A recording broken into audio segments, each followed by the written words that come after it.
Li Xiaotian, wronged and aggrieved to the point of death, was granted a second chance by the heavens to return to the year 2003 and live anew, with his first order of business being to exact vengeance. The second task was to amass wealth, and the third. Chapter 1. A chance for reconsideration. Xiaotian, it's just the two of us left. Who's drawing first? Li Xiaotian was nudged forward, his pupils sharpening as he instinctively inquired. Drawing? Drawing what? A lottery, replied the person before him, shaking the drawing tube. Li Xiaotian gazed at the individual in front of him, his pupils constricting suddenly. Zhang Shengmao. He then surveyed his surroundings, his mind momentarily drifting as he glanced at the calendar on the wall. September 10th, 2003. Have I been reborn? It was still the most pivotal juncture of his life. He was a student at Nanjing University, having just advanced to his junior year, where he had learned little of value, indulging instead in smoking and drinking. Initially, he had taken up smoking merely for the allure of its image. Subsequently, he joined the Taekwondo club. Although it was called a Taekwondo club, it was essentially a gathering place for the school's delinquents. Originating from Pengcheng, he had trained in martial arts since childhood and quickly made a name for himself, becoming the vice president by his sophomore year. He also earned a reputation within the university town. Zhang Shengmao shook the drawing tube again. Xiaotian, you're not afraid, are you? Afraid? Li Xiaotian stared at the drawing tube. Is this your first day meeting me? This lottery was reminiscent of the drawings depicted in gangster films. Naturally, they did not dare to commit murder, but intended to teach a lesson to the ruffian Ma Wei from Nanjing Foreign Language College. In his previous life, it was not he who was chosen, but rather Zhang Shengmao. Zhang Shengmao was a minor scion of wealth, often generous with his money, which led Li Xiaotian to regard him as a brother. After Zhang Shengmao won the draw, he privately solicited Li Xiaotian's assistance. In this underworld, loyalty was paramount. He did not refuse, but later, he was reported by name and incarcerated. While in prison, Zhang Shengmao visited him, accompanied by his girlfriend, Li Weining. The truth of the matter was revealed. The individual who had reported him was none other than Zhang Shengmao, whom he had considered a brother. Furthermore, Zhang Shengmao had the audacity to kiss his girlfriend in front of him. Li Weining even confessed that before he was imprisoned, she had been involved with Zhang Shengmao. He was filled with rage, yet felt utterly helpless. Due to the injury he inflicted, along with fighting in prison, he ended up serving 13 years. Upon his release, Zhang Shengmao had become the foremost developer in Nanjing, while Li Weining had blossomed into an outstanding female entrepreneur. Utilizing their connections, they constantly conspired against him, leaving him to survive by scavenging. Nevertheless, he did not abandon the notion of revenge. At a recent business banquet, both Li Weining and Zhang Shengmao were present. As he arrived at the entrance, he was struck by a car and subsequently found himself back in the present day. This scene haunted his dreams daily in his previous life, a constant reminder of his regret. Had he not acquiesced to Zhang Shengmao, his life would not have descended into such despair. Thus, he vividly recalled which slip bore no inscription and which bore one. Shengmao, do you wish to draw? Li Xiaotian's hand hovered over the two slips, a smile adorning his face as he regarded Zhang Shengmao. Zhang Shengmao paused, then replied, of course, this is a chance to shine. Despite his words, his gaze remained fixed on Li Xiaotian's hand. Li Xiaotian's lips curled into a smirk. Then, I wish you luck. He selected a slip and raised it high for all to see. Zhang Shengmao stared at the slip blank. The remaining slip, however, was his, inscribed. Li Xiaotian patted Zhang Shengmao on the shoulder. It seems the heavens are on your side. Congratulations.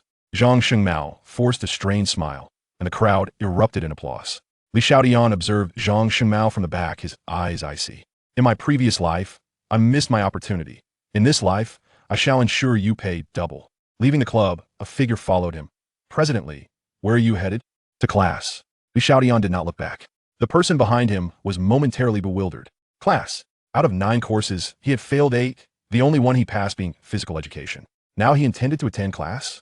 This must be a dream. Li Xiaotian did not go to class. With a second chance at life, he had ample avenues to pursue wealth. Attending class? A sheer waste of time.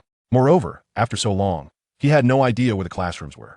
By the pond, he sat on a stone, quietly contemplating his next steps. Vengeance was not merely a desire. He aimed to ensure that Zhang Shengmao and Li Weining, that treacherous couple, would never rise again. Yet, since he had been granted a new life, there were other pursuits to consider as well, such as savoring life. Whether it be gourmet food, fine wine, or luxurious cars and beautiful women, all required money. Thus, withdrawing from the club became a pressing matter.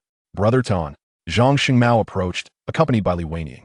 Li Xiaotian turned and smiled at Zhang Shengmao. Shengmao, why aren't you preparing? What are you doing here? Brother Tian, Zhang Shengmao lowered his head, his complexion pale. My family found out about the lottery. My father said that if I were to harm someone, he would sever ties with me. So Zhang Shengmao hesitated for a long time, waiting for Li Xiaotian to respond. However, Li Xiaotian merely smiled in silence. Having been deceived in his previous life, if he were to be fooled again in this one, he might as well jump into the pond and reincarnate. Li Weining parted her lips. Zhang Xingmao, rest assured, Brother Tian is a man of honor. If you are in trouble, he will definitely not stand idly by. After saying this, Li Weining turned to Li Xiaotian, her eyes filled with hope. In the past, whenever she uttered a few flattering words and gazed at Li Xiaotian with that adoring expression, he would invariably acquiesce. It was a surefire method. Li Xiaotian descended from the stone and patted Zhang Xingmao's shoulder, saying, Weining is correct. We are brothers. If I do not assist you, am I still human? Rest assured, I will handle everything. Zhang Xingmao secretly rejoiced. What a fool he is. Brother Tian, I am immensely grateful. Should you require any tools when taking action, do not hesitate to ask. Aside from firearms, I can procure anything. Li Xiaotian smiled faintly. Am I to take action? No, you have misunderstood my meaning. Are you not merely concerned that your father will sever your father-son relationship, leaving you without pocket money? By aligning with me, will you not still have funds to spend? Act with confidence. Zhang Xingmao's expression stiffened as he repeatedly signaled to Li Weining. Li Weining understood his cue. In terms of appearance, stature, and even physical prowess, Li Xiaotian vastly surpassed Zhang Xingmao. However, Zhang Xingmao possessed wealth. Brother Tian, what I admire most about you is your consideration for your brothers. Why not take the lead? This would prevent Zhang Xingmao from causing discord with his family. With a sharp crack, a resounding slap marked Li Weining's face. She stared in astonishment. Brother Tian, you? What about me? Li Xiaotian coldly glared at Li Weining. Do not attempt to sow discord here. In this world, loyalty is of paramount importance. Zhang Xingmao was particularly sentimental and loyal. His relationship with his father was nowhere near as significant as his bonds with us brothers. Furthermore, if I were to act on his behalf, how could he ever face the brothers in the gang again? How could he continue to exist? Zhang Xingmao opened his mouth, but found himself at a loss for words. Li Xiaotian continued to address Li Weining. From this day forth, we shall have no further ties. Leave my sight immediately. Brother Tian, I leave. Chapter 2. The iceberg counselor Li Weining departed in a rather disheartened manner, while Zhang Xingmao also contrived an excuse to take his leave. Li Xiaotian gazed at the silhouettes of the two as they walked away, a faint smile gracing his lips. That slap earlier was merely an appetizer. Li Xiaotian, you have skipped class again. As he turned to the newcomer, he beheld a striking figure clad in a white shirt and blue jeans, her physique commanding attention. The buttons on her shirt seemingly straining against her form. She was exceedingly beautiful when Xia, 26 years old, his counselor, renowned as the most beautiful counselor in Nanxing. With an icy demeanor, she was often referred to as the iceberg counselor. Li Xiaotian's gaze instinctively fell upon the overhead light. It was indeed quite large. Counselor, there were some matters in the club that prevented me from attending class, he explained. A flicker of disdain appeared in Xia's eyes. You are a student. Your focus should be on your studies, not on extracurricular activities. If you do not prioritize your learning, you may end up unable to graduate, which could jeopardize your future. Li Xiaotian chuckled. Rest assured, counselor, I have noted your words. I shall endeavor to study diligently and serve my country well. By the way, I have other matters to attend to, so I shall take my leave. He hurriedly exited. Upon returning to the dormitory, he found his roommate, Wang Yong, smoking and sighing occasionally. What is the matter, fatty? Has someone been bullying you? Li Xiaotian inquired. Wang Yong handed him a cigarette. Brother Tian, I've gone through a breakup. It's merely a breakup. It's not such a big deal, Li Xiaotian replied, exhaling a puff of smoke. His eyes clouded with confusion. Their dormitory housed 4 individuals, each pursuing different majors. For instance, Wang Yong was studying law in Li Xiaotian's previous life. While he was incarcerated, Wang Yong had visited him and brought him food, providing considerable assistance. After his release, Wang Yong even contemplated filing an appeal on his behalf. However, Wang Yong was just an ordinary person. He did not wish to involve him further and had been avoiding him. Fatty, I am considering starting a small business. Would you like to join me? Wang Yong responded eagerly. I'd love to. Aren't you afraid I'll drag you down? Li Xiaotian laughed. Wang Yong patted his belly. I'm not worried. Just make sure to take my ample girth along with you. The two exchanged smiles. Brother Tian, what kind of business are you planning to venture into? Wang Yong asked. For now, that remains a secret. Since you've experienced a breakup, go and ask your counselor for a leave of absence. In 3 days, I'll take you out to clear your mind, Li Xiaotian suggested. Wang Yong nodded in agreement. That evening, while dining in the cafeteria, Li Weining and her friend Su Tingting chanced upon Li Xiaotian. Weining, come, I'll help you clarify things. Su Tingting exclaimed, pulling Li Weining toward him, confronting Li Xiaotian loudly. Li Xiaotian, as a man, how could you lay your hands on a woman? Are you even a man? Li Xiaotian cast a sidelong glance at the two girls. As for whether I am a man, Li Weining knows best. And you, frankly, do not possess the qualifications to judge. Su Tingting was momentarily at a loss for words. With an average appearance, she had begun learning makeup upon entering university. With some effort, she could achieve a 6 out of 10 score. Surrounded by numerous admirers, her confidence in her looks grew. Yet now, to be spoken to in such a manner was infuriating. Li Xiaotian, I do not know what transpired between you and Li Weining, but she's a good girl. Your breakup is your loss. With that, Su Tingting pulled Li Weining away. Li Weining expressed her dissatisfaction. Tingting, I approached him intending to apologize and reconcile. Not to sever ties completely. There are many things in this school that wealth cannot accomplish. I do not wish to break up with Li Xiaotian. Su Tingting chuckled, Weining, fret not. Men are inherently fickle. The more you grovel, the less they respect you. Do not forget, you are the belle of Nanjing University. So, you must feign indifference and let Li Xiaotian come to you, begging for reconciliation. Trust me, I can assure you, within 3 days, he will be like a puppy, begging to get back together. Li Weining displayed a confident smile. You are right. In all of Nanjing University, in terms of looks, aside from Wen Xia, no one can compare to me. In a corner, Wen Xia was dining with colleagues, observing the earlier scene with clarity. Ah, this Li Xiaotian is truly boorish, she remarked. Zhang Yimou gazed at Wen Xia intently, smiling. In your class, perhaps. If he were in mine, I would have him trembling in fear at the sight of me. Would you like me to teach him a lesson? Wen Xia set down her chopsticks. He is my student. I have my own teaching methods. You cannot interfere with him. Her tone was calm, yet her resolve was unwavering. Zhang Yimou was about to retort when Wen Xia noticed Li Xiaotian finishing his meal and immediately stood up. Senior, you continue to eat?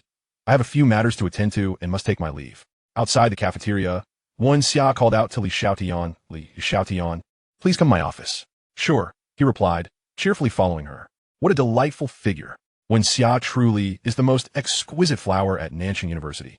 Though Li Weining was crowned the campus belle, she paled in comparison to Wen Xia. In the office, Wen Xia wore a stern expression, gesturing to the seat opposite her. Sit, counselor. What do you need to discuss with me? Li Xiaotian asked. Wen Xia frowned. To be frank, I find your delinquent behavior quite distasteful. You waste your parents' money and squander the school's resources. However, since you're my student, I feel it is my responsibility to guide you. I hope you can return to the right path and focus on your studies. Wen Xia thought her words were futile. It was unlikely that a few simple sentences would reform this delinquent. Yet, if she did not intervene, Li Xiaotian would inevitably end up back in prison. And she felt a sense of guilt. Counselor, I will remember your words. Within 3 days, I shall withdraw from the Taekwondo club, Li Xiaotian replied. Wen Xia appeared taken aback. Really? Indeed, he affirmed with a smile. However, to prevent them from pestering me, I would like to request a leave of absence from you. Just 3 days to go out and clear my mind. Wen Xia's brows furrowed slightly. 3 days? Where do you intend to go? Li Xiaotian answered candidly, Dongguan City. Wen Xia remarked, that is quite far. Please write me a letter of guarantee, and I will approve your leave. Not a problem. Li Xiaotian complied, writing the letter as requested and subsequently receiving his leave approval. Thank you, counselor, he said. Wen Xia then expressed her curiosity. Why do you plan to withdraw from the club in 3 days? Why not immediately? Li Xiaotian grinned. The timing isn't right yet. Counselor, it's getting late. Would you like me to escort you back? Wen Xia replied, no need. After Li Xiaotian left, Wen Xia looked at the guarantee letter on her desk, feeling as though she was constantly on the back foot in front of a student. The handwriting was quite elegant. Though, in the dormitory, apart from Wang Yong, there were 2 other roommates, Sun Li Hui and Town brothers. I have a lucrative opportunity to discuss. I spoke with Fatty about it this afternoon. Are you interested? Li Xiaotian announced. I'm in. Count me in as well. The 2 responded immediately. A warm sensation filled Li Xiaotian's heart. They did not inquire about the nature of the business. Even if he is a scoundrel, this is what trust entails. At Nanjing University, his greatest gain has been the companionship of 3 good brothers. Tiange, I took a leave of absence, but why is it for 3 days? Wang Yong inquired. Li Xiaotian's lips curled into a smirk. Because I have something of great importance to attend to in the next 2 days. Tomorrow marks the day when Zhang Xingmao will take action. Chapter 3. I am fond of daring men. Are you capable of it? The wall climbing path. An internal route of the Nanjing Foreign Language Institute derived its name from students sneaking away from classes. At 10 o'clock in the morning, Zhang Xingmao crouched on the ground, his backside raised, awaiting the arrival of his target, a knife firmly gripped in his hand. Before this, he had sought out Li Weining again, hoping to plead with her on behalf of Li Xiaotian. Upon learning of his intentions, Li Weining regarded him with scornful eyes, uttering words he would never forget. Zhang Xingmao, I prefer men of courage. Are you capable? Capable? Of course. He switched the knife to his left hand and wiped the sweat off his right palm. In the distance, Xiaotian leaned against a tree, lighting a cigarette while glancing at the camera in his hand.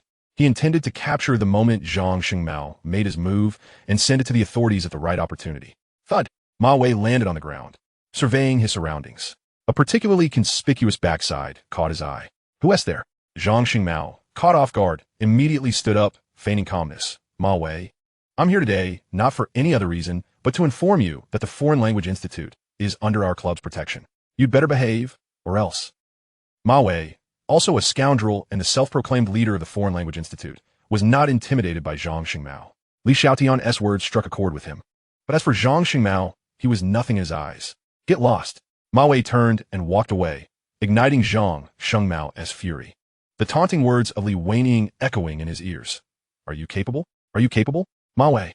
Zhang Xingmao charged at him with a knife, plunging it into Ma Wei's back. One stab, two stabs. Ma Wei slowly collapsed, disbelief etched across his face. Finally halting, Zhang Xingmao gazed at the fallen Ma Wei, momentarily stunned, before hastily climbing over the wall to escape. Xiaotian returned, equally triumphant. In the Taekwondo club, he approached the current president, Gu Chongting, to announce his withdrawal from the club. Xiaotian, have you thought this through? Gu Chongting lit a cigarette and spoke. I heard Ma Wei was admitted to the hospital. Without him, the Foreign Language Institute is also our territory. Exiting now means if you wish to join again, you'll have to start from scratch. Xiaotian resolutely replied.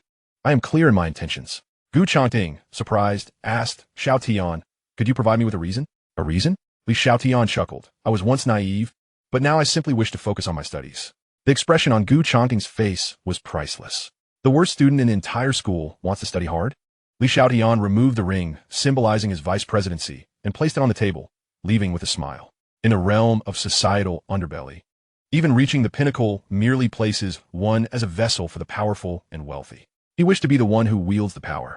Zhang Xingmao rushed over. Already changed into a different outfit. Tiangu, can we talk? Of course, Xiaotian replied as they retreated to a secluded corner. I stabbed Ma Wei, and since you've always looked after me, I, Zhang Xingmao, am not ungrateful. I've decided to let you take the spotlight. Let us agree to say it was you who did it. By tomorrow, your name will surely echo throughout the university town. Xiaotian, observing Zhang Xingmao's naive demeanor, felt an urge to punch him in the face. However, to better execute his revenge on Zhang Xingmao, he had to maintain a facade. Xingmao, I've withdrawn from the Taekwondo club.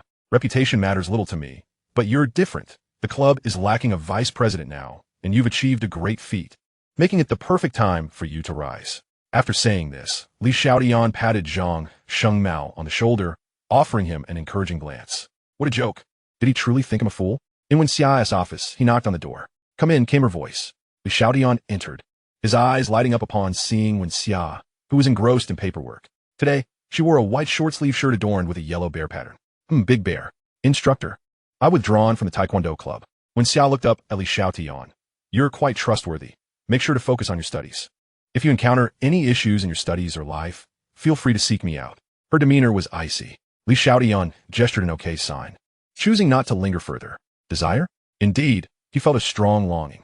But initiating his revenge plan and accumulating wealth was the immediate priority. In the hospital ward, Ma Hao gazed at his younger brother, lying unconscious and wrapped in bandages, filled with rage. Having lost their parents at a young age, his brother was his only family, and they relied on each other. They had endured hardship together. They say an elder brother is like a father. He always felt indebted to Ma Wei. Later, after engaging in some illicit activities, he earned a fair amount of money. Thus, he cherished his younger brother, always willing to fulfill his requests. Now, seeing his brother in this state, his heart ached like a knife wound. Xiaotian walked in. Ma Hao, wary questioned, who are you? I am a classmate of Ma Wei. I came to see how he is doing since I heard he was injured. Xiaotian wore a smile, but inwardly loathed this man. In his previous life, he had been intentionally harmed, imprisoned for 13 years, while Ma Hao occasionally arranged for people to beat him up. Whenever he resisted, the guards intervened, extending his sentence. Eventually, he could only endure the beatings, losing count of how many he had received. Once during a visit, he had asked Ma Hao when it would end, only to be told that the anger had long dissipated. Inflicting pain on him was Ma Hao's source of amusement. Ma Hao coldly stared at Xiaotian. Since you're Ma Wei's classmate, you should know who he usually clashes with. I do. Xiaotian coughed lightly. Actually, I came here to provide you with information. What information? Ma Hao inquired. I know who stabbed Ma Wei. Ma Hao's gaze sharpened. You know? Who is it? Li Xiaotian raised 5 fingers, 50,000 yuan cash. Ma Hao's tone turned frigid. You have quite the nerve to negotiate with me. I've heard Ma Wei talk about his good brother, but now it seems otherwise. Li Xiaotian shook his head, eyes filled with mockery. Ma Hao coldly snorted, pulling out his phone and making a call. Shortly after, a curvaceous woman entered, carrying a bag, producing an envelope and handing it to Ma Hao. Brother Hao, 50,000. Ma Hao gestured to Li Xiaotian. Give it to him. The woman appeared surprised but complied. Ma Hao threatened. Now that you accepted my money, if your answer doesn't satisfy me, I'll ensure you end up here beside Little Wei. Li Xiaotian chuckled, retrieving an envelope from his pocket. Inside are the photographs. Take a look. Ma Hao eagerly opened the envelope, his fury escalating as he gazed at the photographs. Who is this? Zhang Xingmao from Nanjing University. Li Xiaotian shook the envelope in his hand before turning to leave the girls' dormitory. Inside, Li Weining lay on her bed, tossing and turning. Ting Ting, didn't you say Li Xiaotian would come to reconcile with me? Why hasn't he shown up yet? Su Tingting was busy applying makeup in front of the mirror. Weining, it's only the second day. Why are you in such a hurry? Don't forget, you're the school belle. What is Li Xiaotian? Just a decent-looking thug. If you were willing to be his girlfriend, that's quite a stroke of luck for him. Li Weining pondered these words, realizing the truth in them. However, as she observed Su Tingting diligently perfecting her makeup, a wave of disdain washed over her. Zhang Xingmao is treating me to Western cuisine, and you, as a mere third wheel, are putting on such a splendid face. No matter how well you dress up, you're still just a third wheel. Chapter 4. A Painful Affliction. At the Hui by Western restaurant, one of the few upscale dining establishments in the university town, the average expense per person exceeded 200. It was considered one of the finer venues in the area. By the restroom entrance, Zhang Xingmao ran into Su Tingting. Young Master Zhang, you're truly treating me lavishly today, Su Tingting said, casting a flirtatious glance his way. Zhang Xingmao glanced outside. Su Tingting laughed. Don't worry. Your girlfriend is busy perusing the menu in the private room. Zhang Xingmao cleared his throat twice, placing his hand on Su Tingting's waist. Worry? Are you not aware that I have a reputation for being exceptionally bold? Don't forget, I pursued Li Weining when she was still with Li Xiaotian. Su Tingting leaned closer to Zhang Xingmao, whispering in his ear, So, do you dare to have a little fun with your girlfriend's best friend? The ladies' restroom was empty. That last remark ignited Zhang Xingmao's primal instincts, and he pulled Su Tingting into the ladies' room. However, what they failed to notice was a man in the corner making a phone call after they entered. Moments later, there was a loud crash. The door of the restroom stall was kicked open. As Zhang Xingmao was about to shout in anger, he noticed the imposing figures standing before him. Who are you? Ma Hao assessed the two individuals in the stall with a disdainful gaze. You must be Zhang Xingmao. Zhang Xingmao pushed Su Tingting aside, hastily adjusting his pants. Zhang Xingmao? No, you've mistaken me for someone else. Ma Hao turned his attention to a round-faced man with a buzz cut and glasses among the crowd. Lao Zhu, I know you have a penchant for this kind of thing, so I'll leave him to you. Thank you. How good, Lao Jiu grinned. Zhang Xingmao, filled with dread, exclaimed, You mistaken me. I'm not Zhang Xingmao, I swear. Lao Jiu seized Zhang Xingmao and dragged him into the neighboring stall, while Ma Hao led the group out. Su Tingting hurriedly dressed herself, but as she listened to the commotion next door, her hands trembled, struggling to fasten the buttons of her fitted blouse. Anxious and frightened, she finally managed to get dressed, only to be confronted by Ma Hao and his entourage upon opening the door. Come commanded Mao. Su Tingting instinctively stepped back. Half an hour later, Lao Jiu emerged from the ladies' room, looking quite pleased. He turned to Ma Hao and said, How go, I'm done. Ma Hao replied, Drag him out.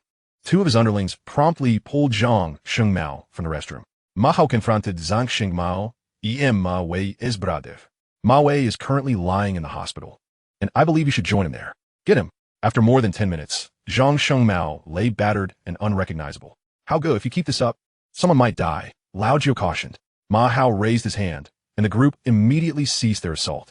He squatted down, patting Zhang Xingmao's cheek. You can choose to call the police. However, before you do, consider what you did to Ma Wei. And should you end up in prison, I assure you, you will have more than just Lao Jiu to contend with. With that, Ma Hao and his crew departed, drawing the attention of onlookers. Yet none dared to report the incident, not even the restaurant manager. Inside the private room, Li Weining waited anxiously for the two to return. Hearing the commotion outside, she opened the door to see what was happening. That poor guy is truly unfortunate. I heard he was dragged out without even wearing clothes. Being pulled from the ladies' room surely means he has offended someone. Li Weining frowned and made her way towards the restroom. At that moment, Zhang Xingmao had already been assisted in the manager's office, where Su Tingting, upon seeing Li Weining, immediately exclaimed, Weining, something terrible has happened. Zhang Xingmao has been beaten up, and it's said to be Ma Wei's brother who did it. Quite ruthless indeed. Li Weining was taken aback and turned to leave. Su Tingting called after her. Weining, aren't you going to check on Zhang Xingmao? He asked in the manager's office. No, I have other matters to attend to, Li Weining replied. Su Tingting quickly grasped Li Weining's intentions. The group that assaulted him has already left. You should go see him. Li Weining inquired, what about you? Su Tingting. The image of Zhang Shengmao being pinned down by Lao Jiu flashed through her mind, making her feel nauseous. I'm not feeling well. I need to go outside and vomit for a while. Li Weining suggested, why not go inside to vomit? Inside? Su Tingting could no longer contain herself and dashed out of the restaurant, retching uncontrollably. Just as Li Weining was about to head to the manager's office, a waiter stopped her. Miss, your meal has been served. Would you like to settle the bill before heading elsewhere?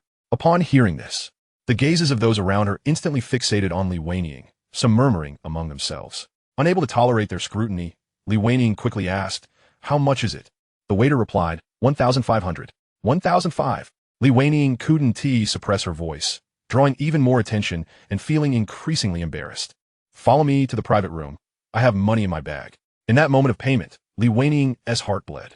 1,500, a sum equivalent to 3 months of her living expenses. No, she must ensure that Zhang Shengmao pays her back double. The next day, news of Zhang Shengmao's hospitalization spread throughout the school. Li Xiaotian made a special trip to the hospital. On the hospital bed, Zhang Shengmao was bandaged like a mummy, lying face down. Shengmao, why are you lying on your stomach? I'll call the nurse to help you turn over, Li Xiaotian said.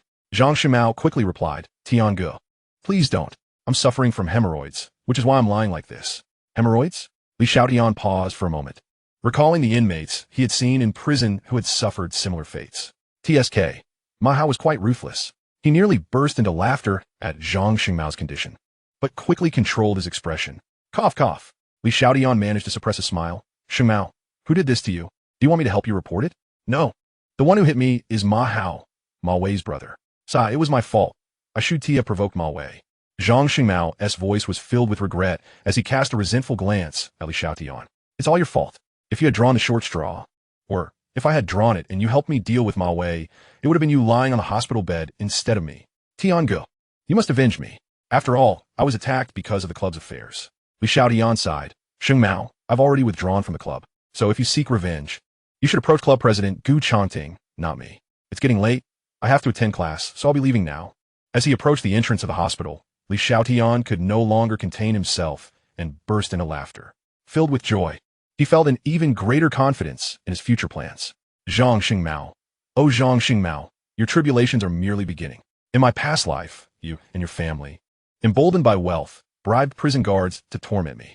Just wait. I'll ensure your family is utterly devastated. Upon returning to school, Li Xiaotian arrived at the classroom building where others were attending lessons, and by coincidence, he was spotted by Wen Xia. Dressed in a white dress adorned with delicate yellow flowers, she approached him, saying, come to the office with me. They descended the stairs together.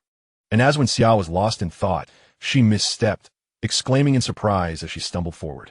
With remarkable reflexes, Li Xiaotian swiftly caught her, enveloped in her fragrant presence. Soft and delicate. Chapter 5. You are the instructor, so do not let your mind wander. Instructor, are you all right? Li Xiaotian inquired, looking down at her. Wen Xia first let out a sigh of relief, only to realize she was in Li Xiaotian's embrace. She struggled to extricate herself. Thank you, I'm fine. I just wanted to mention that I heard Zhang Xingmao, who has been close to you, has been hospitalized. Does this have anything to do with you? Li Xiaotian replied with a smile. It has nothing to do with me. Perhaps Zhang Xingmao has angered someone he shouldn't have. Wen Xia furrowed her brows. All right, you should return to class. Li Xiaotian pointed at her foot. Instructor, are you certain? Absolutely, Wen Xia asserted. As Li Xiaotian ascended the stairs, his footsteps grew distant. Wen Xia, leaning on the railing, attempted to take a step but winced in pain, nearly on the verge of tears. At that moment, a voice called out, Instructor, do you really not need any help? Looking up, she found Li Xiaotian had returned, watching her with a glimmer of amusement in his eyes. Wen Xia responded, I'm fine, just go to class. Remember, Teacher Zhou has a temper. If he scolds you when you enter the classroom, don't argue back. He means well. Just as Wen Xia thought Li Xiaotian had left, she was suddenly swept off her feet. Li Xiaotian grinned. Instructor, I believe it's better to take you to the infirmary than to face scolding. No, put me down quickly. If someone sees, she protested, trying to escape his grasp. Xiaotian coughed lightly. Instructor, it's class time. Who else would be in the teaching building? Besides, if you yell like that, I assure you it will attract attention. And what if others see me taking you to the infirmary? You are the instructor, so don't let your mind wander. When Xiao was somewhat dazed.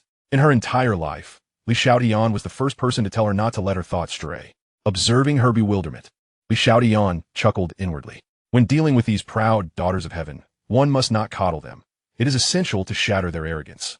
In the infirmary, Xiaotian set her down and walked away without uttering another word, leaving Wen Xia feeling somewhat disoriented and beginning to re-evaluate her opinion of him. Later that evening, Xiaotian received 50,000 yuan from Ma Hao, preparing to depart for Dongguan City the next day. He gathered his 3 dormitory brothers for a celebratory meal. The 4 of them ordered an abundance of dishes and several bottles of chilled beer, enjoying lively conversation and merriment. Brother Tian, I can pitch in 2,000, one said. I can offer 5,000, another added. I'll contribute 1,000, the last chimed in. They then turned their expectant gaze towards Xiaotian. With a grin, he declared, That's sufficient. I'll cover 40,000. Li Ji and Z, in the next couple of days, investigate the nearby video stores. Find out where they source their DVDs and what their wholesale prices are. Wang Yong lowered his voice. Brother Tian, those are all pirated copies. We're not selling pirated ones. We'll sell secondhand. Xiaotian responded with a smile. In his previous life, while evading individuals sent by Ma Hao and Zhang Xingmao in prison, he often spent time in the library. There, he befriended a fellow inmate who dealt in pirated DVDs. With a case amounting to 20 million. Through casual conversation, he learned his friend sourced his stock from Shilong Town in Dongguan City, where the cost could be as low as 90 cents. Currently, those video stores sell even the cheapest DVDs for 5 yuan, with some unscrupulous sellers charging upwards of 10 to 20 yuan. Xiaotian continued, I understand that, although selling secondhand DVDs carries risks, you all need to consider it carefully. Wang Yong, a law student, was the first to express his eagerness. Let us do it. Sun Lihui and Tao and echoed in unison. Count us in. Sun Lihui added with a laugh, Brother Tian, don't worry. If anything goes wrong, I, Sun Lihui, will take responsibility. They then raised their glasses in a toast. Satisfied after their meal, having eaten and drunk to their fill, Xiaotian led Wang Yong and the others to a mobile service center. Brother Tian, why did you bring us here? Wang Yong asked curiously. Xiaotian pointed to a Motorola T191 in the display case. We'll take 4. Bring out the numbers so we can choose. Even the staff was taken aback, not to mention Wang Yong and the others. Wang Yong cautioned, Brother Tian, that Motorola is quite expensive, over 1,000. Let us skip it. A public phone will suffice for contact. Xiaotian tapped on the display case. Didn't you hear me? The staff hesitated momentarily before promptly retrieving 4 phones. In the end, Xiaotian spent 4,500 yuan to purchase 4 phones, also topping up each SIM card with 200 yuan. As the 4 returned to campus, they encountered Li Weining at the dormitory entrance. Wang Yong remarked, Brother Tian, someone else looking for you. We'll head up first. Noticing the Nokia phones in their hands, Li Weining's eyes glimmered with surprise and envy. A phone like that costs at least over 1,000. Meanwhile, although she had split the cost of a Western meal with Su Tingting, who was also quite poor, she only received 300, which was far from enough for her expenses. With Zhang Xingmao hospitalized, she could only hope to return to Li Xiaotian's side. Brother Tian, I have something to discuss with you. Li Xiaotian furrowed his brow. Go ahead. Li Weining looked up. Many boys from the dormitory above were peeking down. Can we talk somewhere else? Li Xiaotian yawned. If you have something to say, just say it. Lowering her head, Li Weining confessed, Brother Tian, I realize I was wrong. I truly understand now. I missed you these past few days. Li Xiaotian fixed her with a cold stare. Previously, I may not have made myself clear, but now I solemnly tell you, I have broken up with you. We have no relationship whatsoever. Please do not bother me in the future. Do you understand? Li Weining was taken aback. Before coming, strategist Su Tingting had said that as long as she humbled herself, Li Xiaotian would surely chase after her like a faithful dog. However, the outcome was quite different from her expectations. Li Xiaotian turned and returned to the dormitory. If it weren't for his future plans, he would have liked nothing more than to slap Li Weining a few times. The following day, Li Xiaotian and Wang Yong boarded the train to Dongguan City. Wang Yong fell asleep as soon as they got on, while Li Xiaotian felt as though he were in another world, carefully surveying his surroundings. As his gaze swept over a couple, he noticed the man's hand had slipped into the woman's pants. The man, sensing Li Xiaotian's stare, shot him a glare and barked, What are you looking at? Look again, and I'll gouge out your eyes. Li Xiaotian chuckled. He had no intention of instigating trouble, but he was not afraid of it either. He playfully beckoned the man with his finger. What are you going to do about it?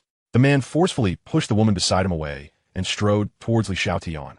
Dare to laugh again? Do you believe I can make you crawl off this train? Li Xiaotian rose to his feet. The man arrogantly challenged him. What's the matter? Do you want to spar with me? Bang! Li Xiaotian delivered a powerful kick to the man's abdomen, sending him flying 2 meters away. Before the man could regain his footing, Li Xiaotian chuckled. I'm not allowed to laugh? The man continued to curse. You bastard. Li Xiaotian stepped on the man's body, applying just enough pressure to elicit a scream akin to that of slaughtered pig. Bro, Dad, Grandpa, I realize my mistake. Spare me, please, Li Xiaotian inquired. You provoked me first. Why should I show you mercy? The man replied, I can have my woman sleep with you. Upon hearing this, the bustling train carriage fell silent as if a pin could be heard dropping. Chapter 6. A woman 3 years older holds the golden brick. Li Xiaotian cast a glance at the man's wife. She was decent looking, but in comparison to Wen Xia, or even Li Weining, she fell short. Furthermore, she kept throwing flirtatious glances his way. Too flirtatious. Not to his liking. Li Xiaotian returned to his seat. Get lost. The man crawled back, subdued, and gradually, the carriage returned to its noisy state. Despite the commotion, Wang Yong remained undisturbed in his slumber. Li Xiaotian couldn't help but admire Wang Yong's quality of sleep. In the afternoon, Li Xiaotian and Wang Yong exited the train station and went straight to their hotel to rest. After a day of sleep, Wang Yong gazed out at the night scenery and remarked, Brother Tian, there's so many women outside, and they all seem quite fair-skinned. They've been standing for quite a while. It must be exhausting for them. Should we go lend a hand? The official services were renowned, but they were there to conduct serious business, so it would be wise to rest early. They had matters to attend to the next day. At dawn, Li Xiaotian received a text from Sun Li Hui, neatly categorized, with an average price of 3 yuan per item. In Shilong Town, the two found a factory and directly approached the owner. The owner, smiling with a cigarette in hand, advised, Handsome, we don't do retail here. I'm not accustomed to Yushi, Li Xiaotian replied with a smile. How about you try mine? As he spoke, he produced a pack of 95 prestige and handed the owner a cigarette. Boss, we're here for wholesale inquiries. Would you like to ask about the prices? A flicker of surprise crossed the owner's eyes. 95 prestige, at 188 yuan per pack, was something he typically wouldn't indulge in. Accepting the cigarette, he mentally labeled Li Xiaotian as a rich second generation, his demeanor shifting from casual to attentive. You're here for wholesale? How much do you want to buy? Li Xiaotian exhaled a puff of smoke and replied, Let us see what price the boss offers. If it's reasonable, I'll make a bulk purchase. If our cooperation goes smoothly, I'll involve my family in the future. The owner responded, 1 yuan and 20 cents each. Li Xiaotian countered, 80 cents. The owner chuckled wryly, Brother, when others bargain, they do it incrementally. You're attacking my chest. 80 cents? Under the condition of ensuring quality, I would be losing money. All right, how about 1 yuan flat? Li Xiaotian observed the factory and remarked, The current climate is tense, unlike before. A fixed price of 90 cents. And you cover the shipping. If it's agreeable, we can proceed.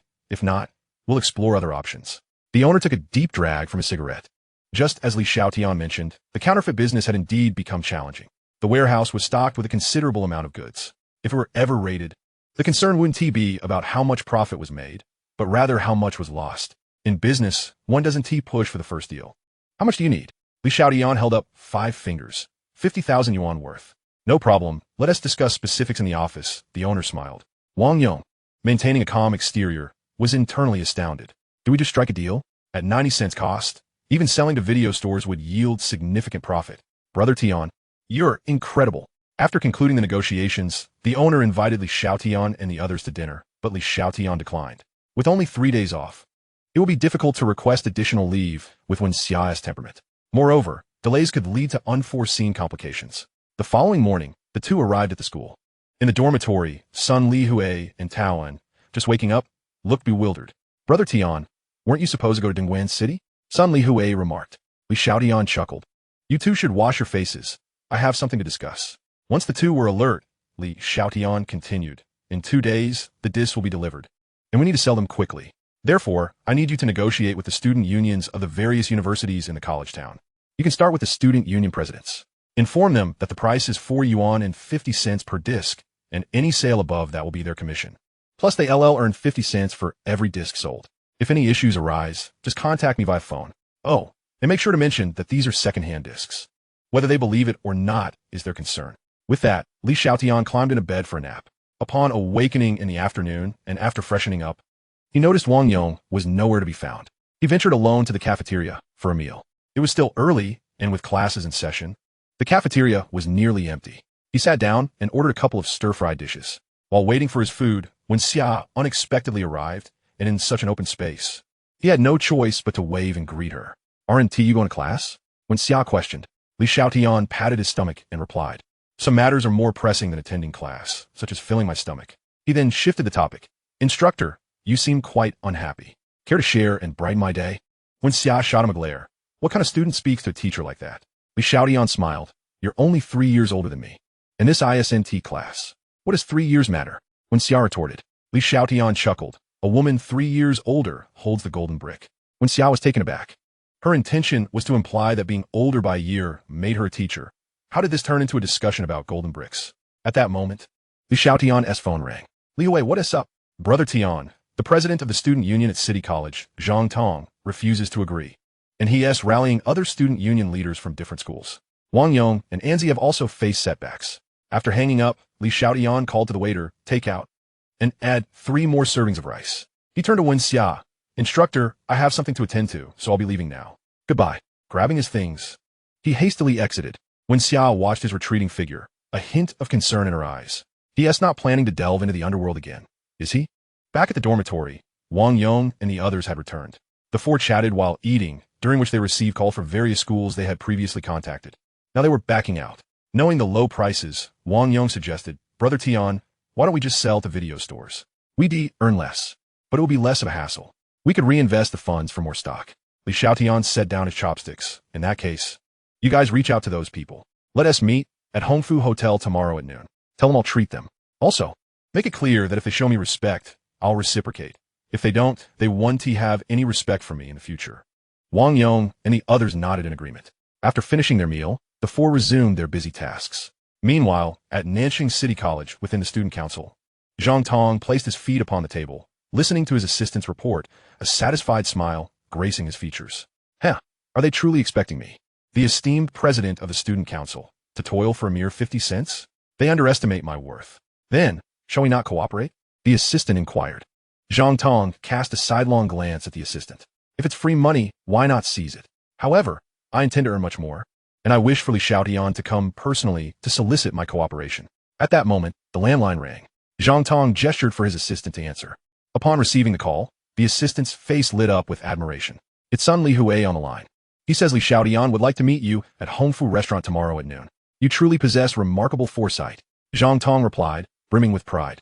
"Xiaotian is merely a ruffian. When it comes to intellect, he is unworthy to even carry my shoes." He then queried, "Is he inviting only me?" The assistant shook his head. From the tone of the call, it seems Xiaotian has extended invitations to individuals from other schools as well.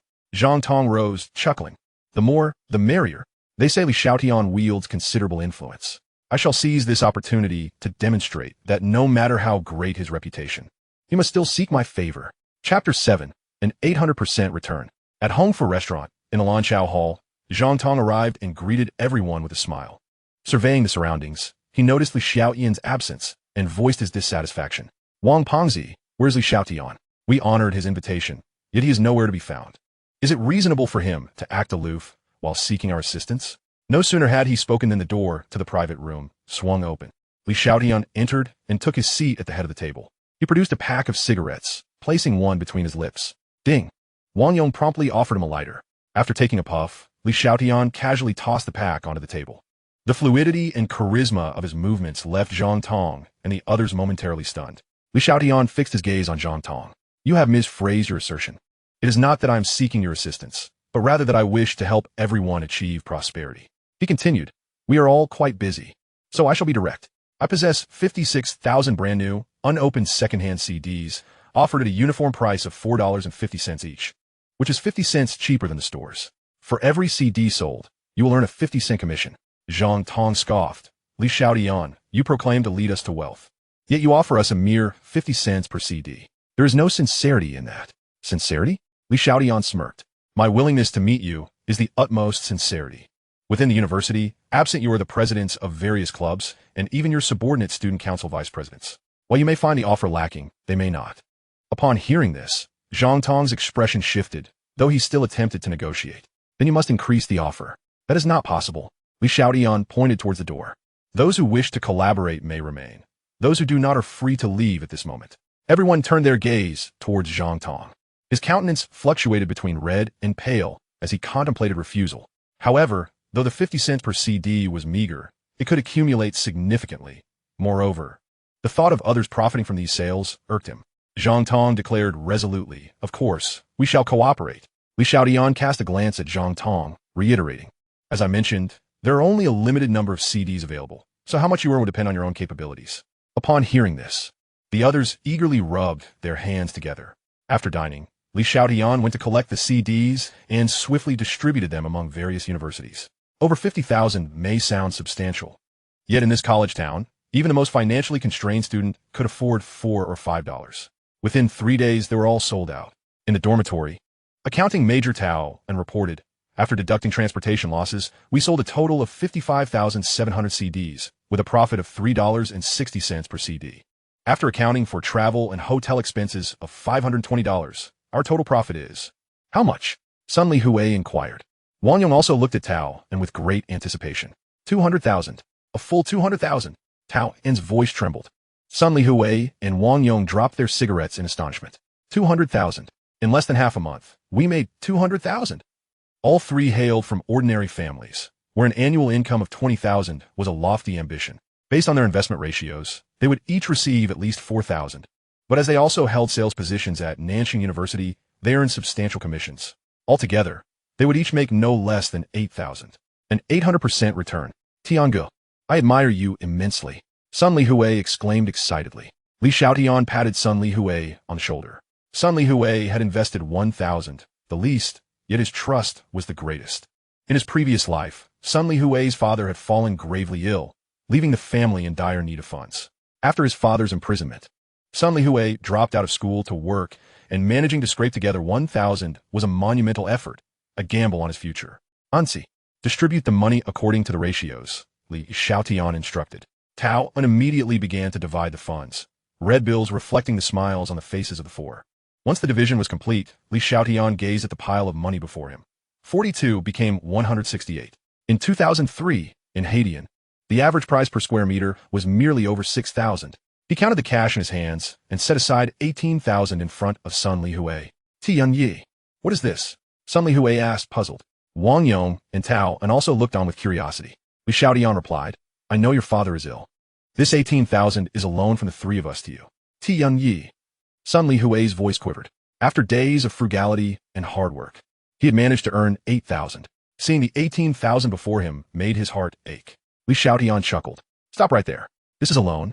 It must be repaid, tears or not. I will repay it, I promise." Sun Li Hui affirmed with a smile. The four shared laughter and camaraderie. "By the way, have you found out where the audiovisual store procure their goods?" Li Xiaotian inquired. Sun Li Hui responded, "They got them from a distribution center in the city. The owner's surname is Ma." Li Xiaotian raised an eyebrow. "Mao?" Sun Li Hui nodded vigorously. Yes, that's him. He said his younger brother studies at the city college."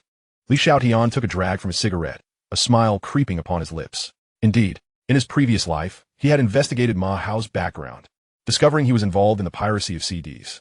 At that moment, at Nanxing Haowei Trading Company, in the office of the general manager, Ma Hao listened to his secretary's report, enraged to the point of laughter. "Are you telling me that Li Xiaotian has taken the 50,000 he obtained from me and is stealing my pirated CD business at the university town?" The secretary nodded. "Indeed." Ma Hao squinted his eyes. "Contact Li Xiaotian and invite him to dinner at home for restaurant tonight. Oh, and be sure to bring along Li Zhong Lao Jiao." Back in the dormitory, the four were preparing to celebrate with a nice meal when Li Xiaotian suddenly received a text message. Glancing at the unfamiliar number, a radiant smile spread across his face. "To set the bait, and the fish comes swimming." Wang Yong chuckled. "Tiange, when do we leave?" Li Xiaotian replia. "I have some matters to attend to and won't be able to join you. Go ahead and enjoy yourselves. You've all been under considerable pressure these past few days." After the three departed, Li Xiaotian opened his wardrobe, revealing a wooden box about a meter high. Upon opening the box, a half-meter-long blade came into view, its surface a deep black, his weapon for self-defense. At 7 in the evening, Li Xiaotian slung a backpack over his shoulder and departed from his dormitory. At the school gate, when Xia stepped out of a car and, upon spotting Li Xiaotian, was momentarily taken aback. Where could he be heading with a backpack at this hour? She quietly followed him. At home for restaurant, in the Kuja Hall, Li Xiaotian pushed the door open with a thud. The door slammed shut. drawing the attention of everyone in the private room. Unfazed, Li Xiaotian brushed aside the person blocking his path and sat down opposite Ma Hao, speaking calmly. Brother Hao, seeing that I brought so many people, you really are cautious in your dealings. What do you want with me? Ma Hao glared coldly at Li Xiaotian, accusing him. You've used my money to snatch my business. You think you can toy with me? Li Xiaotian chuckled. Brother Hao, you've wronged me. I'm merely selling some brand new secondhand CDs at school. How could that possibly encroach upon your business? Ma Hao slammed his hand on the table. Bang! All the merchandise outside the school comes from my stock. Now that students are no longer buying from them, they want to buy from me. Are you not stealing my business? Upon hearing this, Li Zhong, Lao Jiao, and the others immediately surrounded them. Chapter 8. Wen Xia's Apology. Except for Lao Jiao, the rest looked menacing. Brother Hao, I'm just a student. Please don't intimidate me, Li Xiaotian said, placing his backpack on the table. Under the scrutinizing gazes of the crowd, he pulled out the half-meter-long blade from his backpack.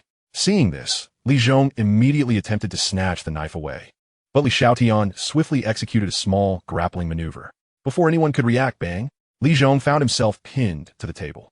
Li Xiaotian placed the blade against Li Zhong's face. If you want to play hardball, let us gamble and see whose life is tougher, yours or my knife. Ma Hao's face darkened. After years of navigating the treacherous waters of society, he had finally secured his status and power, only to be subdued by a mere university student. Are students this formidable these days? Li Xiaotian, smiling, proposed. I know Brother Hao values loyalty and camaraderie, and is a person of kindness. Therefore, I am willing to sell you my supply channel and guarantee that I want to sell CDs in the future. What do you think? At this point, even if Ma Hao was unwilling, he had no choice but to play along. How much do you want for it? Not much, just 50,000, Li Xiaotian replied. A flicker of surprise crossed Ma Hao's eyes, for 50,000 was indeed not a large sum. In fact, it could be considered quite modest.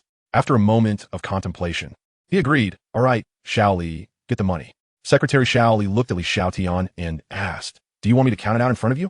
No need. I trust Brother Hao. Li Xiaotian smiled. Just put the money in my backpack. Xiao Li glanced at Ma Hao, and upon receiving his nod, placed the money inside. Subsequently, Li Xiaotian revealed the factory from which he procured his goods and provided Ma Hao with the contact number. Releasing Li Zhong, Li Xiaotian shoved the knife back into his backpack, wishing Brother Hao prosperous fortunes. I shall take my leave now. As he spoke, he opened the door, and when Xia's head popped in, Li Xiaotian grasped her wrist and pulled her downstairs. Brother Hao, should we retrieve the money? Li Zhong murmured, lowering his head. Ma Hao shot a glance at Li Zhong. Do you think you can take him on? Besides, if you get the money back, what happens when he continues to encroach on our business? Li Zhong fell silent. Dunsters, Ben Xia, visibly upset, exclaimed Li Xiaotian. The people in that room don't look like good individuals. Why did you join forces with outsiders after quitting the Taekwondo club? You've truly disappointed me. She released his hand, her eyes filled with disappointment. In her haste and anger, she was breathing heavily, and although the car lights were blinding, they still flickered. Li Xiaotian turned his gaze away, observing Wen Xia's serious demeanor, understanding that her intentions were for his well-being. Having experienced the warmth and coldness of human relationships in his previous life, he knew that someone who sincerely wishes for your good is an exceedingly rare treasure. Instructor, you've misunderstood, Li Xiaotian said, meeting Wen Xia's gaze with a smile. All four of us in the dormitory come from rural backgrounds and have modest family conditions. Son Li Hui's father is ill and urgently needs money. Thus, we decided to sell a few CDs. But someone thought we were infringing on his business and came looking for us. Wen Xia furrowed her brows tightly. Engaging in bullying and extortion is truly despicable. Gulme, I'll take you to the police station to report this. We must bring the wrongdoers to justice. Report it? That would ruin his plans. We absolutely cannot report it. Li Xiaotian waved his hand. Instructor, it's unnecessary. We've made a bit of money and do not intend to continue this venture. All right, Wen Xia paused and added, if you ever need money in the future, feel free to ask me. Li Xiaotian nodded, and the two finally returned to campus. At the fork in the road, Li Xiaotian said, Instructor, I'll head back to the dormitory now. Wait, Wen Xia called after him, her face cold. I apologize for misunderstanding you earlier. Having said that, her ears flushed red. It's all right, Li Xiaotian replied. Wen Xia, hearing this, quickly left. Back in her room, Wen Xia felt her cheeks growing warm and glanced in the mirror. They were a rosy hue. Oh dear, why is my face so red? Did Li Xiaotian see it? No, it's too dark for him to see. Wen Xia, you must not wrong someone again next time. On the other side, Li Xiaotian returned to his dormitory and organized his belongings. With 3,000 yuan in his pocket, he called out, Brothers, let us go. I'll treat you to a night out at the bar. Wang Yong and the others erupted in cheers, immediately rushing to change their clothes. At the school gate, Wang Yong suggested with a grin, "Brother Tian, should we stop by the pharmacy for some supplies? I've heard the prices at the hotel are rather steep." Sun Li Hui and Tao and turned to him in unison, their eyes sparkling. "It's the lawyer thinking ahead," Li Xiaotian remarked. At the pharmacy, Wang Yong arrived first, reaching the counter and finding the cashier to be a girl, rendering him speechless. Sun Li Hui entered, gave Wang Yong a disdainful look, and smiled. "Miss, I'll have a box of Okamoto number 003. Li Xiaotian and Tao and followed suit. Sun Li Hui added, "One box should be enough for the four of us." "Li Hui, don't count me in." Li Xiaotian coughed lightly and addressed the cashier. "2 boxes of large size, please." Upon hearing this, the cashier's eyes sparkled, surveying Li Xiaotian from head to toe. Tao chimed in, "I'll also have a large size." Sun Li Hui immediately shot Tao on a middle finger. "What do you need a large size for? Planning to blow bubbles?" After some playful banter, they settled on 2 boxes of large size and 1 box of a standard size. Well, the 2 boxes were for Li Xiaotian, while the remaining one was to be shared among Wang Yong and the others. Dreamy bar, the pulsating music, dim lighting, and the writhing bodies of women on the dance floor rendered Li Xiaotian exceedingly uncomfortable. It was too overwhelming. Wang Yong and the others curiously surveyed their surroundings. This was their first visit to a bar, and everything felt novel to them. Before long, they found themselves immersed in the atmosphere. Li Xiaotian tapped the table and ordered, "A Long Island iced tea, please." At that moment, a beautiful bartender with rabbit ears approached, signaling the bartender to step aside. While preparing the drink, she asked, "Are you here alone, handsome?" "Indeed," replied Li Xiaotian, scanning the bar before his gaze settled on the bartender. Dressed in a fitted blazer and a white shirt, adorned with charming rabbit ear accessories, she possessed striking beauty, a tall figure, and a sweet smile that bore a hint of wildness. If a perfect score were 100, Wen Xia would earn a 97, and the woman before him would score 95. In stark contrast, the campus belle Li Weining could barely muster 85. The disparity was glaring. "I came to admire beautiful women, and after searching for quite some time, I discovered that the most exquisite one is right behind me." Su Yinin covered her mouth and chuckled. "You certainly have a sweet tongue, handsome." "Sweet or not, you'll have to taste for yourself," Li Xiaotian replied with a pause. Smiling, "When do you finish work tonight? I'd like to share a story with you." "A story? I adore stories, and I can leave at any moment since I work part-time. However, it must be an interesting tale," Su Yinin said, gazing at Li Xiaotian with a bright smile. "The story of the big bad wolf and the little white rabbit," Li Xiaotian responded. Su Yinin's eyes sparkled with delight. "I'll go change into something more suitable." Li Xiaotian called out to her, "Make sure to wear the rabbit ears." Chapter 9. In my heart, you are important. Outside the bar, Su Yinin emerged in her casual attire, a white t-shirt and denim jeans paired with sneakers, and carried a white backpack. She radiated a sweet innocence, resembling a college student at first glance. "Let us go," she said, linking her arm with Li Xiaotian's as they laughed and walked away. At the hotel, once they entered the room, Su Yinin headed to the bathroom. Li Xiaotian lit a cigarette, waiting for her. After finishing 1 cigarette, Su Yinin exited the bathroom. Now dressed in a white shirt and a blue pleated skirt, her long legs elegantly encased in black stockings. The only unchanged aspect was her canvas shoes. She was both pure and alluring. "Do you think it looks good?" Su Yinin inquired. Li Xiaotian nodded. "You are the most beautiful girl I have seen tonight." The sword's edge is sharpened through grinding. Accounting for his past life, he had honed his skills for decades. However, it had inconvenienced the occupants of the nearby rooms, who lost a night's sleep. Li Xiaotian took another puff of his cigarette to keep himself alert. He was surprised by her sudden appearance at the bar. "Yinin, no more, or we might end up in serious trouble." "You really are quite the handful," Li Xiaotian replied, somewhat speechless. "I merely wanted to learn more about you," he added. Su Yinin took the cigarette from Li Xiaotian's hand, took a puff, and immediately began coughing. "This smoke is truly difficult to handle." She returned the cigarette to him. "My friend works inside. Because she went on a date with her boyfriend yesterday, she asked me to cover for her. As for the torn clothes you mentioned, they belong to her," Su Yinin explained with a yawn. "You don't expect me to take responsibility for that, do you?" Before Li Xiaotian could respond, she waved her hand dismissively. "No need. The only one I am responsible for is myself. I need to catch a little nap." As soon as the words left her mouth, Su Yinin drifted off to sleep. Li Xiaotian finished his cigarette, took a shower, and placed 2,000 yuan on the bedside table. Though their encounter was consensual, he felt it necessary to compensate her for the torn clothing. After all, money brought him a sense of security. By noon, Su Yinin finally woke up, glancing at the money on the bedside table, muttering, "What does that guy take me for? A gigolo. If Jia Jia finds out, she'll surely laugh herself silly." Li Xiaotian returned to the dormitory, where it was already midday. As it was Saturday, There were no classes, and Wang Yong and the others were lounging in their dorm. Li Xiaotian yawned and asked, "How did it go, fellas?" "None of what we bought was useful," Wang Yong replied with a wry smile. Sun Li Hui and Tao and pulled out their share of the spoils. "What about you?" Tiangu, Tao inquired. Li Xiaotian tossed the remaining half-pack of condoms onto the table and yawned. "I didn't sleep all night. I need to catch up on some rest." With that, he climbed into bed, leaving Wang Yong and the others in awe and admiration.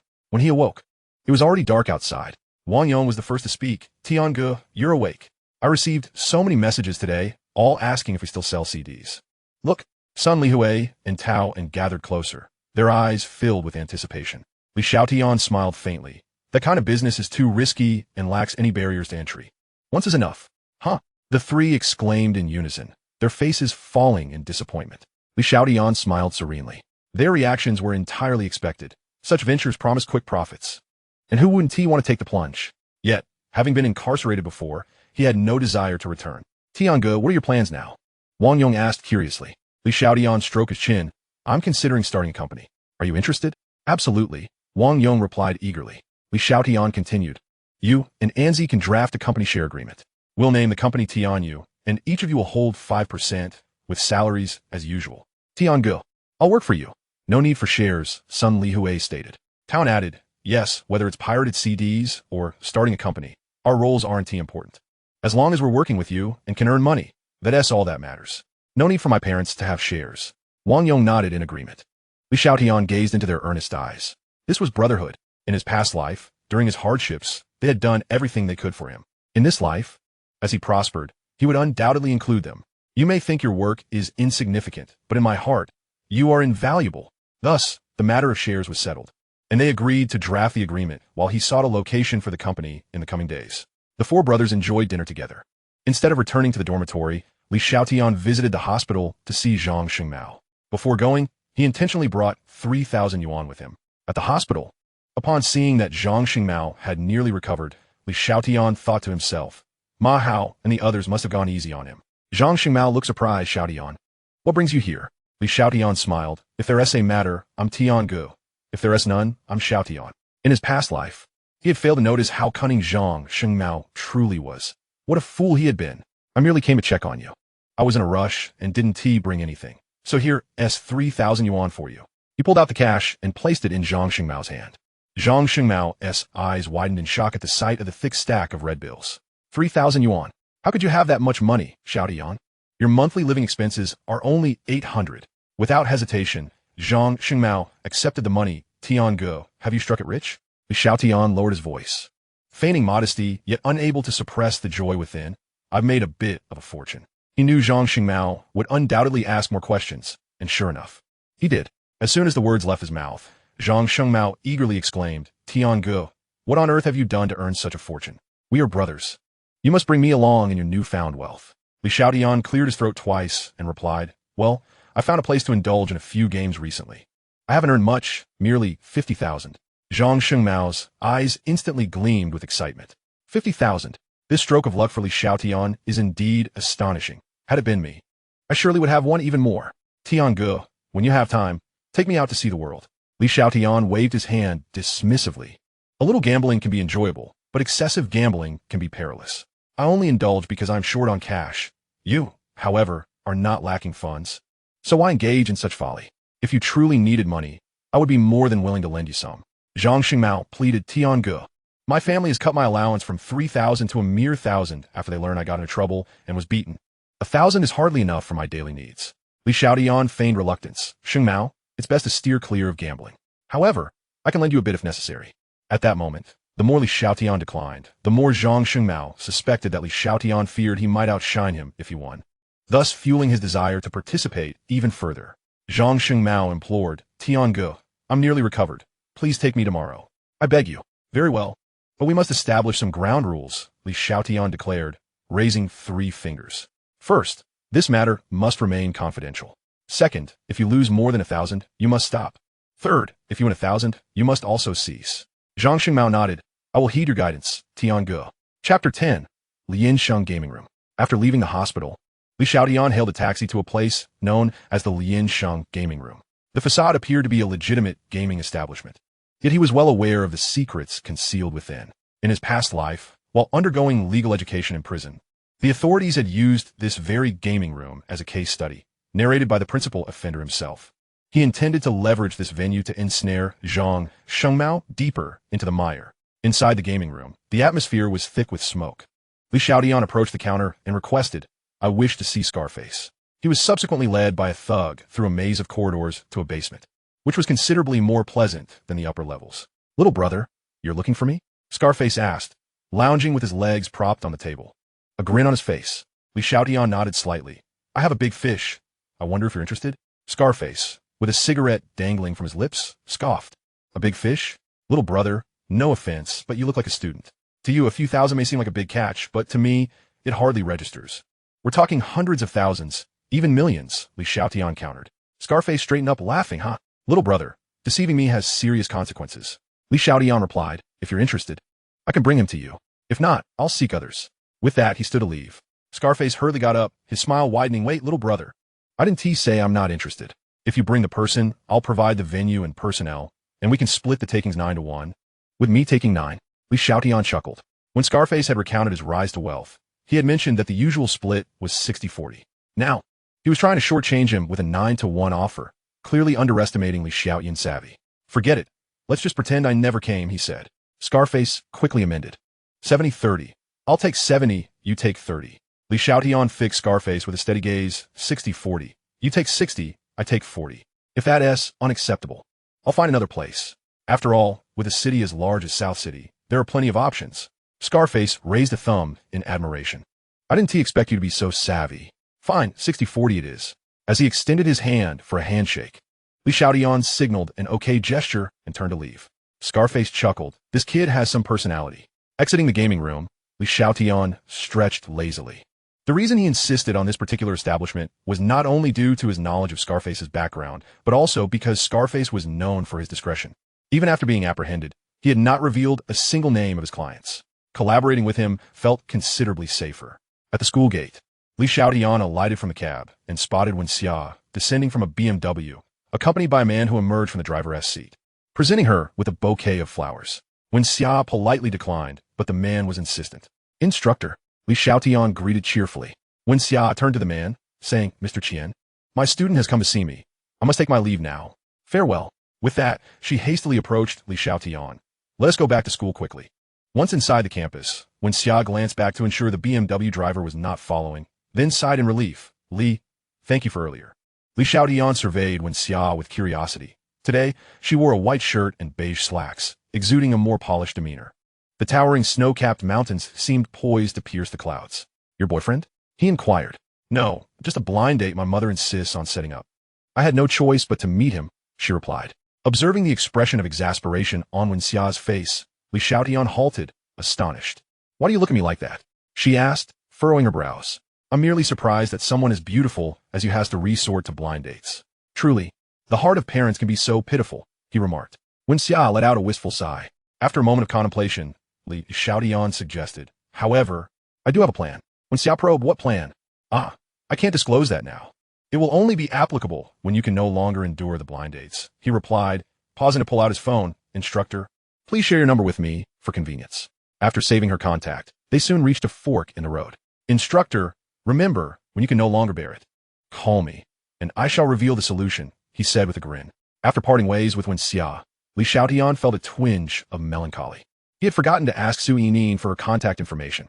He had no idea when they would meet again. Such a pity. Meanwhile, in a villa, Su Yinin lay on her bed, watching her friend Wang Jiejia try on various outfits, stifling yawn.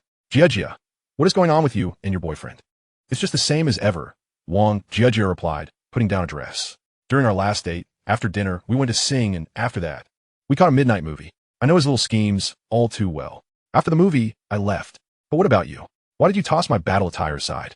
"My boss called, complaining that you only worked half an hour yesterday, and is threatening to dock my pay." "Wait, your walking style seems a bit off today," Wang Jiejia remarked, as if uncovering a great secret. "Heavens, Yinin, you wouldn't walk funny. That's all that brood-s doing." Su Yinin retorted. "Jiejia, you're overthinking it. Aren't you interviewing to be a model tomorrow? You should get some rest." The next day, as Xiaotian exited the dormitory, he encountered Li Wanqing, whom he chose to ignore. "Xiaotian, wait." Li Wanqing called after him. A few days prior, Li Xiaotian had publicly ended their relationship, leaving her utterly humiliated. She had been enduring the embarrassment, but that morning, Zhang Xingmao had called to inform her that he would soon be discharged from the hospital. After Zhang Xingmao was discharged from the hospital, she acquired a new source of financial support and no longer needed to cling to Li Xiaotian. Thus her pride demanded restitution. Li Xiaotian, let me be candid with you. I now have a new boyfriend, and he is far wealthier than you. You will regret breaking up with me, for you shall never find a girlfriend as beautiful as I am. The loss is yours, and so will be the regret. Li Xiaotian smiled faintly. Are you finished? Yes. Li Wanqing replied. Without another word, Li Xiaotian departed. He understood that the boyfriend Li Wanqing spoke of was Zhang Xingmao. Was he angry? Not in the slightest.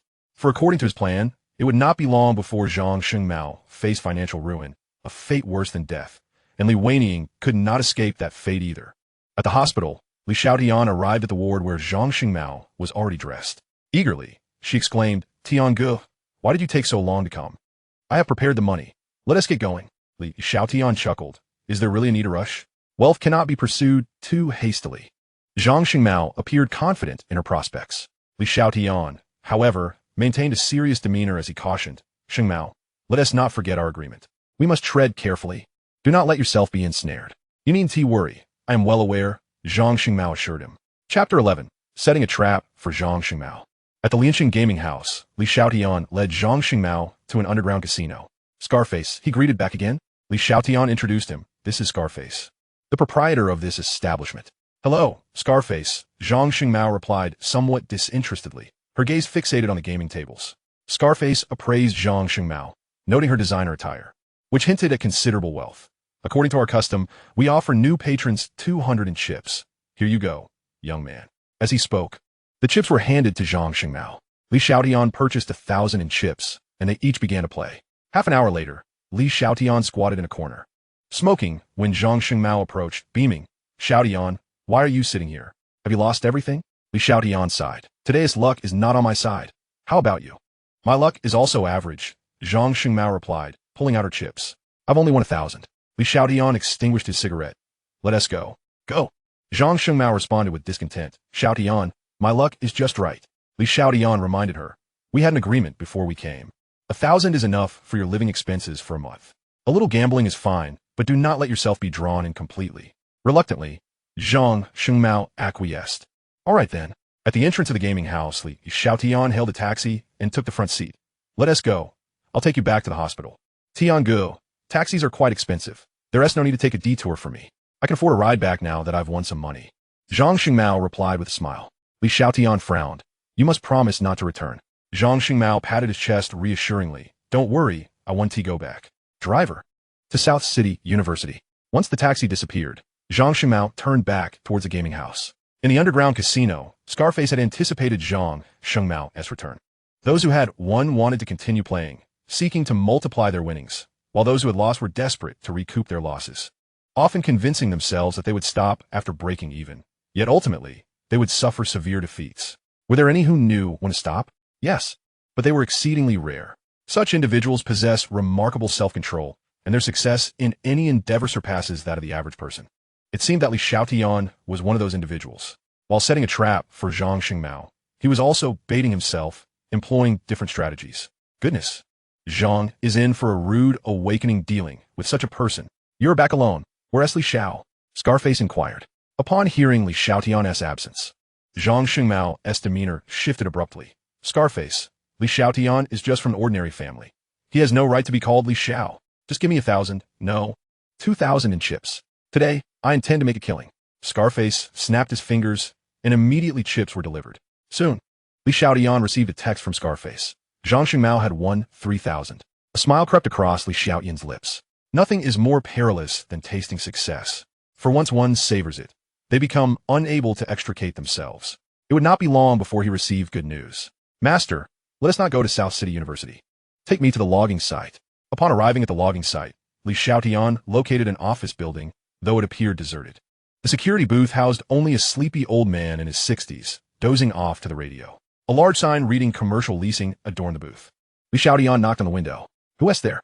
The guard mumbled. A businessman, Li Xiaotian replied. Upon hearing the word businessman, the guard perked up, scrutinizing Li Xiaotian. Young man, are you joking? There's no restroom inside.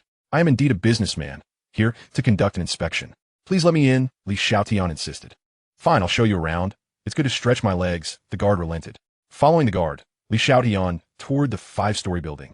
Each floor approximately 300 square meters, quite small for an office building, but the renovations appeared new. Excuse me, could you have someone with authority speak to me? I wish to purchase this office building, Li Xiaotian requested. The guard stared, momentarily taken aback, before chuckling, young man, I'm not so old that you can fool me. I truly intend to buy, Li Xiaotian asserted. After a brief pause, he continued, is the owner of this building named Han? The guard was surprised. Do you know our boss? I do not, but it would be best if Mr. Han came personally. Tell him I'm quite serious, Li Xiaotian insisted. The guard promptly called the boss. After about half an hour, Mr. Han arrived. Han Long frowned upon seeing Li Xiaotian. Old Wong. Did you tell me someone wants to buy the building? It wouldn't be this young lad, would it? Boss, it is indeed him, the guard confirmed. Han Long felt displeased. In his view, Li Xiaotian's youth suggested a lack of capability. Originally from Guangdong province, he had come to South City on business a few years prior and saw potential for development. Hence he invested in constructing this office building. However, 2 years later, despite South City's rapid growth, the logging site remained a desolate area, and he had missed several significant investment opportunities as a result. Li Xiaotian spoke up, Mr. Han. I'm here in earnest. Please name your price. Han Long held up 5 fingers, 500,000. Young man, for such a large space, built only 2 years ago. This is quite reasonable. Li Xiaotian nodded slightly. Mr. Han, if this building were located in Jiangnan, that price would be a steal, and many would be clamoring for it. However, this is in Jiangbei. You've had it built for 2 years without a single tenant. You know the market better than I do. 300,000.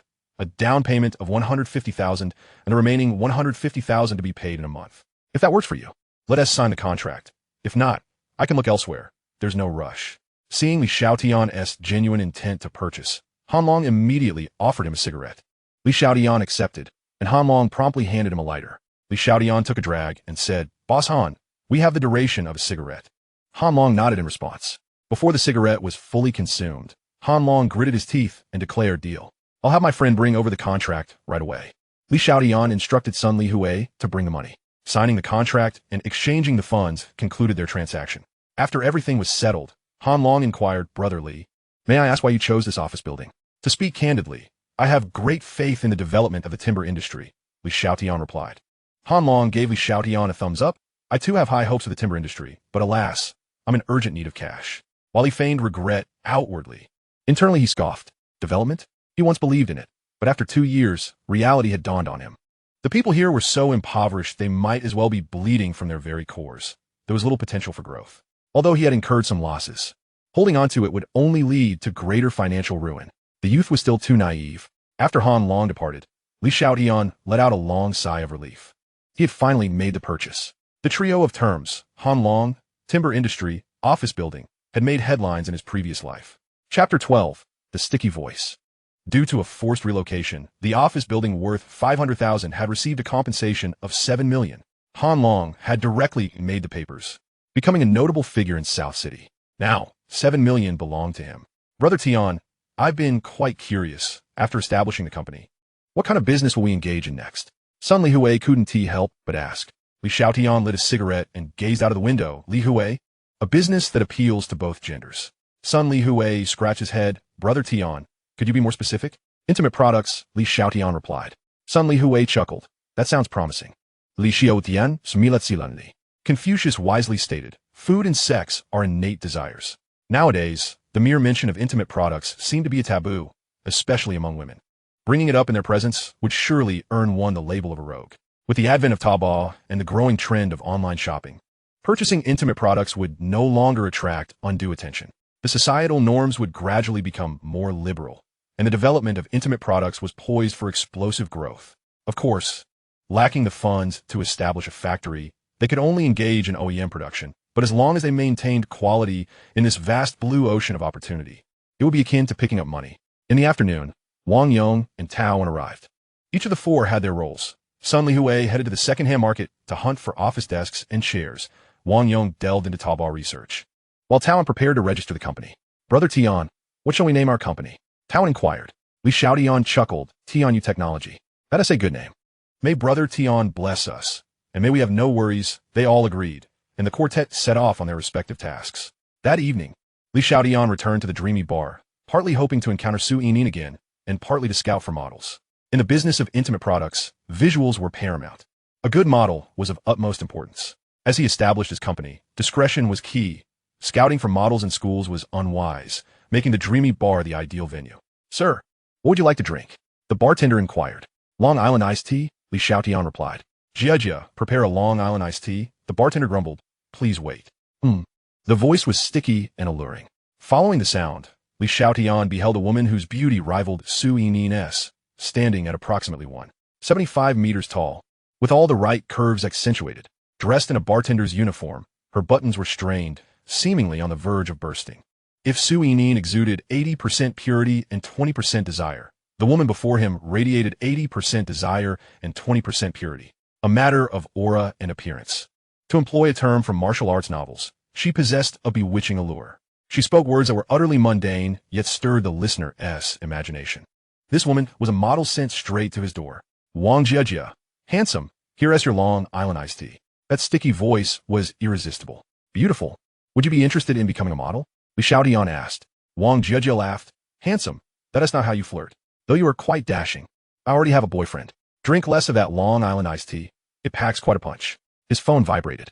It was a message from Boss Wang, the bootlegger, stating that the goods had arrived at the designated warehouse. It was time to reel in Ma Hao's design. After initially sharing Huang's contact with Ma Hao, he had since contacted Huang directly, indicating his connections and forewarning of an impending crackdown on pirated discs. Huang had caught wind of it. They had struck a mutual agreement, allowing Huang to earn one last sum while assisting him in designing Ma Hao. Li Xiaotian downed his drink, requested a pen from the bartender, and scribbled his phone number on a napkin. "I truly need a clothing model. You would be perfect. If interested, please contact me." After settling the bill, he departed. Wang Jia glanced at the phone number on the napkin and pushed it aside. Later that night, Li Xiaotian purchased a new SIM card. At this time, there was no real name registration for phone cards. He promptly called to report Ma Hao and informed the police of the stash location. Meanwhile, at the Puka warehouse, Ma Hao puffed on a cigar, watching as truckloads of discs were unloaded. "Brother Hao, we can handle this. You don't need to be here," Li Zhong remarked. Old Gio adjusted his round glasses. "Brother Hao, with this cheap source of goods, all the bootleggers in South City will come to you for supplies. You're destined to become the leader of South City's bootleg DVD market." Ma Hao surveyed the warehouse filled with discs, a satisfied smile spreading across his face. Sometimes defying fate is unavoidable. Just think, this supply channel is practically delivered to us. It's heaven's way of granting me wealth, Old Gio flattered. "In my opinion, that Li Xiaotian is merely a coward with a narrow vision. If he had kept quiet, he could have been the one to prosper. He will surely regret it in the future." Li Zhong also chimed in with praise for Ma Hao. "Only you, Brother Hao, possess the guts. Only someone like you can strike it rich." As they spoke, Li Zhong glanced outside the warehouse. "In the future, Brother Hao will surely become the richest man in South City. Forget this warehouse. The entire South City's warehouses will belong to you. Look, that red light flashing. Doesn't it symbolize your flourishing business?" Old Gio didn't even look. Of course, Brother Hao's business is bound to thrive. Ma Hao wore a broad smile, following Li Zhong's gaze. "Red light? Damn, that is a police car. Fools, the police are here, run." Ma Hao hesitated for a moment, then headed towards the warehouse. To guard against the police, he had intentionally left the back door open, but after just a few steps, he stopped. The back door. The entire warehouse was filled with secondhand discs, and the back door had long been blocked. "Don't move. Get down." The police burst in, swiftly taking control of the situation, and Ma Hao and his associates were apprehended. Meanwhile, Li Xiaotian returned to school, coincidentally encountering Li Weining, who was also holding a phone, proudly showcasing it to her friend Su Tingting. Upon seeing Li Xiaotian, Li Weining immediately approached him. "Li Xiaotian, do you think you're the only one with a phone? Look, this is a gift from my boyfriend. He is far more generous than you. You, not even worthy of offering him your shoes." Li Xiaotian chuckled lightly. Without a doubt, it was Zhang Xingmao who had purchased it for Li Weining. Having won just a few thousand, he began to lavishly spend, and Zhang Shengmao's descent into indulgence was more rapid than he had anticipated. "Then I must congratulate you." With that, Li Xiaotian turned and departed. Li Weining glared at Li Xiaotian's retreating figure, infuriated, stamping her foot in frustration. It was as if she had expended all her strength, only to strike a blow against cotton, powerful yet ineffective. Li Xiaotian, keep up your pretense. Once Zhang Xingmao is discharged from the hospital, I shall trample you into the mud. I will mock you relentlessly. Chapter 13. The proactive Wang Jia. Li Xiaotian paid him no heed. In the dead of night, Wang Jia finished her shift and, upon seeing her boyfriend waiting for her at the entrance, beamed with joy. Darling, what brings you here? I missed you, so I came to pick you up, Duan Yun replied. Wang Jia linked her arm through Duan Yun's. You're the best. Come on, let me treat you to a late-night snack. Duan Yun chuckled. Jia, eating late-night snacks can lead to weight gain. We are both models. We must maintain our figures. Let's skip the late-night snack. I have somewhere else in mind. As they strolled together, Duan Yun paused, gazing intently at Wang Jia. We've been together for a month now. I am sincere in my feelings for you. I swear by the heavens that I will love you for a lifetime. When I have money, I will buy a house in Nancheng and marry you. Wang Jia released his arm. What exactly are you trying to say? Duan Yun attempted to take her hand. I want to engage in what couples do, like getting a room. I'm a normal man. So, your concern for my safety on the way home was merely a pretext to suggest we get a hotel room? Wang Jiajia's beautiful eyes brimmed with disappointment. When I agreed to be your girlfriend, it was because you promised to respect me. I have endured for a month. Is that not enough respect? Duan Yun lit a cigarette, taking a puff. Wang Jiajia, I have played along with your act for a month. What are you pretending for? Being a pure woman while working in a bar? Today, if you want to go to a hotel, you're still my girlfriend. If you maintain your pride, we will break up. Do you really think I am desperate for women? If it weren't for your beauty, I wouldn't waste my time on you. Wang Jiajia stood there, stunned. She had never imagined that her seemingly perfect boyfriend was merely acting, putting on a facade. Disappointment. Enormous disappointment. Seeing her reaction, Duan Yun immediately grabbed her hand, attempting to drag her to the hotel. Let go of me. Release me. Wang Jiajia exclaimed, breaking free from his grasp. Taking a deep breath, she declared, Duan Yun, thank you for acting these past few days. There's no need for you to pretend anymore. Let us part ways. With that, she turned and walked away. Duan Yun watched her retreating figure, spitting on the ground, then pulled out his phone. Wang Jiajia, if you leave now, I will immediately call another woman for a hotel room. Wang Jiajia ignored him. Duan Yun dialed a number directly. Meet me at the hotel near Dream Bar. I just broke up with Wang Jiajia, and the room is ready. Don't waste it. Will you come? Afraid your husband will wake up? If I were afraid of your husband, I wouldn't be calling you. As Wang Jiajia walked, tears streamed down her face. She wiped her tears, encouraging herself, Jiajia, you must not cry. You have no reason to be sad over a scumbag. Unknowingly, she found herself back at Dream Bar. Wang Jiajia took out her key and entered through the staff passage, beginning to mix drinks for herself. By sheer coincidence, she concocted a Long Island iced tea. Wang Jiajia downed it in one gulp, continuing to mix and drink one after another. Who would have thought that I, Wang Jiajia, would choose such a scumbag? The ultimate scumbag.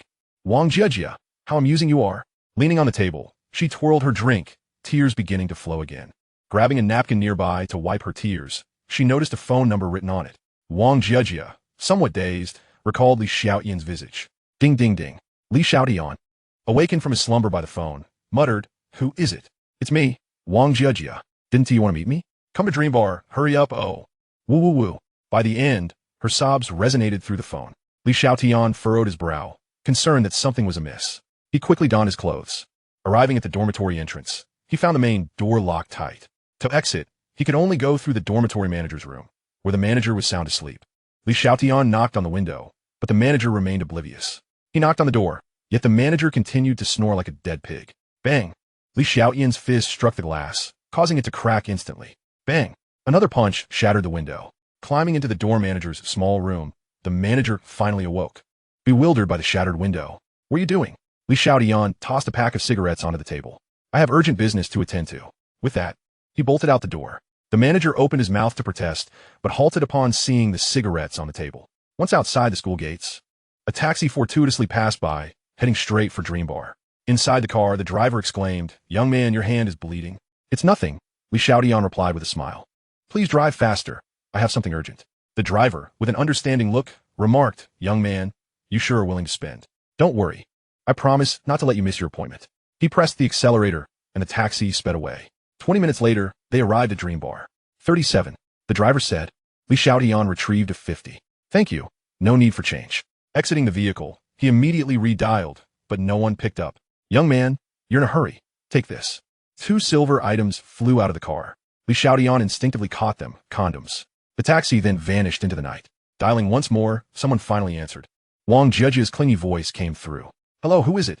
The bar is closed. Li Xiaotian inquired. Where are you now? Are you all right? Me? I'm at the bar, ha. Surprise. I can enter through the staff passage. Ugh. Li Xiaotian dashed to the back door, gently pushing it open. It truly yielded. Upon entering, he asked, Where are you? I want to tell you. Beep, beep, beep. The call ended abruptly. After searching for a while, Xiaotian finally found Wang Jia at the bar. Her face flushed from intoxication, tear stains still visible. Are you alright? I'm perfectly fine. There's never been a better time than now, Wang Jia responded, her tears spilling over once more. I didn't expect you to actually come. Let us go. Let us get a hotel room. Xiaotian gazed at Wang Jia. Have you been through something? I have. Wang Jia rose, wobbling slightly as she approached Xiaotian, drink in hand. I haven't been through anything. I've simply seen through you men. All you think about is the lower half. You left your phone number, didn't you? Just to suggest we get a hotel room? Now that I'm taking the initiative, aren't you happy? Thus, I have covered the expenses for the hotel room. Is that agreeable? After speaking, Wang Jia took hold of Xiaotian and departed for the Roman hotel. Xiaotian gazed at the intoxicated Wang Jia in his arms, who incessantly murmured about reserving a room. It appeared that this room was indeed a necessity. With that thought, Xiaotian embraced Wang Jia and entered the room. Once inside, Wang Jia extricated herself from Xiaotian's embrace and exclaimed, "He says I'm pretending to be innocent. He's merely putting on a show. So I shall cease to feign innocence and sleep with other men." With those words, she began to tear at her own clothing. Chapter 14. I'm also a scoundrel. Xiaotian suddenly comprehended that she was nursing a heartache. It was no wonder he was momentarily lost in thought. In that fleeting moment, Wang Jia had already shed her outer garments, revealing a significant expanse of skin to the air. "Come on," she said in a sultry voice, causing Xiaotian's throat to constrict. Under normal circumstances, he would have transformed into a ravenous wolf, compelling Wang Jia to sing her conquest. But having been wounded in love and inebriated, he found himself succumbing to temptation. Moreover, what about the modeling gig? He had managed to maintain his composure. Yet Wang Jia had actively approached him, pulling him towards the bed. At noon, Wang Jia awoke to the sight of an unfamiliar environment. Was this a hotel? Glancing down, she realized her clothes were gone. A Durex lay on the bedside. Wang Jia emitted a sharp scream as Xiaotian emerged from the bathroom, a towel wrapped around his waist. "What are you shouting about, Ms. Wang Jia? If anyone should be shouting, it should be me," Wang Jia retorted. "You? I'm the one at a disadvantage here." Xiaotian cleared his throat. "Did you drink yourself into oblivion? It was you who contacted me yesterday, urging me to meet you at the bar, and you were the one who dragged me to the hotel. The clothes you wore were also removed by you." Gradually, Wang Jia recalled the events of the previous night, her cheeks flushing crimson. Stop. She looked down to find her undergarments still on, with a sigh of relief. She then curled up under the covers, exposing only half her head as she scrutinized Xiaotian. "Eight-pack abs." Seeing her regain her composure, Xiaotian inquired, "Have you considered becoming a model?" Wang Jia was taken aback. She had always thought Xiaotian's mention of seeking a model was merely a pickup line, not a genuine proposition. "I've been modeling during the day, but my physique has been too striking, leading to constant rejections." A sense of melancholy washed over her. International top models, even if not flat-chested, typically maxed out a B cup, yet she possessed a 36D. The future seemed bleak. Was she destined for heartbreak in love, but triumph in her career? Xiaotian cleared his throat again. "I'm seeking a model for intimate products. Would you be open to that?"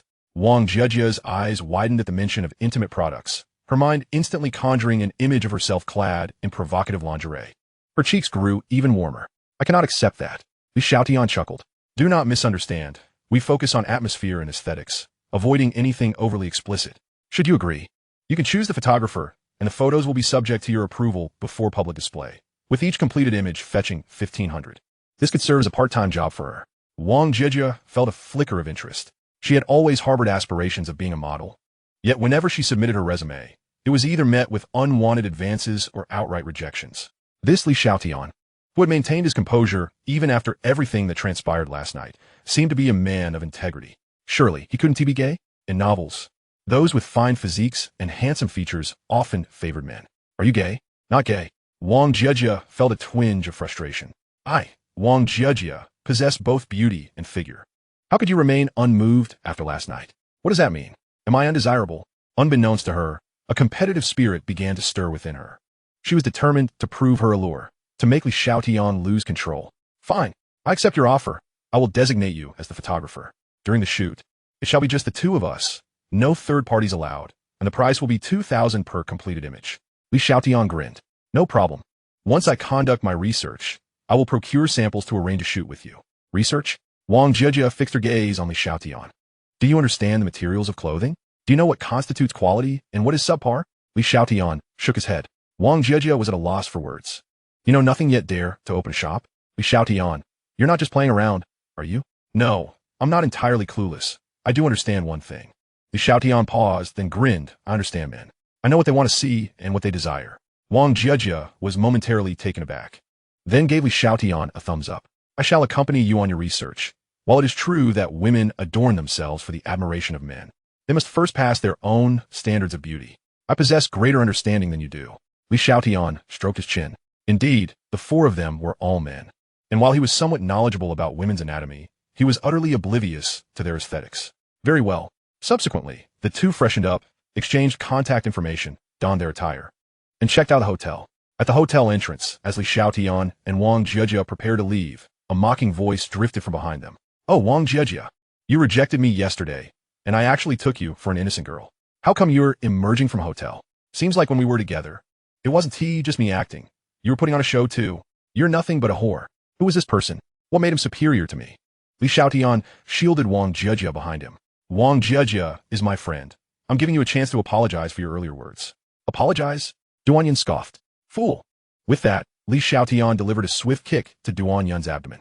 Though Duan Yin stood at 188 meters and Li Xiaotian at 183 meters, Li Xiaotian practiced martial arts, appearing lean yet muscular and possessed greater explosive power. That single kick sent Duan Yin flying 2 meters away, sliding across the ground. As soon as he came to a halt, Li Xiaotian dashed over to Duan Yin. Smack! Smack! He landed 2 resounding slaps on Duan Yin's face. The next time you spout nonsense, I'll make you regret it. With that, Li Xiaotian took Wang Jiejia and departed. The hotel security and Duan Yin's companion assisted him to his feet. Call the police. I want to report this. Duan Yin shouted. No, don't call the police. The woman hesitated, then added, if you do, my husband will discover our affair. And then Duan Yin's complexion turned pale. The security guard looked at Duan Yin with disdain, though he maintained a courteous tone. Sir, do you still wish to call the police? If you do, having suffered a significant loss, but too intimidated to report it. Duan Yin seethed. No, I want to call the police. Meanwhile, Li Xiaotian could not contain his curiosity. Sister Jiejia, why do you want to assist me in the research? Wang Jiejia turned to Li Xiaotian. To entice you. Li Xiaotian looked at Wang Jiejia in astonishment, and she countered. And you? Why did you help me deal with Duan Yin? Li Xiaotian responded with a smile. Firstly, you are both my employee and my friend. Naturally, I must protect you from being bullied. Secondly, I detest scoundrels. Wang Jiejia questioned. Why do you despise scoundrels? Li Xiaotian chuckled. Would you prefer the truth or a lie? What is the lie? I have a strong sense of justice. And the truth? I, too, am a cad. Opposites repel. Chapter 15. Wen Xia's Gratitude. Wang Jiejia fixed her gaze on Li Xiaotian's hand. I have always wanted to inquire about the injury on your hand.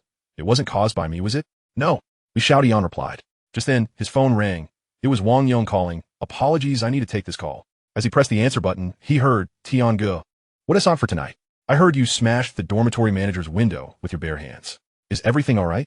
Wang Jiejia stood frozen. Last night, smashed a window.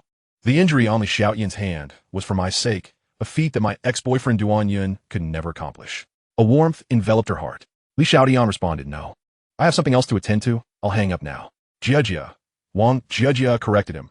I am 4 years your senior. You should address me as Jiejia. At the Blue Bay Cafe, when Xia rushed in, exclaiming, Mom, didn't you say you weren't feeling well? What is going on? Is your old ailment acting up again? Should I call Dr. Qin?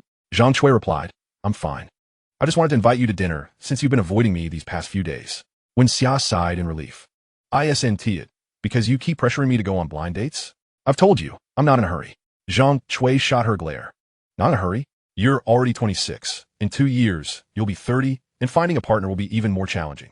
When Xia, feeling a headache coming on, attempted to change the subject. Where are we eating? Zhang Chui smiled. Just wait a moment. I've invited a friend too. No sooner had she spoken than a woman of similar age to Zhang Chui approached, donned in sunglasses and logos. Zhang Chui introduced her with a smile. Wen Xia. This is Aunt Li. She held you when you were little. Her son just returned from studying abroad, and since you're both of the same age, I thought I'd de-introduce you. When Xia stood up, smiling, hello, Aunt Li. Where's your son? Zhang Chui inquired. Li Ping sat down, removed her sunglasses, and fixed her gaze on Wen Xia, saying he's parking. This child just got a job and bought a BMW. You know, it's difficult to find parking here. I really don't know what to do with him. When Xia sat down, feeling somewhat uncomfortable. At that moment, a man entered, also adorned in logos. Son, over here. Zhang Shui waved to the man. When Xia cast a glance at her mother, realizing that the supposed illness and dinner were merely a guise for a blind date, she turned her attention to the approaching man. He stood at a height of 1.70 meters, his hair slicked back and wearing black-rimmed glasses. As for his appearance, it was quite unremarkable. Suddenly, when Xia sprang up, drawing the attention of Zhang Shui and Li Ping, Zhang Shui gave her a warning look. When Xia, "What's the matter?" When Xia replied, "Mom, Aunt Li, I have a student who has encountered some trouble, so I must return to school. You two enjoy your dinner. I'll take my leave. Bye." Li Ping chuckled. "Let Xiaotian drive you. He has a car." "Thank you, Aunt, but it's unnecessary. My school is just a few steps away," when Xia said hurriedly before exiting. Back in her office, when Xia hadn't even settled down when her phone rang, it was her mother. "Mom, aren't you dining with Aunt Li? Why are you calling me?" Zhang Shui responded. "This time, whether true or not, we're letting this matter rest. I've arranged for Xiao and to meet you next Saturday. You two should get acquainted and chat." As when Xia was about to protest, her mother's voice came through the phone. "No matter what, you must go." The call ended. When Xia sat down, her face clouded with worry. In the dormitory, Li Xiaotian sat by the window, basking in the sunlight when he received a call from Scarface. Zhang Xingmao was deeply engrossed in gambling. He had previously returned to the hospital, but now wouldn't he even go back there, opting instead to sleep in the lounge whenever he was tired, only to resume playing upon waking. If Scarface weren't afraid of a potential tragedy, Zhang Xingmao would likely be playing incessantly. He not only returned the money he had previously won, but also lost a significant portion of his capital. In a buoyant mood, Li Xiaotian stretched and prepared to catch up on some sleep. Just then, his phone rang again. Seeing the caller ID, a smile crept across his lips. "Instructor, what can I do for you?" When Xia asked, "Do you really have a way to help me with my marriage pressure?" "Of course," Li Xiaotian coughed lightly. "However, I would like to request a leave of absence." "A leave? Are you trying to extort me?" When Xia retorted, somewhat irritated. "No. You could consider it as my assistance to you, a token of your gratitude. Moreover, it's for a legitimate reason. I need to take 5 days off this time." "You can refuse, of course." Li Xiaotian appeared relaxed, pondering that if it weren't for the fear of disappointing his parents, he would consider taking a sabbatical from school. When Xia did not respond, Li Xiaotian stifled a yawn. "Instructor, if there's nothing else, I'll hang up now." "Wait, I agree," when Xia replied. Li Xiaotian's lips curved into a smile, effortlessly captivating the icy beauty of the instructor. "Instructor, here's the thing. Your mother is pressuring you to go on blind dates because you are currently single. As long as you inform them that you are not single, she won't push you into blind dates. I'll pick up the leave form from your office tonight." After hanging up, Li Xiaotian gazed out at the scenery, feeling content with how things were unfolding. Meanwhile, at Wang Jiejia's rented apartment, she had just inserted her key into the door when it swung open, revealing Su Yinin with a bright smile. "Jiejia, you're back." "Yinin." Wang Jiejia entered and embraced Su Yinin. "Yinin, I broke up. Duanyan is a cad. Our relationship was merely a charade." Su Yinin gently stroked Wang Jiejia's back. "Breaking up with a cad is a positive step. Jiejia, you didn't return last night. I was worried sick. What did you do?" As images of Li Xiaotian flashed through Wang Jiejia's mind, especially his carefree smile, she couldn't help but chuckle. "Jiejia, are you okay?" Su Yinin released Wang Jiejia, her brow furrowed with concern for her dear friend. "You're not too shaken up, are you?" As Su Yinin contemplated whether to suggest that Wang Jiejia see a psychologist, Wang Jiejia smiled and said, "Yinin, after breaking up with Duanyan, let us start from when I first met him." Upon hearing this, Su Yinin chuckled. "So, you really intend to be a model for that person?" "Being a model is secondary." Wang Jiejia stood tall, declaring, "I want to showcase my charm. I want that unyielding Lu Xianghui to be captivated by me. Moreover, I have high hopes for the adult toy industry. The outfits I bought previously were for this business venture. You seem to like them too, even trying them on." Su Yinin blushed at the thought. Those outfits were indeed quite daring. Additionally, she couldn't help but recall the events of the previous few nights, her heart racing. "Jiejia, just be careful not to get too involved." Wang Jiejia, brimming with confidence, reassured her, "Don't worry, I know what I'm doing. That person is just a junior. Easily manageable. By the way, aren't you working at your company? What brings you here?" Su Yinin smiled. "I just missed you." In truth, she wanted to share the events of that night with Wang Jiejia, asking her to keep an eye out for whether Li Xiaotian would reappear. However, to voice this now would be akin to pouring salt into a wound for her sister. Perhaps she would find another opportunity to bring it up. Chapter 16. 2 rooms? No, just one. That evening, Li Xiaotian arrived at Wen Xia's office, grinning. "Instructor, I'm here to collect my leave form." Wen Xia meticulously composed a leave request and handed it to Li Xiaotian. "I'm unaware of your destination during your absence, Yet as a student, I implore you to dedicate your energies to your studies and not to lose sight of your priorities. Li Xiaotian saluted, replying understood. When Xia continued, moreover, it appears you have never attended my class. Ah, aren't you the counselor? And also a teacher? Li Xiaotian exclaimed, taken aback. Xia's demeanor turned frosty. This semester has only just commenced, and I am indeed your instructor for market economics. Upon the conclusion of your holiday, I expect to see you in my classroom. Not a problem. Li Xiaotian paused and added, Teacher Wen. Ah, it seems addressing her as teacher Wen adds a certain thrill. His gaze lingered on Wen Xia. Perhaps it was the heat of the day, but she had styled her hair into a high ponytail and donned a white short-sleeve shirt. The printed English word love on her chest, boldly proclaiming love. He wished to gaze further, but was interrupted by Wen Xia's icy voice. Have you seen enough? Li Xiaotian withdrew his gaze, feigning seriousness. Ahem, Teacher Wen, has anyone ever told you something? Wen Xia inquired, what is it? You are very beautiful, he declared, and immediately turned to flee. Wen Xia was momentarily stunned, and gradually, a faint blush crept on her cheeks, a trace of worry appearing in her beautiful eyes. Upon returning to the dormitory, Wang Yong and the others were back. The company's business license had been secured. Upon seeing Li Xiaotian, they gathered around him, their faces adorned with mischievous grins. Li Xiaotian remarked, with expressions like that, you must have something to say. Wang Yong and the others nodded in unison. Li Xiaotian smiled. Then speak. The trio exchanged glances, and finally, Wang Yong rubbed his hands together. Brother Tian, are you going on another inspection? Or perhaps conducting market research? Li Xiaotian nodded slightly. Indeed. Son Li Hui immediately raised his hand. Brother Tian, take me along. I have no ulterior motives. I simply wish to learn from your side. Wang Yong and Tao exclaimed simultaneously, their faces full of disdain. Hypocrite. Wang Yong added, Brother Tian, I've accompanied you before. We work well together. Please take me this time as well. No sooner had he finished speaking than Tao and son Li Hui both shot him a middle finger. Cough, cough. Tao cleared his throat and said earnestly, Fatty Wang, you came along last time. I cannot take you every time. Li Hui still needs to oversee the renovations and is unable to join. It is most reasonable for me to accompany Brother Tian this time. Besides, I also wish to broaden my horizons. Li Xiaotian patted Tao and shoulder. You make a compelling argument, yet I have already arranged for others to accompany me. Brothers? Perhaps next time. Upon hearing this, the three of them hung their heads in disappointment. Subsequently, Li Xiaotian sent a message to Wang Jiejia, confirming their departure time. The next day, at the train station, after collecting the tickets, Li Xiaotian awaited at their agreed meeting point. Before long, he spotted Wang Jiejia, clad in a black t-shirt and gray athletic pants, carrying a backpack. Wang Jiejia smiled and inquired, Presently, am I late? Li Xiaotian looked at her, surprised. Presently? Wang Jiejia chuckled. On official business, of course, one must use their title. Very well. The two boarded the train. It was the year 2003, and the once burgeoning lingerie capital, Guanyun, had yet to develop. Their only destinations were the major cities, either the capital or Yangcheng, and they were headed to Yangcheng. The train moved at a leisurely pace. The journey from Nancheng to Yangcheng would take an entire day and night. Initially, Wang Jiejia maintained a cheerful conversation, but by evening, fatigue overwhelmed her. They were seated in soft seats, the space confined, leaving no room to recline. Li, prendi, maileno nio for a moment. I just need to rest my eyes, Wang Jiejia said, resting her head on Li Xiaotian's shoulder, quickly drifting off to sleep. She slept soundly. Upon awakening, she was startled to find herself nestled in Li Xiaotian's embrace. Awake? Li Xiaotian inquired. Wang Jiejia extricated herself from his arms and stretched. Yes, I slept very well. Thank you. No need for thanks. I should have purchased sleeper tickets, Li Xiaotian replied, rising to stretch. After a day and night of travel, he was indeed exhausted. Yet he could not afford to close his eyes, as he sensed someone scrutinizing him. He had brought a considerable sum of money on this trip, and could not be careless.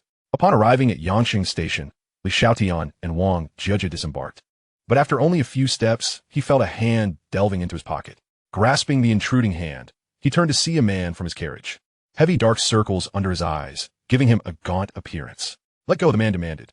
Wang Jiejia, witnessing this scene, immediately shouted, Thief! Catch the thief! Instantly, several people in the crowd rushed to escape.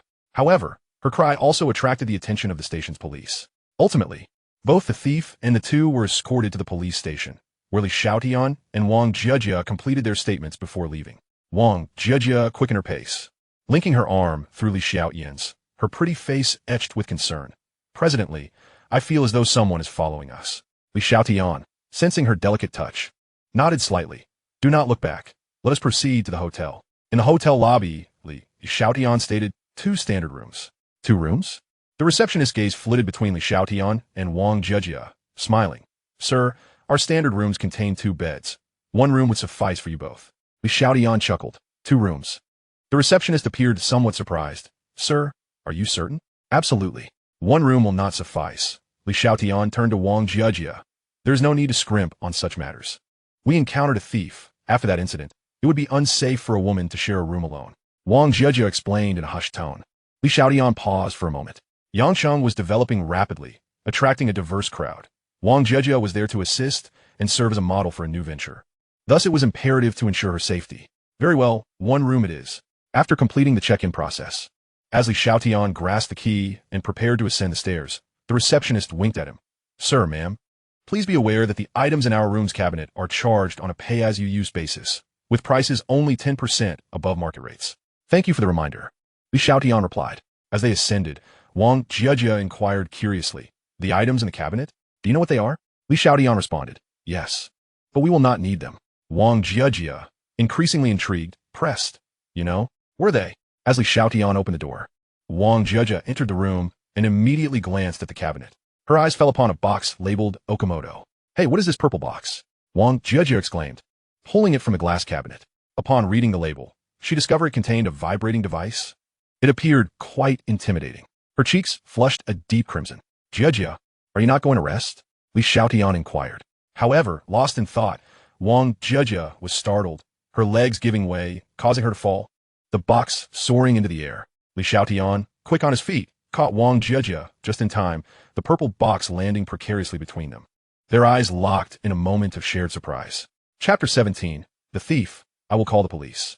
At that moment, Wang Jejia felt her heart racing violently, as if it might leap from her chest. Her face turned beet red. What to do? If he attempts to kiss me, should I acquiesce or resist? Indeed, he possesses a certain charm and an undeniable masculinity. Li Xiaotian's hand gradually approached Wang Jejia's chest. Jejia, feeling a surge of nervousness, tightly shut her eyes. However, the anticipated scenario failed to manifest. Upon opening her eyes, she scanned the surroundings and was astonished to find Li Xiaotian comfortably seated on the sofa, meticulously examining a purple box. She exhaled a sigh of relief, yet was soon enveloped by a tinge of dissatisfaction. For goodness sake, she was a beauty herself. It was rather inappropriate for a lone man and woman to share the same space without any overt exchange. Wang Jejia fixed her gaze on Li Xiaotian, muttering softly to herself, I must make you succumb to my allure. Li Xiaotian, catching a hint of the commotion, inquired, What did you say? Wang Jejia retorted, Oh, nothing much. I was merely wondering why you're so engrossed in that. It's not like you have any use for it. A smile crept onto Li Xiaotian's lips as he replied, It bears the production and vendor addresses. If this merchandise can be supplied to hotels, the manufacturer must possess considerable capability. We could pay a visit tomorrow morning. The night passed without incident. Li Xiaotian had completed his morning routine early. But after half an hour had elapsed with Wang Jejia still in the bathroom, he called out, Jejia, are you all right? To which she responded, I'll be out shortly. Just as her words faded, Wang Jejia emerged from the bathroom. Gasp! Dressed in an utterly conventional work outfit, she nonetheless exuded an astonishing visual impact. Particularly striking were her long, slender legs beneath the skirt, a perfect representation of beauty in the digital age.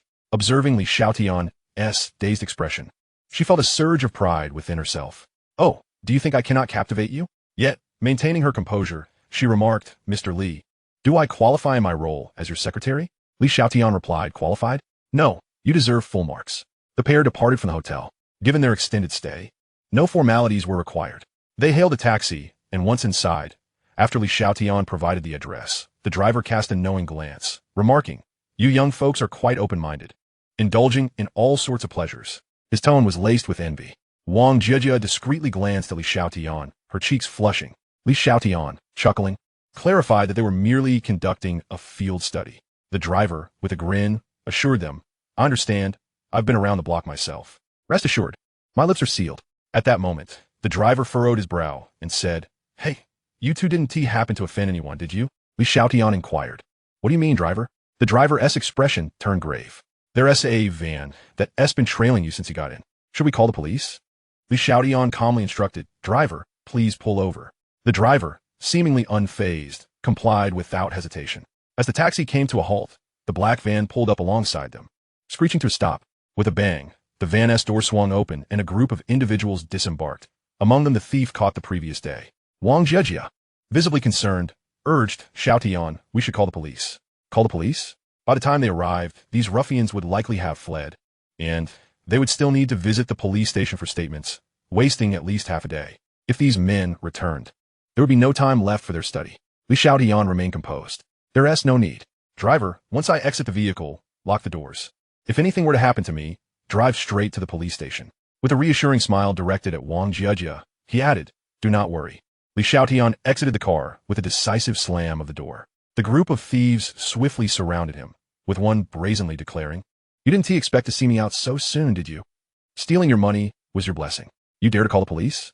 If I don't teach you a lesson today, I'm not Zhao Ting." Li Xiaotian surveyed the crowd, noting that they were merely a group of youths.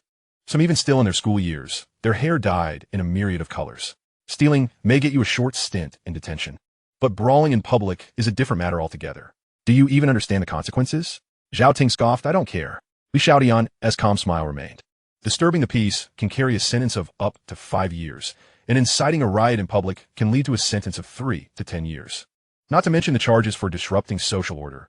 If you so much as harm a hair on my head, you could be looking at decades in prison. The conditions there are far harsher than a detention center. Zhao Ting laughed derisively. "Are you trying to frighten us? I'm not afraid of threats." He rallied his companions. "Brothers, let us teach this punk a lesson." Yet, the others hesitated, exchanging uncertain glances. Zhao Ting, growing impatient, demanded, "Why aren't you moving?" "Zhao, we're a team. But this isn't worth risking 10 years of our lives over," one quipped.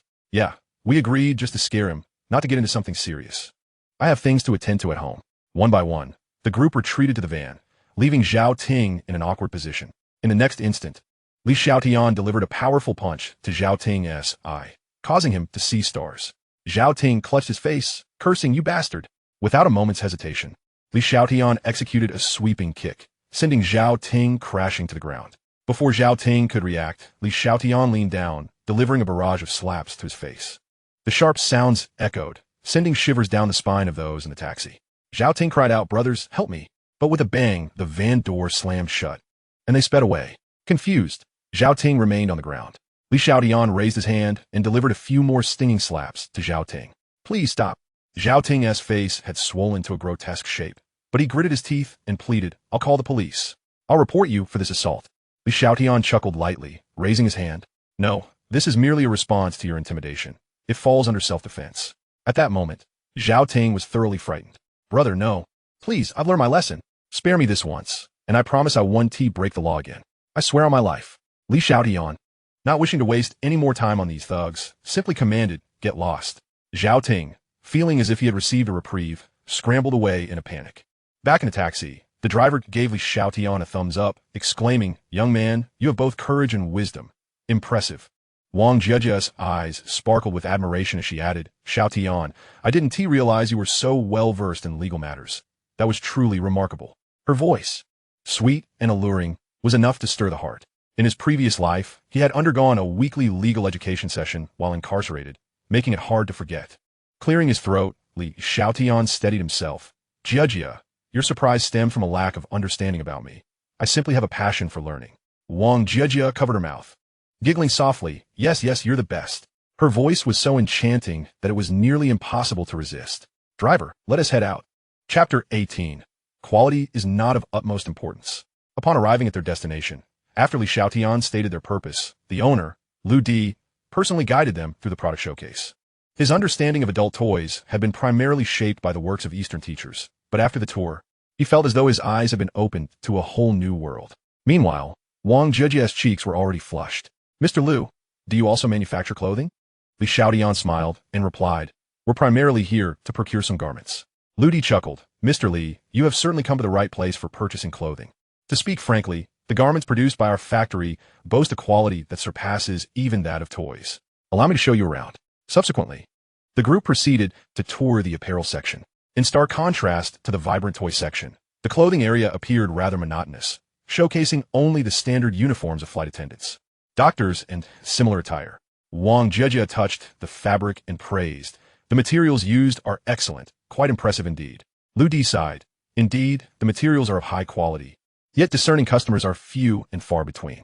To be candid, I command a third of the adult toy market in the entire Yanqing. I thought it prudent to capitalize on this momentum and venture into the adult clothing sector. To penetrate the market, I utilized only the finest materials. I can even assure you that these garments yield no profit. My sole intention is to establish a foothold. Alas, they remain stagnant in my hands. Li Xiaotian examined a flight attendant uniform, appreciating its superior texture. However, he soon grasped the reason behind Lu Di's market struggles. Lu, do you know why your garments are not gaining traction in the market? Lu Di looked despondent. Brother Li, if I knew, would I still be troubled? Let me tell you, I have poured my heart and soul, even my fortune, into this endeavor. In pursuit of a breakthrough, I have invested in market research and spent lavishly on inventory, yet to no avail. At this juncture, Lu Di's eyes sparkled with hope. Brother Li, from your tone, it seems you possess the answer? Li Xiaotian replied, of course. Lu Di was visibly excited. Li, Brother Li, do you truly know? Please do not deceive me. My heart condition cannot withstand such tricks. Wang Jejia looked on with keen curiosity. Lu Di had spent so much money without finding a solution. Yet Li Xiaotian seemed to understand it at a mere touch. Could it be? Li Xiaotian tugged at the flight attendant uniform, saying, you see, with such durability, how could they possibly sell well? Wang Jejia exclaimed, durable is not a bad thing. Lu Di stood dumbfounded. Li Xiaotian smiled gently. Jejia, some things are not deemed good merely because they are of high quality. Consider this. Who will wear these garments, and for what purpose? In a moment of urgency, one must unbutton each button, and by the time they are undone, the enthusiasm has already waned considerably. The key to market entry is simple. The quality need not be overly high. It is preferable that they tear easily when pulled, facilitating convenience. This will ensure repeat customers. However, the texture must be pleasant, and cleanliness must be guaranteed. Lu Di gasped in admiration. Genius. Brother Li, you truly are a genius. With your insight, you could undoubtedly become a leader in this industry. Wang Jejia felt her cheeks flush. Men indeed. Li Xiaotian proposed. Brother Lu, let us discuss business in your office. In the office, Li Xiaotian got straight to the point. Brother Lu, when will you be able to develop that kind of quality? Lu Di smiled. What size do you need? Li Xiaotian pointed at Wang Jejia. I need the size of Secretary Wang. Brother Lu, once you have it ready, please send it to the Regal Hotel, room 666. If the quality meets my expectations, I will return before I leave to discuss pricing and sign a contract. Very well, I assure you will be satisfied, Lu Di replied with a smile. Soon after, Li Xiaotian and Wang Jejia departed. Instead of returning to the hotel, they visited other manufacturers for comparisons.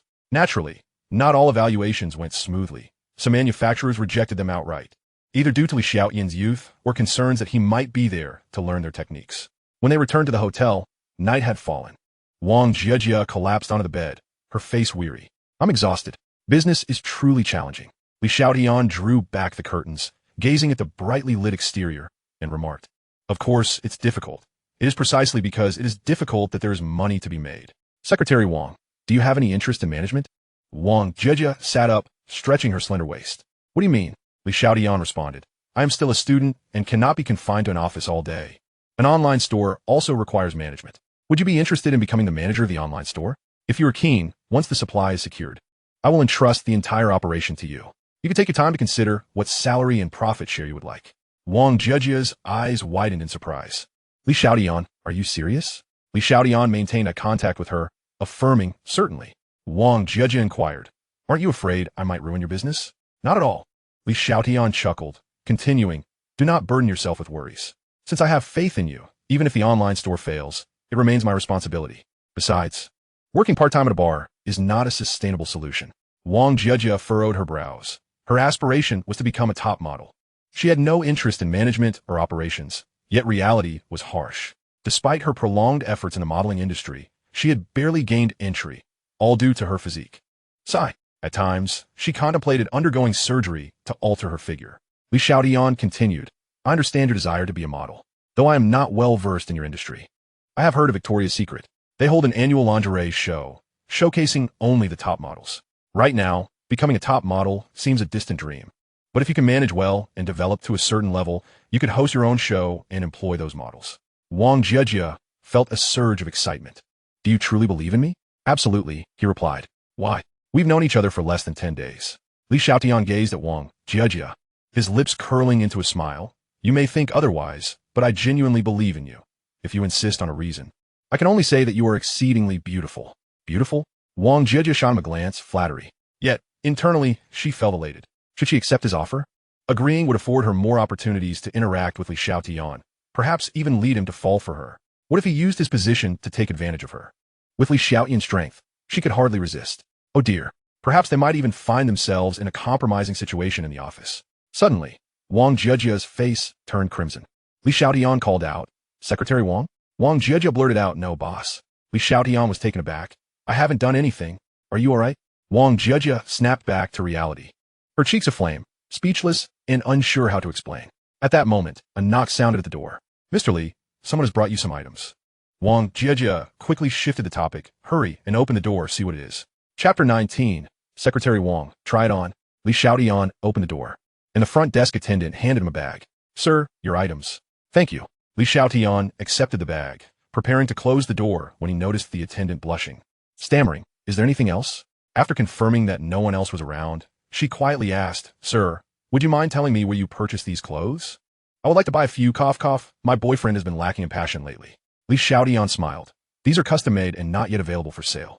If you're interested, you can surf for them on Taobao in a little while. Thank you. Xiaotian shut the door and placed the bag beside Wang Jie. Secretary Wang, try it on. Wang Jie took the bag and entered the bathroom. After a while, Wang Jie emerged, her ensemble impeccably complete, even adorned with a flight attendant scarf. What do you think? Is it beautiful? Xiaotian nodded slightly. Quite impressive. How does it feel? Comfortable? Wang Jie replied. It's rather comfortable. Next outfit.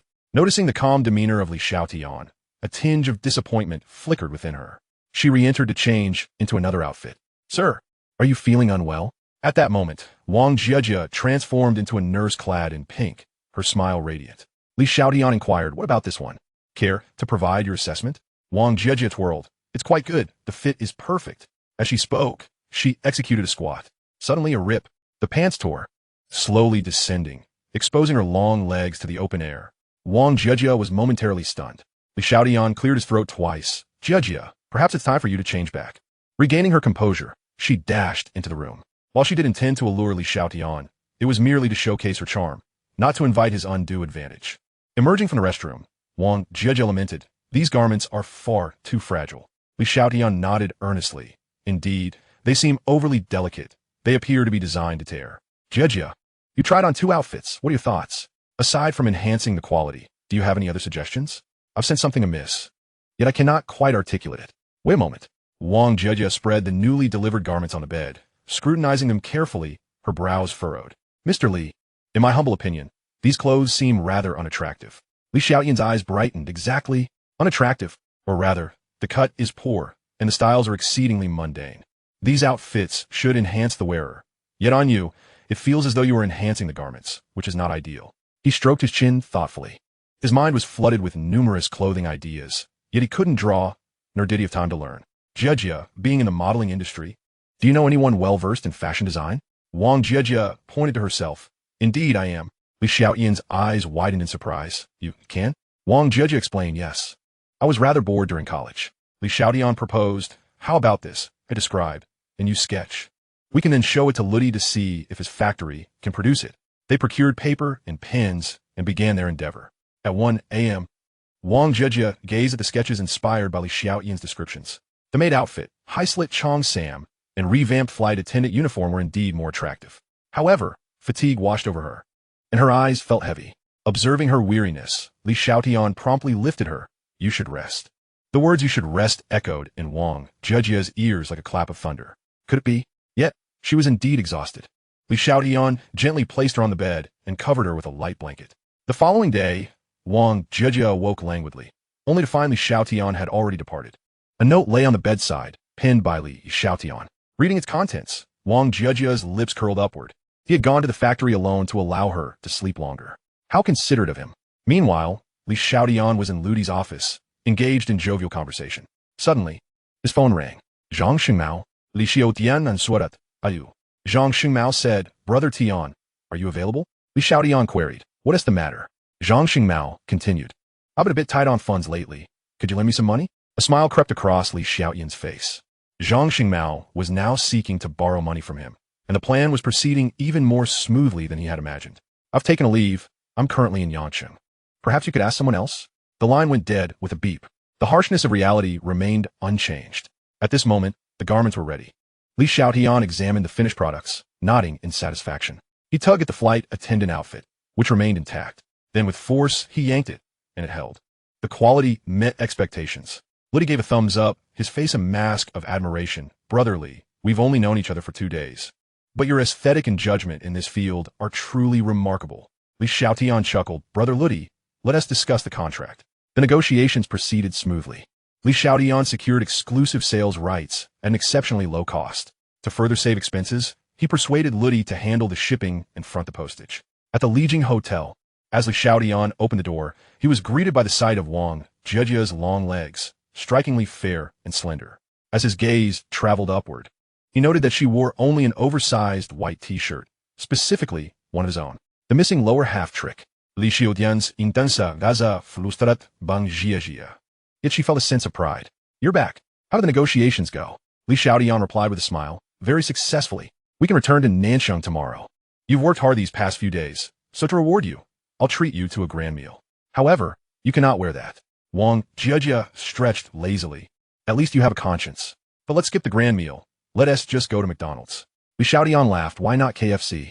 Wang Jiajia sauntered toward the restroom to change. I'm a devotee of McDonald's. At McDonald's, as Li Xiaotian enjoyed a spicy McChicken, he asked, do you have any ideas for the online store's name? Wang Jiajia shook her head. You've invested so much effort into this store. You're its father. So you should name it. Li Xiaotian grinned. If I'm the father, then you must be its mother. Wang Jiajia playfully shot him a glare. Mother? I certainly have the qualifications. Li Xiaotian continued. In the gentle spring breeze, where Jade meets, what do you think of drunken spring breeze? Wang Jiajia paused, then responded. That is quite poetic and aligns perfectly with the product's tone. It sounds lovely. To think you could conjure such a name in such a short time. Mr. Li, you are truly impressive. Impressive? Li Xiaotian chuckled. Of course I am. In my previous life, Drunken Spring Breeze was considered a leader in the adult industry. Chapter 20. Zhang Xingmao's Disappearance. The following day, Li Xiaotian and Wang Jiajia returned to Nanjing City. This time, Li Xiaotian deliberately purchased sleeper tickets.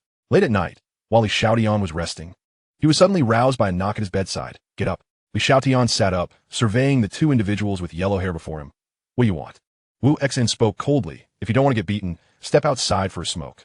Others were also awakened, except for Wang Jiajia, who occupied the upper bunk. Wu Sun whispered, let me inform you, my brother and I have just been released. If you wish to avoid trouble, you better step outside. He added ominously, whatever happens next, you will neither see nor hear it. Anyone thinking of playing the hero can feel free to call the train police, but let me remind you, the police want to protect you forever.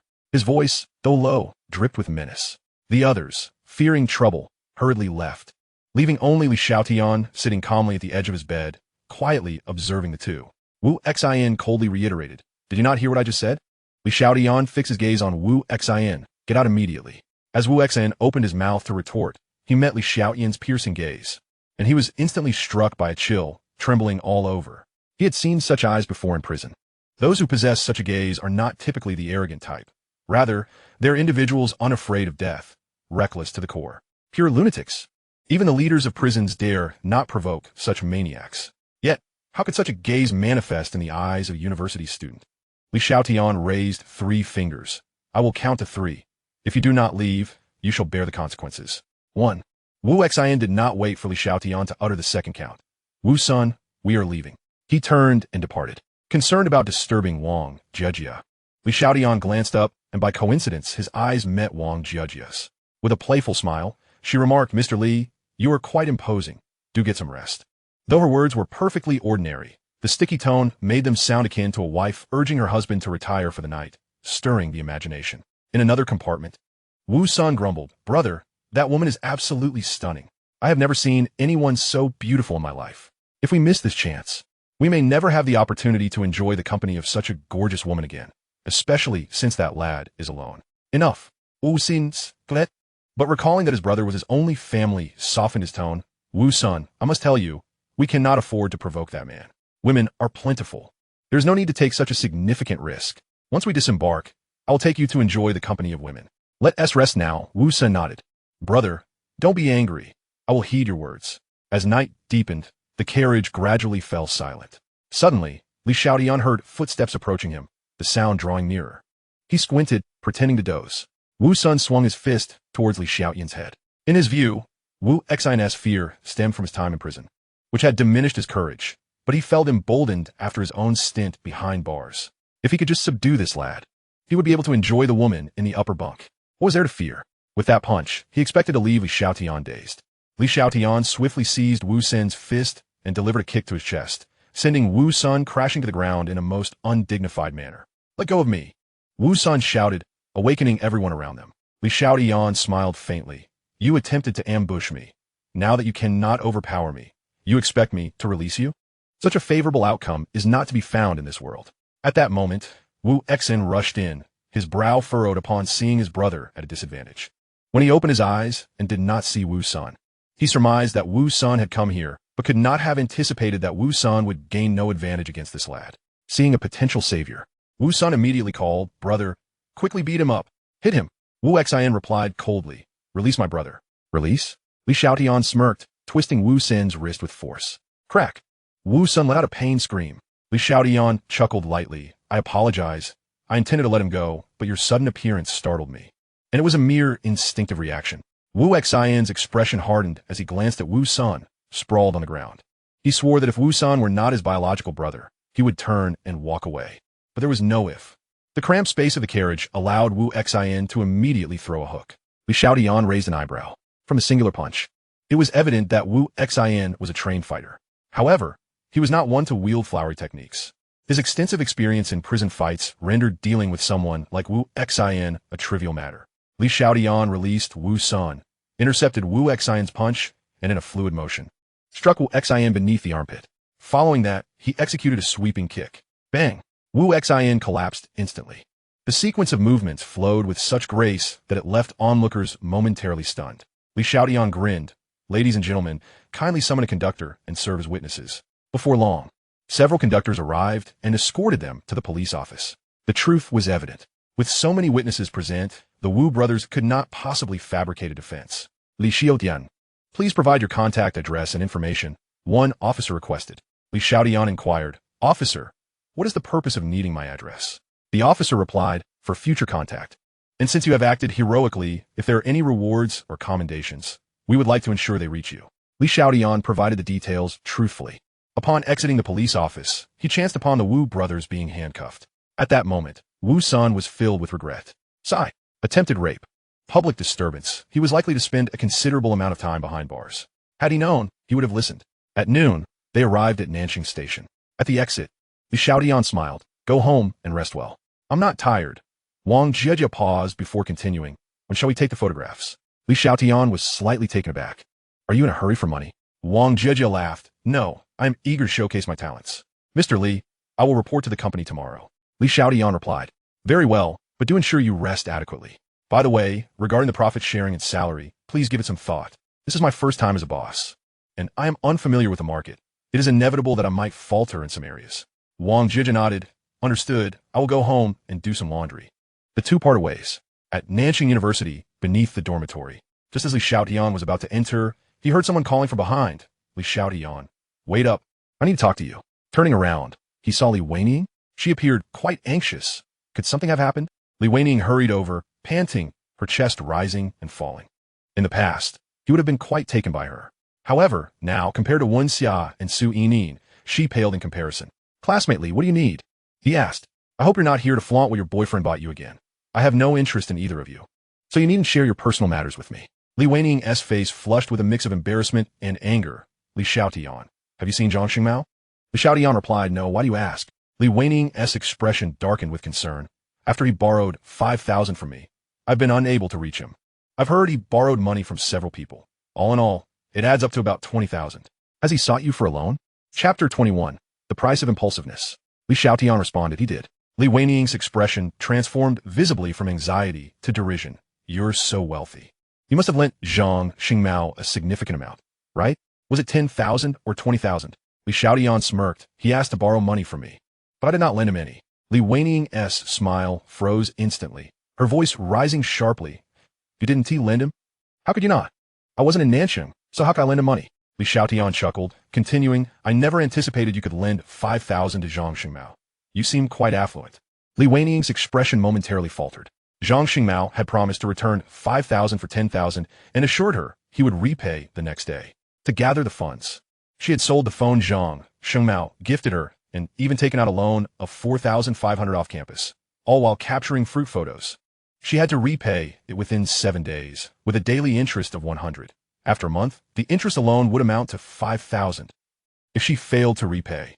As Li Weiniang recalled the scrutinizing gaze of the reviewer during the photo shoot, she shuddered and pleaded, Li Xiaotian, you must help me find Zhang Xingmao. I implore you. Tears streamed down her face, yet Li Xiaotian merely smiled. When she had money, she flaunted it, believing she could be condescending when he was down on his luck, and now, in her time of need, she presented this pathetic demeanor. Women, indeed. Have you finished? He asked. Li Weiniang nodded, her gaze filled with hope as she looked at Li Xiaotian. Li Xiaotian turned to leave, retorting, What does your matter with Zhang Xingmao have to do with me? Weiniang was momentarily stunned, and it was not until Li Xiaotian's figure began to fade that she regained her composure, shouting, Li Xiaotian, I merely asked for a favor. Why must you be this way? Truly, you are not a man. Li Xiaotian paid her no mind. Upon returning to his dormitory, he promptly summoned Wang Yong and the others to inquire about the progress of the company matters, to which they all replied that everything was proceeding smoothly. After a brief discussion, Li Xiaotian smiled and said, Anzi, Yongzi, you two should make another trip to finalize the paperwork for Zhu Chunfeng. They nodded in agreement.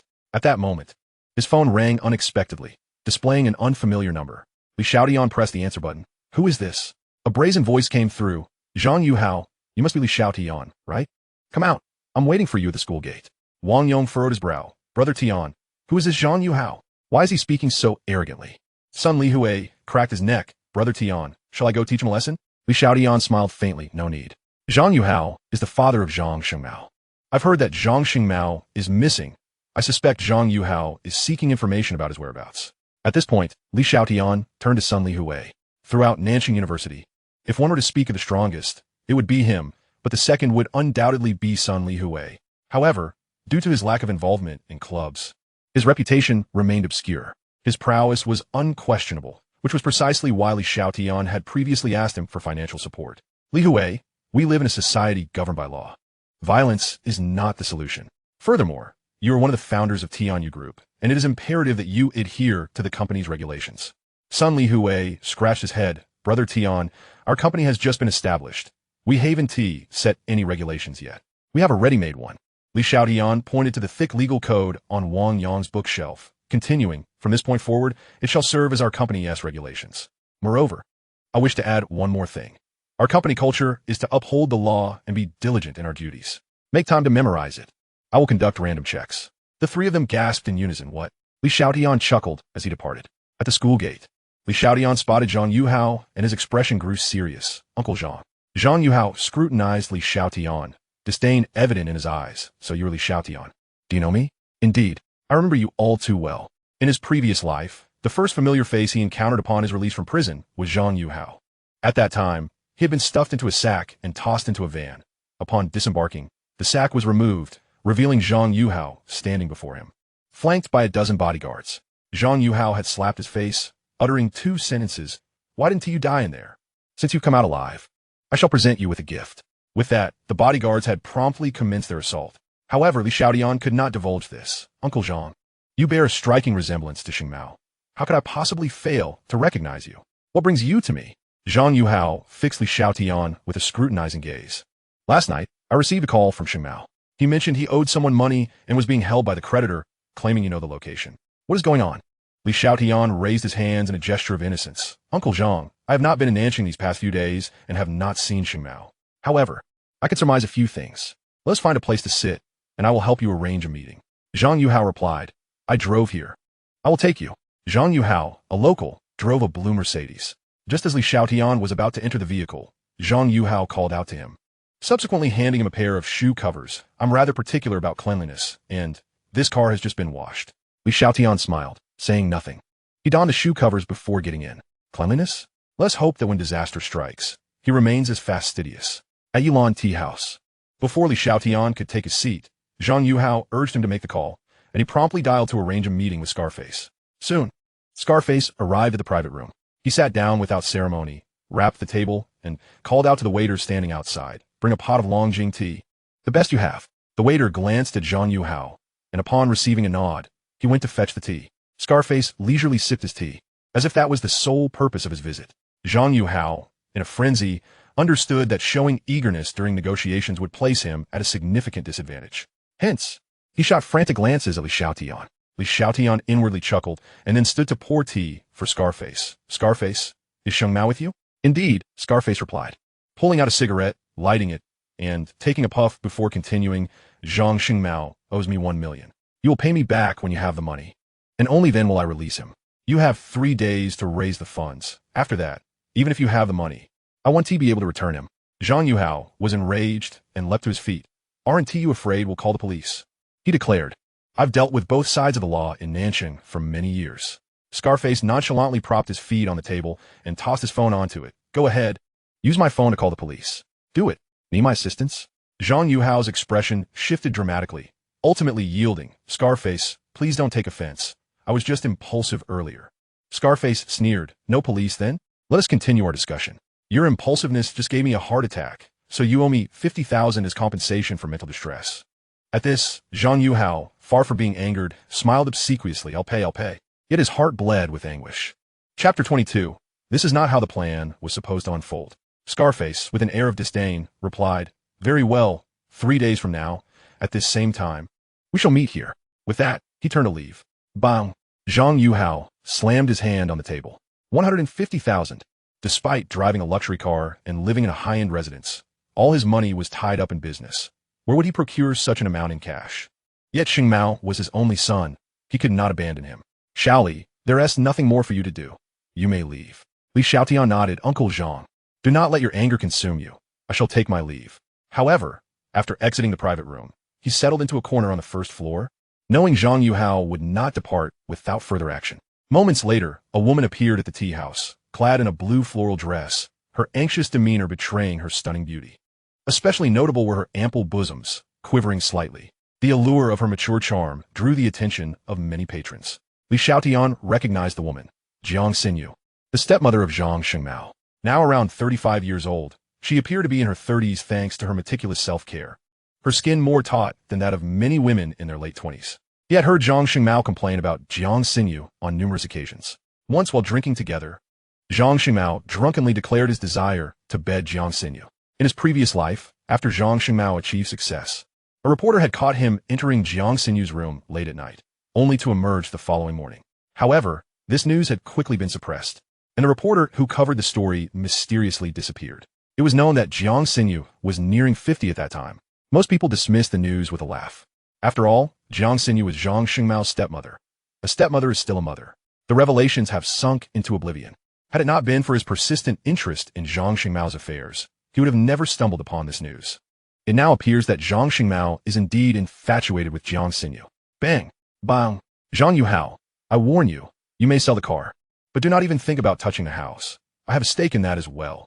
Shortly thereafter, the sound of footsteps echoed. Jiang Xinyu descended from the upper floor, and Li Xiaotian glanced up, noticing that Zhang Yuhao did not follow. He discreetly trailed behind her. He made no effort to conceal his presence, openly following Jiang Xinyu until she quickly noticed him. Who are you? Why are you following me? Li Xiaotian immediately smiled and replied, And Jiang, I'm a friend of Zhang Shengmao. He has mentioned you before. Friend? Jiang Xinyu scrutinized Li Xiaotian. Do you know what has happened to Zhang Shengmao? Li Xiaotian surveyed the surroundings and whispered, Aunt Jiang, this is not a suitable place for conversation. Jiang Xinyu furrowed her brow, eyeing Li Xiaotian with suspicion. He continued with a smile. In fact, I accompanied Uncle Zhang to the tea house, so I'm privy to all the details. He must have called you over to ask for money, right? How do you know? Jiang Xinyu gasped, drawing the attention of passers-by. Li Xiaotian chuckled softly. I know more than you might imagine, but truly, this is not a place for discussion. If you deem it appropriate to speak here, I will remain. Jiang Xinyu looked around. There were still few milk tea shops and cafes, just sycamore trees and curious onlookers. Only a well-decorated hotel stood nearby. Follow me. Soon, Li Xiaotian followed Jiang Xinyu into the hotel and secured a room. Inside, Jiang Xinyu parted her lips. Now that we are alone, can you speak?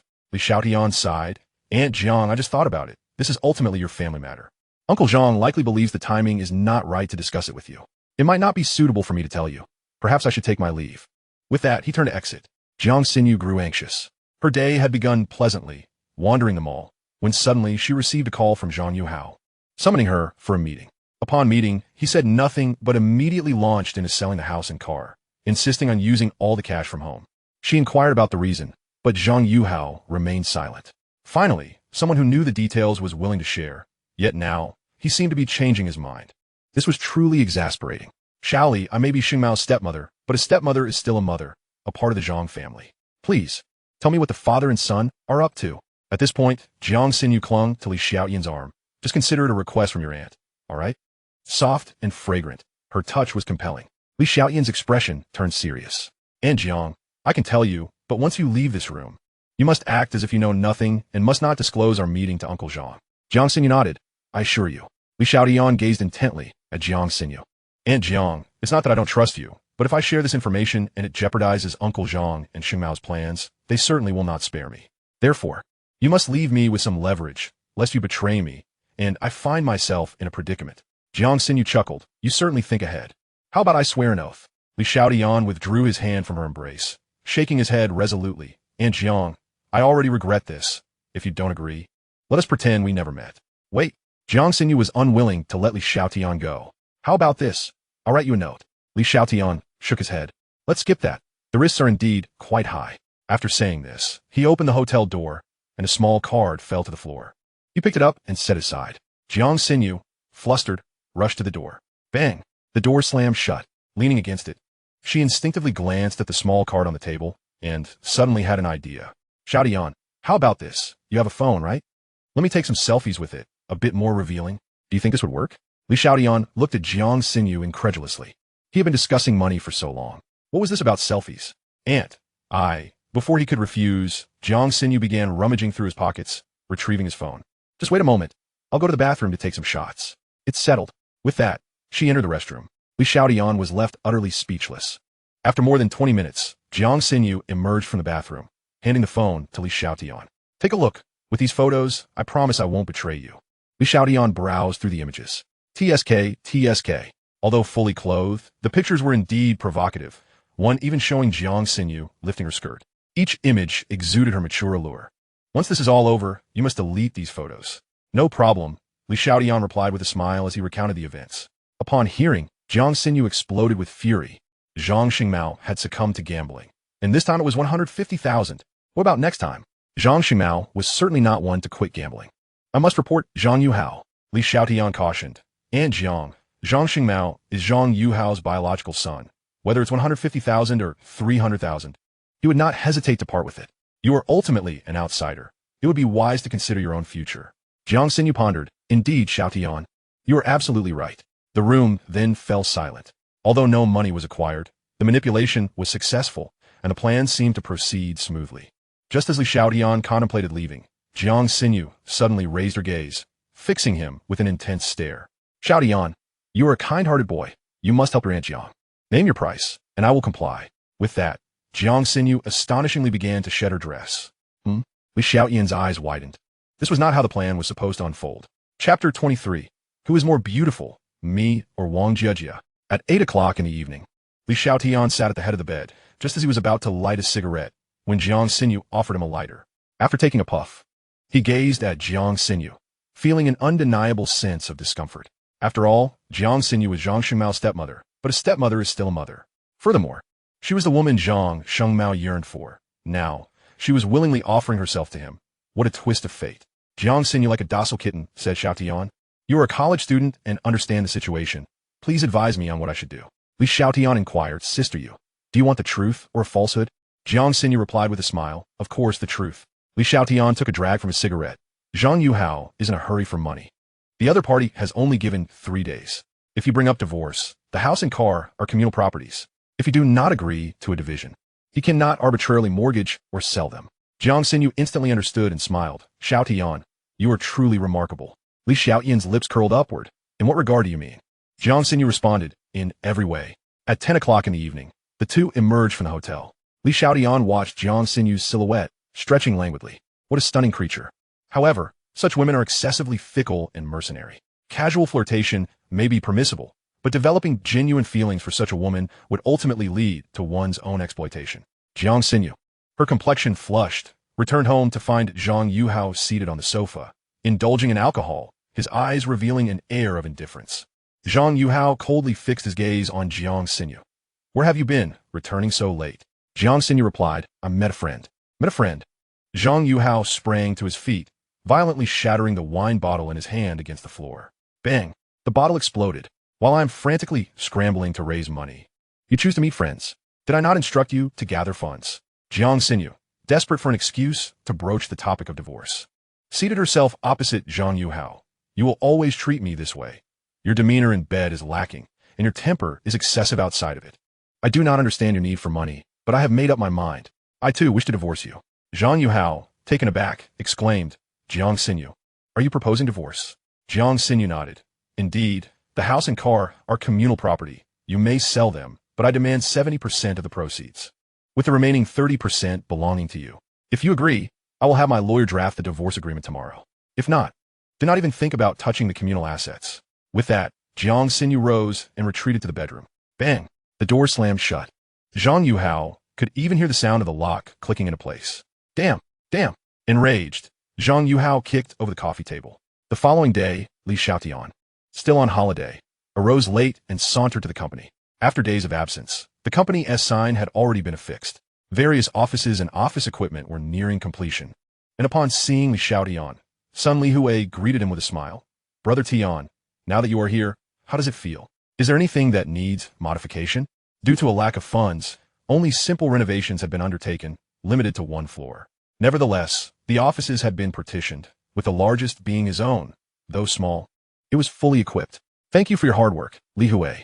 Please inform the renovation crew that we will conduct a quality inspection in 3 days and settle the payment then, with an additional 10% bonus if the work is satisfactory. As for Zhang Yuhao and Zhang Xingmao, they should be dealt with accordingly. However, given the sweltering heat, if the workers perform well, a little extra compensation is warranted." Son Li Hui nodded in agreement. At that moment, Li Xiaotian received a phone call from Wang Jejia.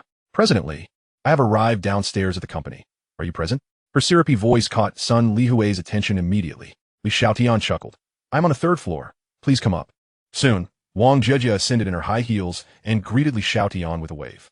He personally ushered her into the office and provided a brief introduction. Son Li Hui gazed at Li Xiaotian with admiration. "Brother Tian, we were previously puzzled about your breakup with Li Wenying. It turns out it was because of Manager Wang. I must step outside to keep an eye on things." In the office, Wang Jejia surveyed her surroundings. "Where shall we take the photos? Although the outside cannot see in, this outfit lacks an office theme, making it somewhat inappropriate to shoot here." Li Xiaotian nodded slightly. "Let's book a hotel room." "Huh?" Wang Jejia was taken aback. At the Tian Shan Grand Hotel, Li Xiaotian checked into a spacious room under the envious gaze of the attendants. To prepare for the photo shoot, he had borrowed a camera from the photography club before leaving school. Although he was not particularly skilled in photography, Wang Jejia was knowledgeable. "I will go change," she said as she entered the restroom. A moment later, Wang Jejia emerged dressed in a flight attendant's uniform. While she understood the intricacies of photography, Li Xiaotian was more adept at posing. After capturing a full-body shot, they swiftly transitioned to various poses. Bending over? How does that showcase the outfit? As a flight attendant, you should be serving seated passengers. Why would you kneel down? And why rest your hand on my head as if I were a pet? After finishing with the flight attendant attire, Wang Jejia changed into a JK outfit. They shot photos from noon until evening, finally concluding their work. Li Xiaotian, exhausted from photographing, collapsed onto the bed, too weary to move. Ordinarily, Wang Jejia would have been more fatigued, yet she appeared invigorated, admiring the photos on the camera. It must be said, despite the awkwardness of the poses, the resulting images were splendid, much more reserved than she had anticipated, even more so than typical fashion models. Yet they exuded an alluring charm that showcased her boundless elegance. Glancing at Li Xiaotian, she mused, what is wrong? After all that physical contact during the shoot, why does Li Xiaotian show no reaction?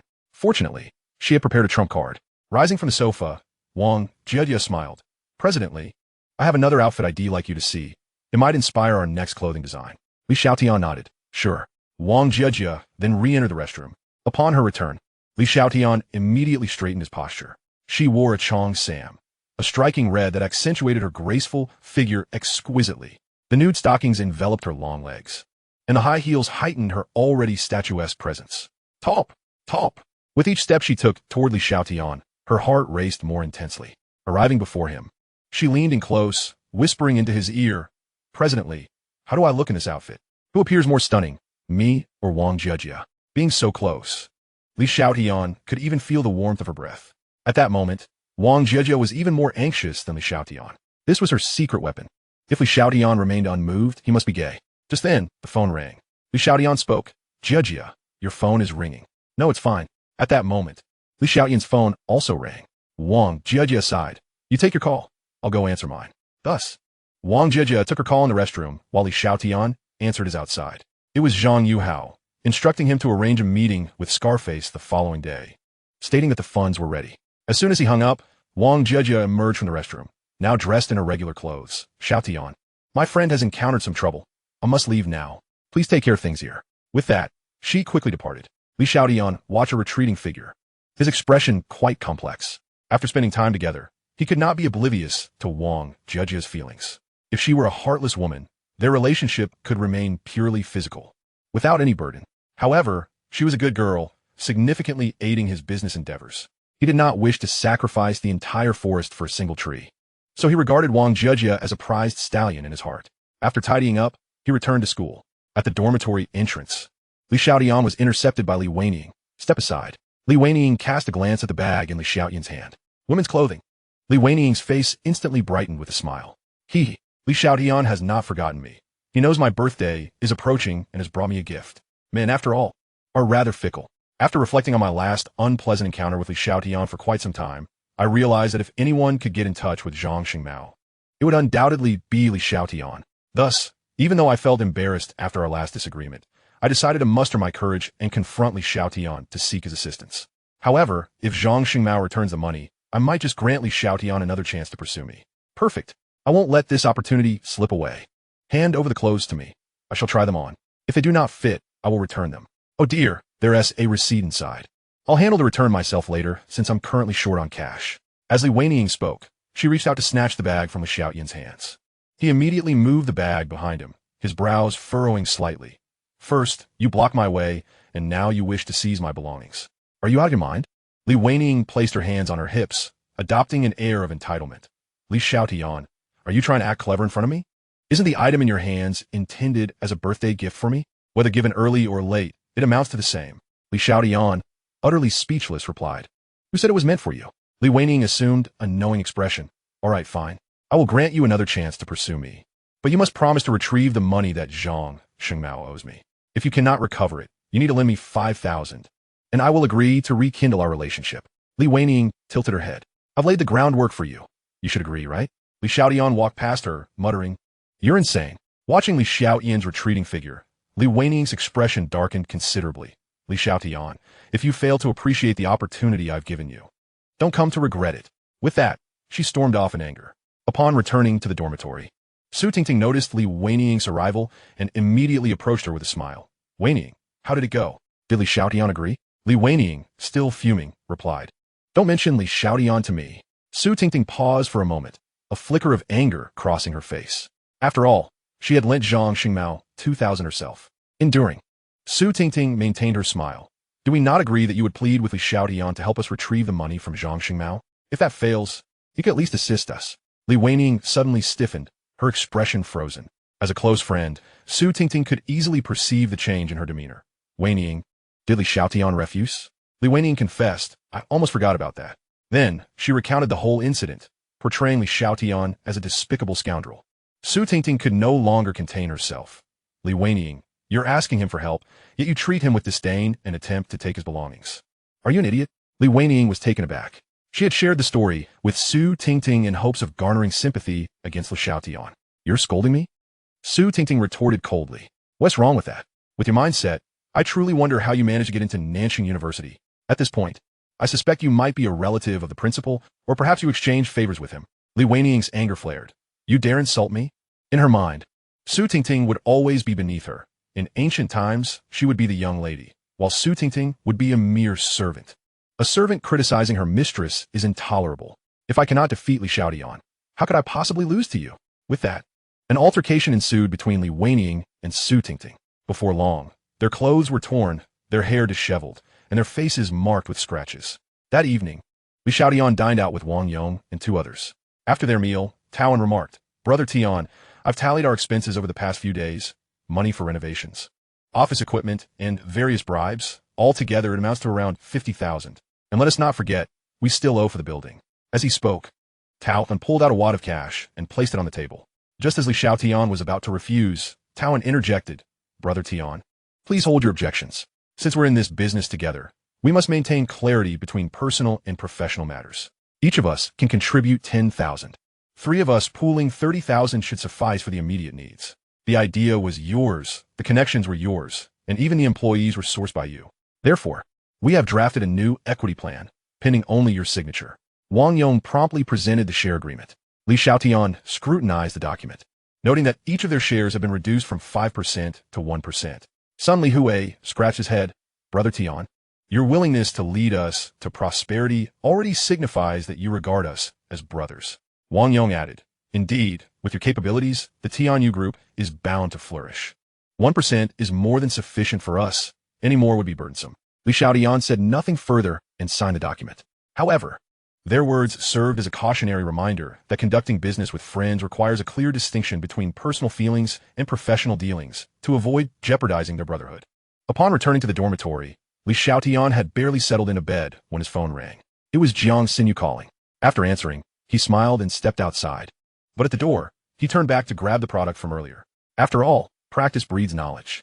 In a 3-star hotel, Li Xiaotian entered the room, and Jiang Xinyu eagerly leaped toward him. "Xiaotian, I did it. Following your advice, I received a substantial sum. I must reward you well." Li Xiaotian gently pushed Jiang Xinyu away and emptied the bag of clothes onto the bed. "First, change into something else." Chapter 25. The Division of 900,000. At 8 in the morning, at the Yulon tea house, Li Xiaotian continued to consume cup after cup of tea, yet fatigue lingered. Zhang Yuhao glanced at Li Xiaotian, his disdain unmasked. "Little Li, where were you last night? Why do you look so exhausted? You seem devoid of any youthful vigor." Li Xiaotian yawned. "Uncle Zhang, you are quite right. Hee. I helped you save your son, and yet you still throw shade at me. You arrive early in the morning without ordering any food, and I'm merely drinking more water, yet you complain. How ridiculous." Indeed, last night had been rather wild, concluding only at 3 in the morning. When he left the hotel, he had tried on all those clothes, and as for Jiang Xinyu, he had a personal grudge against the Zhang father-son duo. Nevertheless, he had no choice. A stepmother is still a mother, and thus none of those garments could be salvaged. Zhang Yuhao frowned. "Have you called that Scarface yet? Why hasn't Tihi arrived?" Li Xiaotian checked the time on his phone. "Uncle Zhang, there's still over 10 minutes until our scheduled meeting. Please be patient." Moments later, Scarface arrived, yawning. "Boss Zhang, you truly are impressive. You managed to gather the funds in just one day. If you had encountered someone unscrupulous, they would have surely raised the price." Zhang Yuhao appeared visibly anxious, unable to muster a smile. Scarface reassured him. "Rest assured, I'm not a greedy man. What I say is what I mean. Is 150,000 ready?"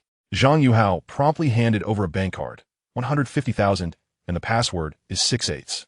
Scarface raised an eyebrow, signaling to his subordinate. The subordinate produced a card reader, swiftly transferring the funds before tossing the card back to Zhang Yuhao. Zhang Yuhao smiled. "Scarface, where's my son?" "Don't worry." Scarface signaled to his men, and soon, 2 individuals brought Zhang Shengmao in. At this moment, Zhang Shengmao was being supported by someone, his face a picture of despondency, unkempt and emitting a foul odor. Although he bore no physical injuries, his spirit was utterly disoriented. Zhang Yuhao exclaimed with fervor, "Shengmao." The scarred-faced man stood up, grinning widely as he addressed, "Boss Zhang, young Master Zhang, do come visit me sometime." With that, he departed, still chuckling. Zhang Yuhao gazed at the prostrate Zhang Shengmao, feeling a tumult of anger and pity. "Xiaoli, please go downstairs and order some food to bring up. By the way, there's nothing more for you to do here, so I shan't keep you from your classes." Li Xiaotian raised an eyebrow. "Oh, so you call me over to assist, and then rush me off without even a word of thanks? Thankfully, I collected interest last night. I shall receive even more shortly. Otherwise, I would genuinely be tempted to hurl this teacup at the heads of the Zhang father and son." After Li Xiaotian placed an order, he received a call from the scarred man. After relaying his card number, he quickly received a text from the bank confirming a transfer of 900,000. Delight surged within him. Turning, he cast his gaze toward the 2nd floor of the Yulon tea house. Although this encounter had caused Zhang Shengmao considerable distress and left Zhang Yuhao financially wounded, it was still insufficient. Far from enough. On the 3rd floor of the Tianyu Group, Wang Jejia had already begun her work, busily establishing a Taobao shop. Upon seeing Li Xiaotian enter, she remarked, "Mr. Li, shouldn't you be attending class at this hour?" Li Xiaotian stretched lazily. The likelihood of encountering me on the street is higher than that of seeing a teacher in the classroom. How goes it? Wang Jia nodded slightly. Her expression soon tinged with disappointment. However, there hasn't been a single visitor yet. Li Xiaotian patted her shoulder reassuringly. Don't fret. He then summoned Tao and his companions, signing a contract with Wang Jia in front of everyone and taking a commemorative photo. He returned the 30,000 to Tao and then withdrew 2 additional sums, one for the remaining payment on the building and the other for renovation expenses. He left a portion of funds in the account of Zue Chunfeng to hire customer service staff. After Sun Li Hui and the others departed, Wang Jia looked at the funds in Zue Chunfeng's account and couldn't help but exclaim, Mr. Li, 70,000 is no small amount. Do you truly trust me this much? Li Xiaotian replied. If I don't trust you, then whom should I trust? He then took his leave, leaving Wang Jia's eyes sparkling with excitement. That evening, at the one residence, when Xia sat comfortably on the sofa, indulging in fruit while watching television. There's no place like home. At that moment, Zhang Chui settled next to her. I must ask, do you truly have a boyfriend now? When Xia nodded, Mom. You ask me several times a day. My ears are getting calloused. Zhang Chui fixed her gaze on Wen Xia, remaining silent. Feeling uneasy, Wen Xia put down her strawberry. Mom, I really do have a boyfriend. Zhang Chui smiled. Since you have a boyfriend, I shall cancel your blind date this weekend. A glimmer of joy flickered in Wen Xia's eyes. Haha, I finally managed to deceive her. Mom, I didn't mention it before because we hadn't reached that stage yet. Wen Xia was refining her lie when Zhang Chui interjected. You're not exactly a child anymore. So, this Saturday, I'll invite him to dinner. Wen Xia's smile instantly froze. Mom, that's unnecessary. Zhang Chui yawned. You choose the venue. If your boyfriend doesn't show up, it proves you've been lying and you'll have to go on that blind date. Don't you have class tomorrow? You should head back early. Panic surged through Wen Xia. There was only one day left. Where'd she find a boyfriend? No way. The one who tied the knot must be the one to untie it. She needed to seek Li Xiaotian for help. Stepping outside, Wen Xia immediately dialed Li Xiaotian's number. Where are you now? Li Xiaotian replied, at school. Wen Xia, in a state of urgency, said, My mom wants me to introduce my boyfriend to her on Saturday. What should I do? If my ruse is discovered, she will certainly push me into blind dates. Li Xiaotian responded calmly. Don't worry, I have a plan. We'll discuss it tomorrow when we meet. The next day, Li Xiaotian was awakened from his slumber by the ringing of his phone. Upon seeing the caller ID, he sighed, Teacher Wen, I'll come to your office right away. After freshening up, he arrived at the office, knocking on the door. Come in. Upon entering, he found Wen Xia donned in white trousers paired with a soft pink short-sleeve top, her face etched with worry. Teacher Wen, you didn't stay up all night, did you? Wen Xia got straight to the point. You said you have a solution. What is it? Li Xiaotian yawned. Just find a boyfriend. Wen Xia grew anxious. Find a boyfriend? Is that your solution? If I had a boyfriend, I wouldn't need to lie. Li Xiaotian cleared his throat. Teacher Wen, don't be hasty. It's truly hard to find a genuine one. A fake should be easier, right? Fake. Wen Xia paused. Doesn't that mean I have to continue lying? Li Xiaotian shrugged. You could also come clean to your mother. If worst comes to worst, you just go on a blind date. After all, there's nothing wrong with that. Who knows, you might meet your true match. Wen Xia fell silent. Continue with blind dates? Forget it. Best to find a man to impersonate her boyfriend. However, her social circle was limited to the school, and if she sought a teacher, especially a single one, it would inevitably lead to misunderstandings, resulting in countless troubles. It was quite the headache. Chapter 26. I am your teacher. Seeing Wen Xia's brows nearly knitted into a frown, Li Xiaotian inquired, Teacher Wen, do you lack suitable candidates? Wen Xia rubbed her temples. I don't have anyone. Clearing his throat, Li Xiaotian adjusted his attire. What about me? Wen Xia was momentarily taken aback.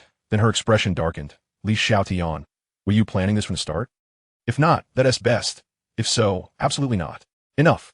You may leave now, and remember to attend your classes. Li Xiaotian was ushered out of the office. Feeling somewhat exasperated, class was about to start. Upon entering the classroom, he found it was precisely the end of class, and his appearance elicited reactions akin to seeing a ghost. Amidst the stares, he settled into the last row, attempting to catch up on sleep, in a state of drowsiness.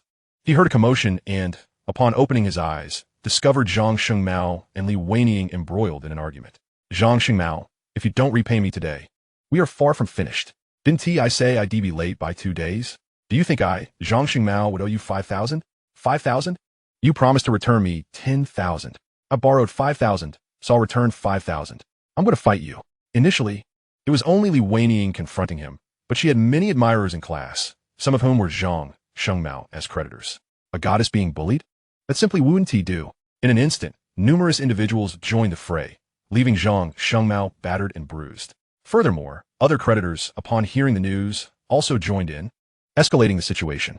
Even Principal Zhang Feng was alerted, arriving with 2 security guards in an attempt to separate the fighting parties, but the elderly guards were utterly ineffective. Zhang Feng's face was ashen, while Wen Xia was equally distraught. At that moment, Wen Xia spotted Li Xiaotian in the back row and hurried over to his side. Li, do you have any way to break up this fight? If it continues, someone might get seriously hurt. Li Xiaotian replied, I do. Wen Xia, anxious, pressed. What is your method? Speak quickly. It's simple. Li Xiaotian stood up and banged on the table 3 times. Enough. All of you stop. In the next instant, the commotion came to an abrupt halt. Li Xiaotian resumed his seat, done. However, what he did not anticipate was that after the farce, Wen Xia unexpectedly mentioned that the principal wished to have a word with him. Li Xiaotian inquired, Teacher 1, I have adhered to your instructions and attended class without involvement from beginning to end. What could the principal possibly want with me? Wen Xia pressed her lips together. I am not entirely certain, but rest assured, if this is indeed a misunderstanding, I shall clarify it for you. Immediately, she knocked on the door. Come in. Both Li Xiaotian and Wen Xia entered. Wen Xia took the initiative to speak. Principal, I have comprehended the entire sequence of events, and it bears no relation to Li Xiaotian. Zhang Feng gestured for them to take a seat. I understand, Teacher Wen. You may step out. There are matters I need to discuss privately with Li. Wen Xia cast a worried glance at Li Xiaotian, her beautiful eyes filled with concern. Li Xiaotian chuckled lightly. Teacher 1, I stand firm in my integrity, so there is no need for you to worry. Wen Xia nodded and stood to leave. The moment the door closed, Zhang Feng remarked, I have heard your name more than once, yet I never took it seriously. I did not expect to meet you in such a manner. Li, you possess quite a reputation among your peers. Zhang Feng produced a pack of cigarettes and offered it to Li Xiaotian. Initially anxious, Li Xiaotian felt his tension ease upon hearing this. Thank you. He took a cigarette out and retrieved a lighter, offering the flame to Zhang Feng. Zhang Feng lit his cigarette with ease. The two then began to smoke in silence. After finishing one cigarette, Zhang Feng finally spoke. You have remarkable composure and discernment. Li Xiaotian, you are quite impressive. Li Xiaotian responded with a smile. Thank you for the compliment, Principal. It was evident that Zhang Feng had summoned him for a purpose, and it seemed to be a positive one. Zhang Feng straightened in his chair, fixing his gaze on Li Xiaotian. The situation with Zhang Shengmao has been temporarily resolved, but further troubles are undoubtedly on the horizon. It is conceivable that one day it may escalate to a life-threatening situation, so I wish to propose a transaction with you. A transaction? Li Xiaotian raised an eyebrow. Principal, just give your orders. I have no other merits except for my willingness to heed my teacher's words. Zhang Feng chuckled. Completely resolve this issue. Li Xiaotian replied, Principal Zhang, I am merely a student. I lack the capability for such grand endeavors. If you wish for me to defuse this situation, we must discuss what you are willing to offer in return. A few words of praise will not suffice. Zhang Feng stated, you're the student with the highest failure rate in this school, by a considerable margin. Given your current state, it will be challenging for you to graduate. If you resolve this issue, you will not need to take any makeup exams. Li Xiaotian scratched his head, displaying an endearing smile. Principal, I hardly wish to attend classes at all. Zhang Feng laughed heartily. You are quite greedy. Very well, if you can resolve this matter. You will not need to attend classes, and as long as you do not cause any disturbances, you will receive your diploma and bachelor certificate without having to take exams. Li Xiaotian immediately stood up. I have always regarded Nanjing University as my second home. It is my duty to safeguard the tranquility of my family. Upon uttering these words, both men erupted into laughter.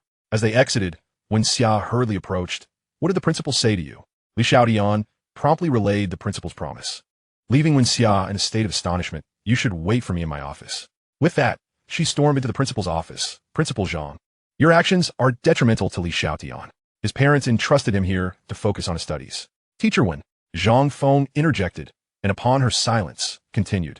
Do you think you can contain him? If I do not approve, will he refrain from skipping classes? Wen Xia fell silent.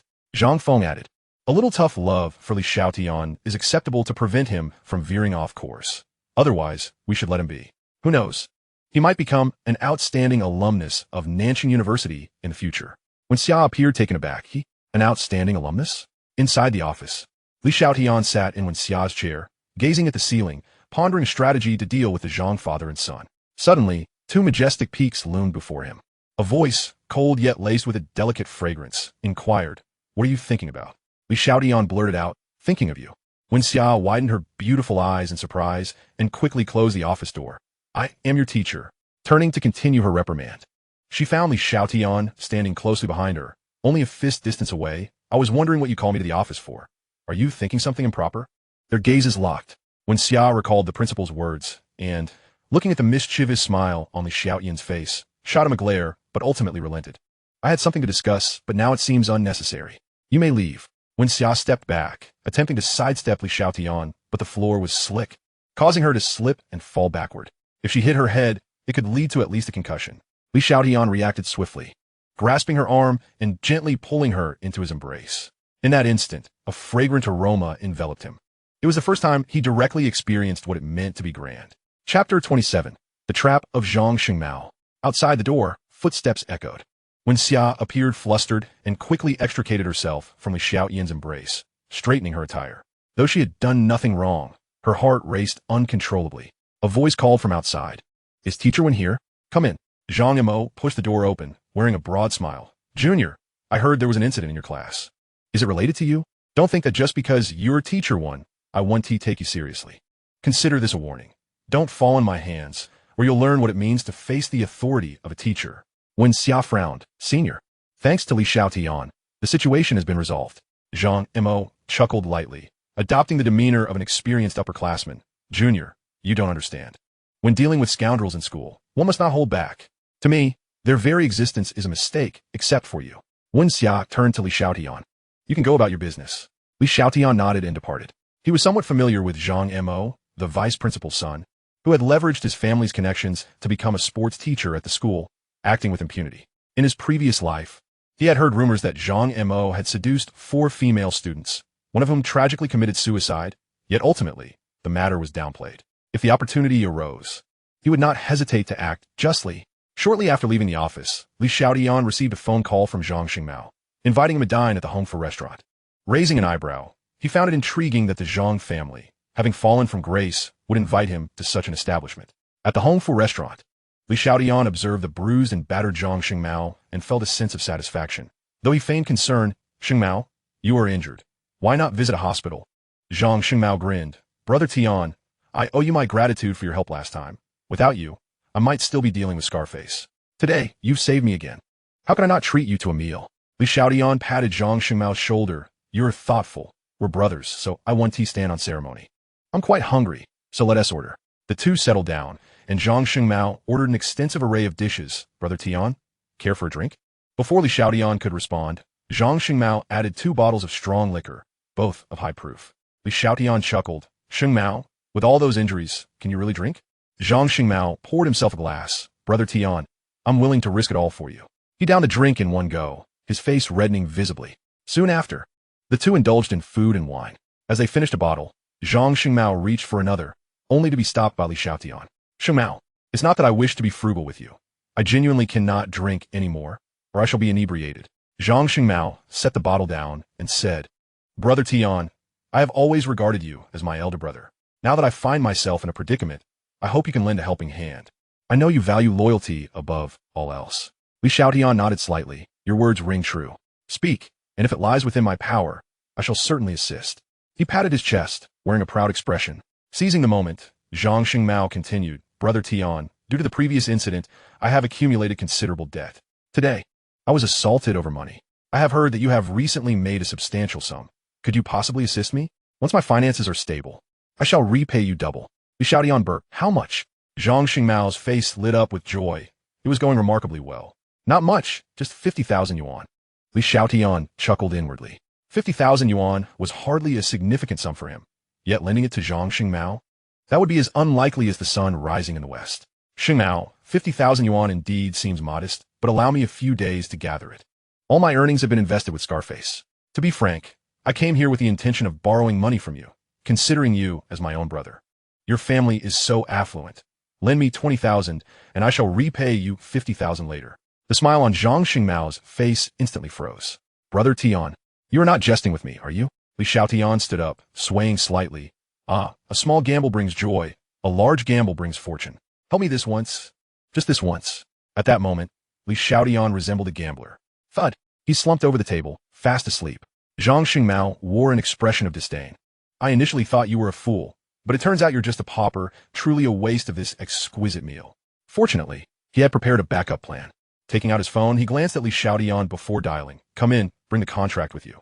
Moments later, Li Wanqing entered the private room. Her brow furrowed at the sight of the snoring Li Xiaotian. "The loan contract requires a fingerprint and a signature. How can you expect him to sign when he is in this state? Signing is not an issue. Just step outside." Once Li Wanqing exited, Zhang Xingmao confidently patted Li Xiaotian's shoulder. "Brother Tian, wake up.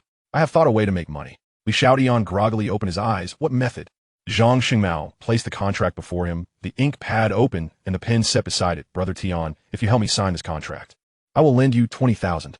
"Really?" Li Xiaotian burped again, eagerly responding. "Then I shall sign. You go fetch me a drink." "All right. I will get it for you right now," Zhang Xingmao replied. As he closed the door, Zhang Xingmao saw Li Xiaotian rise to sign, even placing his fingerprint. And he felt a wave of relief wash over him. "Huh, what a fool. The money is mine." Li Wanqing asked, "Why are you out here? Where's the contract?" Zhang Xingmao confidently replied, "The contract matter is settled." He insisted on a drink. "You come with me to order 2 dishes so we can celebrate." The two then descended the stairs. Hearing their footsteps fade, Li Xiaotian quickly left, deliberately exiting through the back kitchen to avoid them. A gentle breeze brought a hint of coolness. He first returned to his dormitory to retrieve previously printed photographs, and then made his way to a secluded phone booth to report Zhang Xingmao for assault, placing the envelope containing the photos atop the booth for the police to collect. Meanwhile, Zhang Xingmao returned to the private room, noticing Li Xiaotian's absence, his brow furrowing. "Wanqing, come in." Li Wanqing entered. "Where's Li Xiaotian?" Zhang Xingmao shook his head. "I don't know. It doesn't matter if he's here or not, as long as the contract is." After glancing at the red fingerprint on the contract, he felt elated. After deducting his debts, he would profit 50,000, giving him the capital to turn things around. Splendid. He turned his gaze to Li Wanqing. "We haven't seen each other in a while. Don't you miss me? This room may not be soundproof, but as long as you keep your voice down." Li Wanqing was equally pleased. The money was returning, and she no longer had to worry about the photographs. Moreover, she had taken a revenge on Li Xiaotian. "Xingmao, you are quite clever. However, how are you managing with that injury?" Zhang Xingmao confidently replied. "I have never been incapable." Chapter 28, Pretending to be Teacher Wins Boyfriend. A minute later, Zhang Xingmao was panting heavily, while Li Wanqing maintained a stoic expression. If not for the money, she would not have. Bang! The door of the private room was kicked open, and a group of police officers entered, instantly rendering them speechless at the sight. Zhang Xingmao, already at his limit, was startled into submission. The two scrambled to get dressed. "Officer, we are a couple," Zhang Xingmao stammered. The officer replied, "Zhang Xingmao, you are suspected of armed assault. As for your relationship with this lady, we will discuss it at the station." Zhang Xingmao's complexion turned pale. In the evening, Li Wanqing emerged from the police station, her face ashen. She immediately hailed a taxi back to Hongfu Restaurant. The contract. The loan contract. With Zhang Xingmao still in custody, the 100,000 yuan belonged solely to her. To secure this money for herself, she voluntarily confessed to Zhang Xingmao's assault. "Driver, please hurry." Under her persistent urging, they finally returned to Hongfu Restaurant. Bursting into the private room, she found it had been cleaned, and the previous contract was nowhere to be found. Li Wanqing was frantic, searching every corner, but to no avail. However, the commotion she caused attracted a server's attention. "Miss, what are you looking for?" Li Wanqing replied, "I was a guest earlier and left behind a contract. Have your staff seen it?" This was her last hope. If it had been thrown in the trash. The server smiled. "Yes, we have seen it. It's at the front desk. You should go there." Before the server finished speaking, Li Wanqing had already sprinted to the front desk and found the contract, holding it tightly to her chest. "Huh, 100,000. I am about to possess 100,000. Li Wanqing's steps were light, her face beaming with joy, constantly murmuring about the 100,000. As she opened the contract, Li Wanqing suddenly froze in place. The fingerprint was there, but it looked strange, as if it had been stamped backward. Yet, that was not the most crucial part. The name on the contract was Zhang Xiaotian, not Li Xiaotian. In an instant, the world spun around her. Simultaneously, Li Xiaotian, lying in his dormitory, received a call from Wenxia. "Teacher Wen, what can I do for you?" Wenxia remained silent for a moment. Li Xiaotian called out again, "Teacher Wen?" Finally, Wenxia spoke. "Are you free tomorrow at noon?" Li Xiaotian replied, "No." Wenxia continued, "Could you pretend to be my boyfriend to fool my mother?" Li Xiaotian's lips curled into a smile. "Sure." Wenxia let out a relieved sigh. She had contemplated this for a long time, and Li Xiaotian was the only suitable person available. Besides, she did not want anyone else to know. "Let's meet at the school gate tomorrow at 10:30. The next day, at 10:30, Li Xiaotian arrived at the school gate, and the two took a taxi to Bailu Restaurant. At the restaurant entrance, Li Xiaotian smiled and said, Teacher 1, don't you think you should say something to me? When Xia frowned slightly, what should I say? Li Xiaotian responded, what is my occupation? When did we first become acquainted? What are your culinary preferences and aversions? You may embellish your identity as you wish. As for me, I possess a penchant for spicy flavors, with hot pot being my utmost favorite, while I harbor a distaste for Wen Xia's fleeting glance at Li Xiaotian, rebellious student. Remember, we are merely acting. I am your teacher. Li Xiaotian nodded in acknowledgement. Understood. He lifted his arms slightly.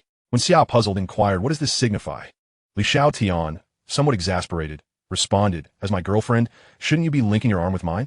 Wen Xia, reluctantly, retorted, I am your teacher. In the next moment, Li Xiaotian grasped Wen Xia's hand and pulled her into the dining establishment. In school, you are my teacher. Here and now, you are my girlfriend. Wen Xia was taken aback, her heart racing as she allowed Li Xiaotian to lead her. Zhang Chui waved her hand. Wen Xia. Upon spotting Li Xiaotian, she scrutinized him closely, her gaze filled with appraisal. Li Xiaotian took the initiative to greet her. Hello, Annie, I am Li Xiaotian, Wen Xia's boyfriend. Zhang Chui smiled amiably. Please, take a seat. As soon as Li Xiaotian settled down, Zhang Chui eagerly inquired, Little Li, how old are you this year? Li Xiaotian replied, 3 years younger than Wen Xia. Zhang Chui nodded. Are you hungry? I've ordered some dishes. Let me know if you'd like to add anything. Li Xiaotian requested 2 more spicy dishes. Halfway through the meal, he seized the opportunity of a restroom visit to settle the bill. Little Li, Auntie is treating you to dinner. How can you pay? Zhang Chui's satisfaction with Li Xiaotian grew, and she produced a large red envelope from her bag. Take this money and buy something. Consider it a welcome gift from Annie. Li Xiaotian smiled. I dare not refuse such generosity from my elders. I shall accept graciously. After Zhang Chui departed, Li Xiaotian handed the envelope to Wen Xia. Annie is truly generous. She must be quite pleased. Wen Xia replied, accept it as your reward, and let go. Li Xiaotian released her, chuckling, Teacher 1, you truly are heartless. However, once linked, I find it hard to let go. Just as he finished speaking, under Wen Xia's icy glare, he relented, raising his hands in surrender. Wen Xia stated, let us return to school.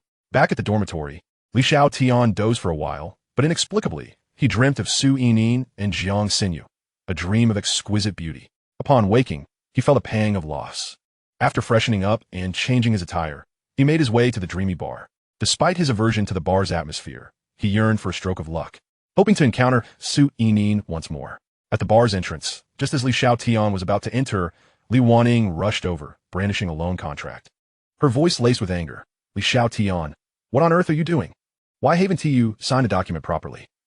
Li Xiaotian smirked. You and Zhang Xingmao conspired against me. Why should I cooperate?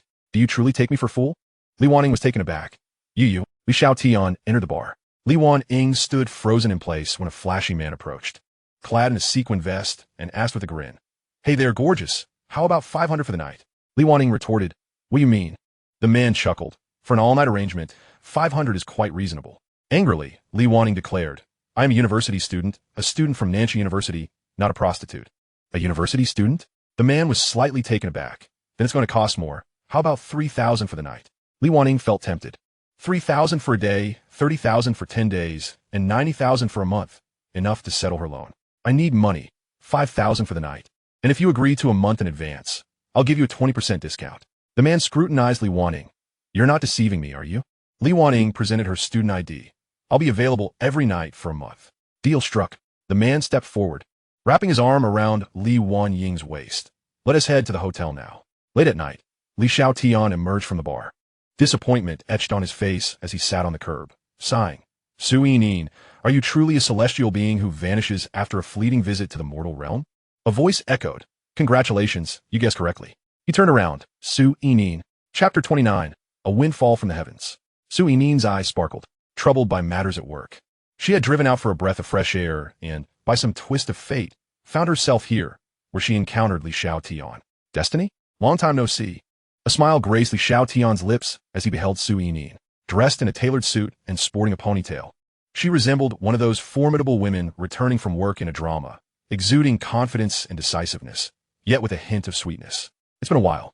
Subsequently, the two strolled hand in hand to the hotel. Inside the room, they exchanged no excessive words, embracing and kissing, the temperature around them soaring instantaneously. After a night passed, Li Xiaotian yawned, watching Su Yining dress, her skin as flawless as jade. Let's exchange phone numbers for easier communication in the future. Once Su Yining had tidied herself, she smiled. Are you looking to take responsibility? A bit, Li Xiaotian replied. Su Yining approached the bed, kissed Li Xiaotian's forehead, and stood. I do have some feelings for you, but taking responsibility is another matter. Li Xiaotian gently pulled her back as she attempted to leave. The two words men hate to hear the most are not possible. Upon saying that, Li Xiaotian pressed his lips against Su Yining's cool, sweet ones, kissing until she was nearly breathless before they finally parted. Su Yining playfully glared at Li Xiaotian. You're quite impressive, but you're still a student. And I can see that you desire to take responsibility for more than just me. Li Xiaotian raised an eyebrow in surprise. Then why do you? Su Yining brushed aside Li Xiaotian's hand that rested on her chest. I know many wealthy individuals who are also wonderful people. Yet they have multiple partners. I've asked their wives, and they weren't upset at all. On the contrary, they felt secure. Because even with other women, their husbands never abandoned them and had fixed lovers, ensuring they lacked the energy to play around with chaotic affairs. Moreover, those lovers are quite understanding. They provide peace of mind and help maintain marital harmony. What is not to like? But to reach that level of capability, you must strive diligently. When that day comes, even if it means being your lover, I would willingly accept. Su Yining attempted to leave again, but Li Xiaotian insisted. Phone number. Su Yining sai, anzai, anzai. They exchanged numbers, and only then did Li Xiaotian let her go. Rising from a bed, he gazed out the floor-to-ceiling window until Su Yining exited, driving away in a Porsche, having been granted a second chance at life. How could he allow someone as exceptional as Su Yining to slip away? That would render his rebirth futile. He needed to make money. He had to ensure Su Yining became wholly his. At the school gate, Li Xiaotian alighted from a taxi and, quite coincidentally, spotted Li Wanning stepping out of a BMW. Though she appeared somewhat haggard, upon seeing Li Xiaotian, she immediately lifted her head. With a thud, the car door slammed shut, and the BMW sped away. Li Xiaotian had barely taken 2 steps when Li Wanning approached. Did you see what car I got out of?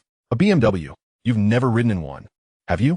Only those who have been in a BMW know how uncomfortable a taxi feels. Li Xiaotian,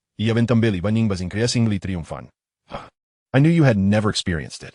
I will be indulging in it frequently from now on. Did you think that without you, I would be unable to earn money?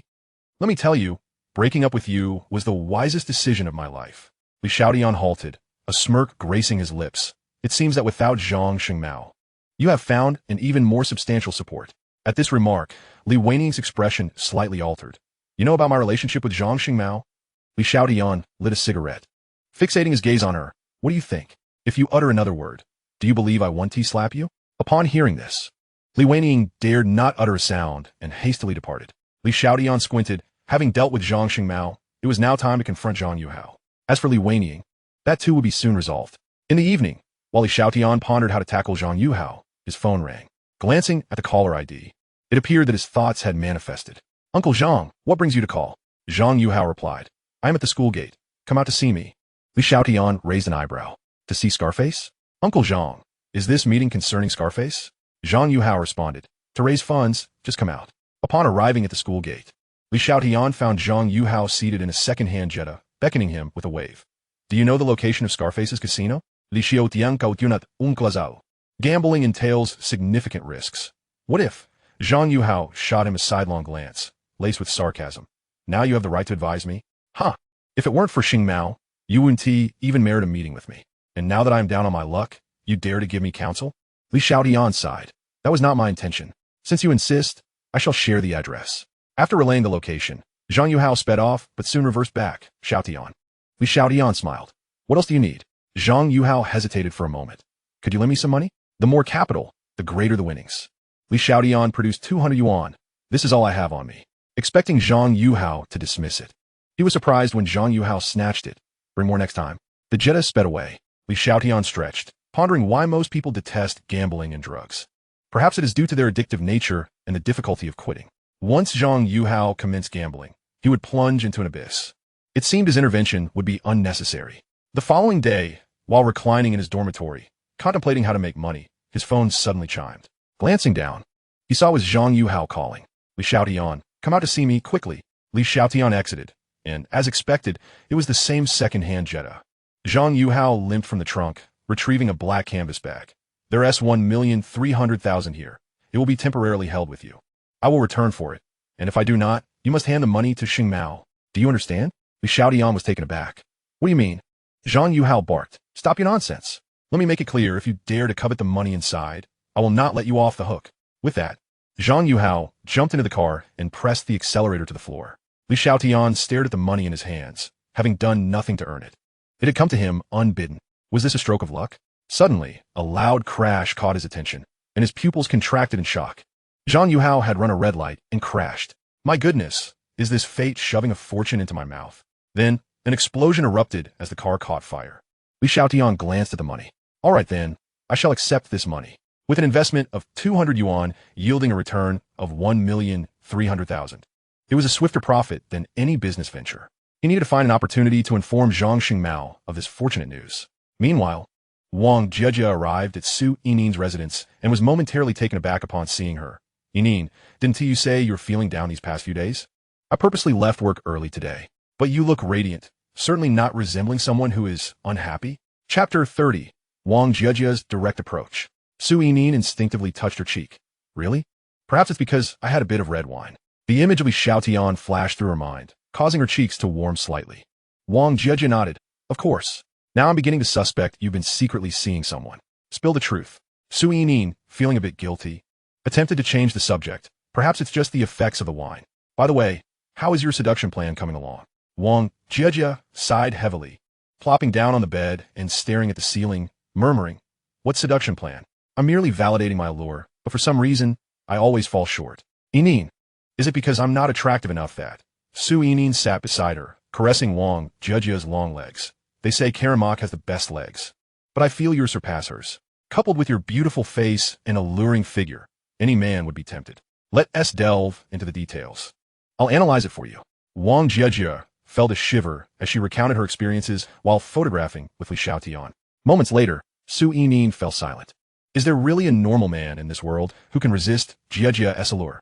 Impossible. Absolutely impossible. Noticing Su Yinin's silence, Wang Jejia couldn't help but say, Yinin, do you think my intentions are too obvious, making him think I'm an easy woman? That is why he... Su Yinin shook her head. Not at all. Men may be cautious around beautiful women who come on strong. But since you've known each other for a while, and he has entrusted you with company funds, he must have a degree of trust in you. Wang Jejia felt a bit dizzy. Yinin, just tell me the outcome. Su Yinin rested her chin on her hand. Perhaps your role in his business is significant. He may not want to settle down yet, unable to provide you with a title, or he considers himself a scoundrel, knowing he cannot offer you a title. Thus he must endure. Wang Jejia nodded. That is a possibility. When he helped me that day, he mentioned he was a scoundrel. What should I do? Su Yinin smiled.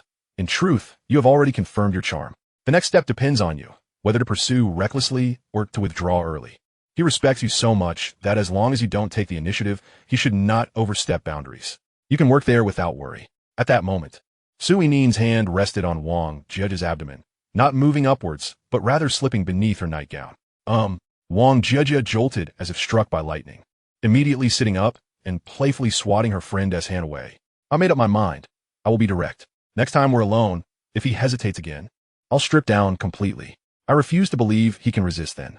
The next day, in prison, Zhang Xingmao was thrilled to see Li Xiaotian. Brother Tian, I never expected you to be the first to visit me.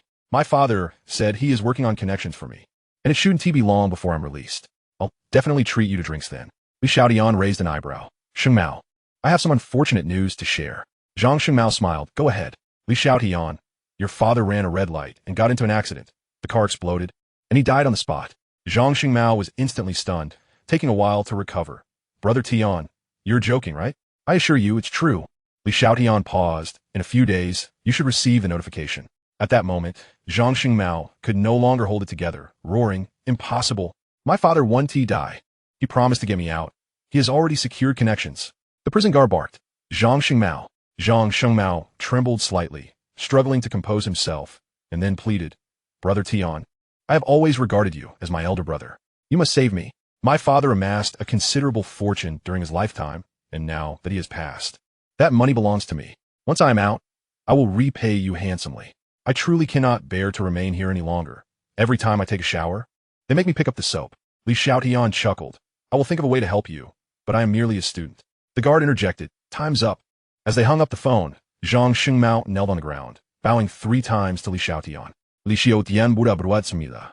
In his previous life, He had been brought to ruin by Zhang Xingmao, reduced to scavenging with stray dogs.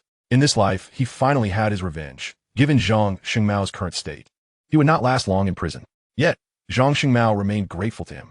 What a delightful turn of events. Upon leaving the prison, Li Xiaotian did not head to the company or return to school.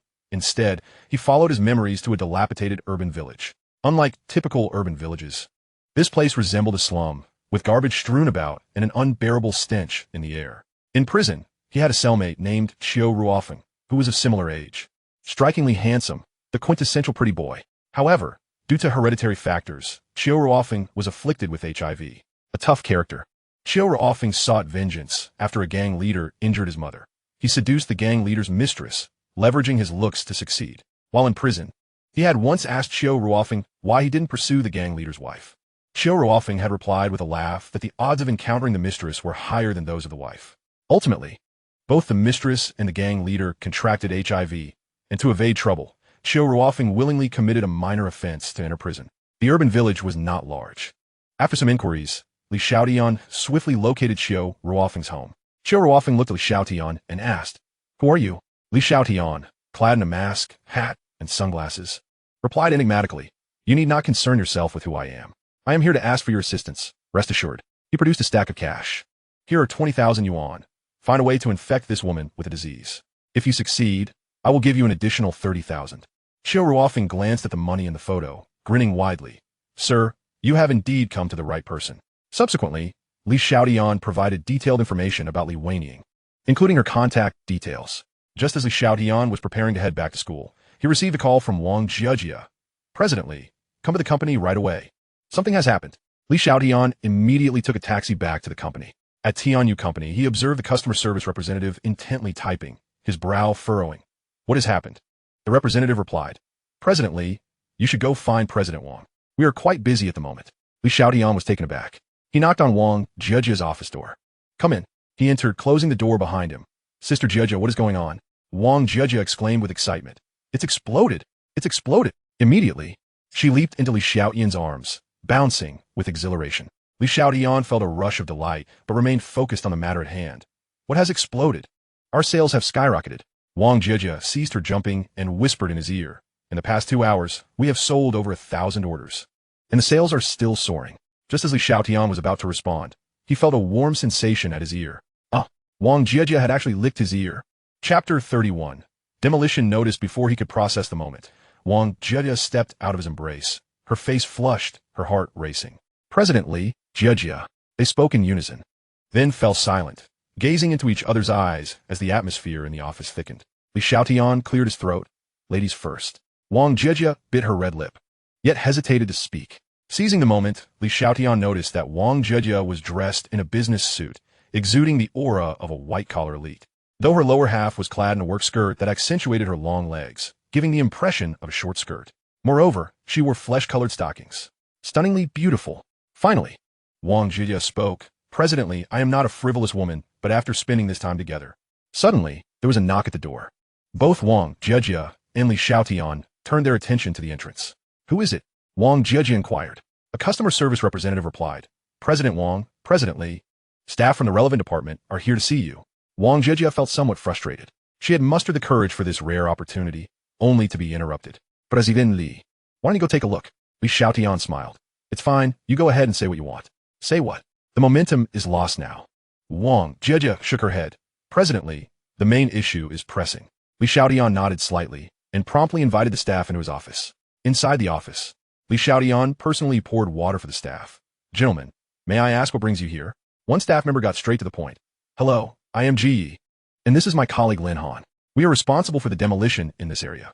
President Li's office building falls within the planning zone and thus requires demolition. We are here to notify you and to have my colleague assess the building's value." Li Xiaotian raised an eyebrow. Here it comes. In his previous life, this building had no industry and yet received compensation of 7 million. This time, it must surely exceed that amount. "Very well, I will personally accompany you."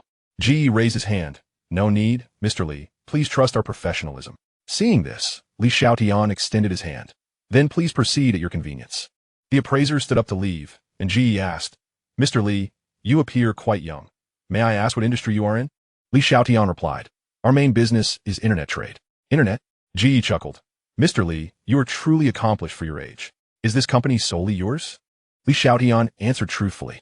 Upon hearing this, Ji revealed a knowing smile. Ah, so you are a student from South City University. No wonder you could start a company.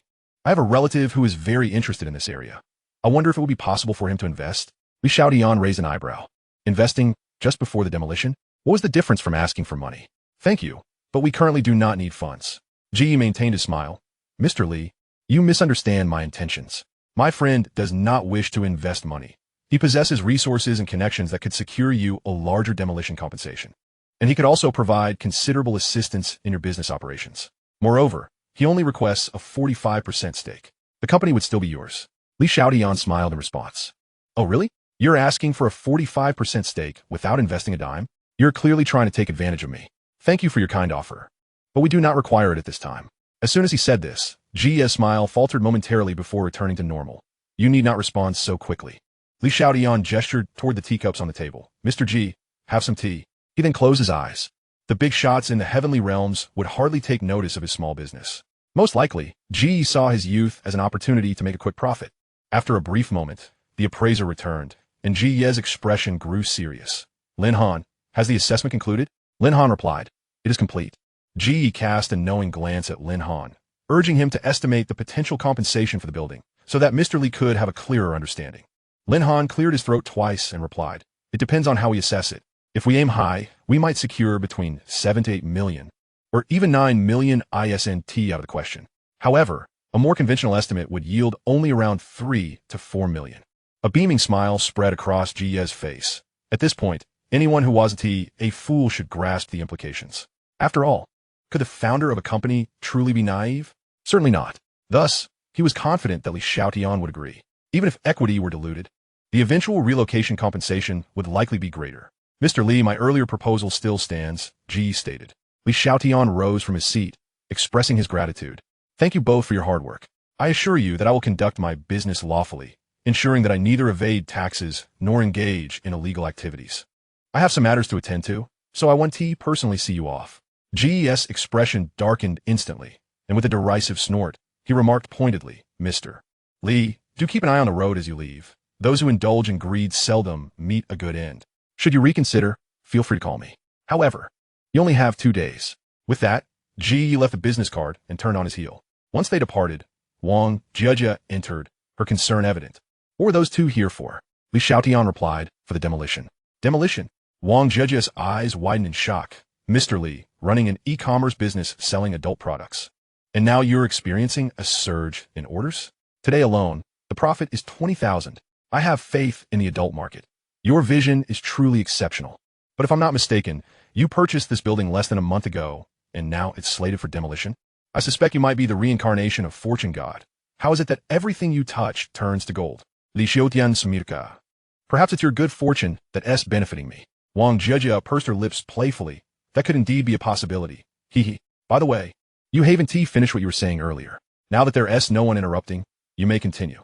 Wang Jia feigned annoyance and rolled her eyes at him. Let us save it for later.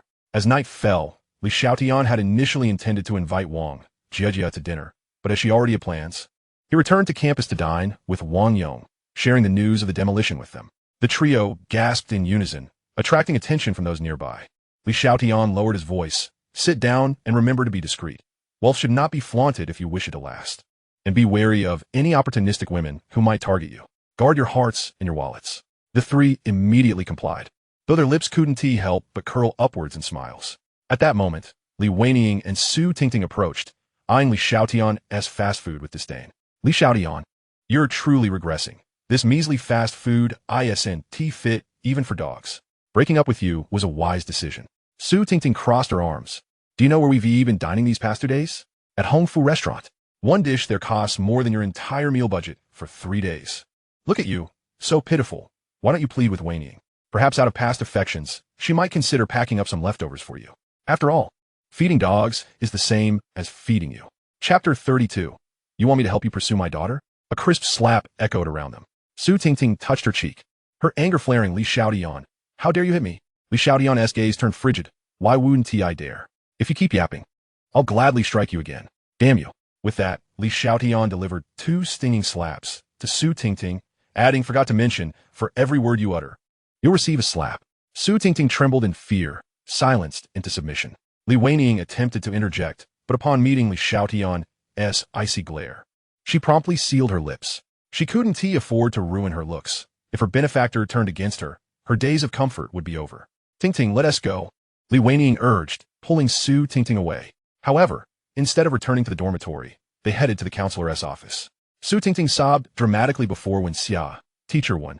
Li Xiaotian has been tyrannical, and this time he has truly gone too far. You must discipline him. At that moment, Wen Xia was also perturbed. Her mother had insisted she invite Li Xiaotian to dinner, which would be manageable if it were merely a formality. However, she feared the repercussions. What if her mother pressed her to marry Li Xiaotian? Noticing Wen Xia's silence, Li Weining couldn't help but prompt, Teacher 1, are you listening? Oh yes, Wen Xia replied, snapping back to attention.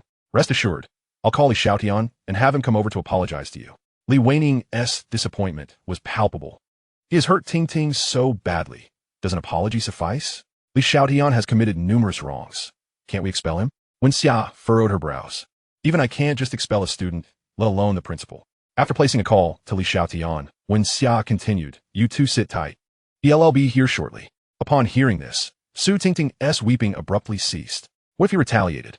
Teacher, you're right. Just reprimanding him will suffice. I have something to attend to, so I'll pass on seeing Li Xiaotian, she said hastily before exiting the office. Not waiting for Wen Xia or Li Weining to respond, Li Weining quickly followed her. Moments later, Li Xiaotian arrived at the office, glancing around for the two girls. Where are they? Wen Xia fixed her gaze on Li Xiaotian. Why don't you explain what is going on between you and them? If I recall correctly, Li Weining was your girlfriend. Why does she harbor such animosity towards you? Li Xiaotian recounted the entire saga, leaving Wen Xia astounded. This is even more dramatic than a soap opera, and according to your account, you reported Zhang Xingmao? Li Xiaotian shrugged nonchalantly. Seeing this, Wen Xia decided not to press further. All right, since it was Su Tingting's fault initially, let us consider this matter settled. Are you free tomorrow? Li Xiaotian smirked. You want to see my mother again? Wen Xia nodded, a look of exasperation on her face. This time, I'm inviting you to my house for dinner. Don't worry. Help me navigate this situation, and the next time my mother wishes to see you, I'll simply say we've broken up. Li Xiaotian agreed. The following day at noon, Li Xiaotian was awakened by his phone ringing. It was Wang Jiejia calling to inform him that the two individuals from yesterday had returned, specifically requesting to see him.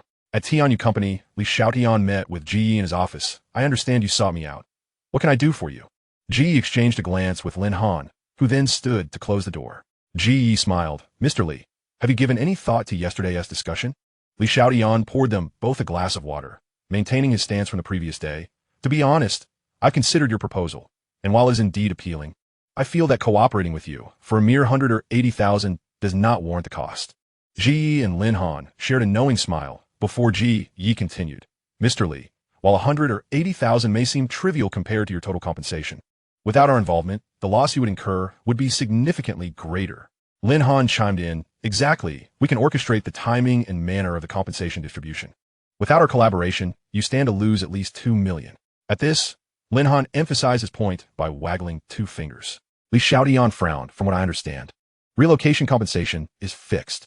If you inflate my compensation by that much, what about the reparations elsewhere? What if someone uncovers the discrepancy? Qui est similet dismissibili. Miredi. You're still quite young. In other places, they offer low prices, and if they disagree, they might just make a fuss. But does that fuss actually accomplish anything? No, it does not. Even if the situation escalates, the higher-ups might allocate more funds to appease the lower ranks, yet it still comes at our expense. Li Xiaotian appeared to have an epiphany. Aren't you afraid of this approach? Afraid? Ji and Lin Han erupted into laughter. Ji stifled his mirth. Mr. Li, as a student of Nanjing University, you should be familiar with the saying, a horse does not thrive without grazing at night.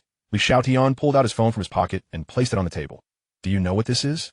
Lin Han blurted out, a mobile phone. Li Xiaotian smirked. Indeed, it is a mobile phone, but it is equipped with a tool called a voice recorder.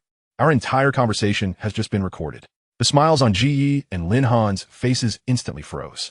Ji reached out to snatch the phone, but he could not outpace Li Xiaotian. Ji's expression darkened. Mr. Li, we are here to help you make quick money. What do you mean by this? Li Xiaotian replied with a nonchalant smile. I have no interest in the quick money you speak of. This building is worth what is worth. Should anything happen to my demolition compensation, I will send this recording to the relevant authorities. So, I kindly ask you both to leave. Ji and Lin Han stood up and departed in silence. In the evening, Li Xiaotian arrived at the school gate and spotted Wen Xia sitting in a Volkswagen Golf. "Teacher Wen, is this your car?" Wen Xia nodded slightly. "Get in." Wen Xia's home was a half-hour drive from the school. Upon arrival, Li Xiaotian stepped out of the car and surveyed the surroundings. The community was part of the old campus, yet boasted modern amenities like elevators. Li Xiaotian inquired, "Should I buy something, perhaps some fruits or snacks?" Wen Xia opened the trunk. "I have already bought them. You carry them. Let's head upstairs." Once inside, dinner was ready, and Zhang Shui beckoned them to eat. Li Xiaotian, feeling no need for formality, had barely taken a few bites when Zhang Shui set down her chopsticks and fixed her gaze on Wen Xia. "You two are acting, aren't you? Trying to deceive me?" Just as Li Xiaotian was about to explain, Wen Xia surprisingly nodded in acknowledgement. "Indeed." "Oh no." As expected, upon hearing those words, the atmosphere plummeted to an icy silence. Coughing, Li Xiaotian drew the attention of Zhang Shui and Wen Xia. "Annie, could we speak privately for a moment?" Zhang Shui hesitated but eventually led Li Xiaotian into the kitchen. "Xiao Li," Li Xiaotian earnestly said, "Auntie, I apologize. My feelings for Wen Xia are genuine, and I am pursuing her. However, she has not yet agreed. She merely consented to get to know me better. It is only because you were too insistent that she asked me to cooperate in this act. Please do not be angry. If you're still somewhat satisfied with me, could you grant me an opportunity, and if possible, assist me in my pursuit?" Zhang Shui was taken aback. "You want me to help you pursue my daughter?" Just as Li Xiaotian anticipated a refusal, Zhang Shui surprisingly nodded. "All right, Annie agrees to help you win Wen Xia's heart." Chapter 33. The Pain and Joy of Li Wanning. Li Xiaotian, "Thank you, Auntie." At this moment, Wen Xia felt anxious, even a bit regretful, knowing her mother. She feared a furious reaction. Perhaps she would even force her into an arranged marriage. Sighing deeply, Li Xiaotian and Zhang Shui returned to the dining area, where Zhang Shui periodically served Li Xiaotian food with even more enthusiasm than before. Wen Xia felt increasingly like an outsider, her heart filled with confusion. "Mom, aren't you angry?" Zhang Shui set down her chopsticks. "Xiaoli just explained to me that lying was your fault, but I was too impatient, which is also a fault. So, we're even now, right?" Wen Xia beamed. "Of course, no objections here." Zhang Shui urged, "Let us eat. Xiaoli, you too." After dinner, Li Xiaotian rose to take his leave, and Wen Xia immediately followed suit. "I'll see you off." Wen Xia drove the Golf as they traveled. On the way, she could no longer contain herself. "Li Xiaotian, what did you say to my mom? Don't think of deceiving me. Tell me the truth." Li Xiaotian recounted the conversation honestly. Wen Xia slammed on the brakes, bringing the car to an abrupt halt. Li Xiaotian glanced in the rearview mirror, relieved to find no cars behind them. "Teacher Wen, if you have something to discuss, perhaps we should pull over. I have a long life ahead and do not wish to meet an untimely end." Wen Xia shot Li Xiaotian a long, penetrating look before resuming their journey. The atmosphere within the car was palpably tense. Upon returning to the school, Wen Xia parked the car, and just as Li Xiaotian was about to exit, Wen Xia spoke again. "Thank you for calming my mom, but you are my student, and what we have between us is impossible." Li Xiaotian offered a faint smile. "Good night, Teacher Wen." With that, he exited the vehicle. Did he have feelings for Wen Xia? Certainly. She was stunning, possessing an enviable figure that would stir any man's interest. And he was no ordinary man. However, for someone like Wen Xia, he believed in a gradual approach, akin to boiling a frog in warm water. Until one day, she realized she could not live without him. At present, with Annie Zhang's support, the pace could certainly quicken. He felt elated. Just then, footsteps approached from behind. Turning around, he discovered Li Wanning, her head bowed and her gait unsteady, as if she had been wounded. Li Wanning sensed someone was watching her, and upon seeing Li Xiaotian, she immediately lifted her head, adopting an arrogant demeanor, striding past him with small, defiant steps. Once back in the dormitory, Li Wanning promptly summoned Su Tingting into the bathroom. Click! She locked the door. Su Tingting, looking anxious, asked, "Why are we locking the door?" At this moment, Li Wanying's complexion was pale. "Tingting, I have an injury on my back. Please help me take off my shirt and apply some medicine." Su Tingting gasped. "Did someone hit you? Should we call the police?" Li Wanning quickly interjected. "No. No need." After applying the medicine, Li Wanning, in pain, could barely walk and had to be supported by Su Tingting to her bed. Su Tingting asked, "Wanning, how did you get hurt like this?" Li Wanning lay on the bed. "It's nothing, just a careless injury. It's already 10 o'clock. Let us get some rest." The more Li Wanning withheld information, the more Su Tingting was intrigued. In recent days, Li Wanning had been as generous as before, and Su Tingting suspected that her best friend had once again latched onto a powerful benefactor. If she could connect with that benefactor, given her looks, she would certainly be able to gain some advantage. "Wanning, Why not tell teacher Wen? What if your wound gets infected or something worse happens? Li Waning immediately retorted, No. Ting Ting, let me clarify. The wounds on my body were inflicted by my boyfriend. He has some peculiar preferences. And this time he was a bit rough. What? Su Tingting exclaimed, then continued to advise. Waning, if he did it once, he will do it again. You should break up with him. What if you end up severely injured in the future? Li Waning, however, laughed. My boyfriend compensated me. How much? 10,000 yuan. Upon hearing the sum, Su Tingting's eyes sparkled. 10,000 yuan. She realized that even if she graduated and worked for a year, she would not be able to save that much. Yet Li Waning could earn it in one night, or rather, in one encounter. How enviable. Yuaning, given the closeness of our relationship, do arrange for me to meet your boyfriend sometime. Perhaps he has some brothers he could introduce to me, allowing us to remain together even after graduation. Li Waning smiled and politely declined. I need to ask my boyfriend first. At that moment, her phone rang. Hello. Who is this? A man's voice responded. Hello, is this Li Waning? She inquired. Yes, and you are? The man replied. My name is Chiu Ruofeng. I saw you at the school gate and have long regarded you as my goddess. Li Waning scoffed, boring, and hung up the phone. Just as she was about to set her phone aside, it vibrated incessantly. Upon opening it, she found a message from Chiu Ruofeng, filled with poetry and accompanied by a photograph. After viewing the photo, a smile graced her lips, and she began to reply. Is that you in the picture? The following day, Li Xiaotian awoke to a message from Chiu Ruofeng, stating that their plans were progressing smoothly. In high spirits, he recalled the unfinished conversation from the previous day with Wang Jia and made his way to the company. On the third floor, 3 customer service representatives were now present, all busily typing away at their keyboards. He knocked on Wang Jia's office door. President Wang, is this a convenient time? Come in, she called. Upon entering, Li Xiaotian was met with Wang Jia's surprised expression. President Li, it's quite rare to see you here this early. Is there something on your mind? She stood up to pour him some water. At that moment, Wang Jia was clad in a beige work suit, which, despite its design, accentuated her figure in a way reminiscent of a form-fitting dress. Her long legs were encased in black stockings, and her tall stature made the act of pouring water emphasize her alluring silhouette, comparable to that of a model. Jia, it seems you didn't finish your thought last time. Is there more to share? Wang Jia handed the water to Li Xiaotian. There's indeed more to discuss, but it's work hours, and I'm quite busy. If you can't assist, perhaps you could entertain yourself with some computer games in the office. Li Xiaotian took a sip. However, I find your words far more intriguing. Wang Jia playfully scolded. All right, as it happens, I have something to report to you.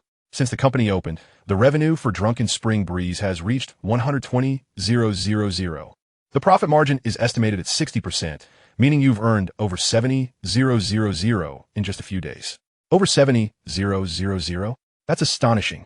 Most ordinary white-collar workers earn only 3,000 to 4,000 a month. You've made more in just a few days than many do in a year. I am increasingly in awe of you, she concluded, her eyes sparkling with admiration. Just as Li Xiaotian was about to speak, a knock came at the door.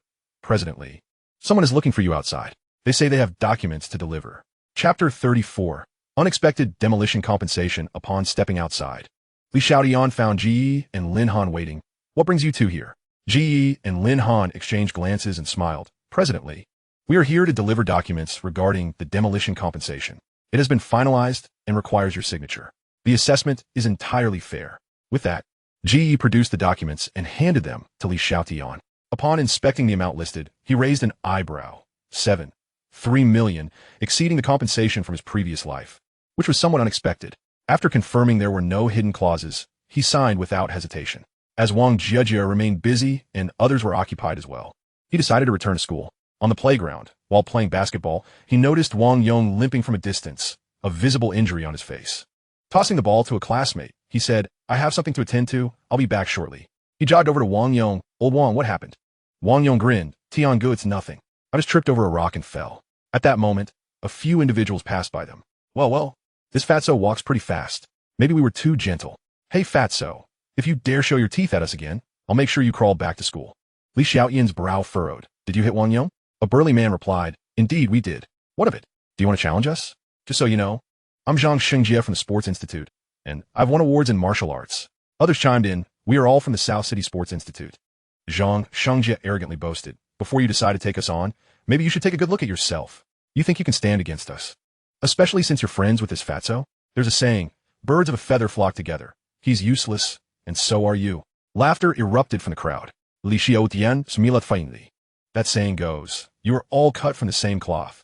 In the next instant, he delivered a powerful kick to Zhang Shengjia's gut, sending him flying several rolls before coming to a stop.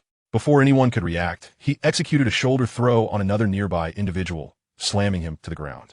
Xiaotian stepped onto his opponent's abdomen, looking at Zhang Shengjia as he struggled to rise, beckoning him with a finger.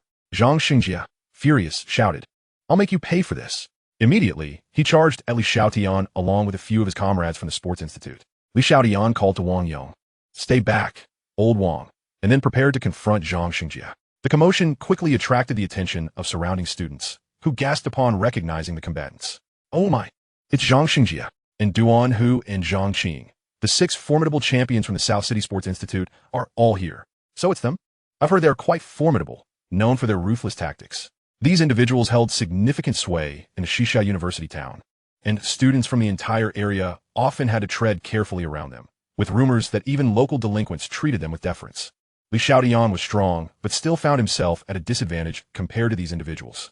At that moment, everyone anticipated the victory of Zhang Shengjia and his 5 cohorts, while Wang Yong was deeply concerned. Suddenly, Zhang Shengjia collapsed to the ground, silencing all chatter. The 6 champions from the Sports Institute had been defeated by a single person? Remarkable. Xiaotian's strength was truly extraordinary. Xiaotian seized Zhang Shengjia's wrist. "You claim to have won awards. They must have been participation prizes." Zhang Shengjia, enraged yet helpless, realized that in his previous life, he could have won against Zhang Shengjia and his gang, but would have sustained injuries in the process. However, after his experiences in prison during his past life, overpowering Zhang Shengjia was now effortless. "Apologize. Apologize to my brother." Zhang Shengjia glanced at Wang Yong, his face filled with defiance. "You expect me to apologize to this fatso? Not a chance. If you have the guts, go ahead and kill me." With a sharp crack, a resounding sound echoed as Zhang Shengjia screamed in agony. Xiaotian coldly inquired, "Will you apologize or not?" Zhang Shengji met Li Xiaxian's, a chill running down his spine. He sensed that if he refused to apologize, this man before him might indeed go so far as to kill him. Swallowing hard, he stammered, "Why yes, I apologize." Just then, someone shouted, "The school authorities are coming, and Teacher Wen is here. The security guards are on their way too." Zhang Shengjia's expression brightened. After being beaten so severely along with his comrades, he realized that if he cried foul, he could easily turn the situation around.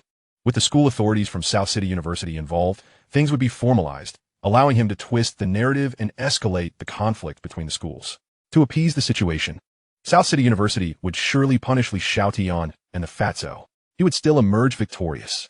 Haha. As Zhang Shengjia reveled in his joy, Wang Yong suddenly collapsed onto the ground. "Old Wang." Xiaotian rushed to Wang Yong's side, exclaiming loudly, "Old Wang, you mustn't die, please don't die." The 6 great brutes, lying on the ground, widened their eyes in disbelief. They had been careful in their actions.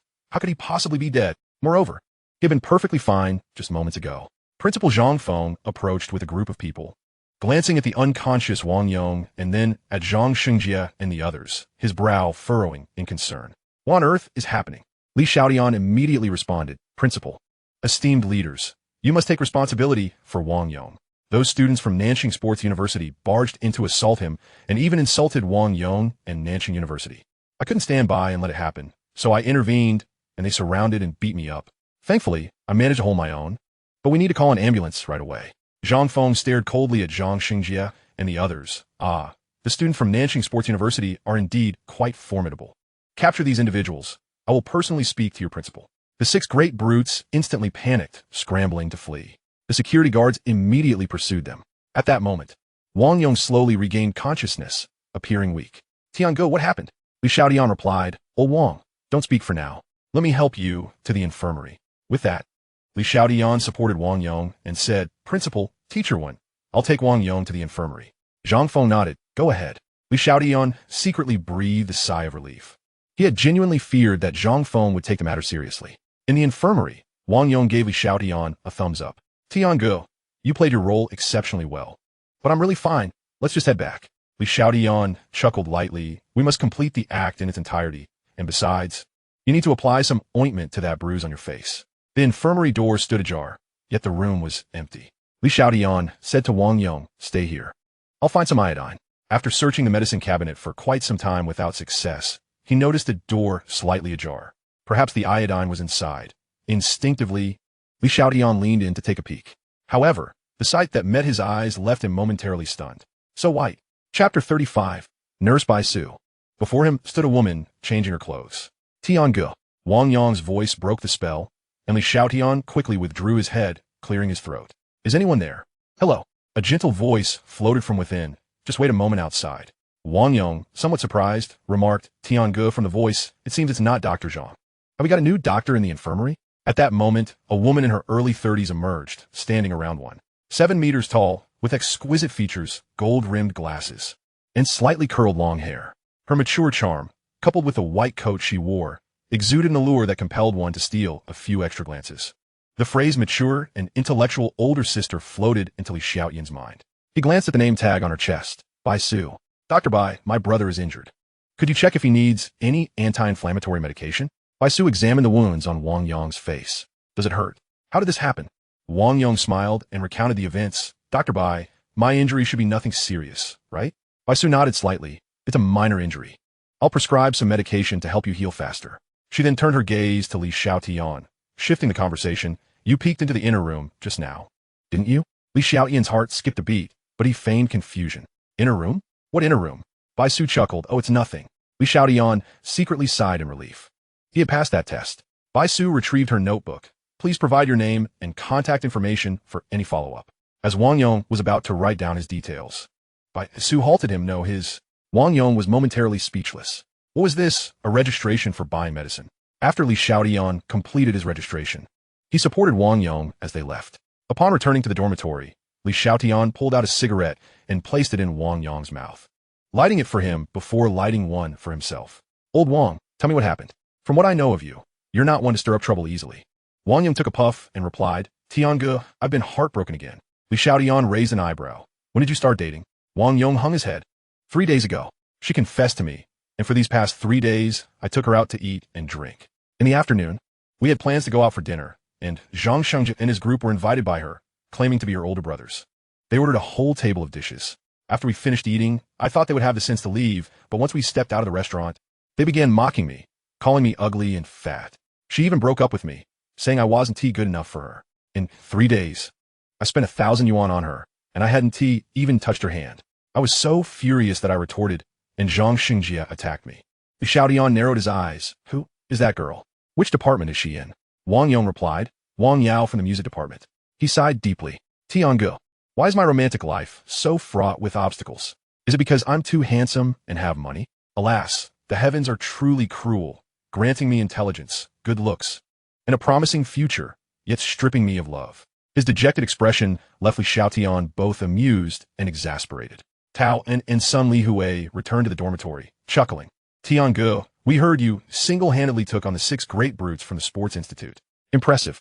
Tianyi, Eme Nova. Wang Yong turned to the duo. Wrong. It wasn't Tiange who fought them alone. Sun Li Hui's eyes widened. Was there someone else? Wang Yong nodded earnestly. The two of us joined forces to battle the 6 great brutes, leaving them utterly defeated. Sun Li Hui and Tao exchanged knowing glances, both giving Wang Yong the middle finger. Li Xiaotian chuckled lightly. You guys arrived just in time. Recently, it seems you all have had a bit more financial flexibility. Tao replied, thanks to Tiange. Li Xiaotian waved his hand. It's what you deserve, but considering the lesson learned from Wang Yong's incident, let's all keep a low profile. The security situation is decent now, but it's not so good as to be free of wrongdoers. It's fine to be treated to meals, but what if we encounter someone desperate? Wang Yong and the others froze, breaking into a cold sweat. Indeed, what if they encountered a robbery? At best, they lose money, at worst, their lives. Wang Yong declared, Tiange, I will definitely keep a low profile. Tao added, I will absolutely remain humble. Sun Li Hui assured, Tiange, you can rest easy. I'm quite frugal. As night fell, Li Xiaotian was about to head out with his roommates for dinner when his phone suddenly rang with an unknown number. Hello, who is this? I'm Bai Su. Come to the faculty dormitory, room 1313. Li Xiaotian frowned. Brothers, you go ahead and eat. Bring me something back when you return. I have something to attend to. At the faculty dormitory, though it was still a dormitory, this one had an elevator, and it was his first time visiting the faculty building. He knocked on the door of 1313. The door opened, revealing Bai Su in a white t-shirt and blue shorts. Come in. Li Xiaotian entered and smiled, asking Dr. Bai, is there something you need? Is there something wrong with Wang Yong's condition? Bai Su answered with a question of her own. Have a seat. What would you like to drink? Li Xiaotian replied, Cola, preferably cold. Bai Su tossed him a bottle of Waha, stating, boys should drink less cola. It's not good for your health. Li Xiaotian settled down and took a sip of water. Dr. Bai, did you summon me at this late hour merely to offer me a drink? Bai Su approached him, bending slightly to gaze intently into his eyes. You took a look inside today, didn't you? It's perfectly all right to speak of it. The two were extraordinarily close. And Li Xiaotian could even perceive the warmth of Bai Su's breath as she spoke, sending a tingling sensation through him. However, his attention was not fixated on Bai Su's exquisite visage. It was unavoidable. Her t-shirt was rather loose, and as she leaned forward, a significant portion of her assets became visible. Truly, she was aptly named Bai, for she was remarkably fair, and not lacking in size either. In terms of sheer scale, she surpassed Suinian. Noticing Li Xiaotian's silence, Bai Su glanced down and realized her wardrobe malfunction. Having shed her constraints at home, she hadn't anticipated this mishap. In a flurry, she attempted to cover herself, inadvertently knocking over the bottle of Waha in Li Xiaotian's hand, drenching herself in the process. The pure cotton t-shirt, now soaked and clinging to her skin, revealed her perfect silhouette, tantalizingly obscured yet vividly apparent. Coupled with Bai Su's mature allure, it nearly drove Li Xiaotian to execute Durant's infamous move, avert his gaze.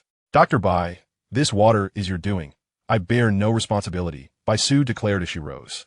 Warning him, I'm going to change, you mustn't peek. Once inside her bedroom, a knock resounded at the door. Susu, I come to play. It was the unmistakable voice of Wen Xia. Li Xiaotian sprang to his feet, panic coursing through him. He flung open the bedroom door, just as Bai Su had removed her t-shirt, revealing her fully. Bai Su's eyes blazed with indignation. You, Li Xiaotian, swiftly covered her mouth. Dr. Bai, Wen Laosher is knocking. If she sees us like this, we might as well jump into the Yellow River to cleanse ourselves. Bai Su, equally flustered, exclaimed. Wen Xia has a key to my room. If I don't let her in, she'll enter on her own. You must hide. Chapter 36, The Peril of the Wardrobe. Hide. Li Xiaotian surveyed his surroundings, ultimately squeezing himself into the wardrobe. The door creaked open.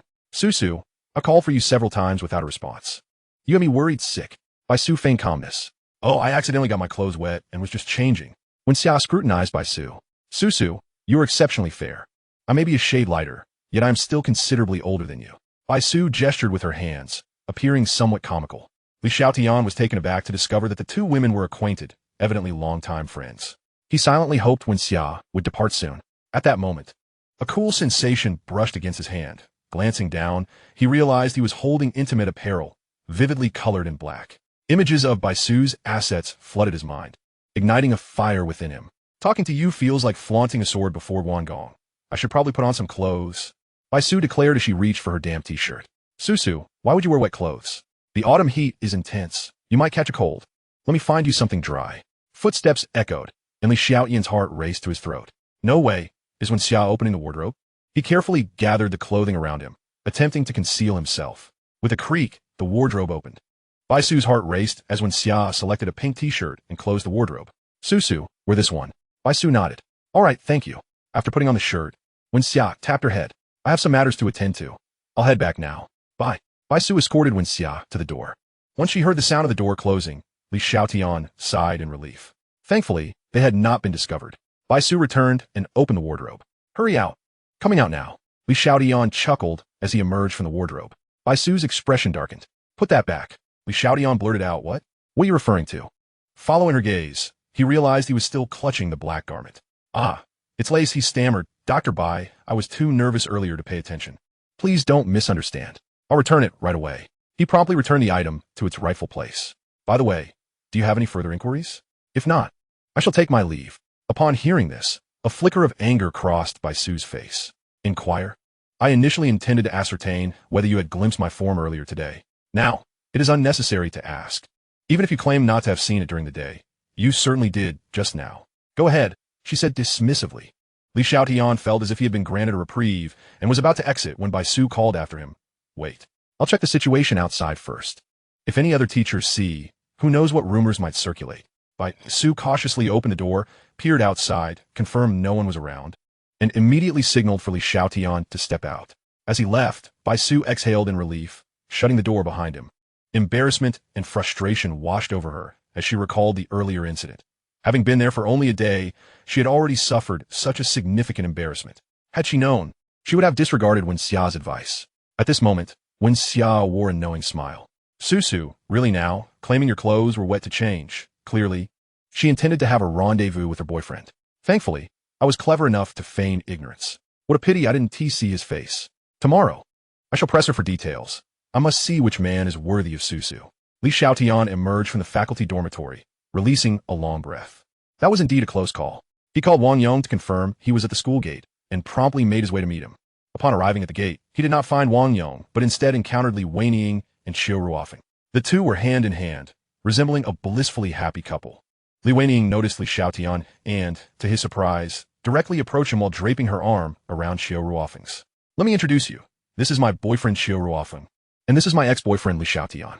Xiao Ruofeng extended his hand with a smile. Hello, Li. Li Weining yanked Xiao Ruofeng's hand back. You're too nice. Li Xiaotian is merely a student, and a bottom-tier one at that. He isn't worthy of shaking your hand. Li Xiaotian raised an eyebrow. So, your new boyfriend is quite impressive, I take it?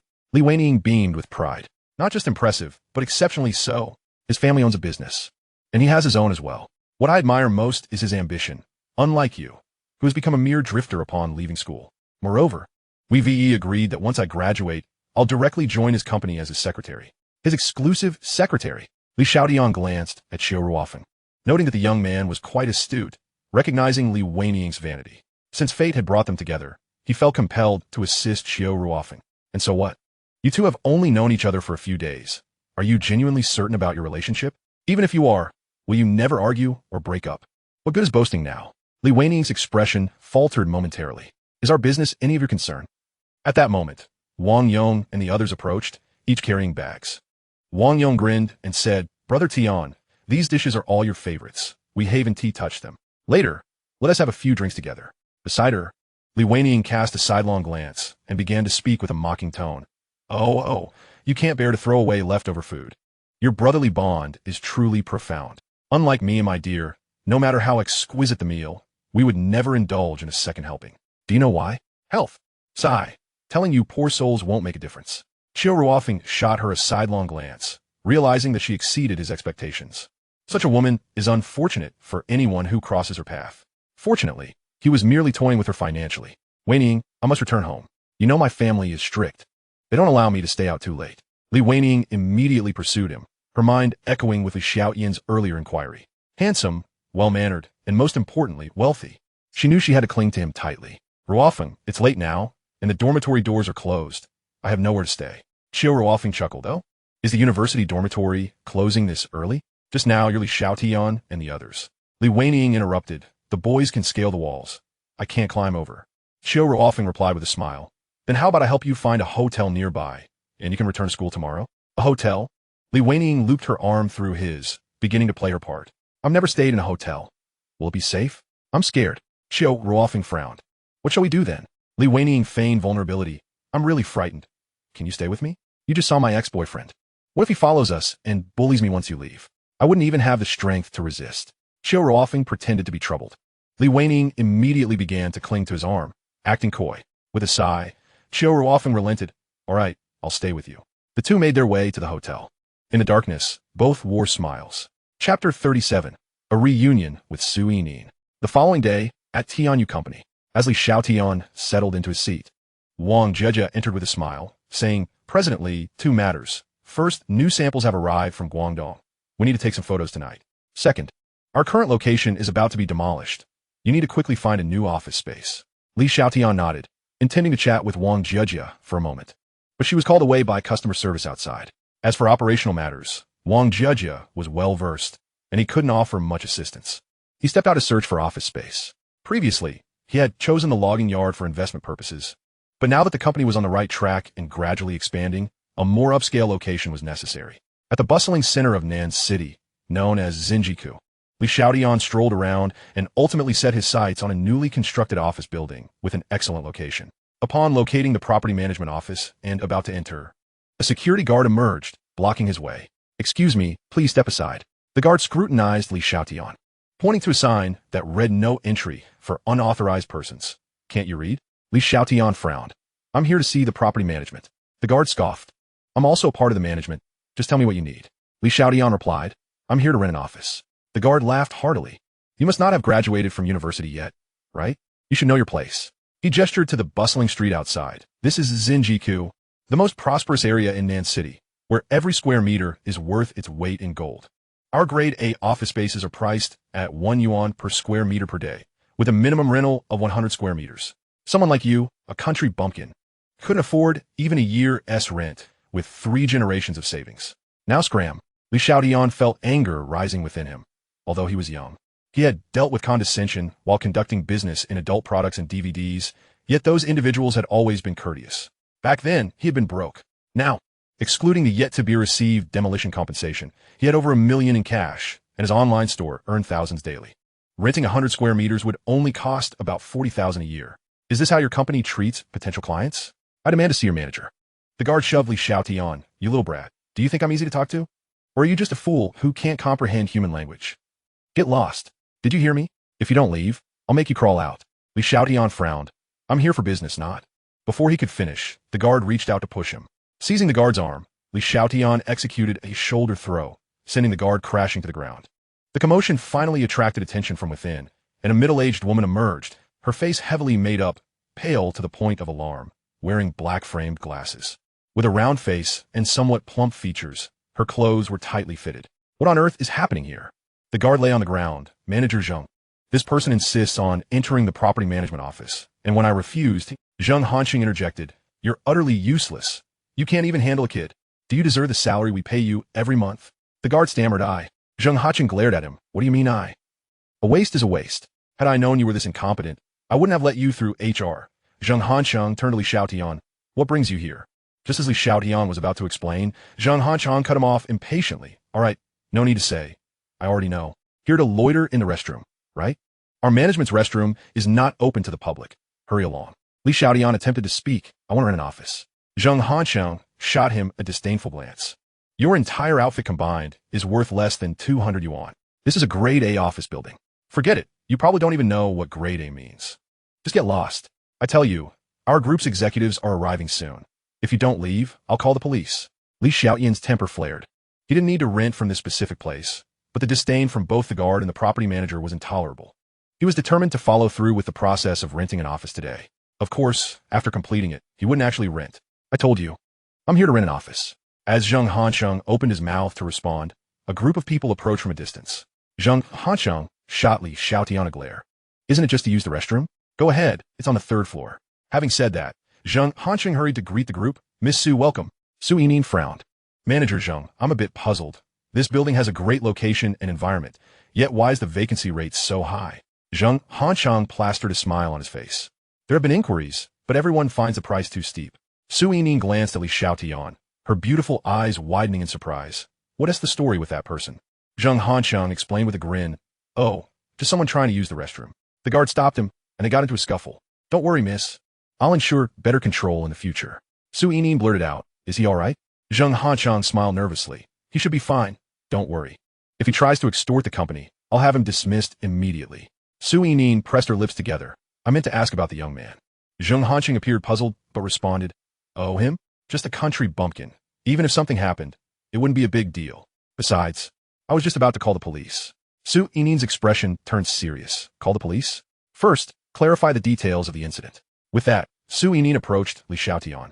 Her beautiful eyes filled with concern. Are you hurt? Xiaotian shook his head, expressing his discontent. I came here to rent an office. Yet the security and manager treat me with disdain, and the guard even dared to provoke me. Su Yining exhaled in relief, then turned to Zheng Hanqing, her face a mask of frost. Now I finally comprehend where the problem lies. Zheng Hanqing shivered, realizing that the young man seemed to be acquainted with Miss Su. Only the affluent or powerful could claim such a connection with her. It's over. Miss Su, please allow me to explain. This individual, Su Yining raised her hand. From this moment forth, both you and the security guard on the floor are officially dismissed. Pack your belongings and leave immediately. Zheng Hanqing opened his mouth, yet no words emerged. After all the effort she had expended to ascend to the managerial position, only to be ousted before she could even begin to reap the rewards. Regret consumed her. Slap, slap. Zheng Hanqing struck herself twice in frustration and departed in disgrace. Su Yining turned her attention to Xiaotian, her eyes sparkling. Mr. Li, you wish to rent an office, correct? What size do you intend to lease? Our fortune building starts at 100 square meters. Li Xiaotian smiled. Let's begin with 200 square meters. Mr. Li, you truly are a young achiever, Su Yining remarked. Li Xiaotian shrugged. I have no choice. If I don't strive, I won't even find a girlfriend. Su Yining recognized Li Xiaotian as teasing and playfully glared at him. All right then, let's discuss the office further. To show my sincerity, I shall offer you a very generous proposal. Subsequently, the two entered the office, accompanied by the deputy property manager. The deputy manager guided Su Yining through the building. Having witnessed the preceding scene, and without her needing to say a word, granted a 3-month renovation period, a 6-month rent exemption, and a 20% discount on the rent, waiving a year's worth of property fees. Naturally, Li Xiaotian readily agreed and signed the contract. Su Yining said, Manager Zhang, you may leave now. Once they were alone, Su Yining gently parted her lips, gazing at Li Xiaotian with a smile. Now that you are aware of my identity, what are your thoughts? Thoughts? Li Xiaotian chuckled. I simply wish to win your heart as quickly as possible and continue striving. He assessed Su Yining, noting her deep blue suit and trousers, which exuded professionalism, enhanced by her striking beauty and noble aura, evoking within him a desire for conquest. Su Yining noticed the change in his expression. Your gaze is somewhat intimidating. What are you contemplating? Li Xiaotian's lips curled upwards. One day, I shall proudly hold your hand in public, and those who know us will commend your discerning taste. Su Yining arched an eyebrow. Then you must keep up the effort. Li Xiaotian rose and approached Su Yining, leaning down to kiss her. Su Yining's eyes widened in shock, mingled with delight. Li Xiaotian's hands began to unbutton her collar. Chapter 38, Sailor Moon. Before he could undo the first button, Su Yining pressed his hand down. Pushing him away, she reprimanded. This is an office, not a place for your antics, and I am on duty. I cannot linger too long. Li Xiaotian had no choice but to assist Su Yining in straightening her attire. Returning to Tianyu Company, he deliberately bought several buckets of KFC. Upon returning, the female colleagues cheered at the sight of the family buckets. Even Wang Jiejia exclaimed, Mr. Li, these treats have truly saved our lives. Amid the merriment, Li Xiaotian understood that his presence as a leader only made his colleagues more reserved. So he pulled Wang Jiejia back to the office.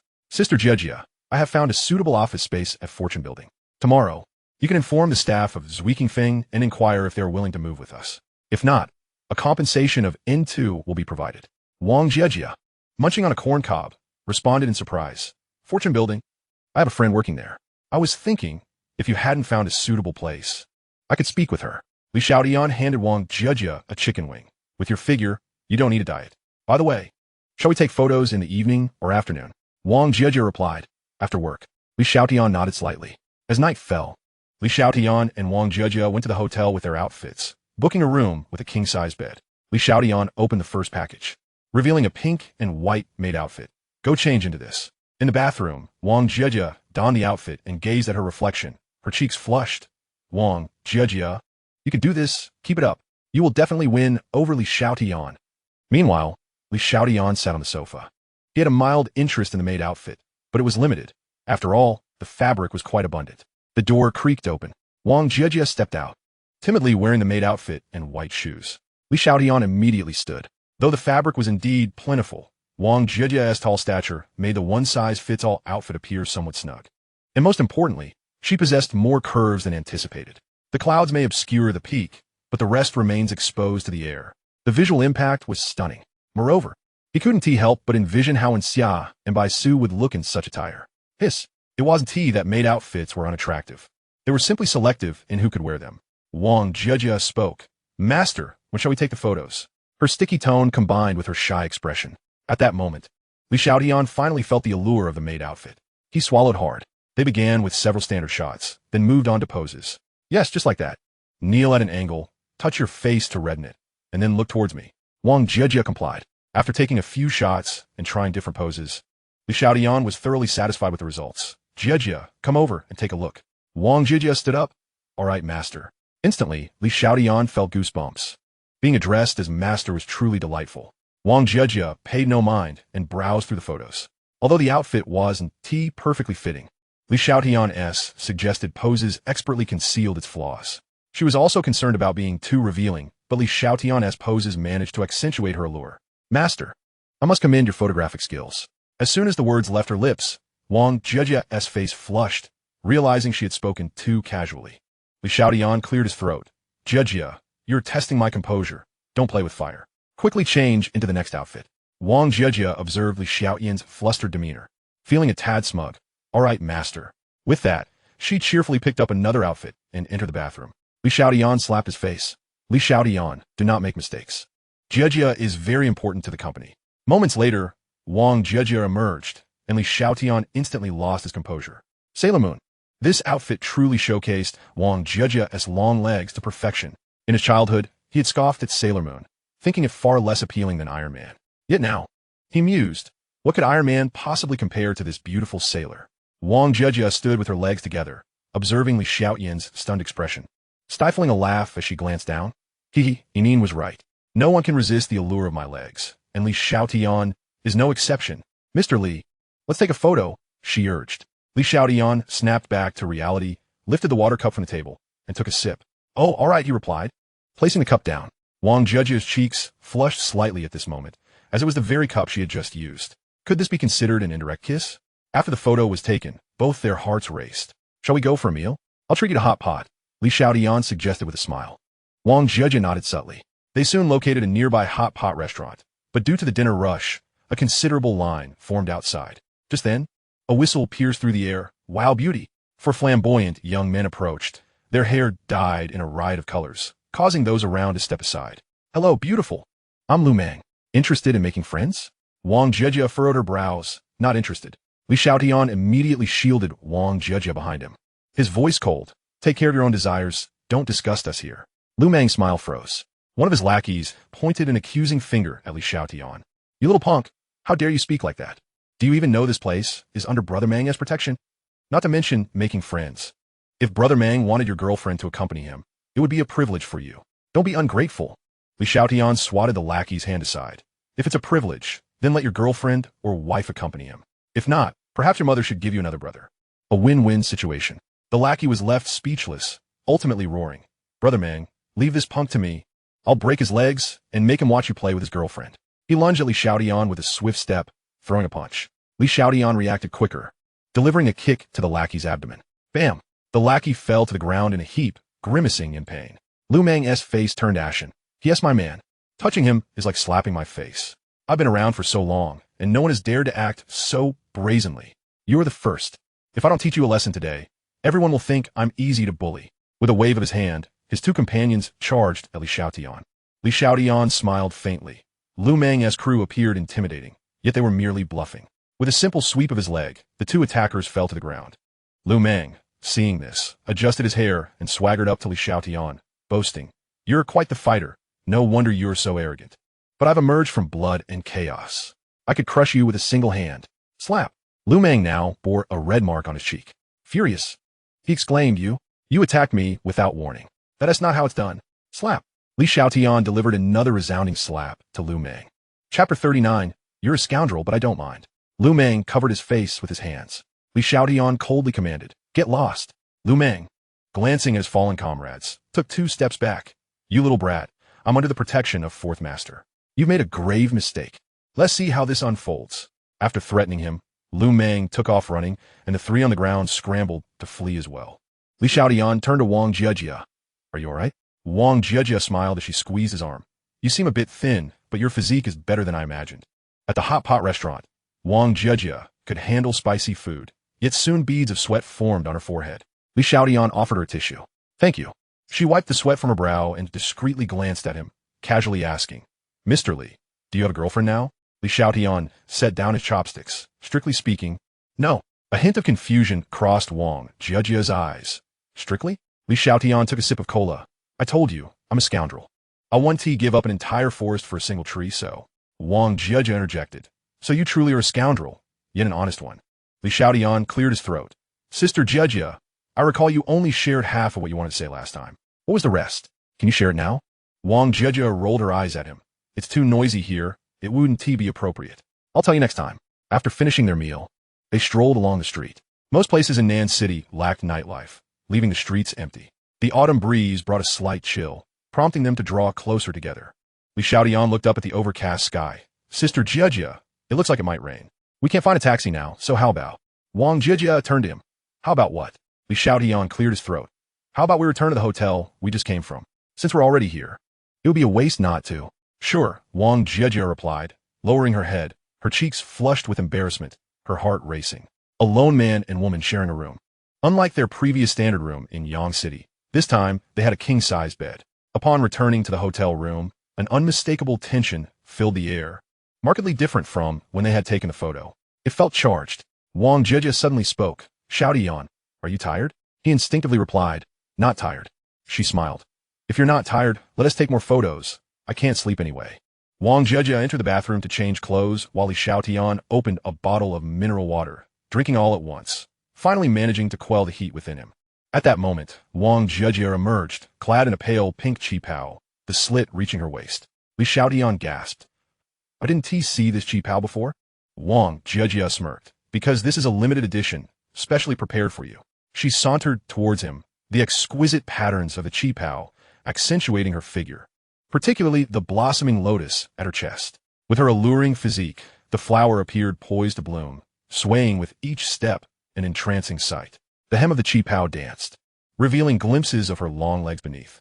To his surprise, she wore not only a base layer but also black stockings. The heat that Xiaotian had just managed to suppress surged back. Sister Jieja, I need to wash my face. He stood to head to the bathroom. But as he walked past Wang Jieja, she suddenly grasped his hand. Xiaotian, she said, I want to finish what I didn't say last time. I want you to know that I'm not a casual woman, but I am one who would risk everything for love. You are a scoundrel, but I don't mind. Her sultry voice left Xiaotian momentarily dazed. At that moment, a cool sensation brushed against his lips. By the time he regained his senses, he realized Wang Jieja had initiated a kiss. He was a man, a normal man. If he didn't act now, he would hardly deserve the title. He wrapped his arms around Wang Jieja's slender waist, pulling her into his embrace until she was breathless, before finally releasing her. Their eyes locked, and they kissed once more. Xiaotian's hands began to unfasten the buttons of her qipao. Halfway through, the buttons popped open on their own. Just as he intended to continue, the phone on the table rang, its incessant vibrations shattering the moment. They pulled apart. Wang Jieja gasped, I need to take a call. She bent down to pick up her phone, pressing the answer key directly, her expression growing increasingly grave. All right, I understand. I'll come find you right away. Peering through the curtain, she noted that the dark clouds had dispersed. Turning back, she offered Xiaotian an apologetic smile. A close friend of mine is in trouble. I must hurry. I'll go change my clothes first. Xiaotian managed a wry smile. Never mind. I'll just consider it a case of trials before triumphs. Please be careful on your way. It was the first time Wang Jieja had seen Xiaotian in such a state, and she couldn't help but chuckle. She gave him a playful kiss before hastily changing her clothes and departing. Xiaotian was left speechless. However, he took out his phone and called Su Yinin. Hey, beautiful. Are you free tonight? Su Yinin replied, I'm not. I have plans with my girlfriends. You should focus on your work. After exchanging a few pleasantries, he hung up. Xiaotian took a cold shower for half an hour to quell his restlessness before quickly falling asleep. Meanwhile, Lu Meng knelt on the ground with 3 of his subordinates before a middle-aged man in his 50s, who sat in a chair smoking a cigar. You lot let someone beat you up and still have the audacity to come here crying. It's truly laughable, especially you, Lu Meng. You are a disgrace to your name. Lu Meng lowered his head, his face full of grievance. Fourth Master, if it were just about us being beaten, we wouldn't trouble you. That guy was simply too much. I invoked your name, and you wouldn't believe what he said. Xiaoxi glanced at Lu Meng, who shrank back, awkwardly laughing. Fourth Master, that guy doesn't even regard you. He said even if you showed up, he'd still get slapped twice. Furthermore, that fellow is skilled, which is why he came to you for help. Not for anything else, but to teach him a lesson and let him know that Fourth Master is not to be trifled with. Xiaoxi took a puff of his cigar. Beat him. Lu Meng grinned. Exactly. Beat him. The next moment, a burly man approached Lu Meng and slapped him hard across the face. Lu Meng was left in shock, losing a tooth. Fourth Master, why is this happening? Xiaoxi coldly fixed his gaze on Lu Meng. It's precisely because you spouted nonsense and slandered me. You think I'm a fool? Keep hitting him. Slap. Slap. Several more resounding slaps followed, and Lu Meng quickly lost consciousness. The burly man looked at Xiaoxi. Fourth Master? Xiaoxi commanded, Adeo, go find someone to investigate. No matter what, anyone who harms my people is against me. The next day, Xiaotian was awakened by his phone ringing. Brother Tian, hurry back. The school is holding a sports meet, and teacher one is taking attendance. Xiaotian rubbed his head. The autumn sports meet is a hallmark of Nanxing University, bustling yet somewhat tedious, and attendance is mandatory. I'll be right back. Help me come up with an excuse to delay things a bit.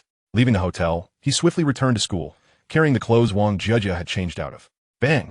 He pushed open the dormitory door to find it empty. save for Wen Xia, who sat on his bed, looking coldly at him. Li Xiaotian placed the bag aside and smiled. What a delightful surprise to see teacher Wen as the first person upon returning to school. Wen Xia stood. Come on, let us head to the playground. Li Xiaotian hesitated. Teacher Wen, is it possible for me to skip? Principal Zhang promised I could. Wen Xia fixed her gaze on him, her lips parting slightly. Principal Zhang said you could skip class, but he didn't say you could skip the sports meet. With that, Wen Xia frowned slightly. You can't stay out all night anymore. Li Xiaotian was taken aback. How did these two topics even connect? At the playground, Li Xiaotian stood side by side with Wen Xia, smiling.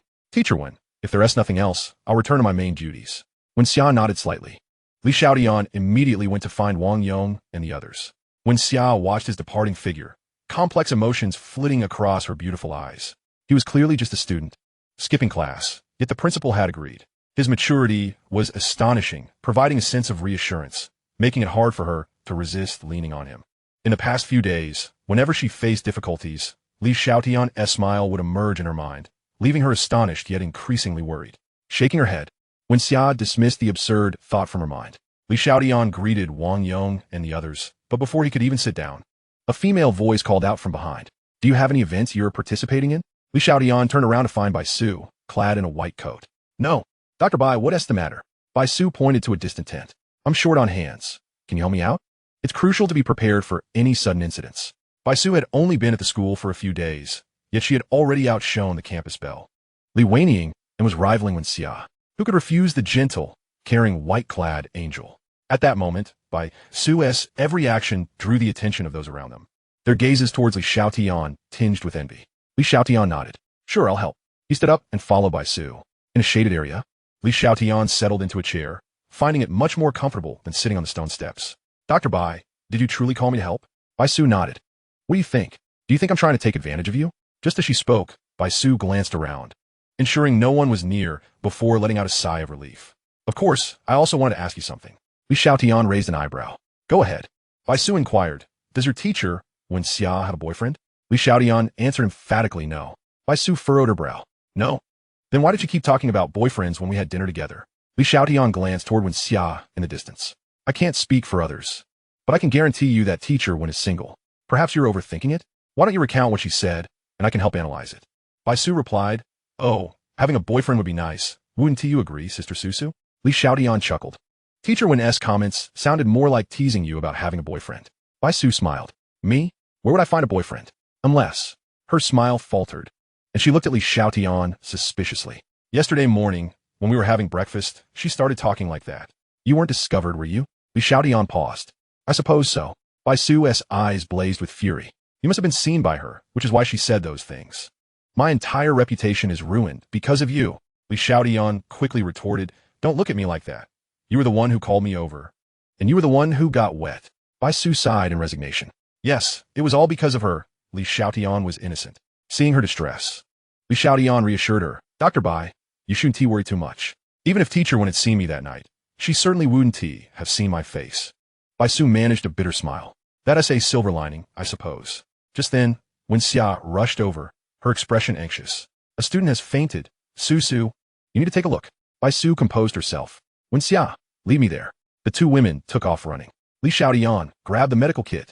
In the crowd, Li Xiaotian arrived to discover that the one who had fainted was none other than Li Wenying. He handed over the medical kit. What happened?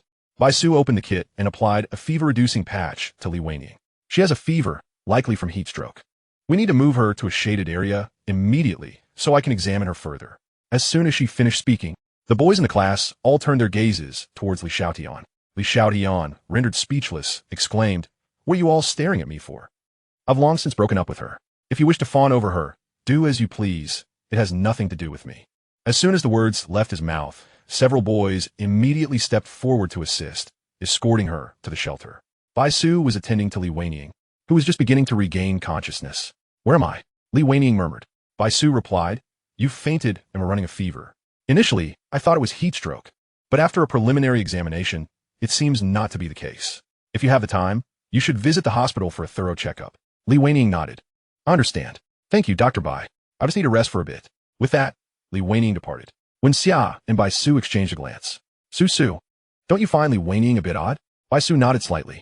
Li Xiaotian gazed at Li Wenying's retreating figure, a smile curling at the corners of his mouth. perhaps indicating that his plan was bearing fruit. Noon arrived. With nothing to assist with, Li Xiaotian dozed off, only to awaken and find Bai Su absent. After yawning, he proceeded to the back to relieve himself. Upon opening the bathroom door, he was startled to see Bai Su inside. "What are you doing?" Li Xiaotian jolted awake. Locking eyes with Bai Su. "I didn't know you were in here." You, carry on." Bai Su, both embarrassed and annoyed, thought to herself that this was a restroom designated for medical personnel only, and, as the sole occupant, she hadn't locked the door. She never anticipated Li Xiaotian would enter. "And you expect me to continue? Get out quickly." Regaining his senses, Li Xiaotian promptly exited the restroom. However, having consumed a considerable amount of water, he found himself in desperate need. Uncertain of when Bai Su would emerge, he surveyed his surroundings, ensuring no one was watching, and found a secluded corner to relieve himself. Just as he began, Bai Su emerged from the restroom, and upon witnessing the scene before her, she was momentarily stunned. Once one starts, halting is no easy task. Thus, Li Xiaotian continued under Bai Su's watchful gaze. Recovering her composure, Bai Su swiftly turned away. Her cheeks flushed. How could this be so much more exaggerated than what was depicted in textbooks? Chapter 41. Li Weining falls ill afterward. Li Xiaotian cleared his throat twice. "Well, that makes us even." Bai Su turned back, glaring at Li Xiaotian. "What do you mean by even? You've seen me 3 times, while I've only seen you once." "Ugh, I don't want to see you at all. You don't need help anymore. Go have your meal." Li Xiaotian replied, "Dr. Bai, would you like me to bring you something to eat?" Bai Su shook her head. "No need." Leaving, Li Xiaotian called for Wang Yong and the others to join him in the cafeteria.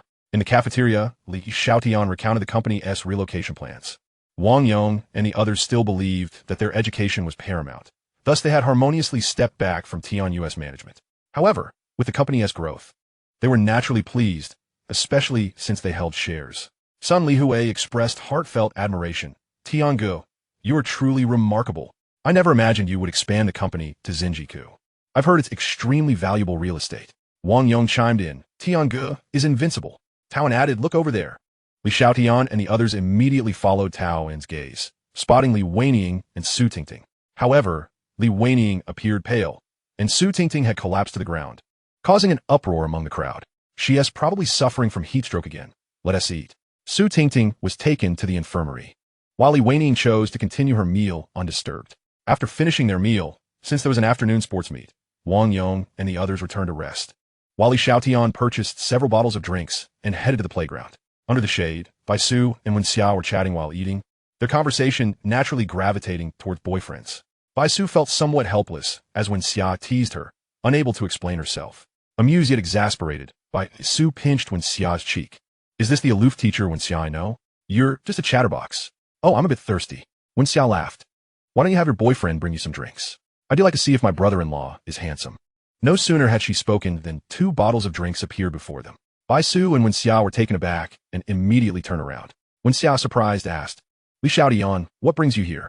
Li Xiaotian set down the drinks. "I thought I'd express my gratitude for the hard work of Teacher 1 and Doctor by bringing 2 bottles of drinks. Is that too much to ask?" Wen Xia's smile faded. "No thanks, we want tea drink." A teacher must maintain boundaries with students. She couldn't let Li Xiaotian harbor false hopes, nor did she want to find herself wavering. Bai Su grinned as she kept the drinks. "Of course we're drinking. After all, you've taken advantage of me so many times, and now you've magically gained a boyfriend. Accepting these drinks is merely a small concession."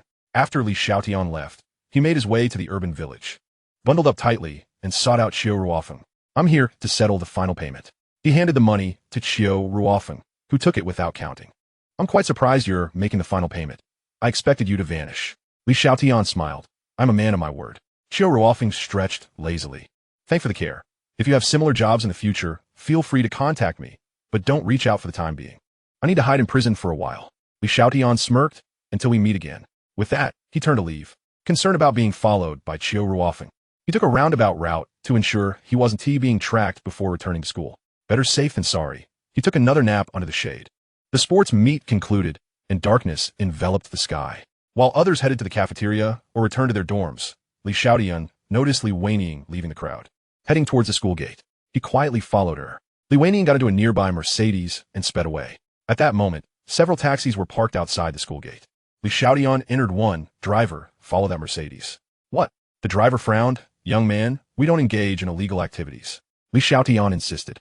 "My girlfriend told me she was going back to the dorm to rest, yet she secretly left in that car." The driver regarded Li Xiaotian with a mix of pity and excitement. Don't worry, brother. Just because it's a Mercedes doesn't mean it can shake us off. With a press of the gas, the taxi swiftly pursued. Inside the car, the driver reassured, brother, your girlfriend might just be meeting a friend. It could very well be a female driver in that Mercedes, who doesn't want to burden you. Just as he spoke, the Mercedes pulled into the hotel parking lot. Li Xiaotian sighed heavily, driver, pull over. The driver was momentarily at a loss for words. After settling the fare, the driver advised him to take it easy. Li Xiaotian squatted outside the hotel, smoking a cigarette, when a Mercedes G-Class parked nearby. A heavily made-up woman and 3 men alighted. Sister, I told you that bastard Yao Hai is keeping a female student. Do you believe me now? Come, let us go in. I'm going to settle the score with that bastard. Li Xiaotian raised an eyebrow, intrigued by the unfolding drama. He stealthily followed them.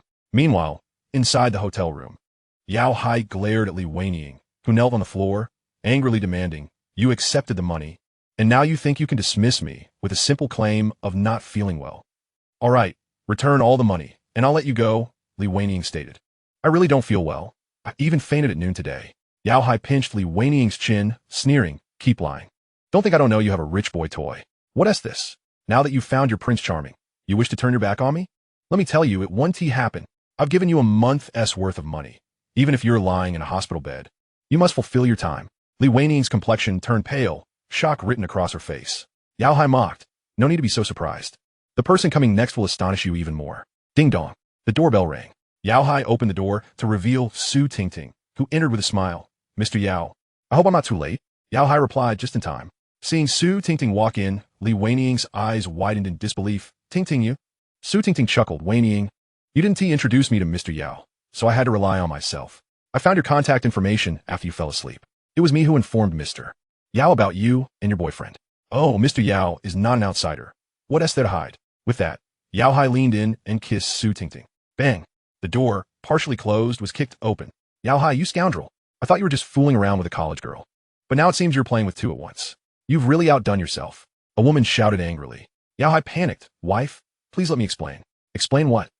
The woman waved her hand. Beat them. Zhou Bo, let these 2 young ladies know that some money isn't so easily earned. The man behind her immediately replied, Sister, don't worry, I'll take care of it.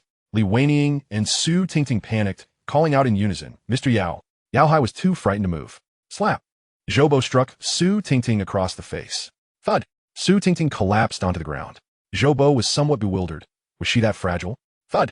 Li Weiniang also fainted. Zhou Bo looked at the woman. Sister, do you think these 2 are trying to con us? Thud.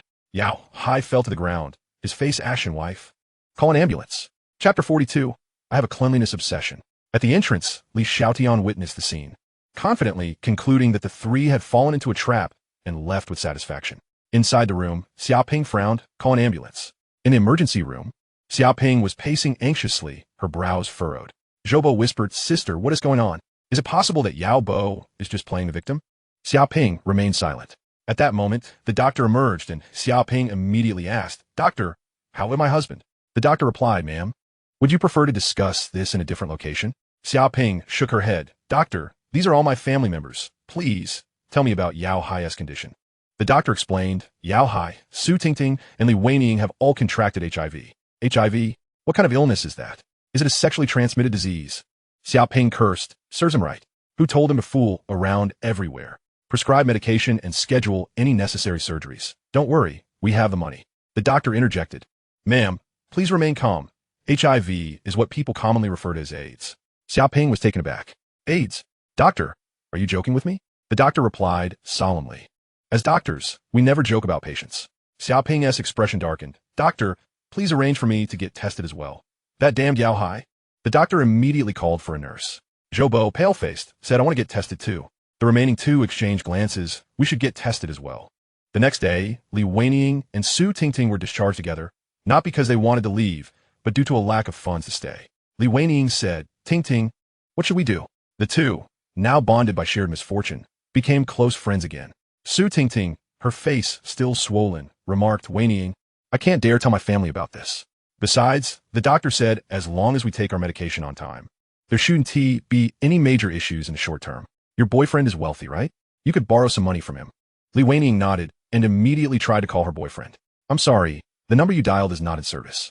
Su Tingting asked, Weiniang, did you dial the wrong number? Try from your contacts. Li Weining tried again, but it still indicated it was not in service. Li Weining was bewildered. Su Tingting, unable to contain herself, believed it was all Li Weining's fault that she contracted AIDS. Her courteous demeanor earlier was just a tactic to get money from Li Weining. Now that her wealthy boyfriend had vanished, so too had any hope of money. Anger surged within her. Li Weining, did that man play you for a fool? Also, did your boyfriend transmit the disease to you? No, wait. Zhang Xingmao has had experiences with men. Perhaps he infected you. You should have been straightforward with Li Xiaotian instead of playing around for trifles. You truly deserve this. At that moment, Li Weining regretted deeply. Had she not been with Zhang Xingmao, she certainly wouldn't have ended up in this predicament. Li Xiaotian felt an overwhelming sense of remorse. At noon, Li Xiaotian woke up just as Wang Yong and the others returned, and the four of them headed to the cafeteria for lunch. Upon exiting the dormitory, Li Weining and Su Tingting blocked their path. Li Weining, head bowed, said, Tiange, can we talk? Su Tingting stood beside her, a fawning smile on her face. Tiange, Weining knows she was wrong. Please forgive her. You haven't found a girlfriend yet, which means you still care about Weining. Li Xiaotian raised an eyebrow. You're still talking with a swollen face? Su Tingting laughed awkwardly. Li Xiaotian continued. Li Daxiua is quite impressive. She has a handsome boyfriend and drives a Mercedes, and now she is looking for me? You must be joking. I find it repulsive. Please don't flaunt yourself in front of me. It disgusts me. As Li Xiaotian attempted to leave, Li Weining stepped in front of him. Tiange, I truly know I was wrong. Can we forget everything and start anew? I promise to be obedient. A crowd gathered, watching the spectacle. Someone couldn't resist saying, Li Xiaotian, Li Weining is a girl. She has already lowered herself to apologize, and you still can't appreciate it? Exactly. How can a grown man be so petty? Li Xiaotian glared at the speaker. If you're not petty, I'll slap you twice. Don't get angry. The person instantly fell silent. Li Xiaotian added, I've told you I have a cleanliness obsession. With that, Li Xiaotian left with Wang Yong and the others. Li Weining bit her lip. Since Li Xiaotian refused to forgive her, she could only settle for finding those who were merely backups. After lunch, Li Xiaotian went to the infirmary. Bai Su was handing out medication when she saw Li Xiaotian and couldn't help but ask, What brings you here? Are you feeling unwell? Li Xiaotian replied, I need to discuss something with you. After the patients left, Bai Su said, Go ahead. Li Xiaotian pointed toward the inner room. Let us talk in there. Inside, Li Xiaotian said, Dr. Bai, I received news that Li Weining and Su Tingting have contracted AIDS. This is serious, so I came to inform you. Bai Su's eyes widened. Is this news reliable? Li Xiaotian nodded. It should be accurate. Bai Su's expression turned grave. Please help me retrieve the blood sampling equipment from the cabinet. Li Xiaotian gazed at the row of cabinets, pondering which one to select. Bai Su lowered her head, contemplating a strategy, and casually remarked, It's the one right next to you. Li Xiaotian opened the wardrobe, revealing an array of clothing, among which hung a black, form-fitting garment adorned with intricate embroidery and lace. However, he found no blood collection equipment. Dr. Bai, he called out, It's all just clothes in here. Upon seeing the open cabinet, Bai Su's cheeks flushed crimson as she hurriedly stepped forward to push Li Xiaotian away. All right, I'll find it myself. Moments later, Bai Su swiftly departed with her findings. A smile crept upon Li Xiaotian's lips. Once Bai Su uncovered the ailments afflicting Li Weining and Su Tingting, there would be no refuge for them at school. What a delightful prospect. Just then his phone rang. It was Wen Xia calling. Come to my office. Inside the office, Li Xiaotian pushed the door open to find Wen Xia sipping water, her mind preoccupied with her mother's instructions. Startled by his sudden entrance, she spilled water all over herself, particularly on her chest, leaving a sizable wet patch. Li Xiaotian quickly approached, grabbing a napkin from the table to assist her in drying off. The icy demeanor of the teacher, akin to a glacier, visibly warmed. As he wiped, Li Xiaotian belatedly realized that although the water stains had vanished, her white blouse was now soaked, resembling a mist enveloping a mountain, ethereal and captivating. He chuckled awkwardly. Teacher One, I did not intend for this to happen. Wen Xia, her face flushed, retorted, Remember to knock before entering next time. Li Xiaotian exhaled a sigh of relief. Thankfully, she did not reprimand him. Teacher One, what brings me here? Wen Xia replied, My mother has invited you to dinner tonight. Chapter 43, I do not wish to be a student. Sure, I haven't seen Aunt Zhang in ages, Li Xiaotian responded. Wen Xia looked at him suspiciously, sensing something amiss, though she could not quite pinpoint what it was.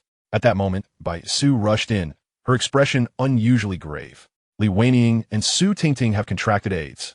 Anyone who has interacted with them must undergo comprehensive testing. Wen Xia, they're your students. You decide how to handle this. Wen Xia immediately turned to Li Xiaotian, fully aware that he was Li Weining's former boyfriend. Understanding her implication, Li Xiaotian shrugged. I broke up with her long ago. If I had any issues, I would have already shown symptoms. I wouldn't be standing here before you. When Xia's brows furrowed with concern. You should get busy. Come with me to see the principal. As Li Xiaotian turned to leave, when Xia suddenly called out, don't forget what I asked of you. Bai Su glanced between Li Xiaotian and Wen Xia. Her curiosity piqued. What did you ask him?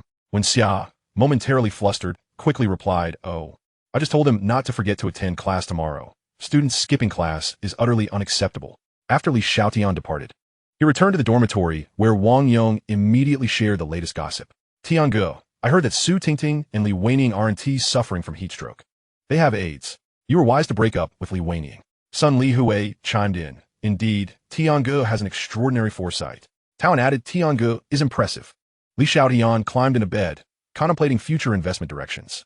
The online store currently provided him with a steady cash flow, prompting thoughts of diversifying into other industries. Real estate was relatively inexpensive now, but investing in it would require patience for substantial returns. Moreover, 2004 promised even greater opportunities. He needed to generate as much cash as possible. After a moment of reflection, an idea sparked in his mind, bubble tea. There were no bubble tea shops around the school. In his previous life, he had worked in one right after his release, only to be discovered by Li Weining after just a month. She had coerced the shop to fire him, leaving him unpaid. The more he pondered, the more feasible the idea became. The bubble tea market was still a blue ocean, thriving in its infancy. The school cafeteria merely offered tea bags with a sprinkle of sugar, selling each cup for $2. The demand was unceasing, and opening a bubble tea shop would undoubtedly yield exorbitant profits. Once the demolition compensation arrived, he could swiftly establish a chain across the entire university town in South City, hiring university students as staff for cost-effectiveness. Profits galore. That evening, Li Xiaotian accompanied Wen Xia home. Upon entering, they were taken aback by the sight of 2 candles on the table, accompanied by knives and forks, alongside an open bottle of red wine. Was this a candlelit dinner? Li Xiaotian glanced at Wen Xia, who responded, I have no idea what's going on. Let me call my mom. Ma, didn't you want to see Li Xiaotian? I brought him here. Where are you?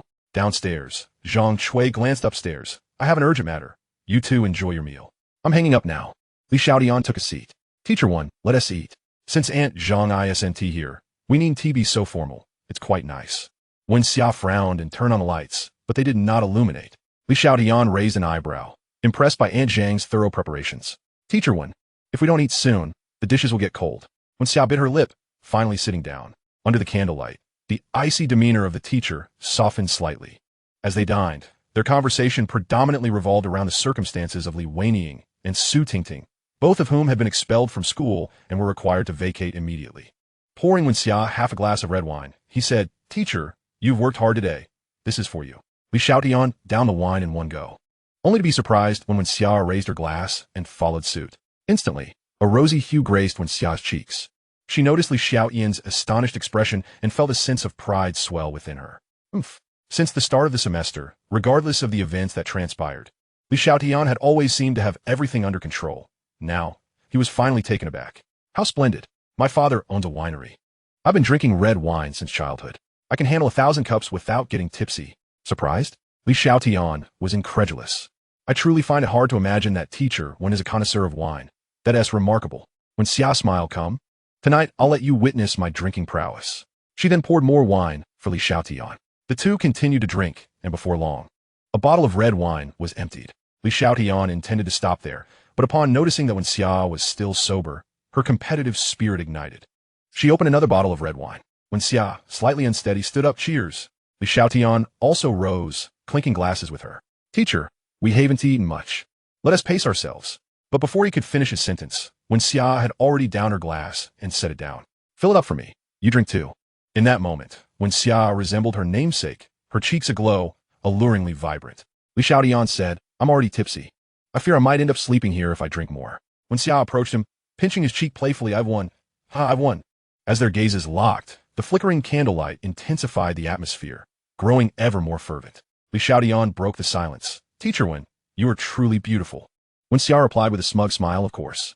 In the next instant, Li Xiaotian rose and pressed his lips against Wen Xia's, sweet as nectar. Yet in an instant, a sharp pain shot through his lips. Wen Xia recoiled, her intoxication evaporating. Panic filled her beautiful eyes. I'm your teacher, and you're my student. You must be drunk. I want to hold it against you this time. But we can't. Li Xiaotian smirked. Teacher One, do you know? I'm quite bold. Wen Xiao panicked. What do you intend to do? Li Xiaotian fixed his gaze on her. I do not wish to be a student. Especially not your student. As Wen Xiao was about to speak, the door swung open. Zhang Chui entered, and upon seeing the two, chuckled. I forgot my keys in the community garden. I must return to look for them. Wen Xia, with a face full of disbelief, retorted, Mom. How did you open the door without the keys? Li Xiaotian interjected. Auntie, we've concluded our business. Your culinary skills are truly remarkable. However, it is getting late.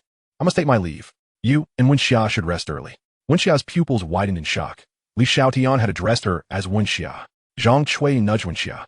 Go and see Xiaotian off. Wen Xia protested, Mom, I've had too much to drink. Li Xiaotian replied, Auntie, there's no need for you to see me off. Thank you for your hospitality. I'm leaving now. Goodbye. With that, he firmly closed the door behind him. Li Xiaotian brushed his lips with his fingers and exhaled deeply. Although Wen Xia's reaction was intense, it was not as severe as he had anticipated. The strategy of simmering her emotions was indeed effective, and he continued to do so. A gentle breeze swept by, lifting his spirits. He did not return to the university. Although Wen Xia could hold her liquor, he felt a tinge of embarrassment, as he had forgotten what it felt like to be drunk since he started drinking. He called Su Yining. Want to hang out? Chapter 44. Why do you have the audacity to speak ill of my boyfriend? After waiting for half an hour, Su Yining arrived in a Maserati to pick him up. Once inside, she scrutinized Li Xiaotian, leaning in closer to sniff him. You still carry a hint of red wine and a faint trace of perfume. Did you just come from another woman? Aren't you afraid I'll be jealous? Li Xiaotian smirked. Are you jealous? Su Yining nodded a little. In the next moment, Li Xiaotian leaned in to kiss Su Yining, enveloping her in a passionate embrace.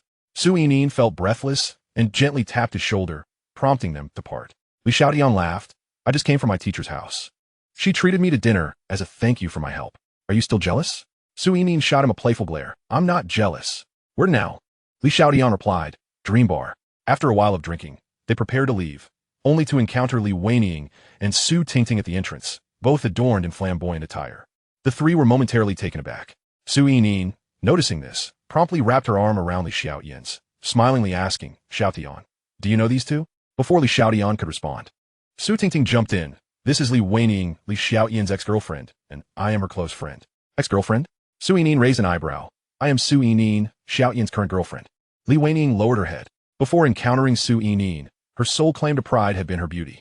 She firmly believed that Li Xiaotian would never find a girlfriend as stunning as her, using this belief to justify her pride in continuing to live.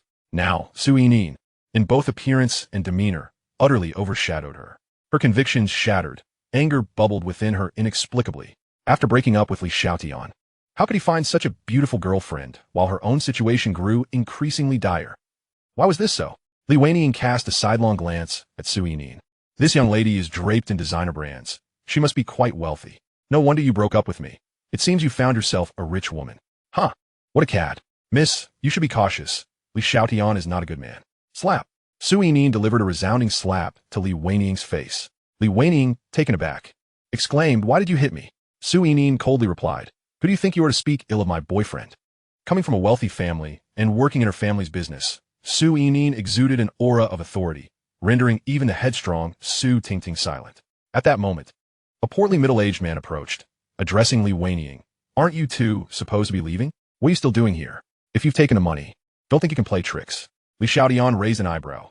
Brother, are you offering a quick service or an all-night package? The middle-aged man grinned. All-night package. Li Xiaotian smiled faintly. Do you know these two have AIDS? The smile on the middle-aged man's face froze instantly. AIDS? Brother, are you serious? Li Xiaotian took Su Yining's hand and walked away, casually remarking, Believe it or not, it's up to you. The middle-aged man spat on the ground. What foul luck. I'll report you. At the hotel, Su Yining sat on Li Xiaotian's lap, stretching her legs. How do I look? Li Xiaotian placed his hands atop her legs. Beautiful. He then lifted her in a princess carry. Later, I'll show you my special skills. The next afternoon, as Li Xiaotian and Su Yining emerged from their room, they coincidentally encountered a couple from the adjacent room. The man saw Li Xiaotian and gave him a thumbs up. Bro, you're really something? After parting ways with Su Yining, Li Xiaotian returned to the university town, meandering through a few streets, scouting suitable shop locations until the afternoon. The foot traffic was remarkably good. At the IGI agency, in the manager's office, Pan Yuan lounged in the boss's chair, feet propped on the desk, leering at Xiao Hong. You've had a 3-month probation period, and you've yet to close a single deal.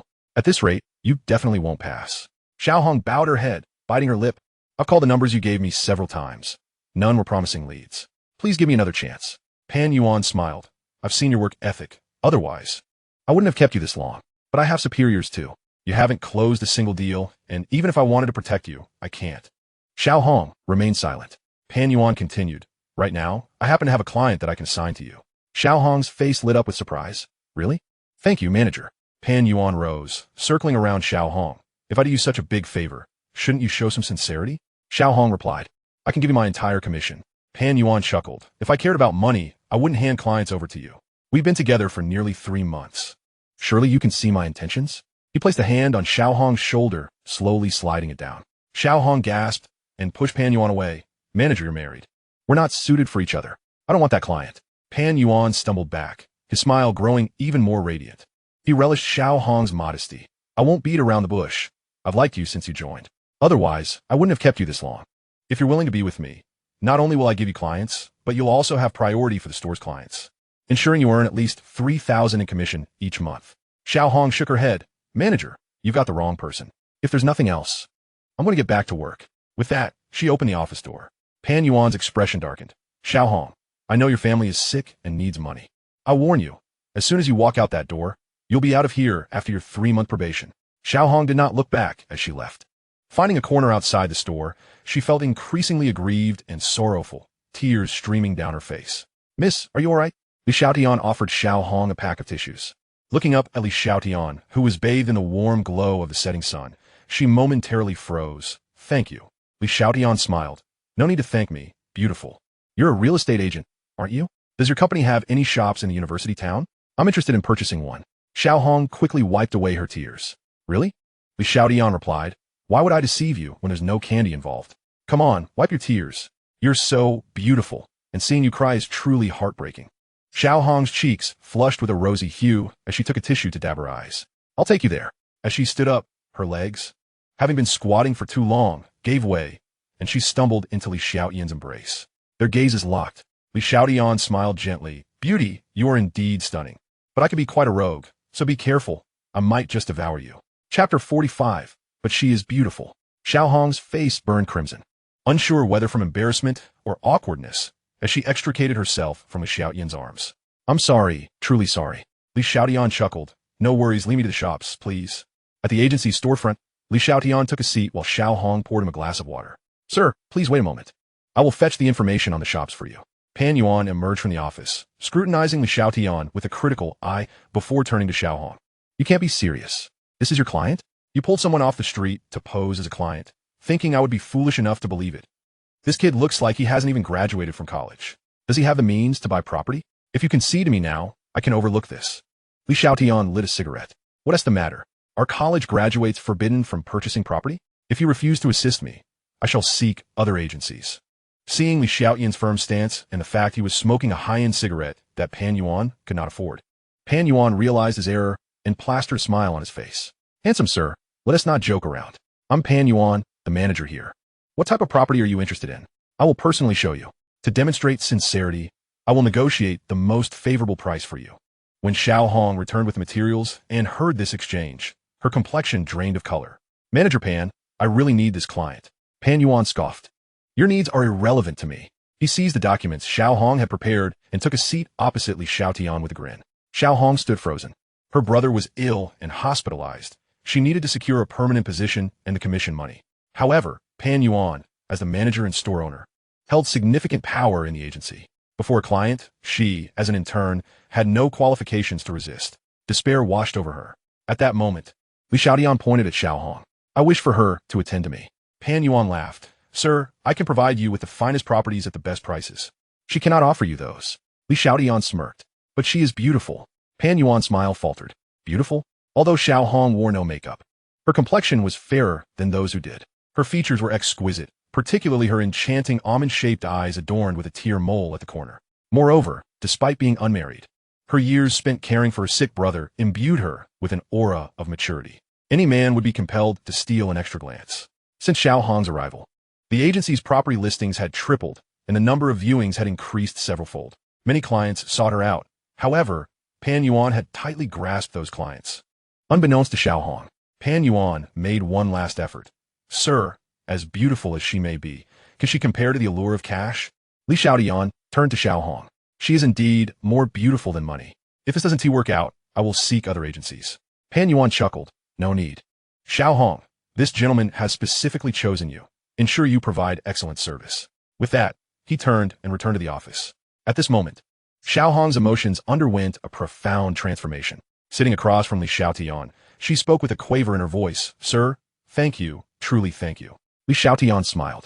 It was a mere, trifling gesture. It was impressive how Xiao Hong could articulate the general traffic of each establishment. After hearing Li Xiaotian's requirements, she selected the very shop he had been eyeing. Li Xiaotian praised, "You are quite professional." He glanced around. Although Pan Yuan had retreated to his office, he was still peering through the window at them. Li Xiaotian continued, "This place is not suitable for conversation. Would you be interested in taking a walk outside?"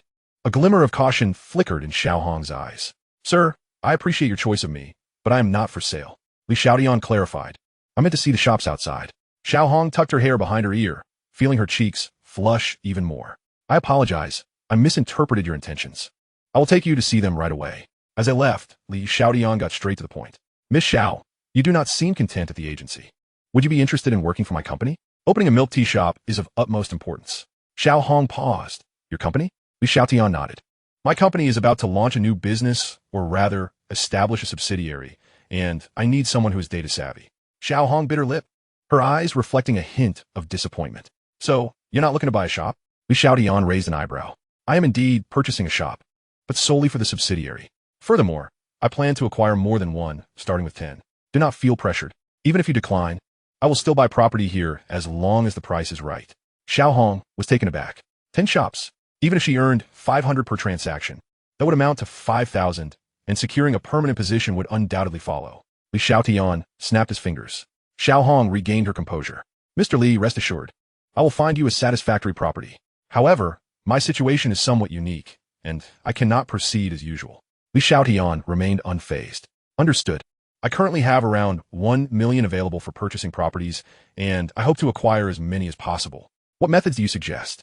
Additionally, I do not intend to take out a loan." Xiao Hong furrowed her brow slightly. "You could negotiate with the owners to pay a 30% deposit initially, with the remaining balance paid in installments based on your cash flow." Li Xiaotian stroked his chin. "I do not intend to be involved directly. I will leave this task to you. As long as the location and size are appropriate, you may use the 1 million as you see fit." He presented a bank card to Xiao Hong. "The password is 521521. Xiao Hong was astonished. "You need not give me the bank card now. I will contact you once I have secured a deal." Li Xiaotian pressed the card into her hand. "You will handle the negotiations for the first shop. Just leave the signature spots on the contract for me." Xiao Hong stared at the bank card in her hand. "Aren't you afraid I might run off with the money?" Li Xiaotian locked eyes with her. "Would you?" Xiao Hong replied, "I wouldn't." Li Xiaotian's lips curled into a smile. "Then that settles it." As Xiao Hong felt the intensity of Li Xiaotian's gaze upon her, she instinctively lowered her head. "Do you trust me this much? I am in dire need of money.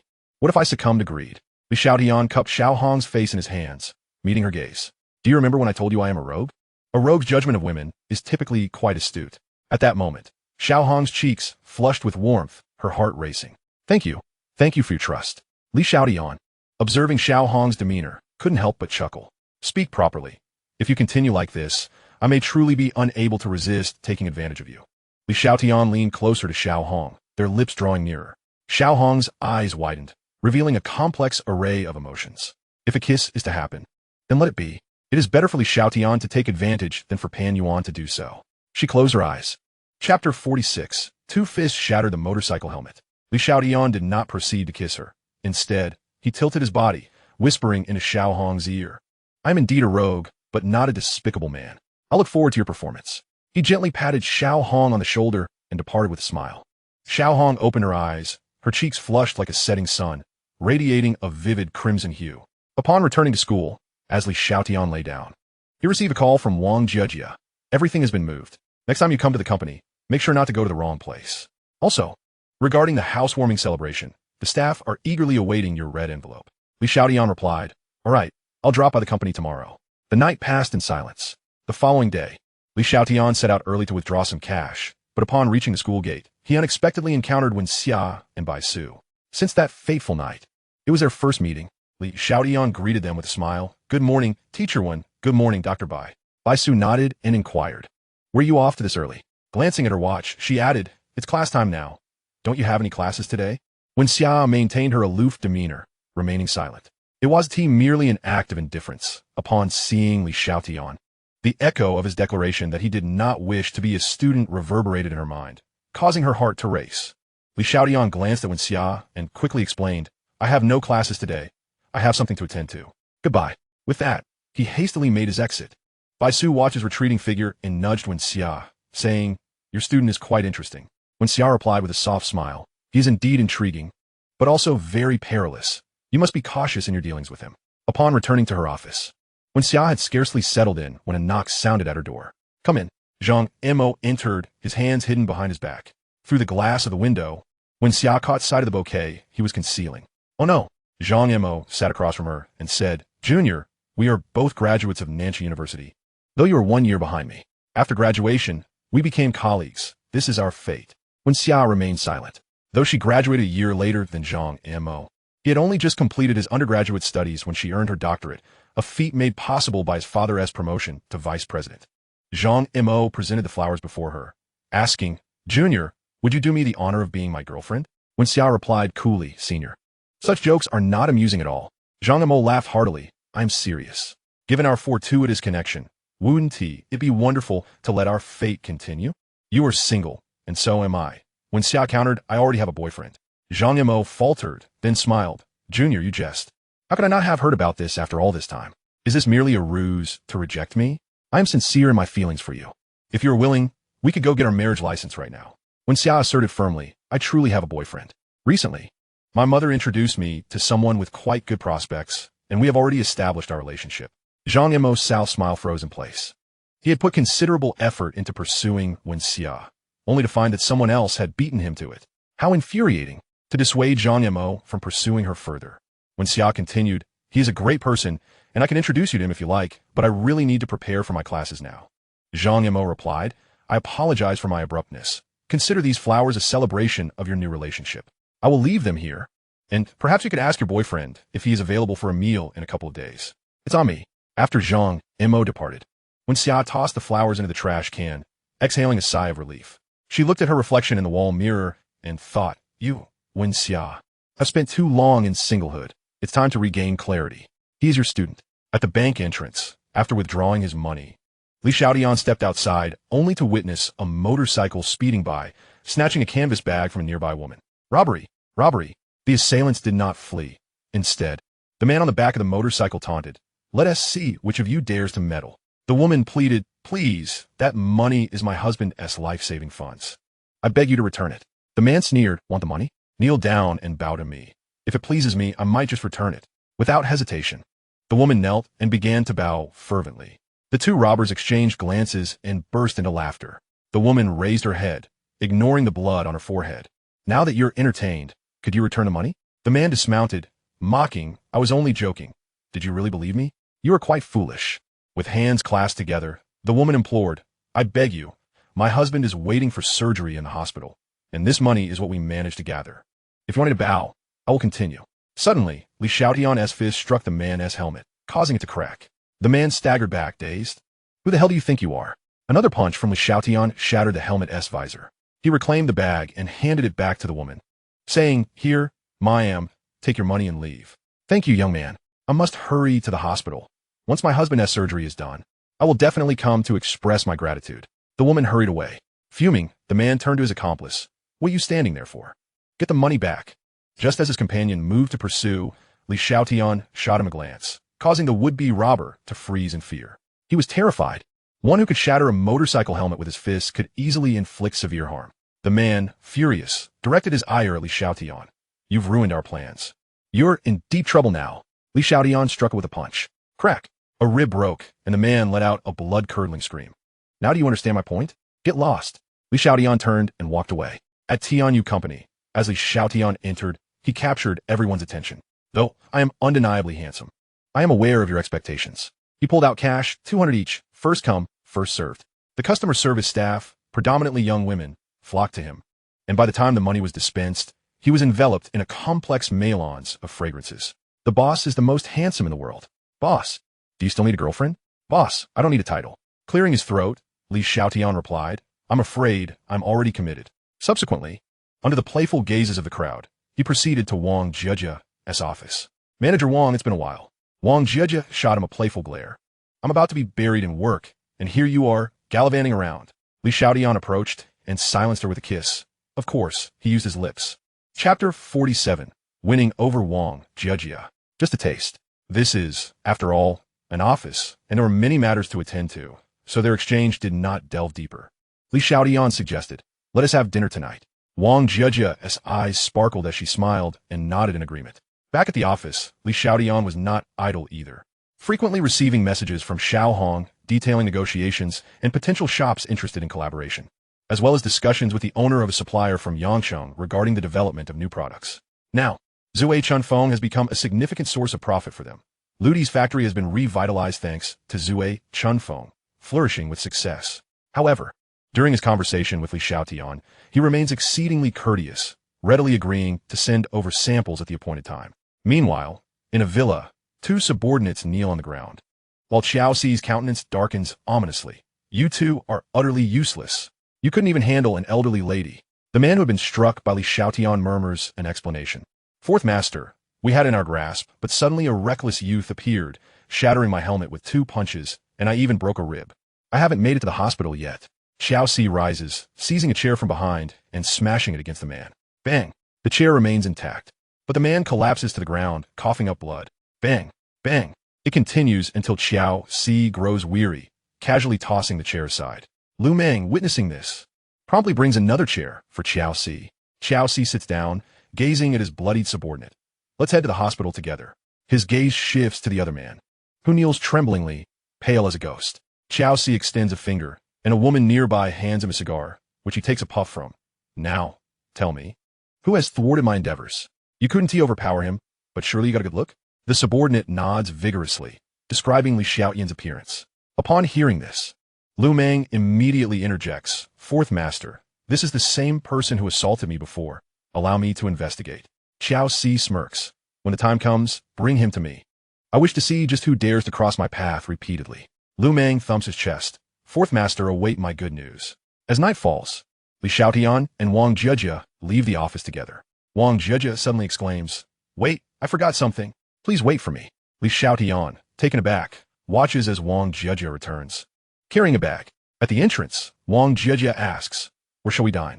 Li Xiaotian, spotting an approaching taxi, waves it down. I've made a reservation at Chiron Western Restaurant. Let us get in. Chiron Western Restaurant is a high-end establishment in the southern city, with an average cost of 2,000 yuan per person, a truly lavish venue. Even in 2003, let alone before his rebirth, they are escorted to a private room.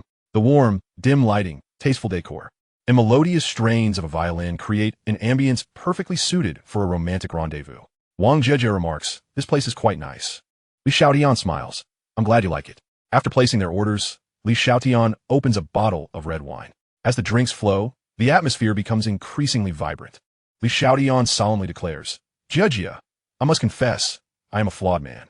I cannot offer you my undivided love, but I can assure you that every ounce of love I give will be exquisite. If you are willing, let us be together. If not, Wang Jiejia places a finger against Li Xiaotian's lips. I am willing. With the air cleared, their intentions are reaffirmed. Li Xiaotian raises his glass. Then let us consider today, our first day. Cheers. They clink their glasses, downing the contents in one go. Wang Jiejia pecks Li Xiaotian on the lips. Go settle the bill. After exiting the restaurant, Li Xiaotian takes Wang Jiejia's hand and leads her to the nearest hotel. Once inside the room, just as Li Xiaotian is about to pour Wang Jiejia a glass of water, she pushes him onto the bed. I'm going to change. Be a good boy and don't move.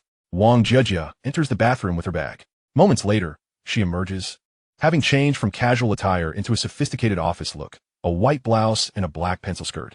The simple ensemble accentuates her curvaceous figure magnificently as she strides toward Li Xiaotian. Mr. Li, what do you think of my outfit? In a swift motion, Li Xiaotian flips her onto the bed, leaning down to whisper in her ear, Secretary Wang, are you ready? With a rip, her blouse is torn open, and Li Xiaotian captures her red lips in a kiss. As passion ignites, his hands roam over her skirt with a firm tug. Its quality proves most suitable for their intentions. The next day, Wang Jiejia rises early to prepare for work, but as she heads to the bathroom to dress, she feels a sharp pain. Li Xiaotian grabs her hand. Why not sleep a little longer? Wang Jiejia replies, there is much to do at the company. Li Xiaotian sits up and kisses her. Stay here. I'll fetch you some clothes. He helped her get dressed.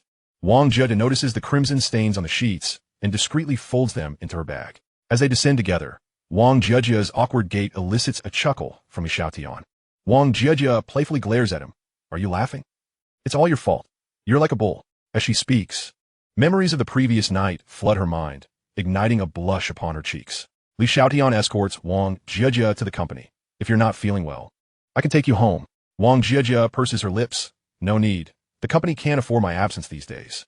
Subsequently, Li Xiaotian returns to his dormitory for some rest. Later in the afternoon, he receives a call from Xiao Hong, informing him that everything has been arranged, the contract is drafted, and he only needs to sign it. Li Xiaotian is taken aback. Within 24 hours, everything is settled. Xiao Hong's efficiency is indeed commendable. At the agency, Li Xiaotian reviews the store location selected by Xiao Hong, finding it quite satisfactory. He signs without hesitation. Pan Yuan enters, smiling. Thank you, Mr. Li, for your trust in our company. Should you require any further commercial property, feel free to reach out.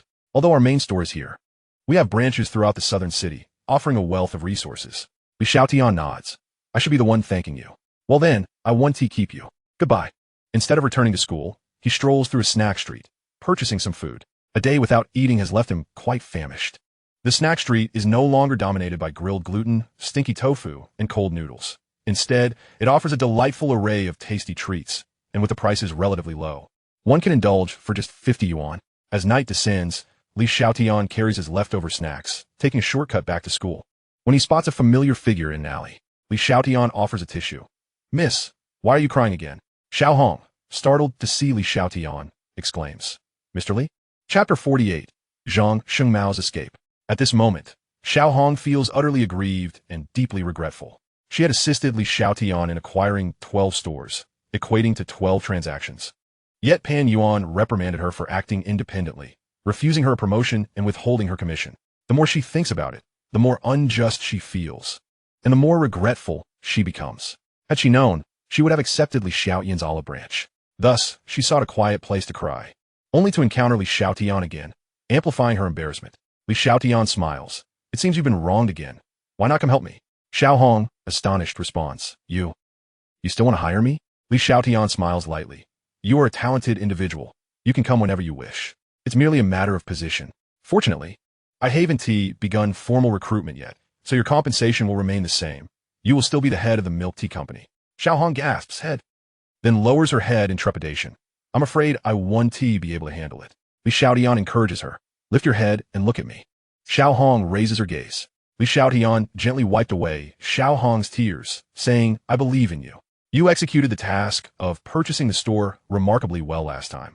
A visible blush crept up Xiao Hong's cheeks as she lightly bit her red lip. Li Xiaotian smiled and added, Moreover, you are quite beautiful. Do not forget that I am a rogue. What rogue does not appreciate beauty? He then shared the address with Xiao Hong. Just then, Li Xiaotian's phone rang.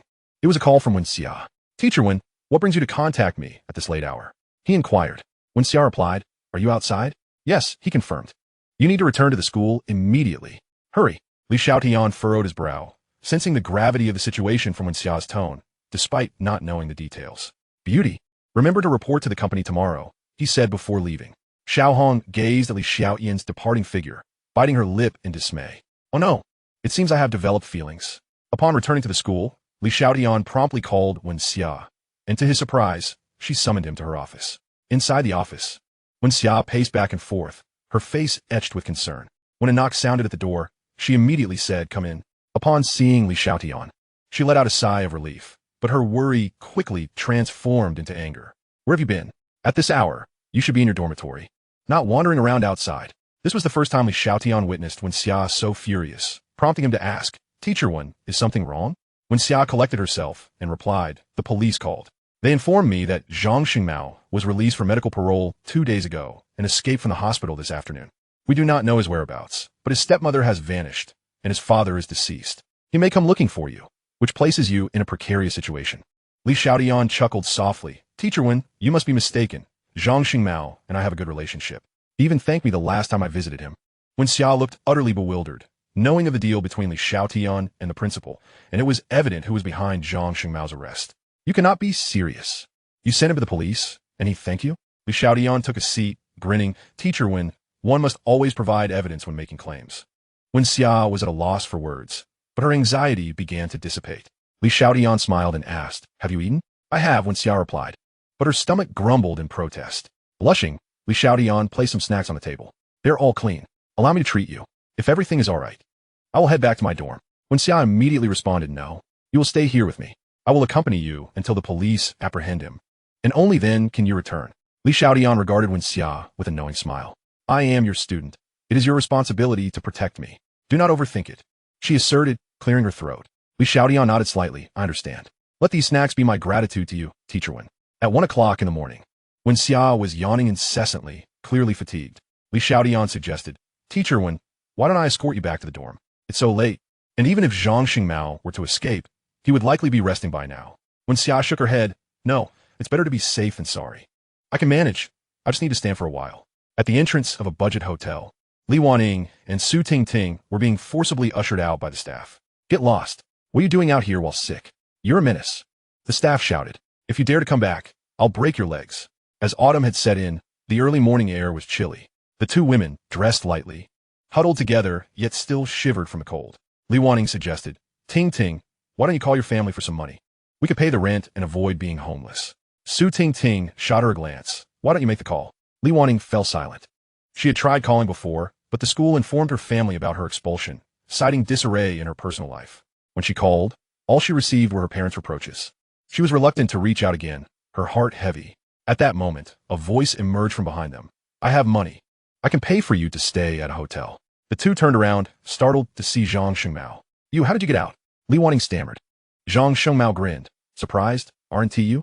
I came out specifically to find you. Don't worry. I'm not here for revenge, but to join forces for profit." Though they considered fleeing, they were now homeless and had little choice but to take a risk.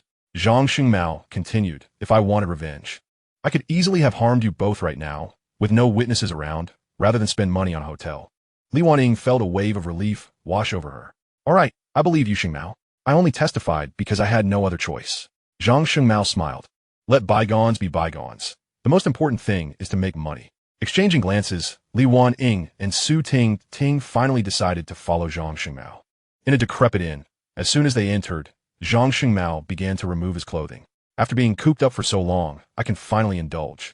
Within 10 minutes, Zhang Xingmao had a cigarette in hand, while Li Waning and Su Tingting lay lifeless on the bed, their necks bearing distinct bruises.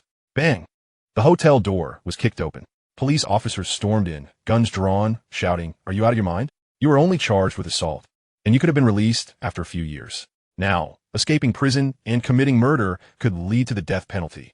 Zhang Xingmao exhaled a ring of smoke. "In prison, I was tormented daily. It was a living hell. Now, I've had my fill with 2 lovely women and avenged myself. Looking at this cigarette, I feel quite satisfied." As he spoke, Zhang Xingmao seized a nearby ashtray and hurled it at the officers. Bang! A gunshot rang out. Chapter 49. The Fate of Zhang Xingmao. Li Xiaotian stood outside, enjoying a cigarette, while Wen Xia had already succumbed to sleep at the desk. It was clear that she was utterly exhausted. Suddenly, the phone rang, jolting Wen Xia awake as she quickly answered. Zhang Xingmao escaped, killed someone, and attempted to attack an officer. He was shot dead on the spot, the police informed her. Wen Xia expressed her gratitude repeatedly, then yawned. The police said, Li Xiaotian smiled, "I heard it all. The crisis has passed. You should return to rest." Wen Xia rose, but as she stood, her legs went numb, rendering her unable to move. Her brows knitted in concern. Li Xiaotian raised an eyebrow. "Do you need my assistance?" Wen Xia shook her head. "No. I just need to let my legs rest for a moment." "You don't need to walk me back. Just inform the dorm manager, and I will explain later." Li Xiaotian chuckled. "What if you fall and have no one to help you? Allow me to escort you back." Wen Xia pressed her lips together, wanting to refuse. But before she could protest, Li Xiaotian scooped her up in a princess carry, exclaiming, "Let us not waste time. It's prime sleeping hours." Wen Xia frowned in protest. "No, what if someone sees?" Li Xiaotian replied. "At 2 in the morning, it's just us and the ghosts wandering around." Wen Xia fell silent. Li Xiaotian carried her back to the faculty dormitory. Along the way, Wen Xia was extremely anxious, her eyes darting around to avoid being seen. But the surroundings were eerily quiet, and there was hardly anyone else around. Gradually, her tension began to ease. Unbeknownst to her, she had drifted into slumber on a cool autumn night, occasionally nestling closer into Li Xiaotian's embrace for warmth. At the dormitory entrance, Li Xiaotian murmured, "Teacher One, We have arrived. Teacher 1, wake up. After several attempts, with no sign of her stirring, he reluctantly rummaged through her pockets for the keys. With his hands occupied, his range of motion was limited, necessitating considerable effort from his fingers. Certain touches were unavoidable. For instance, when he sought the keys from her chest pocket, he felt a sudden chill against his hand. It was indeed the keys. He pressed his fingers to extract them. When Xia opened her eyes, her expression frigid. "What are you doing?" Xiaotian, glancing at the area where his hand rested, coughed awkwardly. "I was looking for the keys. Would you believe me?" He exerted more force. When Xia's face registered shock, she had not anticipated Xiaotian's audacity. He retrieved the keys, insisting, "I was genuinely searching for the keys."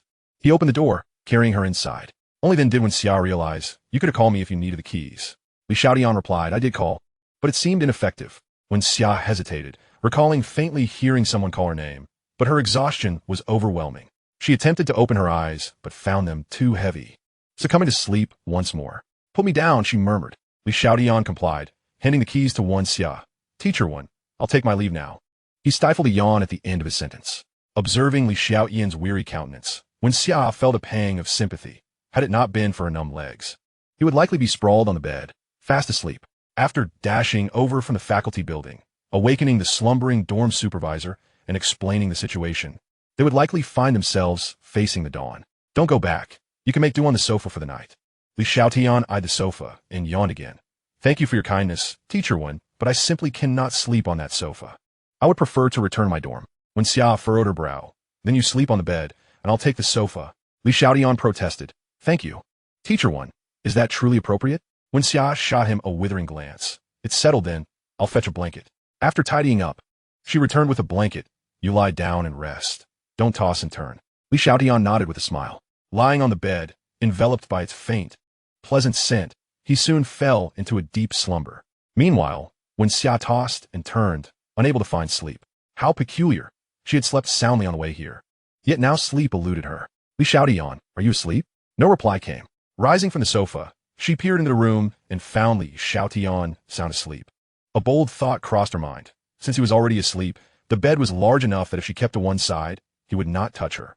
Before he awoke, she could return to the sofa. Pressing her lips together, she picked up the blanket and stealthily climbed into the bed. Lying there, she found it far more comfortable than the sofa. Sleep soon overtook her. By noon, Xiaotian gazed in astonishment at Xia in his arms. Had she sleepwalked? Sunlight bathed her cheek, softening the icy demeanor of the counselor. "Teacher 1, you look beautiful." Yet, Xia remained in a deep slumber. At that moment, clad in her pajamas and with her disheveled sleeping posture, the garment had shifted, revealing expanse of skin. The sunlight illuminated her, allowing Xiaotian to witness the breathtaking beauty akin to sunlight illuminating a snow-capped peak. "Teacher 1, I wish to kiss you. If you consent, remain silent. If you disagree, open your eyes." Xiaotian's voice was barely above a whisper, almost inaudible to himself. A gentle kiss was bestowed. He made no excessive movements, carefully descending from the bed to cover Xia with the blanket before quietly closing the door behind him. Xia's eyes shot open, her cheeks ablaze. Upon returning to his dorm to freshen up, Xiaotian was just about to head out for a meal when he received a call from Wang Jejia. "Secretary Wang, what can I do for you?" Wang Jejia replied, "Li, you truly have an eye for talent. Where did you find such a stunning woman as Xiao Hong?" Xiaotian quipped, "Are you feeling jealous?" "Not all. I simply think you're impressive," she said. "I'll be back at the company shortly. You all continue your discussions and prepare for our summary meeting on Drunken Spring Breeze." As Xiaotian boarded a taxi, a man crouched in the corner, smoking, spotted him and grinned. "Finally found you. You're in for some trouble. At Tianyu Company." Xiaotian introduced Xiao Hong to the team before inviting her to join the meeting. In the conference room, Wang Jejia remarked, "Drunken Spring Breeze has been performing exceptionally well, bringing in 240,000 in profit over the month, though we've encountered some issues. For instance, there have been reports from competitors, and due to the increased shipment volume, the factory in Yancheng has been rushing production, resulting in a decline in quality and a slowdown in shipping speed.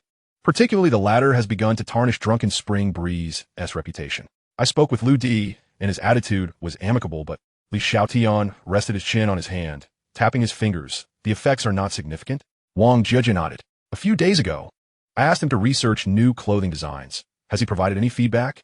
Wang Jejia shook her head, then lowered her voice to caution, "Boss, do you think Lu Di might have ulterior motives?" Xiaotian smiled slyly. "Let us prepare for both scenarios. Extend the payment terms from 3 days to 15. Observe Taobao merchants to see if any new shops have opened in Yanqing. Additionally, let us establish a production line and aim to complete it within a month. Chapter 50. Exercising the rights of a boyfriend. Wang Zhejian nodded in agreement. This was the first time Xiao Hong witnessed Li Xiaotian's adept maneuvering, her beautiful eyes reflecting surprise and admiration. Li Xiaotian turned to Xiao Hong. Xiao, you'll need to work hard these next few days. You will need to handle the company registration, and we shall name it Yuan In Chayu. I will prepare the design blueprints for some equipment. You'll also need to focus on registering patents and overseeing the renovation. Recruitment can begin as well. Xiao Hong nodded earnestly. Rest assured, Mr. Li, I will not disappoint you. Li Xiaotian inclined his head slightly. Excellent. Jia, draft a contract for Xiao Hong. The meeting is adjourned. Everyone returned to their offices. Li Xiaotian sent a text to Wang Jia, instructing her to provide Xiao Hong with a month's salary upon signing the contract. He then stepped out to find suppliers for custom equipment. Xiao Hong gazed at the generous compensation outlined in the contract. Jia, isn't the salary a bit excessive? Wang Jia replied with a smile. This is what Mr. Li instructed. Excited, Xiao Hong signed the contract. Wang Jia extended her hand with a grin. Sister Hong, welcome to Tianyu Company. I look forward to your grand achievements. At 29, Xiao Hong was 3 years older than Wang Jia, and referring to her as such was unremarkable. However, given Wang Jiajia's status as the second in command in the company, it felt peculiar to Xiao Hong. Jia, you shouldn't refer to me so formally. Wang Jia chuckled. Sister Hong, there is no need to be so formal. Also, I've arranged for the finance department to transfer some funds to you. Xiao Hong was astonished. I received my salary on my first day? Wang Jia explained with a smile. It's what the boss requested. The mention of the boss touched Xiao Hong deeply. She truly needed the money. Wang Jia gently patted Xiao Hong's shoulder and said, Sister Hong, our boss is indeed reliable, yet perilous. With your enchanting beauty, do take care. Xiao Hong's cheeks flushed slightly. Although she was somewhat familiar with the equipment, having only a cursory understanding from her previous life, she could only explain its functions based on the drawings. After visiting several factories, they finally found one willing to produce their designs, but delivery would not be possible for another 3 days. Upon returning to the university, it was already 7 o'clock in the evening. Initially, she intended to invite Wang Yong and the others to the cafeteria for dinner, but they all had prior commitments. Thus, she ventured to the cafeteria alone. After the dinner rush, the cafeteria was relatively quiet. However, Li Xiaotian spotted a familiar figure. He ordered some food and approached Bai Su. Smiling as he asked, Dr. Bai, is this seat taken? Bai Su, appearing somewhat disheartened, replied, Please have a seat. I find myself rather bored. Li Xiaotian, intrigued, inquired, Dr. Bai, you seem to be. Before he could finish, Bai Su suddenly asked Li Xiaotian, Do you think I'm beautiful? Without hesitation, he nodded and said, Among all of Nanjing University, only teacher one can be compared to your beauty. Bai Su gritted her teeth in frustration, yet because I lack a boyfriend, a wretched woman mocked me. It infuriates me. Li Xiaotian focused intently on his meal. Noticing his silence, Bai Su expressed her dissatisfaction. Hey, you've taken advantage of me countless times. Can you not offer me a few comforting words? If it weren't for Xian not being here, I wouldn't confide in you at all. Clearing his throat, Li Xiaotian glanced around to ensure no one was listening before he laughed. Dr. Bai, how do you perceive me? Your assets are substantial, and I believe you've seen my talents. Bai Su shot him a glare. I expected comfort, not your absurd banter. Li Xiaotian feigned righteous indignation. How about this? Tell me the name of the woman who mocked you, and I shall put her in a sack and give her a sound thrashing, leaving her bruised and battered, so her boyfriend will abandon her. Bai Su nodded slightly. It's a deal. Wait, what? Li Xiaotian was taken aback by her agreement. Seeing his astonished expression, Bai Su couldn't help but laugh, her amusement causing her to tremble with mirth. Just then a voice interrupted. Good evening, Dr. Bai. Bai Su quickly composed herself. Ah, Teacher Zhang, what brings you here? Prior to her arrival at the university, when Xia had warned her about Zhang Mo, describing him as a rogue, best to be avoided, Zhang Mo glanced at Li Xiaotian, signaling him to leave immediately, but Li Xiaotian ignored him, grinning as he said, Good evening, Teacher Zhang. Are you winking at me? Or do you have an eye infection? Zhang Mo was about to express his anger, but upon seeing Bai Su, chuckled, Haha, that is quite the joke. He sat beside Li Xiaotian, wearing a broad smile. Dr. Bai, I know you're good friends with Xia. I am her senior, and we share a close bond. This is our second meeting. It seems we are quite fated. I hear you are still single. As a man, Li Xiaotian instantly understood Zhang Mo's implication. Teacher Zhang, you arrived a moment too late. Just moments ago, Dr. Bai was sharing how her boyfriend confessed his feelings to her today. Quite a fascinating tale. Bai Su wished to distance herself from Zhang Mo. Aligning with Li Xiaotian's narrative, "Oh, it can't be helped. My boyfriend is 5 years younger and enjoys engaging in romantic endeavors." She feigned a blissful expression while speaking. Zhang Mo's smile masked his inner turmoil, cursing under his breath. "Heavens, you bring two stunning beauties before me, and just as I am about to pursue them, they both have boyfriends? Am I being toyed with?" He forced a smile. "Well, I must congratulate Dr. Bai on finding her happiness so soon after arriving at Nanjing University." "Congratulations. Bai si know that, fangayu." She then fixed her gaze on Zhang Mo in silence, while Li Xiaotian also regarded him. Zhang Mo awkwardly chuckled. "Well, I have matters to attend to. I shall take my leave." Once Zhang Mo departed, Li Xiaotian grinned at Bai Su. "So, your boyfriend who is 5 years younger is me, right? I must exercise my rights as your boyfriend properly." Bai Su rolled her eyes. "What are you up to? Trying to take advantage of my misfortune? I am studying medicine, so be wary of my skills." Li Xiaotian pushed his half-eaten meal toward Bai Su. "You must be hungry now. A Haven tea touched this half. Enjoy it. This is an order from your boyfriend." Bai Su was momentarily taken aback. Gazing at him in astonishment, Li Xiaotian retrieved a pair of chopsticks and placed them before her. "Dr. Bai, have I captivated you? Perhaps you should repay me in kind." Bai Su snapped back to reality, glaring at Li Xiaotian with playful annoyance. She picked up the chopsticks and sampled a few bites, finding the food quite delectable. In the distance, Zhang Mo observed the scene with a dark expression. "Your boyfriend, who is 5 years younger? Li Xiaotian, you dare compete for a woman with me? Just wait." Li Xiaotian finished his meal with Bai Su, and, as they descended the stairs together, he realized he was still hungry and planned to buy some snacks from the convenience store. Bai Su inquired, "Where are you headed?" Li Xiaotian replied with a grin. "Wang Yong didn't eat enough. He asked me to bring back some snacks." His stomach growled audibly. Bai Su laughed. "Come to my place. I have some noodles you can cook." Chapter 51. Wu Di's Stringent Demands. Li Xiaotian cleared his throat. "Dr. Bai, let us be precise. You are cooking instant noodles for me." Bai Su instantly recognized the ambiguity in her previous statement and shot him a glare. Does a man ever think of anything else? In the faculty dormitory, as Bai Su prepared the noodles, she recounted the events of the afternoon to Li Xiaotian. During a class gathering, her classmate Li Na had brought a boyfriend and incessantly teased Bai Su about needing to find one herself. If it had been an ordinary classmate, she could have endured it, but Li Na had always competed with Bai Su since their first meeting, often being outdone by her. Now, through the absence of a boyfriend, Bai Su felt utterly defeated, especially since Li Na had invited all classmates to her engagement party, emphasizing that everyone must bring a partner. Bai Su added some vegetables and cracked an egg into the pot. Once ready, she placed the bowl before Li Xiaotian, her expression tinged with melancholy. Li Xiaotian, eating, said, "Dr. Bai, if you wish, I could pretend to be your boyfriend to save face." Bai Su shook her head. "I prefer not to be labeled as a cougar." Li Xiaotian countered, "But wouldn't that showcase your capabilities?" Bai Su assessed Li Xiaotian. He was indeed handsome, fit, and appeared to have substantial assets. Perhaps he would suffice. "We shall see. I'm not obligated to attend that engagement party." Li Xiaotian nodded. "Should you need me, just give me a call, preferably a day in advance. Thank you for the noodles."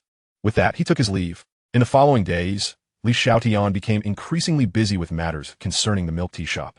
Xiao Hong proved to be a remarkable talent. After a few days of acclimatization, she had fully adapted to managing the shop, to safeguard the milk tea recipes from being leaked. She even had Wang Yong assist in drafting legal documents. The next step was employee training. They planned to hire 2 full-time employees per shop and an additional part-time worker.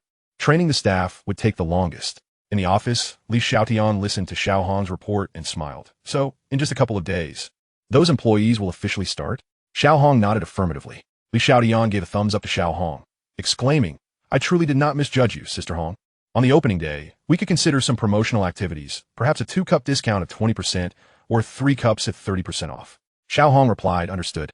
Li Xiaotian then turned to Wang Jia, inquiring, "What news do we have from Wu Di?" Wang Jia parted her lips, revealing a hint of frustration. "After we postponed the settlement, Wu Di sent over several samples. The quality is, to put it mildly, disappointing. Once I provided feedback, his response was exceedingly perfunctory. Moreover, 3 similar online stores have emerged, offering styles comparable to ours at 9/10 the price, with both their registration and shipping addresses located in Yanqing. Additionally, our shipping speed has also significantly slowed." Li Xiaotian stroked his chin thoughtfully. "Book me a ticket to Yanqing for tomorrow. I will rush over."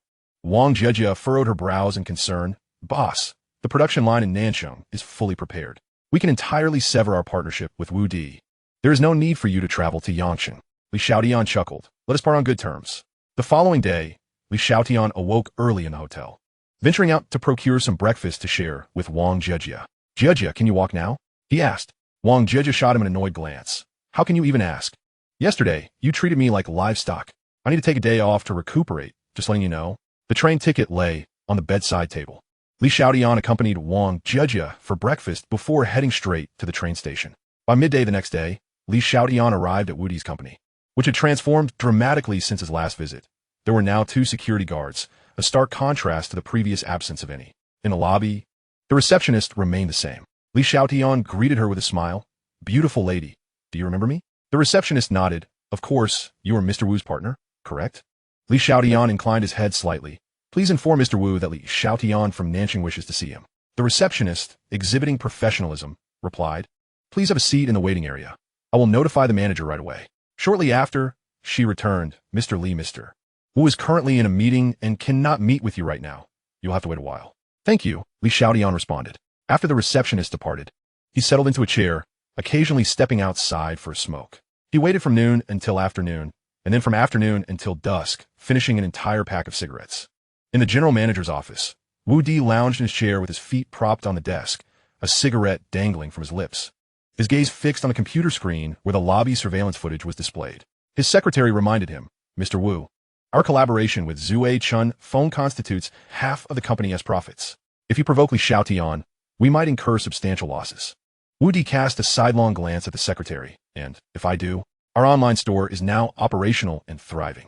At this juncture, it is not we who need Zue Chun Phone. Rather, it is Zue Chun Phone that cannot do without us. Let him wait, even until dawn, if necessary. As the receptionist began to tidy up her desk in preparation to leave, Li Xiaotian approached her. Could you kindly check if Mr. Wu's meeting has concluded? The receptionist replied. Mr. Li, I inquired, but there has been no response from the leadership. Perhaps you could come back earlier tomorrow? Li Xiaotian smiled. No need. I can wait a little longer. After a brief pause, the security guard began to turn off the lobby lights.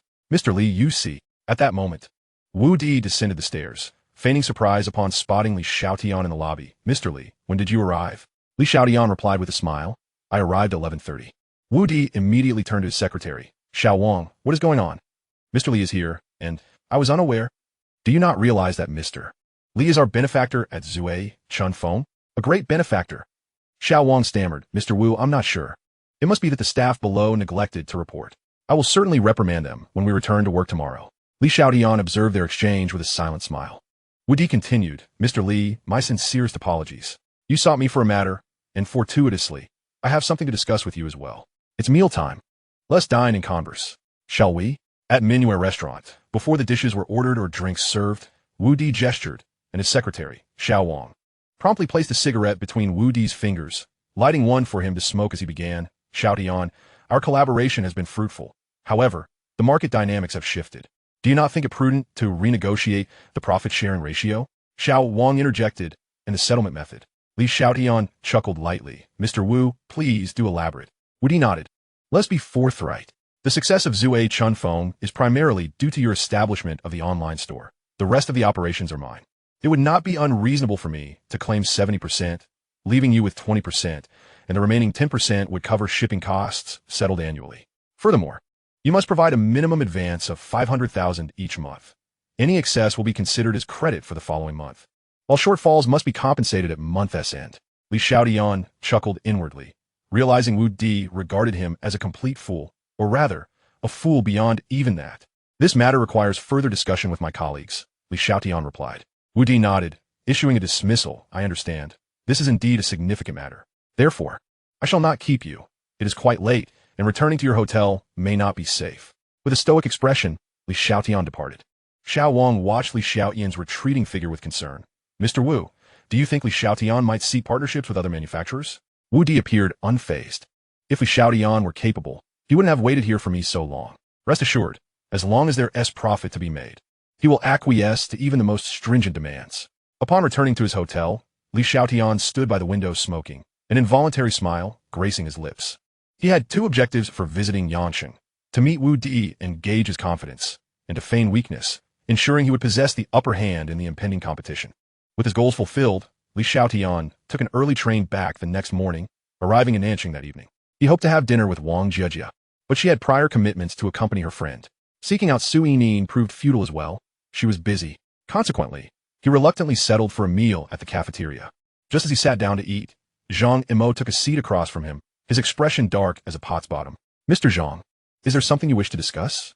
Zhang Imo glared coldly at Li Xiaotian. You have been absent from school these past few days, skipping classes and staying out all night. Are you aware of the penalties according to school regulations? Li Xiaotian set down his chopsticks, smiling as he responded, Mr. Zhang, are you genuinely concerned about me? Zhang Imo scoffed, concerned about you? You think you're worthy? He then shifted the conversation. Is Baisu seeing you? Don't deny it. I saw you sharing a meal with her last time. You're quite adept, but I have my eyes set on Baisu. Do the sensible thing and break up with her. Otherwise, I'll inform the school of your violations, which could lead to your expulsion after all these years. Your father has worked hard to support your education, and with only 2 years until graduation, you surely wouldn't want to jeopardize your bright future, would you? I will give you 2 days to consider. At that moment, Baisu and Wenxia arrived at the cafeteria, noticing Zhang Imo conversing with Li Xiaotian, their expressions betraying concern. Wenxia spoke first. Su, I spotted an empty seat over there. Let us sit there instead. Baisu readily agreed. Wenxia then asked, Li Xiaotian, Mr. Zhang, what are you discussing? Zhang Imo feigned a smile. Oh, nothing much, just inquiring about his academic performance. I have another matter to attend to, so I'll take my leave. As Zhang Imo took a few steps and suddenly turned back, he asked, Junior, have you arranged a dinner with your boyfriend? Let us have a meal together sometime. With that, he departed. Baisu stared in astonishment at Wenxia. You have a boyfriend? Wenxia quickly covered Baisu's mouth and recounted Zhang Mo's confession. I was just deceiving him. Baisu's eyes widened in realization, but the two women feigned nonchalance, their glances subtly assessing Li Xiaotian. Ahem. Li Xiaotian rose. Ladies, I finished my meal. Please enjoy yours. Upon returning to the dormitory, after a refreshing shower and preparing for bed, his phone vibrated. It was a message from Wenxia. Come to my dorm. As he dressed, Wang Yong and the others looked on with curiosity. Li Xiaotian remarked, Feel free to ask whatever you wish. Wang Yong, unable to contain himself, blurted out, Brother Tian, are you in a relationship? Suddenly Hui added, and not just one. Town chimed in, you have both on and off campus. Li Xiaotian chuckled, you're overthinking it. I am currently single. The trio exchanged glances and simultaneously raised their middle fingers at him. Only the head of Drunken Spring, Wang Jiejia, a stunning beauty, had an unspeakable connection with Li Xiaotian from their very first meeting. Single? Who would believe that? In the faculty building, Li Xiaotian sent a message to Wenxia, who promptly replied, instructing him not to knock. Upon reaching the door, it opened slightly. Wenxia peeked outside, ensuring no one was around before swiftly pulling Li Xiaotian inside. Observing her cautiously closing the door, he couldn't help but tease, Teacher One, didn't you summon me for a discussion? Why does it feel like we're engaging in a clandestine affair? After shutting the door firmly, Wenxia shot him a glare. At the cafeteria, Dr. Bai was present. I couldn't inquire, but what did Zhang Imo discuss with you? Li Xiaotian replied with a faint smile. Oh, nothing much. He merely wanted to know if your boyfriend was real, and if I didn't tell the truth, he threatened to report me for skipping class. Wenxia frowned. That Zhang Imo is truly despicable. Don't worry, I'll speak on your behalf. After a brief conversation, Li Xiaotian prepared to leave. Just as he reached the entrance to the faculty dormitory, Baisu called him, requesting his presence. Baisu and Wenxia, being close friends, followed similar protocols when meeting others. Baisu expressed her concern. What did Zhang Imo say to you? Li Xiaotian, naturally straightforward, reclined on the sofa. Dr. Bai, you must take responsibility for me. Baisu was taken aback. She anticipated the situation unfolding in such a manner. Nor did she expect Zhang Imo to be so unscrupulous. Rest assured, with me around, not even Zhang Imo or his father could expel you. Li Xiaotian looked at Baisu in surprise. She continued, Are you free tomorrow? Li Xiaotian raised an eyebrow. Do you need something? Baisu nodded slightly just now. Li Na called me with her usual sarcasm. I'd like you to accompany me to her engagement party tomorrow. Li Xiaotian signaled an okay with his hand. After leaving Baisu's room and heading back to the dormitory, he was interrupted by the sound of a door creaking open. Wenxia emerged, holding a garbage bag, her expression incredulous upon seeing Li Xiaotian still there. You haven't left yet? Li Xiaotian scratched his head. The dorm's door was closed. And I didn't know where to go, so I came back to ask your permission to stay the night. Admitting this, he marveled at his own cleverness. Wenxia quietly suggested, Come sit in my room for a while. I'll go take out the trash. Shortly after, Wenxia returned and said, As per our usual arrangement, I'll rest on the sofa while you take the bed. You can leave first thing in the morning. Li Xiaotian was pleasantly surprised by this unexpected turn of events and readily agreed. As he lay in bed, it wasn't long before Wenxia's voice echoed from the living room. Li Xiaotian, are you asleep? Receiving no reply, she quickly wrapped herself in a blanket and returned to bed, cautiously lying down. Observing the slumbering Li Xiaotian, she murmured, "You think I didn't notice you taking advantage of me that day? I won't hold it against you. But if you try to deceive me again, I won't let you off easily." When Xia soon fell asleep. Half an hour later, Li Xiaotian opened his eyes, recalling her previous words, and exhaled in relief that she hadn't pressed the matter further. At that moment, when Xia turned over, prompting him to swiftly shut his eyes, to his surprise, she nestled into his embrace. The tension surged. Chapter 53. The Counterattack Strategy of Drunken Spring. That night, Li Xiaotian endured considerable discomfort, eventually succumbing to sleep just before dawn.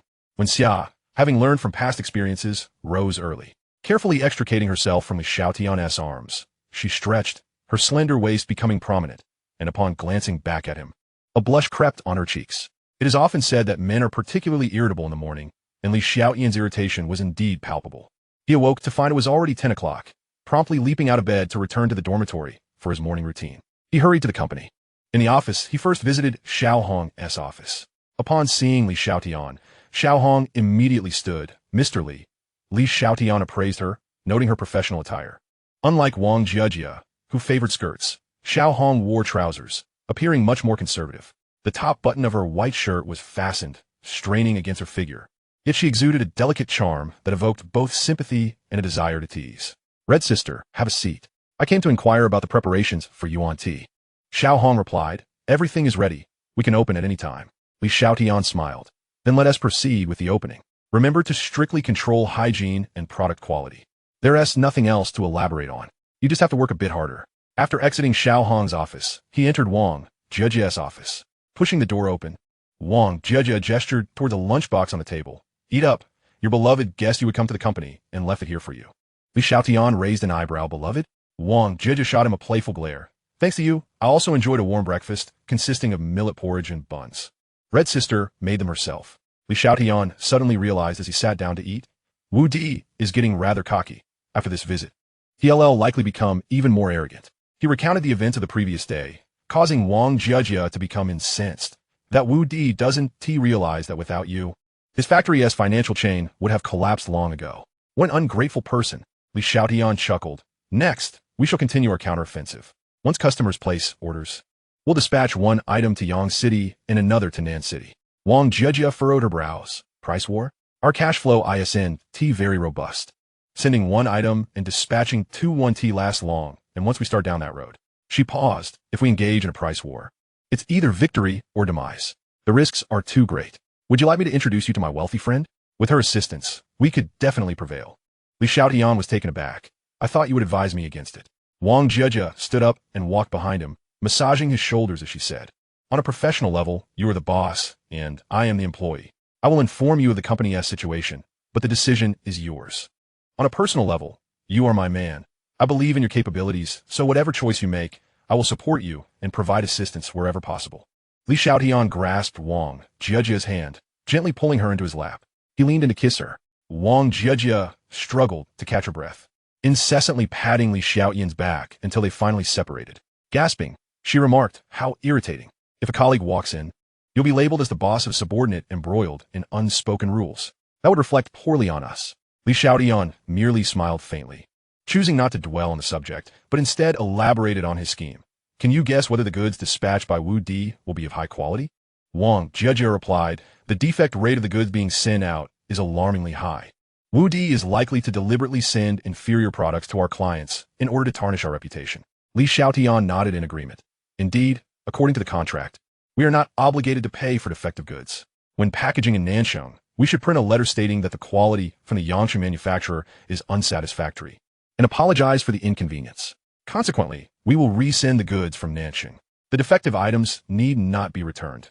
We will consider them as complimentary gifts, though we do not recommend their use. We must leverage this situation to enhance Zue Chunfeng's reputation among clients, while simultaneously branding Yangqing's products as subpar, thereby establishing a clear distinction between Zue Chunfeng and other brands. It is crucial to coordinate with the customer service department and ensure that the message is conveyed before the clients utilize the products. If communication via Taobao is not timely, we should resort to phone calls." As he finished speaking, Wang Jiejia gazed at Li Xiaotian with admiration, her face aglow with reverence. "Boss, you truly are remarkable." She leaned in to give him a kiss. After a moment, Li Xiaotian rose, and Wang Jiajia chuckled softly, covering her mouth. Do you want to have a glass of water to calm down before heading out? It will be too conspicuous to go out now.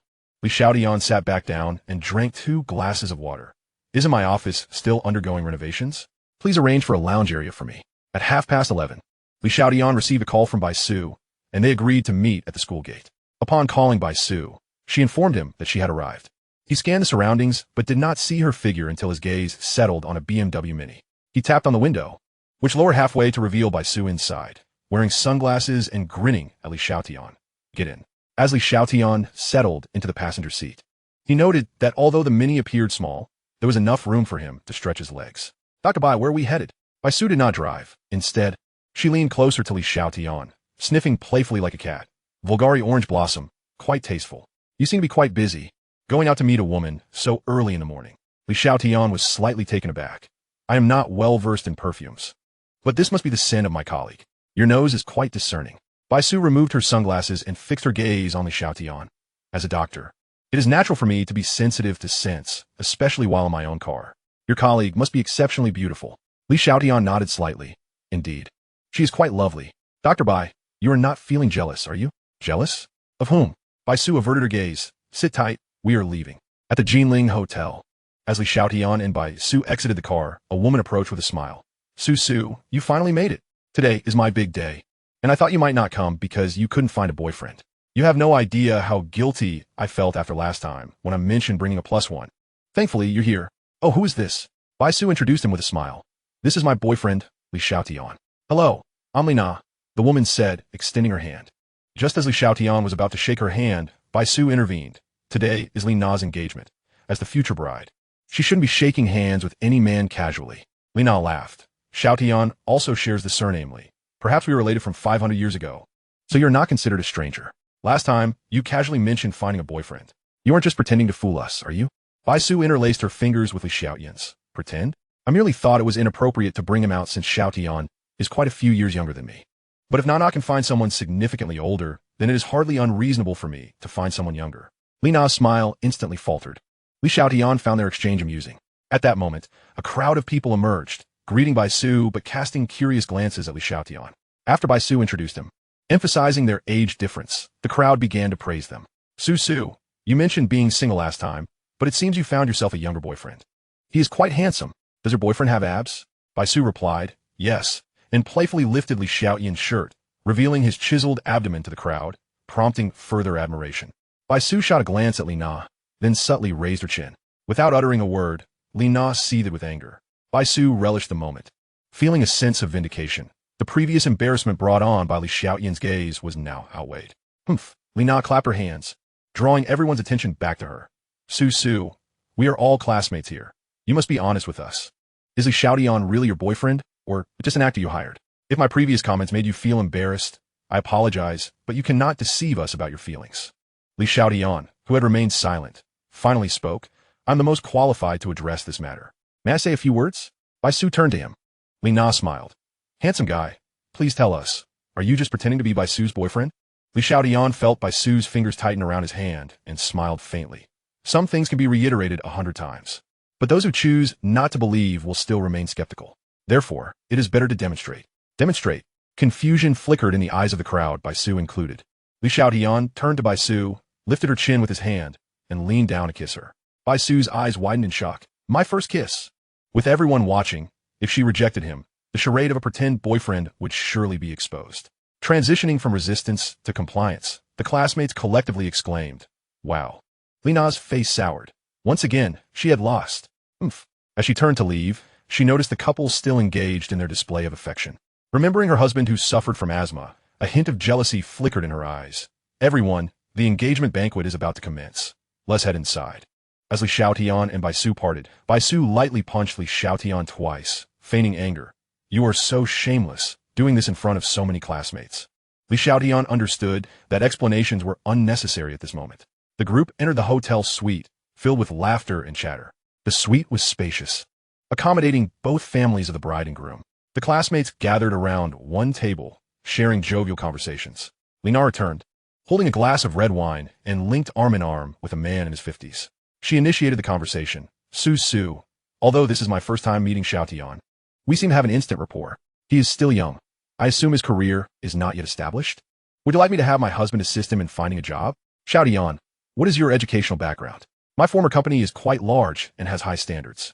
If your qualifications are lacking, I wouldn't be able to help. Li Xiaotian rose, holding his glass. Thank you, Sister Na. I have started a small business, and my income is sufficient. He turned to the man beside Li Na. Uncle, Sister Na is getting married, so you must have a sense of relief now. Congratulations. He then smiled at Li Na. Sister Na, where is my brother-in-law? He is the guest of honor today. How come we have not seen him at all? A large company indeed keeps one busy. Li Na's smile froze instantly. He is my husband. Li Xiaotian feigned astonishment. Oh, I thought. It's my fault. My fault. I toast to both of you, wishing you a lifetime of harmony. No, I mean wishing you a century of blissful union. He downed his drink in one gulp. Once seated, Li Na promptly pulled her husband away. Bai Su giggled, her laughter blooming like flowers. Li Xiaotian, you are quite the rascal, but I like it. The engagement banquet concluded. Li Xiaotian was generously imbibed by Bai Su's classmates. After getting into the car, he waved goodbye to the crowd and turned to Bai Su. Su, I'm parched. Do you have any water? Bai Su twisted open a bottle of water for him, her eyes reflecting concern. Are you all right? Li Xiaotian took a swig. I'm fine, drive me home. Bai Su drove steadily, having stayed up late and consumed alcohol. She soon succumbed to slumber. Li Xiaotian, wake up. He opened his eyes. Have we arrived at school?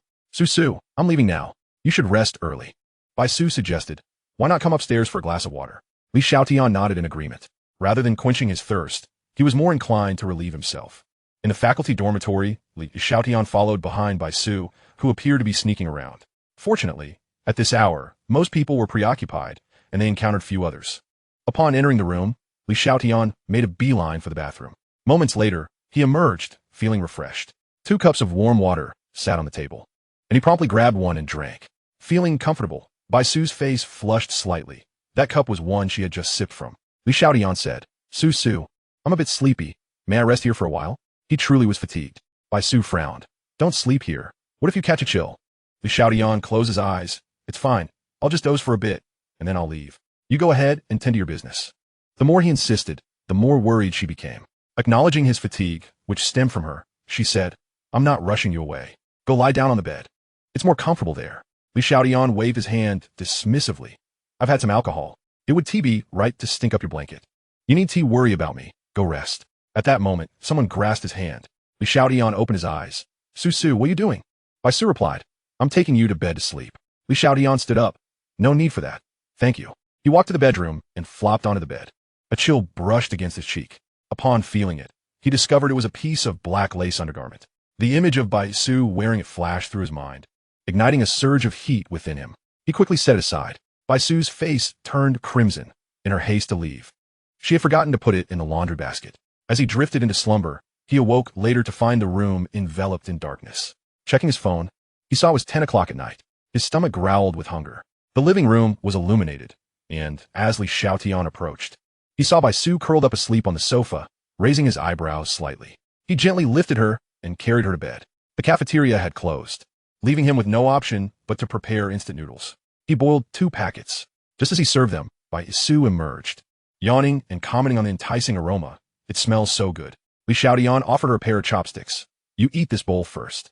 Bai Su accepted without reservation and began to eat. After serving himself a bowl, Li Xiaotian took a few bites and felt parched. Su, could you fetch me a bottle of water? Bai Su paused, looking at him. What did you say? Li Xiaotian replied while eating. Su. Bai Su stood up and retrieved a bottle of cola from the refrigerator. We're out of water. Drink cola instead. Also, once the performance ends, you must refer to me as Dr. Bai. She popped open the cola. Bang! The soda sprayed all over her. Li Xiaotian glanced at the can in her hand and then at her drenched clothes. Where did that spray come from? Chapter 55. Insomnia of Wenxia. Crack. The can in Bai Su's hand crumpled instantly, her eyes blazing. What do you mean by that? Li Xiaotian raised an eyebrow. Choosing not to provoke her further. Of course, I meant to drink from the refrigerator. I'll get it myself. You should go wash up and change your clothes first. With a pop, he opened the cola and took a sip. Refreshing. After a few bites of noodles, Bai Su emerged in a loose white t-shirt, her long legs on display. She had opted for the missing lower garment look. Although her legs weren't as long as Wang Jiejia's or Sui Nin's, they were proportionate, especially with the added allure of her post-shower ensemble. Bai Su sat down, and the two of them silently consumed their noodles. She soon noticed that Li Xiaotian kept glancing at her while eating. Stop staring. Finish your meal, and then I'll let you look. Li Xiaotian blurted out. Really? Seeing her on the verge of anger, he quickly corrected himself. Ahem, I won't look anymore. After finishing their meal, Li Xiaotian stated, Su. Bai Su corrected him. Dr. Bai. Li Xiaotian nodded. Dr. Bai, you should go sleep on the bed. By the way, the dormitory is now closed. May I crash on your sofa for the night? As Bai Su cleared the dishes, she replied, Fine, let us both sleep in the bed. Huh? What do you mean? Huh? If you dare misbehave, I'll have you castrated. I used to work at the First People's Hospital, but it was too exhausting. So I transferred to South City University as a campus doctor. Li Xiaotian felt a pang of guilt. He hadn't done anything. But what if Bai Su climbed into his arms in the middle of the night and refused to acknowledge him the next morning? That would be disastrous. Su. Bai Su glared at him. Dr. Bai, mind your manners. Li Xiaotian replied. I think I'd better sleep on the sofa. What if I'm not a good sleeper? Seeing his fearful expression, Bai Su couldn't help but smile. Men, TSK. You need to sleep in bed, and you must wash up first. You smell terrible.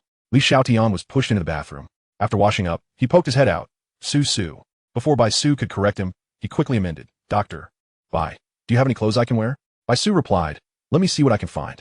After searching for a while, she returned with a pair of beach shorts. I bought these on sale. I didn't expect them to come in handy. Try them on. Li Xiaotian accepted the shorts, which fit him adequately.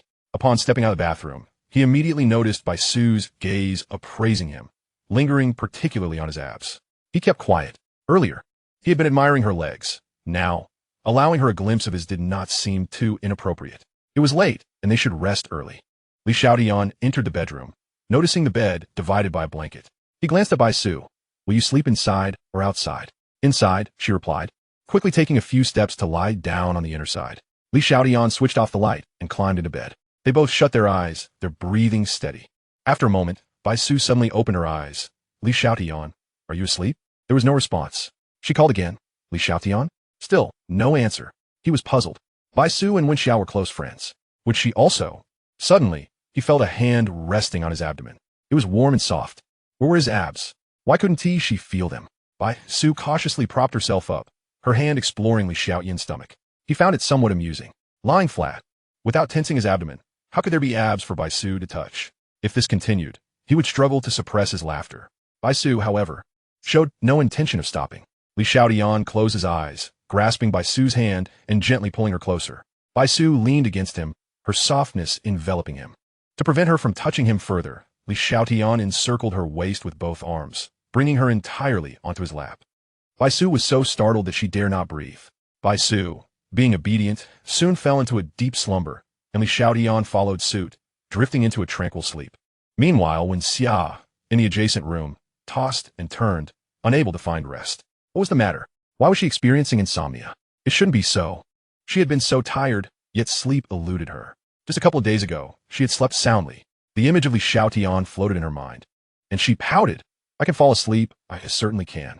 The following morning, Bai Su was abruptly awakened and, as if jolted by an electric shock, quickly slid off Li Xiaotian. A glance at his beach shorts revealed his considerable excitement despite still being clothed. Fortunately, Bai Su glanced at the time, hurriedly took a shower, changed her clothes, and then gently roused Li Xiaotian. How did you sleep? Li Xiaotian sat up, stretching lazily. It was delightful. Thank you. A long, deep slumber in the early morning. Quite embarrassing, really. Su, I assure you, I did not misbehave last night. As a doctor, you should understand this is a normal occurrence. Bai Su recollected the events of the morning, a blush creeping onto her cheeks. All right, go wash up and change your clothes. If you take too long, everyone will be waking up, and it will be inconvenient for you. Li Xiaotian nodded slightly. As Li Xiaotian descended the stairs, Wen Xia, sporting dark circles under her eyes, knocked on her best friend's door while yawning. You forgot. Bai Su opened the door, and upon seeing Wen Xia, immediately altered her tone. What happened? Why do you look so tired? Wen Xia sighed. Su, I've been unable to sleep. Do you have any solutions? Bai Su, concerned for a friend, promptly led Wen Xia to the bed. Lie down for a moment. I will fetch something to massage your temples. Wen Xia settled onto the bed, inhaling the familiar and comforting scent. Upon returning, Bai Su found Wen Xia already asleep, snoring softly. Li Xiaotian returned to the dormitory, showered, changed his clothes, and was just about to head to the company when he encountered Zhang Mo, who approached with a cigarette in his mouth. Skipping class again?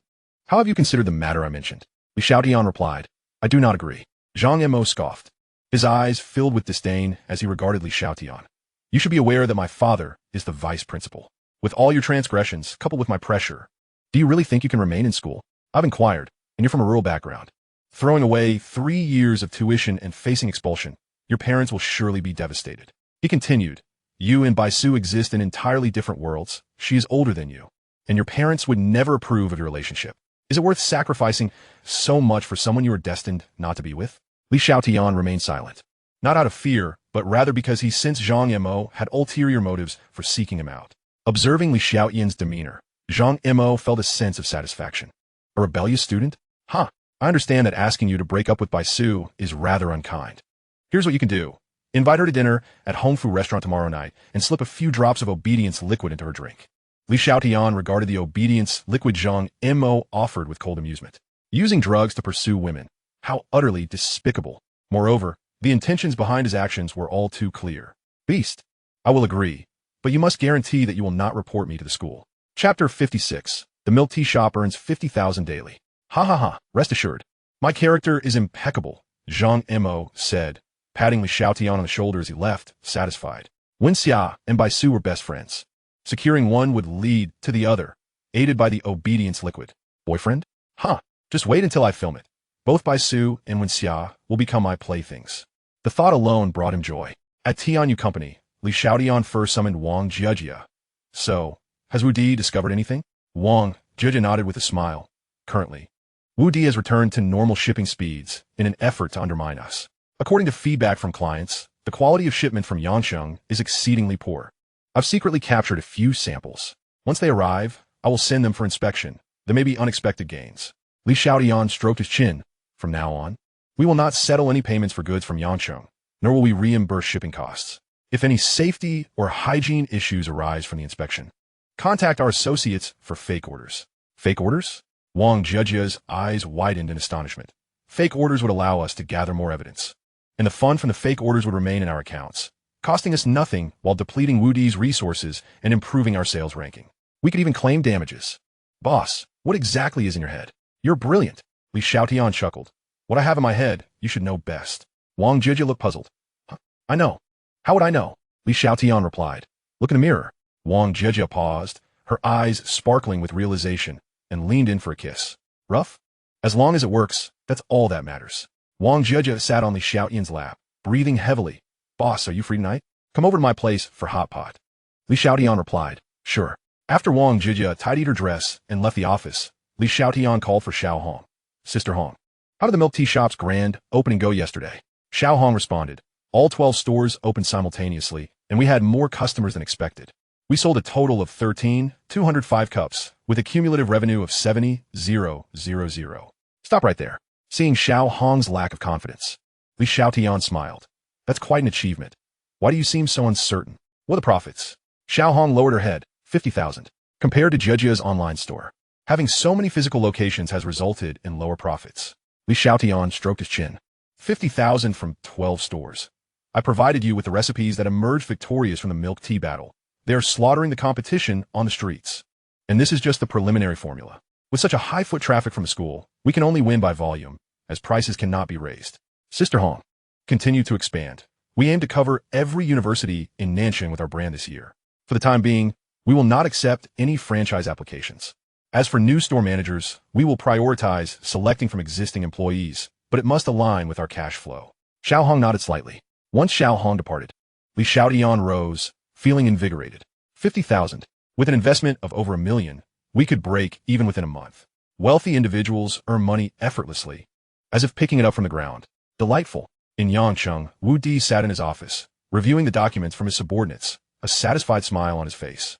Secretary Xiao Wang remarked, Mr. Wu, you seem quite pleased. Wu Di squinted. I was just pondering whether Li Xiaotian believes our restoration of shipping speed indicates I've softened my stance, and now he is filled with gratitude, attempting to persuade others to agree to my cooperation terms. Secretary Xiao Wang immediately flattered him.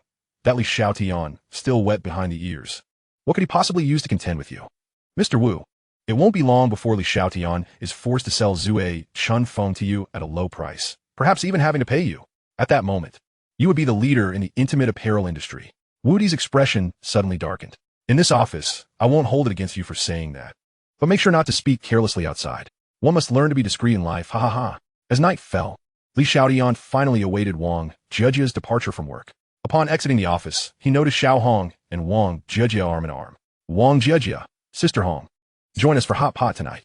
Li Xiaotian nodded slightly. Sure, I'll cover the expenses this time as a token of gratitude to both presidents. Subsequently, the trio headed to the supermarket for some shopping. This was Li Xiaotian's first visit to Wang Zhejia's residence, and he curiously surveyed his surroundings. Wang Zhejia, boss, stop looking around and come help wash the vegetables in the kitchen. Before long, the hot pot was ready to be enjoyed. Wang Zhejia even produced a bottle of wine. The three of them savored their meal and drinks in great delight, though Xiao Hong, who had a low tolerance for alcohol, succumbed to slumber after just a few sips. Wang Zhejia chuckled. Boss, could you please assist in carrying her to the guest room? Li Xiaotian nodded. Lifting Xiao Hong and a princess Carrie and gently placing her on the bed, tucking her in with a blanket. Upon returning, Wang Zhejia had another couple of drinks. Her cheeks flushed with a rosy hue, tempting one to steal a kiss. Zhejia, perhaps you should stop drinking. Wang Zhejia, smiling, poured herself another glass. I won't drink anymore. I'll feed you instead. She took a sip of wine and leaned in to kiss Li Xiaotian. The two shared a moment that blurred the lines between separation and intimacy, ultimately leaving the question of who consumed the alcohol unclear. In the early hours of the morning, Xiao Hong awoke parched and swiftly drained the water from her glass. Still feeling thirsty, noticing the lights still on in the living room, she rose to refill her glass, only to find clothes scattered across the floor, some belonging to Zhejia, others to the boss alongside company products, and not just one set. Sounds from the master bedroom made her face flush crimson, intensifying her thirst. After stealthily pouring a cup of water, she hastily returned to her room, closing the door behind her, her heart racing. So it was Zhejia and Li Zong. Tossing and turning, dawn arrived. Li Xiaotian emerged from the master bedroom, feeling refreshed. He believed there was no need to conceal his relationship with Wang Zhejia. In the kitchen, Xiao Hong was preparing breakfast. Li Xiaotian yawned. Sister Hong, you are quite the early riser. Startled by his presence, Xiao Hong replied, Yes, I'm used to waking up early. I need to deliver food to my brother at the hospital. I've left breakfast for you in Zhejia. Please enjoy. With that, Xiao Hong hurriedly departed. Li Xiaotian was taken aback, touching his cheek. Was it really necessary to be so anxious just because he hadn't tea washed up? Perhaps she truly was in a hurry. After Xiao Hong left, he took the breakfast to the bedroom to share with Wang Zhejia. Wang Zhejia, did Sister Hong see the clothes on the floor? Li Xiaotian smiled nonchalantly. If she saw them, then so be it. You're my woman, after all. It's a fact, and besides, we're not engaging in any illicit affair, so there's nothing to hide. Wang Zhejia shot him a playful glare, yet her heart swelled with sweetness. He was a responsible man, and the 4 sets of clothes were not in vain. At that moment, outside the gates of Nanchang University, Lu Meng stood in a corner, surrounded by countless cigarette butts. He glanced at his underling beside him. You said he attends Nanchang University and that he usually leaves around 8 or 9. It's already noon. Where is he? I ask you, where is he? The underling wore a face of grievance. He had staked out for several days to confirm Li Xiaotian's routine before calling in the boss, but now that the boss had arrived, there was no sign of Li Xiaotian. Boss, maybe Li Xiaotian has something on today. Lu Meng pulled out a cigarette and offered it to the underling. Lighting it for him, the underling, taken aback, stammered, Thank you, boss. After taking a puff, he marveled at the quality of the cigarette. Smack! Lu Meng playfully slapped the back of the underling's head. Inhale through your nose. You can leave once you finish. Lu Meng, visibly displeased, scolded. Do you know how long Fourth Master has been pressing me? Didn't you learn that time is money when you were young? You waste so much of my time, and letting you smoke a cigarette is a concession. Next time, I'll make you inhale through your eyes. With that, Lu Meng rode off on his motorcycle. The underling stared at the cigarette in his hand, muttering, Can you really smoke with your eyes? Just then, the sound of motorcycle revving echoed. Inhale through your nose. The underling immediately shoved the cigarette into his nostrils. At that moment, Li Xiaotian received a call from Wu Di. Wu Di, Yangali. I'm ramping up our shipping speed here, full of sincerity. How are negotiations on your end progressing? Li Xiaotian replied, Thank you, President Wu. Rest assured, I will make every effort to persuade the management. Wu Di, I await your good news, but don't keep me waiting too long. Thank you, President Wu. After hanging up, both Wu Di and Li Xiaotian, despite being in different offices, wore satisfied smiles. A knock sounded at the door. Gumin, as Li Xiaotian finished speaking, Wang Zhejia entered, her expression grave. Mr. Li, we received the shipment this morning, and inspection results are out. Numerous harmful substances exceeded the limits. Some even reached carcinogenic levels. Li Xiaotian raised an eyebrow. In the realm of business competition, this was all too common, but Wu D's actions were akin to throwing fuel onto a fire. Should this incident explode, bankruptcy will be the least of his worries. Imprisonment would follow. Such actions were excessively ruthless. Immediately initiate a strategy to manage the orders. Inform customer service to notify clients that the product from Yancheng are unsafe. They can either return them to Nancheng with shipping at their expense or destroy them on site. It's imperative to clarify the stakes to the customers. Wang Jia understood the gravity of the situation. Understood.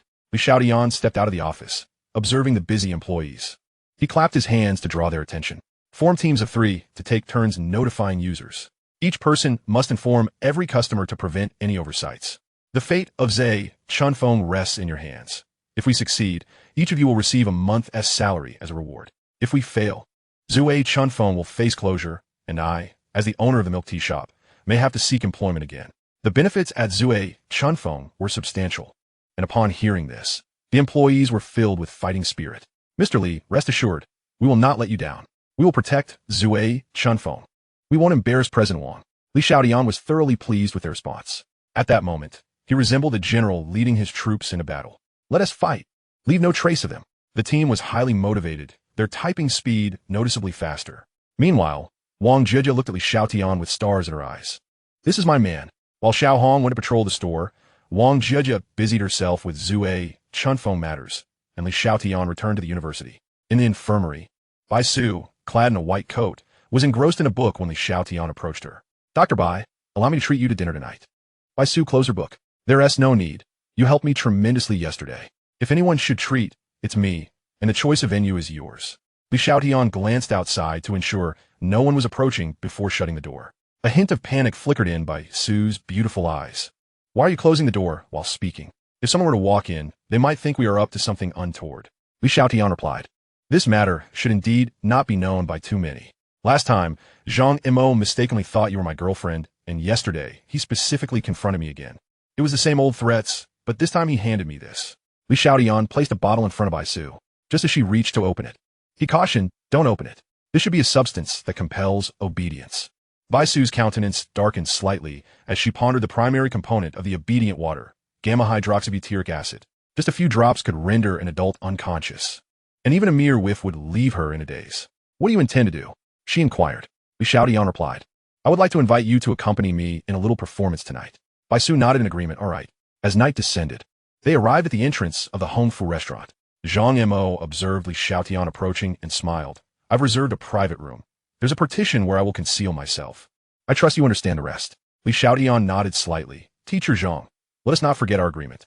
Zhang Mo patted Li Xiaotian on the shoulder. Rest assured. I'm a man of my word. And what of Bai Su? When will she arrive? Li Xiaotian responded. She has asked me to order some dishes in her stead. Zhang Mo's eyes brightened with delight. Excellent. This cannot be more perfect. Let us ascend and place the order. Inside the private room, Li Xiaotian ordered the dishes. And before Zhang Mo, he produced a glass vial, dropping 2 drops into Bai Su's cup. Just as he was about to add a 3rd drop, Zhang Mo intervened. Enough. Too much will make her appear as if she has passed away. This amount is sufficient. At that moment, Li Xiaotian's phone rang. Zhang Mo glanced at the caller ID and remarked, quite prompt, indeed. Go ahead and answer. I shall take my leave to the inner room. As Zhang Mo stepped away, Li Xiaotian answered the call, exchanging a few brief words before Bai Su entered the private room. Surveying the array of dishes on the table, Bai Su expressed her satisfaction. These are all my favorites. You have made progress. Li Xiaotian leaned closer. According to custom, shouldn't you reward me? Reward? A hint of embarrassment mingled with annoyance flickered in Bai Su's beautiful eyes. There was no mention of rewards in the script. However, having already given her first kiss, a peck on the cheek seemed inconsequential. It's merely acting. If we don't make it believable, how can we ensnare Zhang Mo? She gave a light kiss. Satisfied now? Sit down and eat. I am quite famished. As they took their seats, laughter filled the air. Meanwhile, Zhang Mo, hidden in the partition, grew anxious seeing them eat without drinking. Unable to voice his concern, he muttered softly, Li Xiaotian, you must help me succeed. I want you expelled, losing both your lady and your standing. Just then, Bai Su lifted her teacup and took a sip. Zhang Mo's gaze fixed intensely on her. Bai Su furrowed her brow. I feel quite dizzy, Xiaotian. What is happening? She slumped in her chair, confusion evident in her eyes. Bang! Zhang Mo rushed out from the partition, observing Bai Su's state with glee. Well done. Now go wait by the door and prevent anyone from entering. He reached out to touch Bai Su's face. But Li Xiaotian seized his wrist. Teacher Zhang, are you so desperate to win by Su that you would resort to drugging her? Zhang Mo interrupted with a smile. Hold on. It was you who administered the drug, not me. Today, I am merely acting in defense. He shook off Li Xiaotian's grip and reached toward Bai Su's cheek again. Li Xiaotian grasped Zhang Mo's wrist once more. The drug is yours, and you compel me to use it on Bai Su. Now you want me to take the blame? Not a chance. Zhang Mo, growing impatient, faced Li Xiaotian's repeated disruptions with irritation. You're not wrong. But what of it? Hurry to the door. Otherwise, I will call the administration immediately. Now, there is also the added charge of drugging a female student. Chapter 58. A violent confrontation with Zhang Mo. Zhang Mo struggled against Li Xiaotian's grip, but it was like trying to move an iron clamp. Li Xiaotian, am I not giving you face? Li Xiaotian chuckled, his smile laced with disdain. What is so amusing? Just then, Bai Su spoke softly. I find your actions shameless and despicable. Zhang Mo turned to Bai Su, startled to see her composed demeanor. A cold sweat breaking out on his forehead. You have plotted against me. Li Xiaotian released Zhang Mo. Are you a goldfish? It was you who provoked me, forcing me to drug Dr. Bai. How did this become our conspiracy against you? Zhang Mo twisted his wrist, sneering. Li Xiaotian. One may eat haphazardly, but words must be chosen with care. Even at the police station, evidence is paramount. Li Xiaotian smirked. You seek evidence? Very well. I shall provide it. He turned to Bai Su. She promptly retrieved a recording device from her bag. It's still recording. Would you like to hear the playback of our earlier conversation? Zhang Mo's face turned ashen. You two have prepared well. Haven to you? He then shifted his gaze to Li Xiaotian. Alas, you've forgotten that my father is the vice principal with connections throughout Nan City. There are people in the police station too. You cannot touch me. On the contrary, with a single call, I can have you expelled. I will do it right now. He pulled out his phone and called Principal Zhang phone. Uncle Zhang, it's Zhang Mo. There's a student named Li Xiaotian who is perpetually skipping class. He has been involved in fights and is failing miserably. I believe he is a detrimental influence on the school and request his expulsion. Principal Zhang's brow furrowed. He had previously informed Wen Xia to disregard Li Xiaotian's situation and had coordinated with the teachers.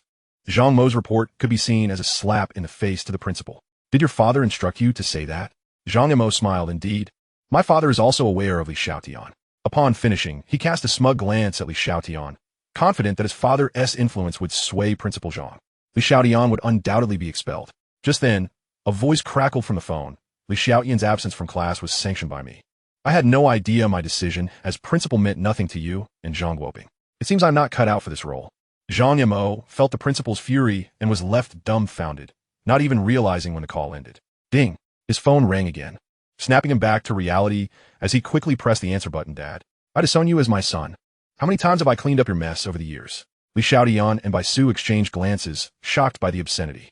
After the call ended, Li Xiaotian approached Zhang Mo and, with a resounding punch, struck his left cheek. This is for your threats. Bang! Another punch followed. This is for your attempt to drug my woman. Zhang Mo staggered from the blows, spitting out a tooth. Before he could react, Li Xiaotian delivered a kick to his chest, sending him flying 5 meters, crashing violently against the door. Li Xiaotian stood at the doorway, gazing down at Zhang Mo. This is for your insult. He opened the door to the private room and turned to Bai Su. Su, let us depart. Bei Su, closing here Bei. Followed Li Xiaotian out. In the parking lot, Li Xiaotian climbed into Bai Su's BMW Mini. Su, how did I perform? Bai Su nodded. Very well. Li Xiaotian grinned. Having performed so admirably, shouldn't there be a reward? Bai Su's mind flashed back to the moment she kissed Li Xiaotian in the private room, and she retorted, Reward? You dare mention rewards? There was no mention of me kissing you in our script. Also, when did I become your woman? Li Xiaotian cleared his throat. Well, one must speak in the moment. I couldn't very well say you are my esteemed Dr. Bai, though you look exquisite in that white coat. Bai Su shot him a sidelong glance, choosing not to pursue the matter further. After all, she did look stunning in that white coat. Noticing that Bai Su did not pursue the matter further, swiftly changed the subject. What shall we do with the recording pen? Though reluctant to concede, it was undeniable that Zhang Guoping possessed considerable connections. Otherwise, he would not have been able to clean up Zhang Mo's mess on so many occasions. Bai Su smiled lightly. I'll take care of it. You focus on your studies. Where are you headed? I'll accompany you. Li Xiaotian replied. Just drop me off at the school gate.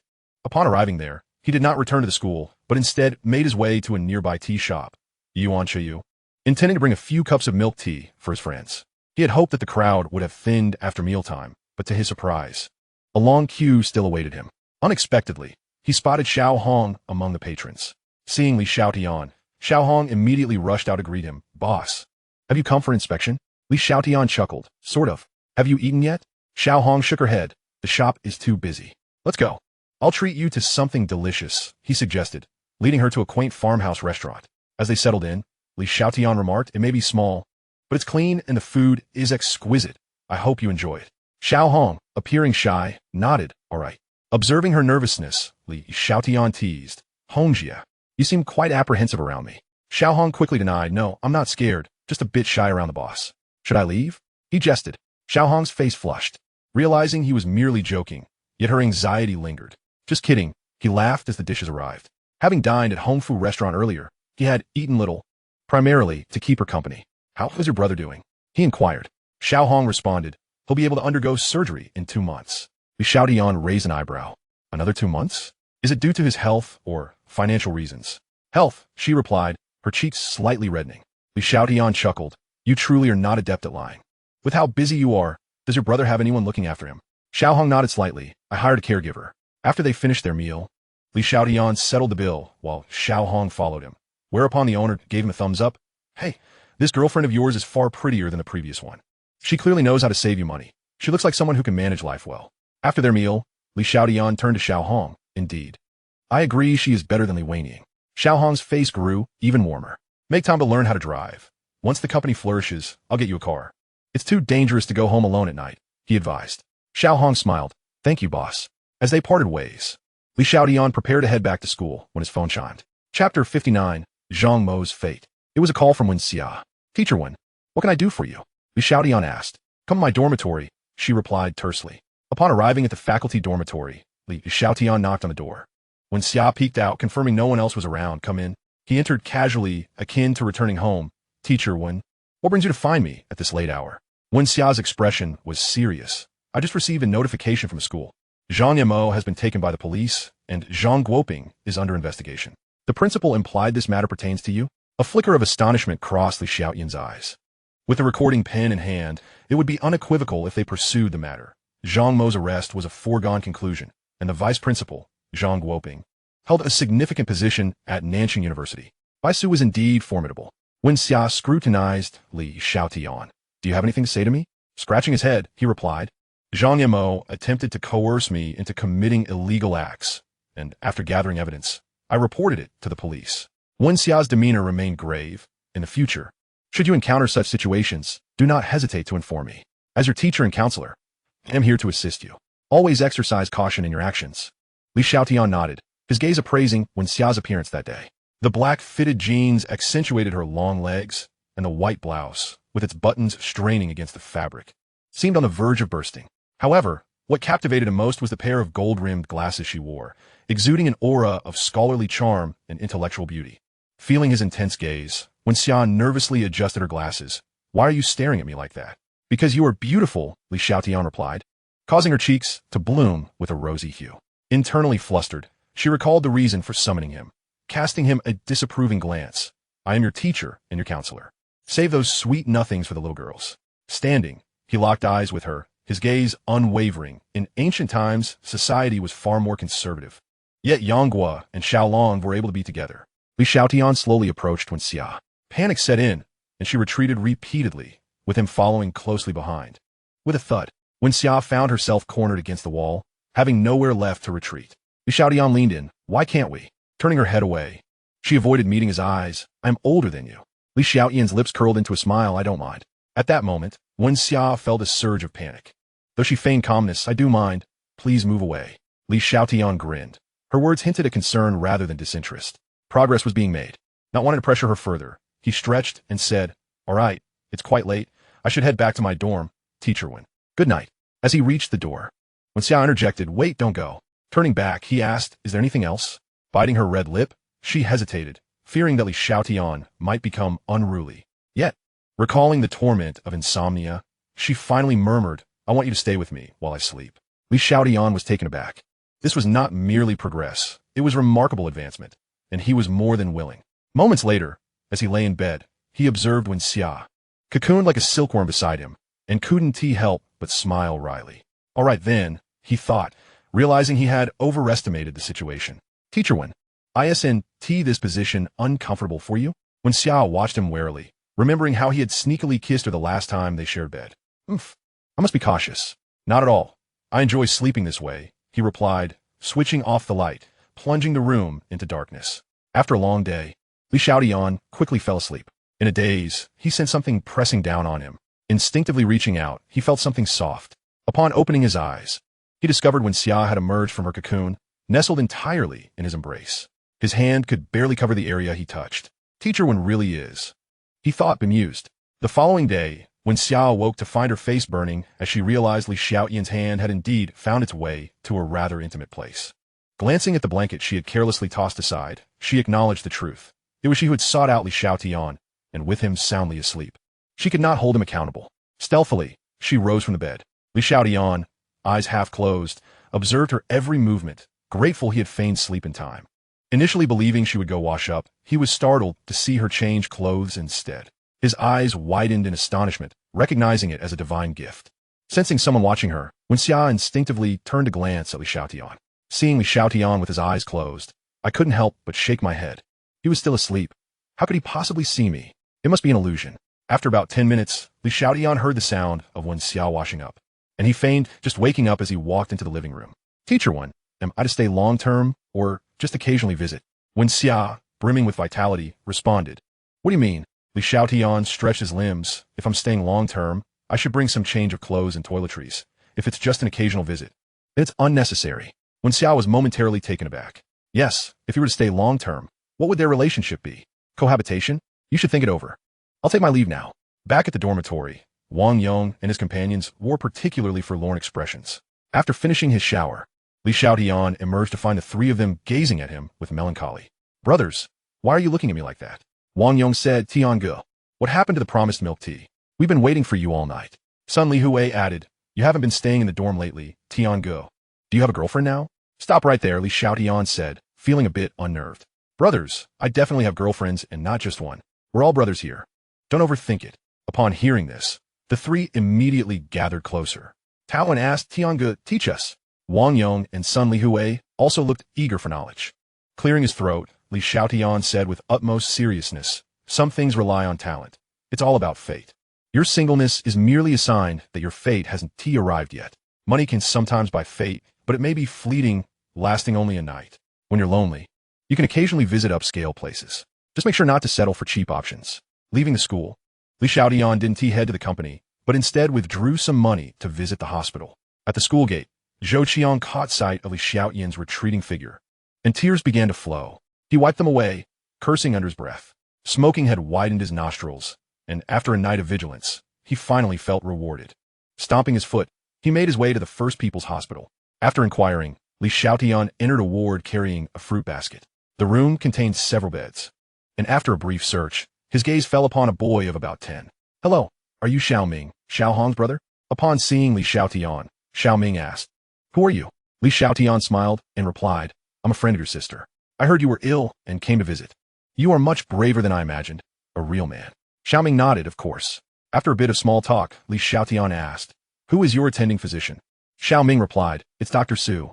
Chapter 60, Unexpected Gains. Li Xiaotian found the Dr. Su that Xiao Ming mentioned. Hello, doctor. I would like to inquire about the cost of Xiao Ming's surgery. Dr. Su replied, The total cost is 300,000. Who are you to Xiao Ming? Li Xiaotian chuckled, Oh, I'm a friend of Xiao Ming's sister. Are you sure 300,000 is sufficient? Dr. Su confirmed, It's more than enough. But the sooner the surgery is performed, the better. It cannot be delayed. Li Xiaotian smiled and said, Doctor, please prepare the bill. I will handle the payment. Doctor. Su looked astonished. Sir, are you serious? 300,000 is no small amount. Li Xiaotian replied, I understand. Dr. Su prepared the bill, and Li Xiaotian withdrew 100,000 in cash, paying the remaining 200,000 with his bank card. Returning to the ward, Li Xiaotian left 500 yuan with Xiao Ming, saying, Xiao Ming, I will come to see you again. They bumped fists, and just as they exited the ward, they were suddenly stopped by a woman. Young man, do you remember me? Li Xiaotian scratched his head. Who are you? The woman smiled. Last time I went to the bank to withdraw money, I was robbed, and you helped me get my money back. Li Xiaotian suddenly recalled. Oh, it's you. I remember your husband was to have surgery.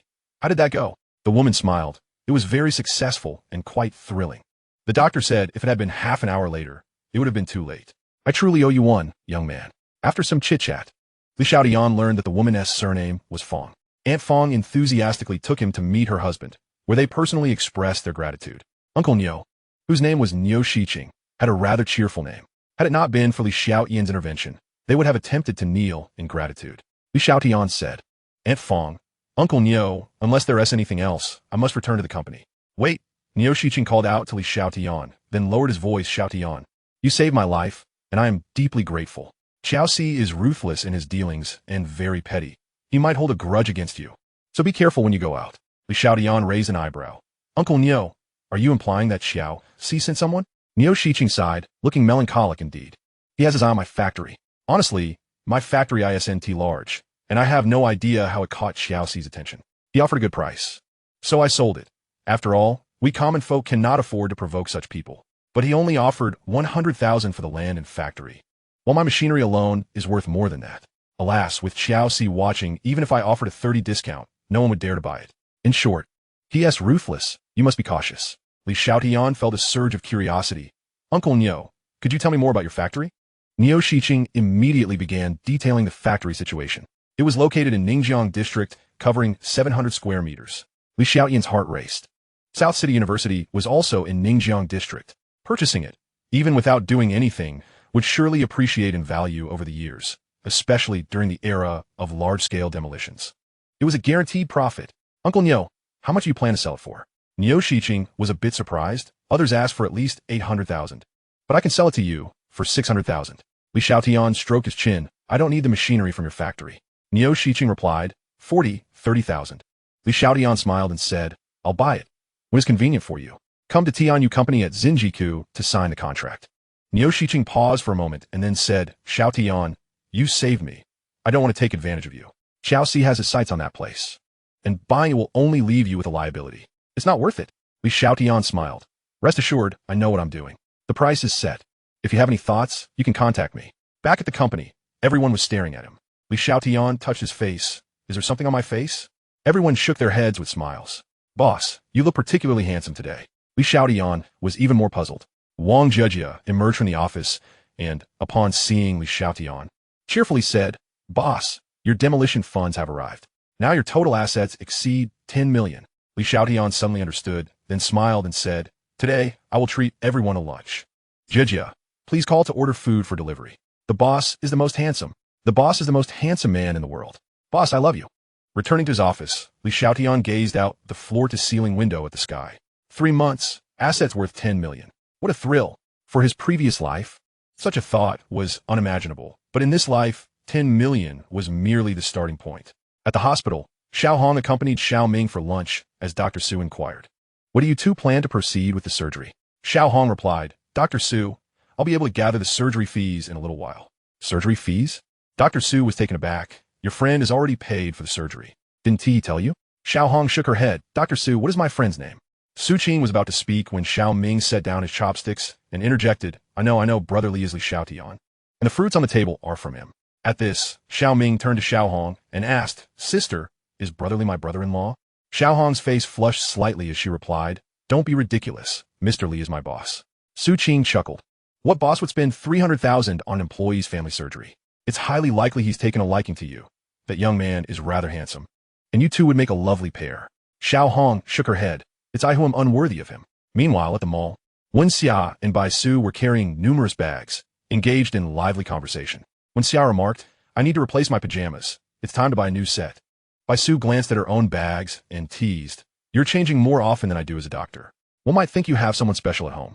Wen Xia was startled and feigned calmness. Su, do you think I'm like you? You have a boyfriend and never told me. Nor did you bring him to meet me. Bai Su rolled her eyes. Are we buying things or not? If not, I'm leaving. Wen Xia quickly replied, Yes. Let us buy.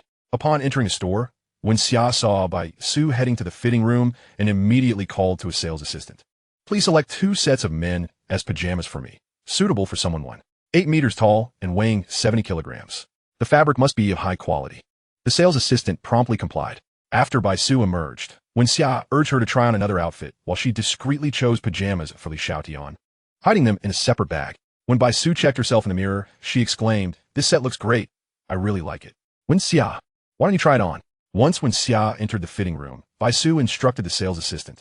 Please pick out 2 sets of men's pajamas for someone 1. 8 meters tall and weighing 70 kilograms. The sales assistant was taken aback. Hush, Bai Su signaled, and the sales assistant discreetly complied.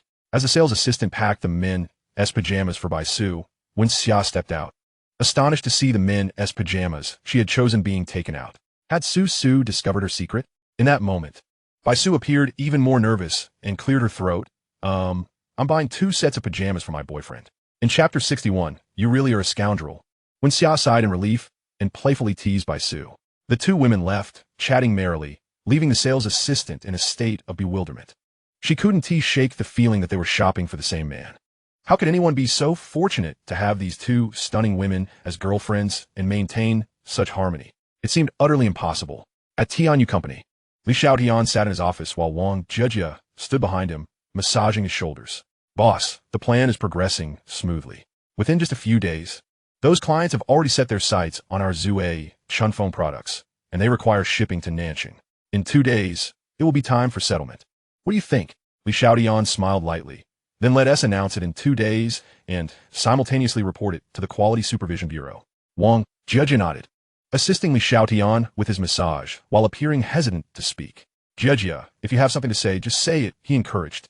She bit her lip, boss. Do you have feeling for Hong Jia? Li Xiaotian grasped Wang Jejia's hands, pulling her into an embrace, and gazed in her eyes.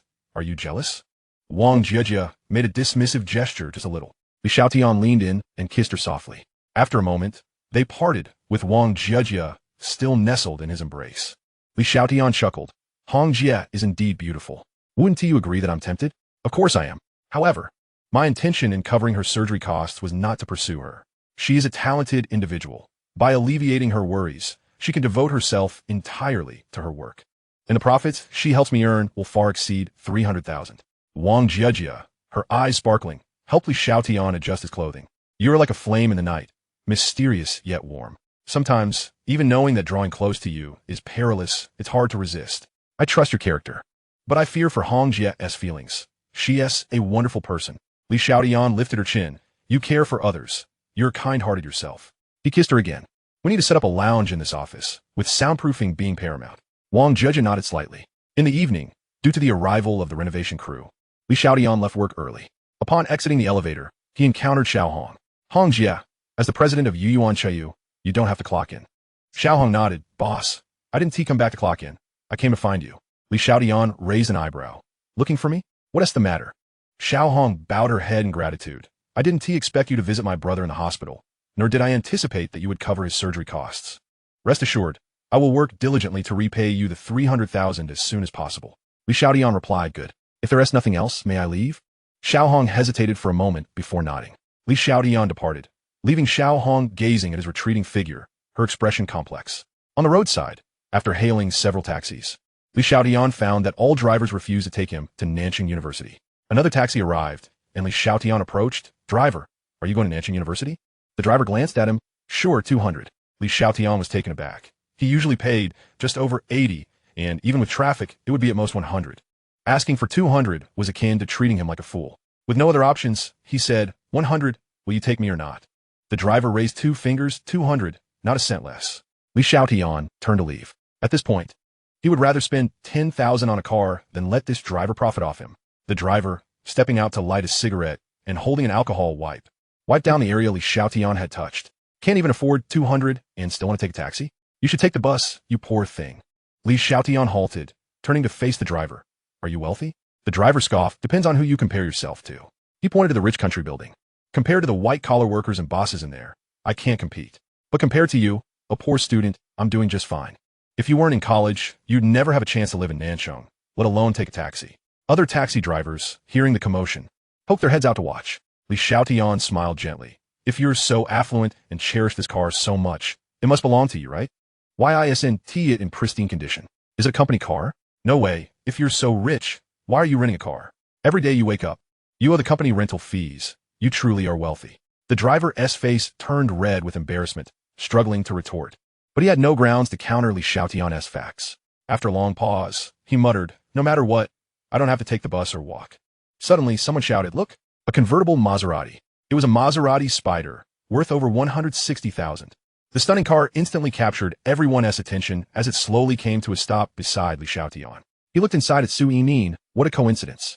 Su Yining smiled. Perhaps the heavens knew I was thinking of you, and that's why I encountered you on my way out. Get in. Li Xiaotian climbed in, and the Maserati sped away. Witnessing this scene, onlookers turned their gazes toward the disdained driver. Did you see that beautiful woman? She is stunning. Even more so than the stars on television. Indeed, how could it be otherwise? To arrive in such a splendid vehicle, to pick up that young man. One can only ponder the extent of his wealth. As I have often mentioned, affluent individuals often embody a sense of humility. One must not look down upon others with a narrow perspective. Each utterance from the driver seemed akin to a slap, striking fiercely against Zhou Tai's already flushed cheeks, rendering them even more painfully crimson. Within the vehicle, Su Yining chuckled and inquired, "By the way, do you work at Tianyu Company? My good friend is also employed there, in a managerial position. Would you like me to put in a good word for you?" Li Xiaotian replied with a smirk, "Beautiful lady. Can you guess the origin of the Tian in Tianyu?" Upon hearing this, Su Yining promptly pulled over. "The boss? You are truly the boss." Li Xiaotian nodded slightly. "Is it so surprising? I am renting office space from you, and you were unaware of my status as the owner?" Su Yining was taken aback. She had always presumed Li Xiaotian to be merely an errand runner. Memories of her good friend's anecdotes flooded her mind as she whispered, "What a coincidence could this be?" Li Xiaotian raised an eyebrow. "Who is your good friend?" Su Yining responded, "Wang Jiejia. Do you have any connection with her?" Li Xiaotian nodded affirmatively. Su Yining stared at him incredulously. You truly are a scoundrel." Li Xiaotian recalled that on the first day they met, Su Yining had mentioned substituting for a good friend. When he later encountered Wang Jiejia, he had given it little thought, as bartenders and servers abound in such establishments. Each time he arranged to meet Wang, Jiejia, or Su Yining, the two seemed perfectly synchronized. It was a realization he should have anticipated. Clearing his throat, he mused, "Perhaps this is our destined connection." Su Yining cradled her head in her hands. "If Jiejia finds out about this, I wouldn't know how to face her. How about this? Let's conclude our relationship here." Chapter 62. Only the next time, never the last time. Li Xiaotian chuckled and nodded very well. "But the thought of parting leads me to suggest we visit a hotel for one last time." Without hesitation, Su Yining drove them to the hotel. The following day, at 10 in the morning, Li Xiaotian awoke, gazing at the still, slumbering Su Yining. He gently kissed her and said, "The sun is high. It is time to rise." Su Yining yawned. "What time is it?" Li Xiaotian replied, "It is precisely 10 o'clock." In an instant, Su Yining shot up. "I have a meeting at 10:30. I must return home promptly." Just as she attempted to rise to fetch her clothes, her legs gave way, and she collapsed back onto the bed. Li Xiaotian inquired, "What is the matter?" Su Yining glared at him in embarrassment. "It's your fault. You insisted on this being the last time, coaxing me into difficult positions and keeping me up until 2 in the morning." Li Xiaotian admitted, My mistake. Let me help you gather your clothes." Su Yining hurriedly departed, reminding him that their relationship must remain a secret from Wang Jiejia. Li Xiaotian smiled at himself. The last time? For him. There would only be a next time, never a last. Catching up on sleep. At the entrance of Nanjing University, Zhou Qiang wiped his nose. "Bro, last time I lacked experience and arrived a bit late. That kid might have left early. This time, I will stake out here all night to ensure he hasn't left the campus. Today, he will surely emerge." Zhou Qiang offered Lu Meng a cigarette, stamping his feet. "Bro, you have no idea how cold it is tonight." Lu Meng accepted the cigarette and lit it. "As long as we can find that kid, you will achieve great merit. Fourth Master will certainly reward you handsomely." Zhou Qiang grinned. "It is due to your adept leadership." Bro minutes turned into half an hour. And as time passed, Lu Meng's expression grew increasingly grim, while Zhou Qiang became more apprehensive. At 2 in the afternoon, Lu Meng's smile faded. "Where is he?" "Last time, I was late, and he left early. Perhaps we missed him. I believed you when you said you would stake out all night. I have been waiting here since 11, and if I wait any longer, it will be dark. Where is he?" Zhou Qiang gulped nervously. "Bro, hear me out. Perhaps he has a class today." "Class? Nonsense." Lu Meng pulled out a pack of cigarettes, taking out 2 and handing them to Zhou Qiang. Zhou Qiang chuckled awkwardly. "Bro, your cigarettes are too good. I can't handle them." Lu Meng glared coldly at Zhou Qiang. "Do you remember what I said last time? Now smoke with your eyes. Only after you finish can you leave." Zhou Qiang trembled, holding the 2 cigarettes. "Bro, smoking with my eyes could be fatal. Can we negotiate?" Lu Meng replied, "For every word you utter, you must smoke another." Zhou Qiang immediately fell silent. As Lu Meng departed, Zhou Qiang looked at the 2 cigarettes in despair. He resigned himself to smoking. Li Xiaotian strolled through the company. Everything appeared normal, and he did not linger, but instead visited a second-hand car market. Spending 50,000 yuan to purchase a used Volkswagen Jetta, paying an additional 200 for the paperwork. He then drove the Jetta back to campus. Upon returning to the dormitory, Wang Yong approached him. Tiange, have you ever seen someone smoke with their eyes? Xiaotian shook his head. How does one smoke with their eyes? Wang Yong replied, Indeed, I didn't believe it either, but Li Hui insists he has seen someone do it. Tao Lin entered. Have you heard? Someone was seen smoking with their eyes at the school gate and ended up in the hospital. Has anyone witnessed it? Xiaotian was astonished. Could it be true that someone actually smokes with their eyes? The four of them chatted for a while, and then Xiaotian announced his purchase of the car. Before he could say anything further, Wang Yong and the others rushed downstairs to find Xiaotian's second-hand Jetta, circling it in excitement. How beautiful! A second-hand car is still a car, and a Jetta is my dream car. Tiange, can we sit inside? Xiaotian watched as they nearly drooled, chuckling. Is it really necessary to be this dramatic? I'll leave a spare key in the dorm. Whenever you wish to take it for a spin, feel free. Provided you have a driver's license. The three nodded vigorously. While a Jetta is not a remarkable car outside the school, within the campus, especially when one can drive it, it becomes a symbol of luxury. The one behind the wheel is undoubtedly the most dashing individual on campus. They may not rival Tiange, but they aspire to be the second most charming. As night fell, in celebration of a new car, the four of them indulged in a feast at the cafeteria. As they exited, Xiaotian remarked, Tonight, let us brothers engage in a lengthy discussion, and I will also share insights about the company's developments. Wang Yong rubbed his hands together. Tiange, I prefer you to teach me how to find a girlfriend. Tao and his son Li Hui nodded in agreement. Xiaotian signaled an okay gesture. At that moment, his phone rang. Looking down, he saw it was a call from Xia. Ahem, brothers. I'll 1TB returning tonight. Let us continue our discussion tomorrow. Wang Yong and the others exchanged knowing glances, giving Xiaotian a middle finger in unison. At the faculty dormitory, Xiaotian encountered Xia. Teacher 1, am I still going back to sleep tonight? Xia replied, You will sleep here. As he entered the bedroom, he noticed a pair of men's pajamas on the bed. Were these prepared for me? A flicker of panic crossed Xia's beautiful eyes. You're treating my insomnia. It is only right for me to buy you a couple of pajamas. With a yawn, Xia declared, I am tired. You should hurry and take a shower, then come out to see if the pajamas fit. Half an hour later, Xiaotian changed into the pajamas and stretched. These fit perfectly and are quite comfortable. Xia instructed, turn off the lights. As they lay in bed, Xia no longer cocooned herself like a caterpillar. Xiaotian found it difficult to sleep well into the afternoon and initiated a conversation. Teacher 1, are you not afraid of my ulterior motives tonight? As Xia adjusted her posture in search of the most comfortable position, she remarked, if you truly wished, you could have acted upon it during our previous encounters. I can discern that you are unlike Zhang Mo and his ilk. They gaze at me with nothing but desire. After tossing and turning, she ultimately nestled against Xiaotian, ceasing all movement. Both were clad in sleepwear, yet the warmth of their skin seemed to permeate the fabric, causing Xiaotian to feel flushed and his throat parched.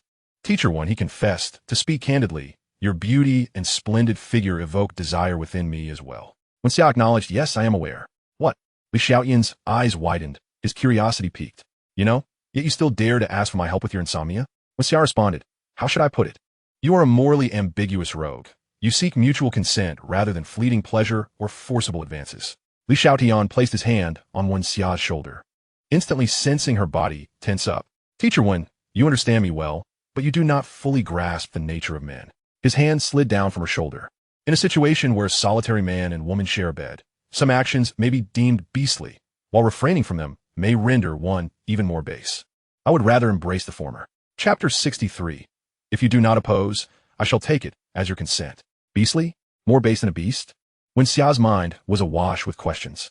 I do not comprehend. Clearing his throat, Xiaotian recounted a well-known tale. In ancient times, a scholar traveling to the capital for the imperial examination sought lodging at an inn, but all rooms were occupied. A kind-hearted maiden permitted him to share her bed, placing 3 bowls of water in the middle to awaken her should he entertain any illicit thoughts. Xia nodded slightly. The maiden is quite clever. Xiaotian continued. Though the scholar promised to behave, he succumbed to temptation that night. As he reached for the maiden, he inadvertently knocked over a bowl of water, startling her awake. She pointed at him, exclaiming, I took you in out of kindness, and you dare entertain such thoughts. You are nothing but a beast.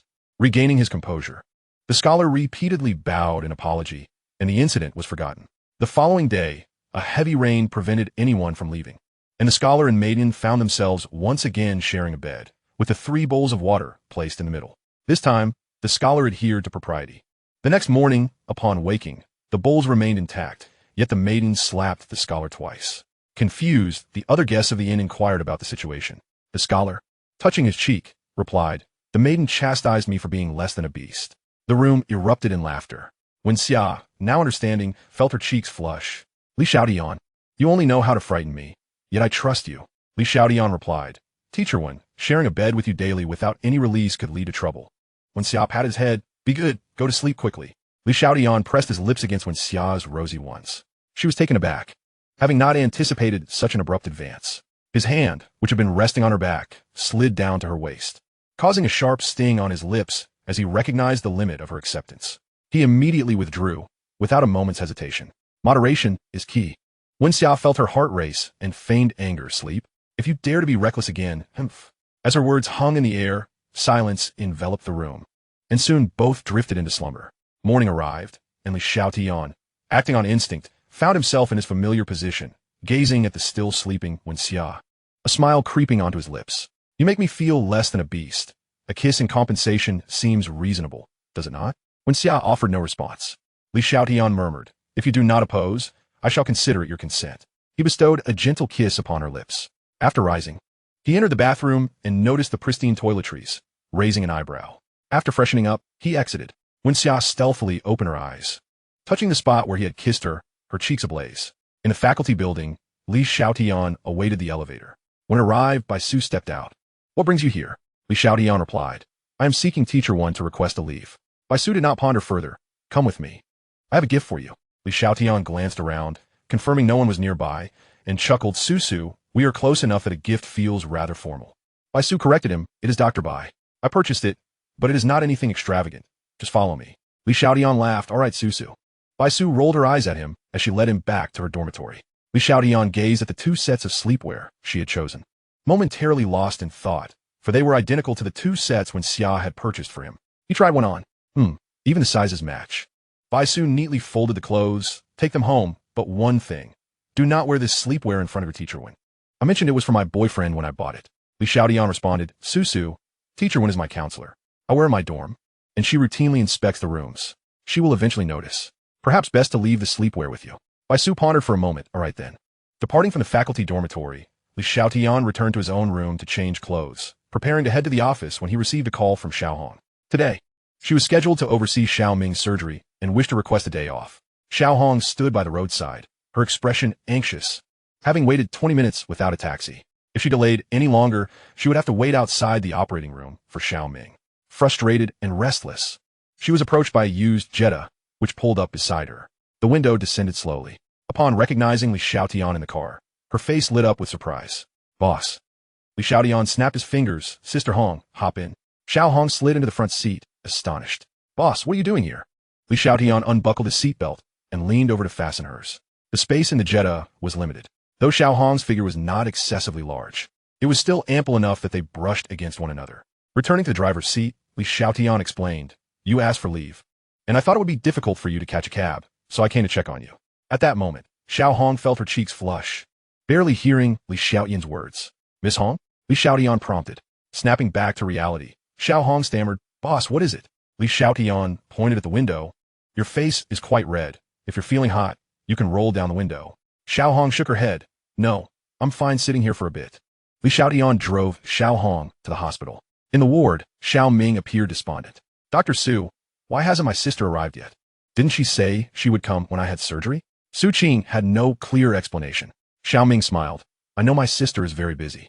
I am a man, and I am not afraid. I am just worried that if I enter the operating room, I may never see my sister again." At that moment, Li Xiaotian entered with Xiao Hong. "Sis." Xiao Ming leaped from the bed, running barefoot toward Xiao Hong.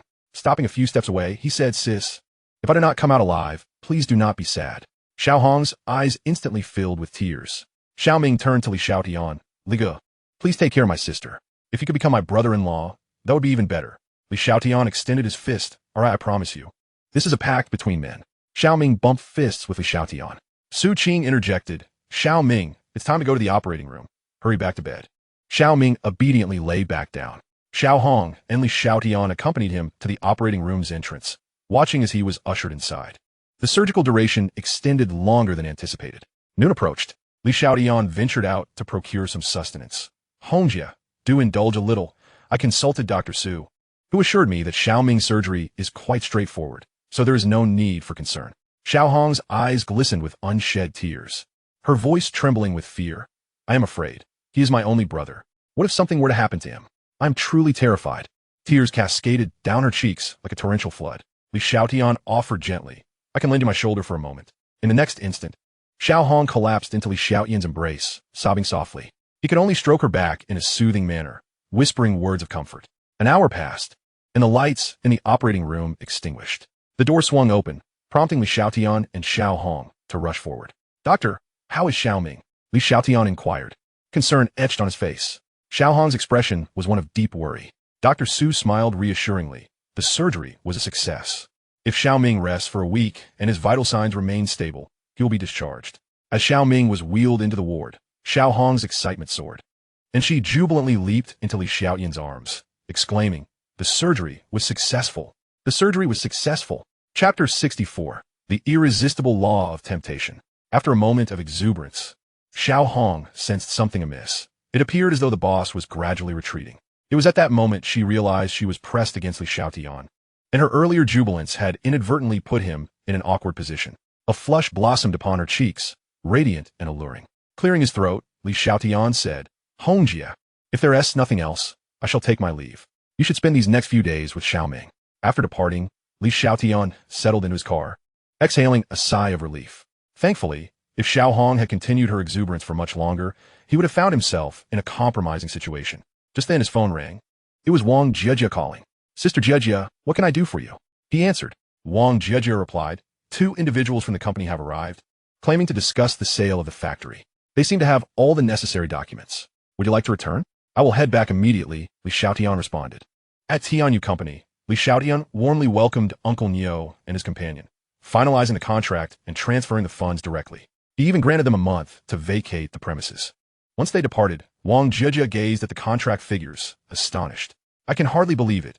You acquired a piece of industrial land at such a low price. And they are so grateful to you." "Boss, Uncle Neo and the others aren't your relatives, are they?" "Relatives?" Xiaotian shook his head.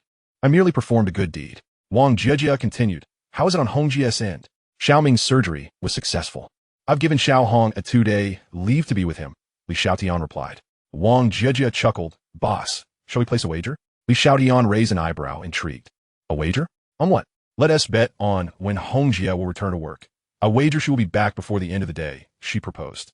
"I accept the bet. What are the stakes?" Xiaotian inquired. Wang Jiejia responded, "If you win, I'll submit to your wishes. If I win, you must accompany me to meet a friend who happens to be a stunning beauty." "Deal," Xiaotian agreed. Once their private matters were settled, Wang Jiejia resumed discussing business. "As per our plan, I have forwarded the evidence to the Quality Supervision Bureau and the Industry and Commerce Bureau. And I've sent Wu Di an email regarding the termination of our partnership, along with the necessary documents by mail, which should arrive today." Xiaotian nodded slightly. "I trust your judgment." In Yangcheng, Wu Di stared at the notification letter on his desk, his face ashen. "Secretary Wang, summon the company's legal advisor," he commanded, bitterness evident as he contemplated his cigar. The legal advisor arrived and meticulously examined the documents, his brow furrowed. "President Wu, the primary basis for their unilateral termination of the partnership and refusal to settle accounts is the alleged quality issues with your products. If we can refute this claim, not only can we win the case, but we may also seek damages." Wu Di's expression shifted slightly. Secretary Wang interjected, "Lawyer Liu, what if we cannot produce evidence?" Lawyer Liu frowned. "If the other party asserts that the product quality is subpar, they likely possess evidence. The chances of winning are slim. I advise President Wu to reconsider." Secretary Wang smiled. "Understood. Thank you, Lawyer Liu. I'll see you out." After seeing Lawyer Liu out, Secretary Wang returned to the office, where chaos reigned. "President Wu," she began. Wu Di glared coldly at her. "What do you wish to say? Do you think I'm being clever?" Secretary Wang placed a piece of paper before him. Wu Di's expression darkened ominously. "You wish to resign? Do you believe I am destined to lose?" Secretary Wang smiled. "No. I believe you still have a chance to turn things around. I am most aware of the company's cash flow. If the fund from Zhou Chunfeng do not arrive, you will surely find yourself in a difficult position. By saving you some money, I am merely repaying your kindness. Besides, I do not feel secure working with you.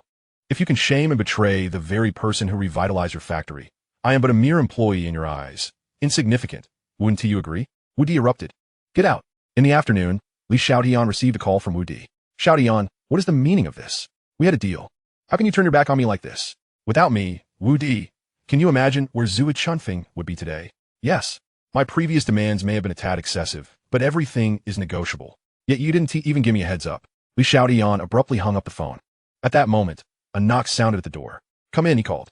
Wang, Jia entered, pulling Xiao Hong along, her face alight with triumph.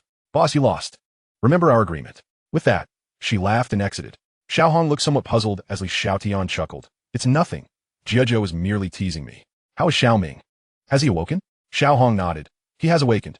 Everything is normal. She then bowed respectfully to Li Xiaotian. Thank you, boss. Before he could respond, she added, I must go back to work now, aiming to avoid the post-work rush.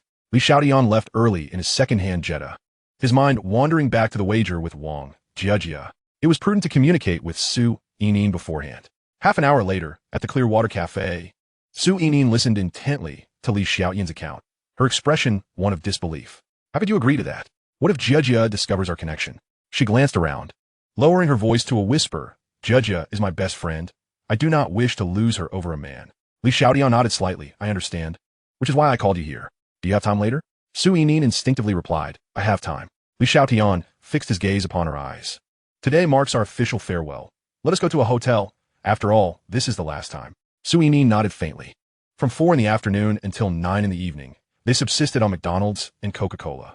When they parted ways, Su Yining opted for a taxi. Her legs too unsteady to drive. Li Xiaotian returned to school, satisfied, parking the Jetta as night descended. It was already 9, and with no message from Xia, he presumed there was no need for her company that night. He stopped at the school gate to buy several cups of milk tea for Wang Yong and his companions. Upon his return to the dormitory, the trio was overwhelmed with gratitude for the milk tea. Wang Yong declared, Brother Tian, whoever says you are ungrateful, I will not let it go. Son Li Huwei chimed in, exactly. Ah, the milk tea bought by Brother Tian is simply delightful. Li Xiaotian received a text message from Bai Su, requesting his presence. Tao picked up a straw, preparing to tear it open. Brother Tian, Li Xiaotian retracted the straw, saying, Anzi, you shouldn't drink this cup.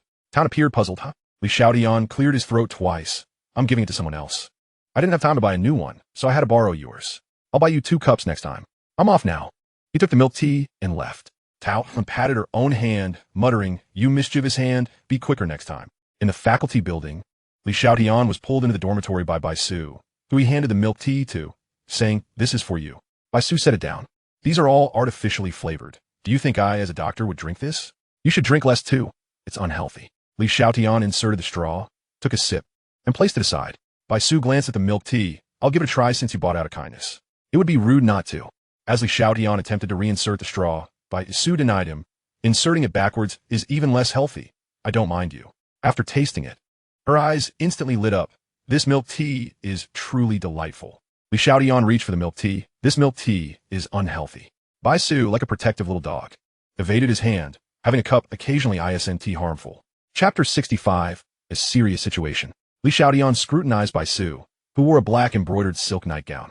Her softly curled, long hair added an air of mature elegance to her demeanor. Fearing he might snatch the milk tea, Bai Su hugged it closely, stealing glances at him now and then. As she neared the end of the milk tea, she noticed Li Xiaotian still fixated on it. A glimmer of pride flashing in her beautiful eyes. I've finished the milk tea. No point in staring now. Li Xiaotian coughed. It's fine. I enjoy watching. Assuming he intended to take it from her, Bai Su hastily finished the drink and tossed the cup into the trash. Just as she was about to speak, she noticed Li Xiaotian's gaze hadn't shifted. In fact, it had grown even more intense. Looking down, she saw the neckline of her nightgown had slipped, exposing a considerable expanse of skin. Milk tea? No. What Li Xiaotian was truly gazing at was the first character. She covered her neckline, feeling a mix of embarrassment and irritation. Do I look good? Li Xiaotian nodded earnestly, his eyes widening as he noticed Bai Su's impending anger. He quickly stood up. Su, I'm feeling a bit thirsty. I'll pour myself a glass of water. After just a couple of sips, the cup was snatched away by Bai Su. Drinking too much milk tea isn't good. It makes you thirsty. You should pour another glass. Li Xiaotian stood up, feeling somewhat dizzy and overheated. Su, I think I might be unwell. He fell back into his seat, looking at Bai Su, who had flushed cheeks, radiant and alluring. Bai Su also felt a wave of heat coursing through her body, tugging at her neckline. She sought relief, quickly finishing the water in her cup. The heat only intensified. As the water entered her body, it felt as if flames met oil. Bai Su finally sensed something was amiss and turned her gaze to Li Xiaotian. Where did you get that cup? The kitchen. Li Xiaotian hesitated. I thought it was clean and filled a glass with water. Bai Su's eyes glazed over. That was from my research on Zhang Mo's obedient water. I merely discarded the liquid inside and hadn't had time to wash it. Zhang Mo's obedient water was mixed with other substances. It's really hot. Li Xiaotian's body was also burning, and he scooped up Bai Su, carrying her into the bathroom. Even through their clothes, they could feel the heat radiating from each other's skin. Li Xiaotian set Bai Su down, but her legs felt weak, unable to stand, and she collapsed into his embrace. He reached for the shower. Li Xiaotian leaned down to check Bai Su's condition, and to his surprise, she sought a kiss. Cold water cascaded down, quickly soaking their clothes, and Li Xiaotian felt dizzy. Gradually, he sat down. At that moment, Bai Su had already lost consciousness, nestled in his arms, and he felt his eyelids growing heavy. Ah, so cold. Li Xiaotian opened his eyes, instinctively glancing at Bai Su in his arms. Coincidentally, she opened her eyes, and their gazes locked. So cold, Bai Su shivered. Li Xiaotian immediately adjusted the shower temperature. Thus, they sat quietly on the ground, the only sound being the water. After a moment, Li Xiaotian spoke. Su, I'm sorry. I didn't realize there were residual drugs in the cup. Thankfully, Bai Su tilted her head to gaze at Li Xiaotian. Am I not pretty? Li Xiaotian replied with a smile. You are very beautiful. In the entire school. Only teacher one can compare. Bai Su slightly parted her red lips. Help me up. Li Xiaotian assisted her to her feet, and she was completely soaked, her nightgown clinging to her skin, showcasing her graceful figure. He averted his gaze. I'll go get you some clothes. Bai Su stood on tiptoe and initiated a kiss with Li Xiaotian. Are you tempted? Indeed. The only reason he hadn't taken advantage of Bai Su earlier was that he considered himself a scoundrel with principles. He didn't want to exploit her vulnerability. However, at this moment, he made no objections. The next day, Li Xiaotian was roused from sleep by Bai Su's phone ringing. He handed the phone to her. Su. It's a call. Bai Su groggily opened her eyes. Hello? Wen Xiao? I didn't sleep well last night, so I want to join you for lunch today. Let us have dinner together tonight. After hanging up, she became more alert and saw Li Xiaotian reaching for a cigarette, quickly admonishing him. Smoking is bad for your health. Li Xiaotian returned the cigarette, looking at Bai Su and kissing her red lips. Bai Su responded passionately. Just as Li Xiaotian was about to engage in morning exercises, Bai Su stopped him. No, my body hasn't recovered yet. Li Xiaotian embraced her. All right, then let us discuss serious matters. Bai Su looked taken aback. What serious matters? Li Xiaotian gazed into her eyes earnestly. About us. Although it might be disheartening to say, and it may hurt you, I don't want to deceive you. I'm a scoundrel, and I have other women. Bai Su fell silent. Li Xiaotian continued.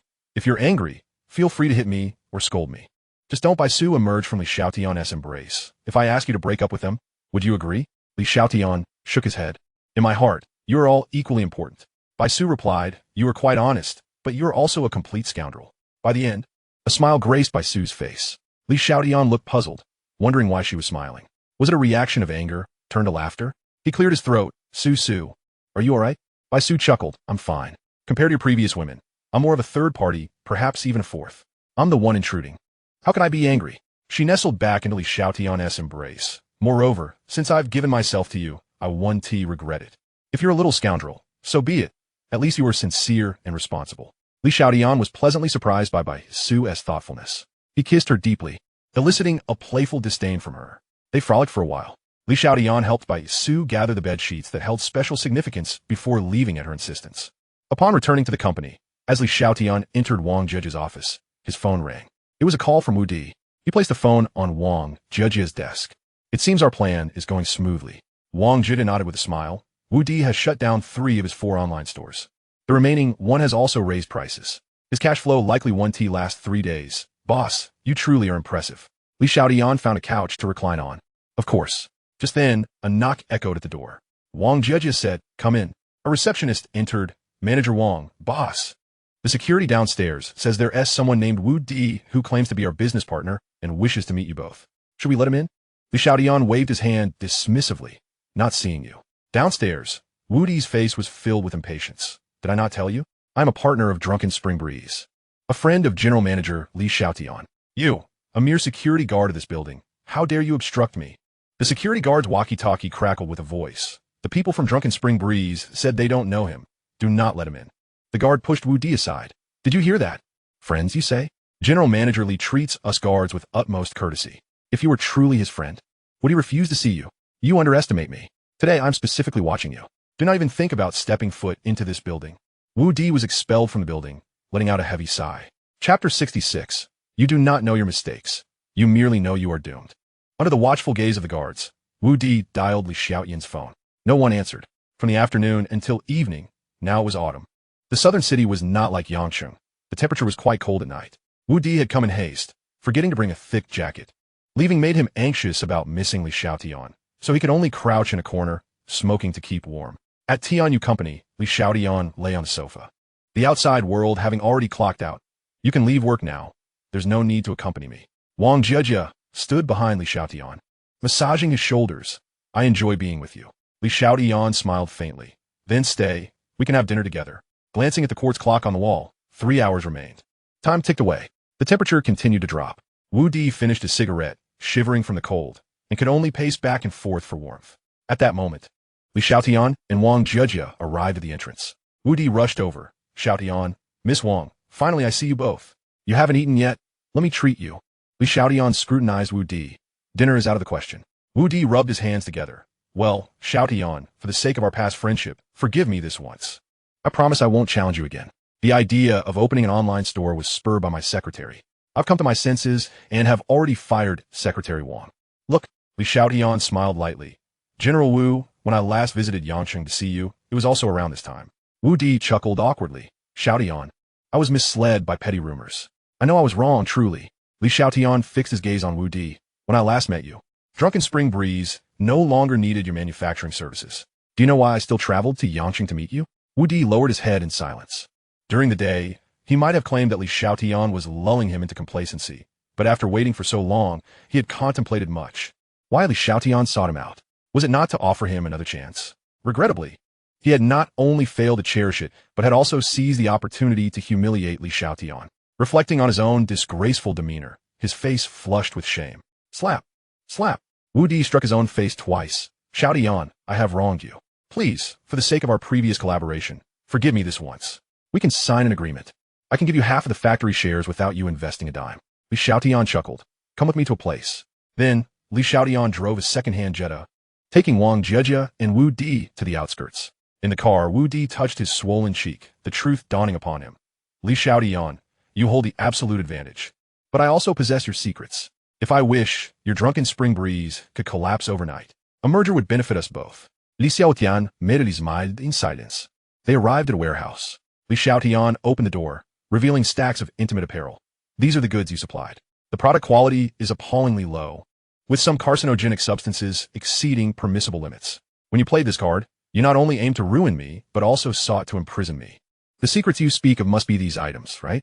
Thud. Wu Di fell to his knees, repeatedly slapping his face, still crying out, I was wrong. Li Xiaotian smirked. You do not know your mistakes. You merely know you are doomed. Get lost. With that, Li Xiaotian shut the warehouse door and drove away with Wang Jejia. At Qinghe Bay, a renowned Western restaurant in the southern city, Li Xiaotian and Wang Jejia enjoyed their meal, preparing to spend the night at Wang Jejia's place. Li Xiaotian snapped his fingers. The bill, please. A waiter approached, pointing to a man with a smile. Sir, that gentleman has already settled your bill. The man waved at Li Xiaotian. Li Xiaotian raised an eyebrow. Xiaosi. Wang Jejia's eyes flashed with concern. Is he a friend of yours? Li Xiaotian shook his head. No, and I prefer not to deal with him. He pulled out cash and handed it to the waiter. I do not know that gentleman. Please provide change. The waiter nodded with a smile. Please wait a moment, sir. At that moment, Xiaosi approached, 3 henchmen in tow. Mr. Li, allow me to introduce myself. I am Qiao Xiong, known as Fourth Master due to my birth order. Reputation precedes him. Wang Jejia furrowed her brow, casting a worried glance at Li Xiaotian. Xiaosi, a notorious thug. Li Xiaotian gave Wang Jejia a reassuring look. Others might fear Xiaosi, but he did not. In a month, Xiaosi's gang would be eradicated. Having received a tip-off, Xiaosi had fled with his loyal followers. But the plane had crashed, leaving no survivors. Indeed, Xiaosi was about to meet his end. Perhaps an unexpected fortune could be seized from him. Mr. Qiao, what brings you to me? Xiaosi beamed. Mr. Li, at such a young age, you have built such a vast business. Truly admirable. I have my eye on a factory that you acquired. I wonder if you would be interested in selling it? Li Xiaotian smiled lightly. What price does Mr. Qiao have in mind? Xiaosi raised a finger. 100,000. 100,000? Xiaosi was indeed quite audacious. Li Xiaotian replied. Mr. Qiao, 100,000 for a 700 square meter factory is hardly a worthwhile transaction. However, since you have made an offer, I cannot refuse you. How about this? I will mortgage the factory to you for 100,000. What do you think? Xiaosi gave Li Xiaotian a thumbs up. Mr. Li, you are indeed a businessman. Your mind is sharp. Very well. I will draft a contract and deliver it to your company tomorrow. Tianyu Company, 16th floor of Fugu Building. Correct? Li Xiaotian nodded slightly. Xiaosi stood up, producing a business card and placing it on Li Xiaotian's desk. Mr. Li is a businessman. You understand the need for liquidity. Should you ever require financial assistance, please contact me, and I assure you a satisfactory interest rate. Xiaosi departed. Wang Jieja looked worried. Is that the factory owned by Uncle Niu? Xiaosi is a notorious thug with many ruthless subordinates. It is best not to get entangled with such people. Li Xiaotian nodded, playing with the business card in his hand. From Caixin Financial Company. Jieja, do not worry. Outside the restaurant, Lu Meng was smoking. Upon seeing Xiaosi exit, he immediately tossed his cigarette to the ground. Fourth master, how did it go? Did that kid show any fear? Do you need me to? Xiaosi glanced at Lu Meng. Can you take him? Lu Meng laughed awkwardly. I would gladly shed blood for fourth master. Xiaosi spoke up. I entrusted you with the task of locating Li Xiaotian. Zhou Qiang has repeatedly informed you, yet you ended up sending him to the hospital. If it weren't for Zhou Qiang finding me and my discovery of Niu Shiqing selling the factory, I fear I would still be waiting. From this moment forth, Zhou Qiang is your elder brother, and the territory you oversee now belongs to him. With that, Xiaosi got into his car and departed. Zhou Qiang, donning sunglasses, approached Lu Meng and tossed a pack of cigarettes at his feet. First, use your nostrils to smoke these. Chapter 67. Establishing Cha Yin Yusei. In the early morning, the sunlight was gentle and soft. Li Xiaotian opened his eyes to find Wang Jieja already dressed. Wang Jieja said, please toss the clothes from the living room into the laundry basket when you leave. After speaking, she hurriedly departed. Li Xiaotian got up and glanced at the clothes strewn across the living room floor. Coughing slightly, he recalled getting a bit carried away yesterday and had fallen asleep on the sofa. He opened the window to let in some fresh air. The sound of keys entering the lock at the door echoed. Click. The door swung open, and Su Yinin entered, carrying a white handbag. Her eyes met Li Xiaotian's, and her face reflected sheer astonishment. What are you doing here? She then began to survey the surroundings as if she were a thief. Li Xiaotian stood by the window, lighting a cigarette. Stop searching. Jieja has gone to the company. Is there something you need to discuss with her? Su Yinin's demeanor relaxed considerably as she settled onto the sofa. I thought Jieja would be resting today. Why didn't he expect to find you, this scoundrel, instead? Feeling something uncomfortable beneath her, she reached down to discover a black lace lingerie, unmistakably belonging to Jieja. You two had quite the night. Li Xiaotian approached Su Yinin from the window. Do you detect any peculiar scent? Su Yinin raised her hand to sniff her clothing. It smells delightful. What is it? Li Xiaotian replied, it's a sour scent. Su Yinin shot him a glare. You are so vain. Even if I were jealous, it would be for Jieja. At noon, Su Yinin lay in Li Xiaotian's embrace, her face flushed with embarrassment. You only know how to demean me. You treat Jieja the same way, so. The sentence trailed off, too shameful to complete. Li Xiaotian chuckled. I've been with Jieja for a long time. You, on the other hand, wish to break up with me. So naturally, you cherish every moment, and a little overindulgence can be forgiven. Su Yinin playfully punched Li Xiaotian's chest. I knew you did it on purpose. Li Xiaotian grasped Su Yinin's hand. What can I say? I simply adore you. You are the first woman to enter my heart. Su Yinin pauset, then pressed her lips together. No more breakups, but until Jieja can accept it, we must keep our relationship under wraps. Li Xiaotian gently pinched Su Yinin's nose. As you wish. At 3 in the afternoon, Li Xiaotian and Su Yinin left together. After lunch, I felt inspired and took a little longer, he remarked. At Tianyu Company, as soon as Li Xiaotian sat down, Wang Jieja entered. Boss, I received news that Wu Di has voluntarily turned himself in after returning to Yanqing. Wu Di's financial chain has collapsed, and he cannot compensate us, leading to the seizure of all his factories and online stores. Once the assets are auctioned, the proceeds will be proportionally credited to our company. Also, Xiaosi has sent someone to deliver the contract. Wang Jieja placed the contract on Li Xiaotian's desk. I've reviewed it. It's just a standard mortgage contract, but I still advise against it. Li Xiaotian signed his name without hesitation. I understand, Jieja. You needn't worry. Wang Jieja did not press further and took her leave. Li Xiaotian lit a cigarette, contemplating his next moves. Currently, the milk tea shop and online store could provide him with a steady cash flow, if the timeline remained unchanged. Although he had mortgaged the factory, it would revert to him in a month. What should he open? The profit must be substantial. A memory of a prison mate surfaced in his mind. The three most lucrative businesses in the world are selling glasses, being a dentist, and health products. Being a dentist was out of the question. He wouldn't waste time on something so trivial. As for health products, could he, like Xiaotian, create something akin to brain platinum? Surely, he could earn a fortune, but that would be morally dubious. After much contemplation, he concluded that opening a glasses factory would be the most suitable option. He could establish a store near a school, producing and selling his own products while also providing OEM services to other manufacturers, ensuring considerable profits. Of course, that was a matter for a month later. Knock knock. Li Xiaotian glanced toward the door. Come in.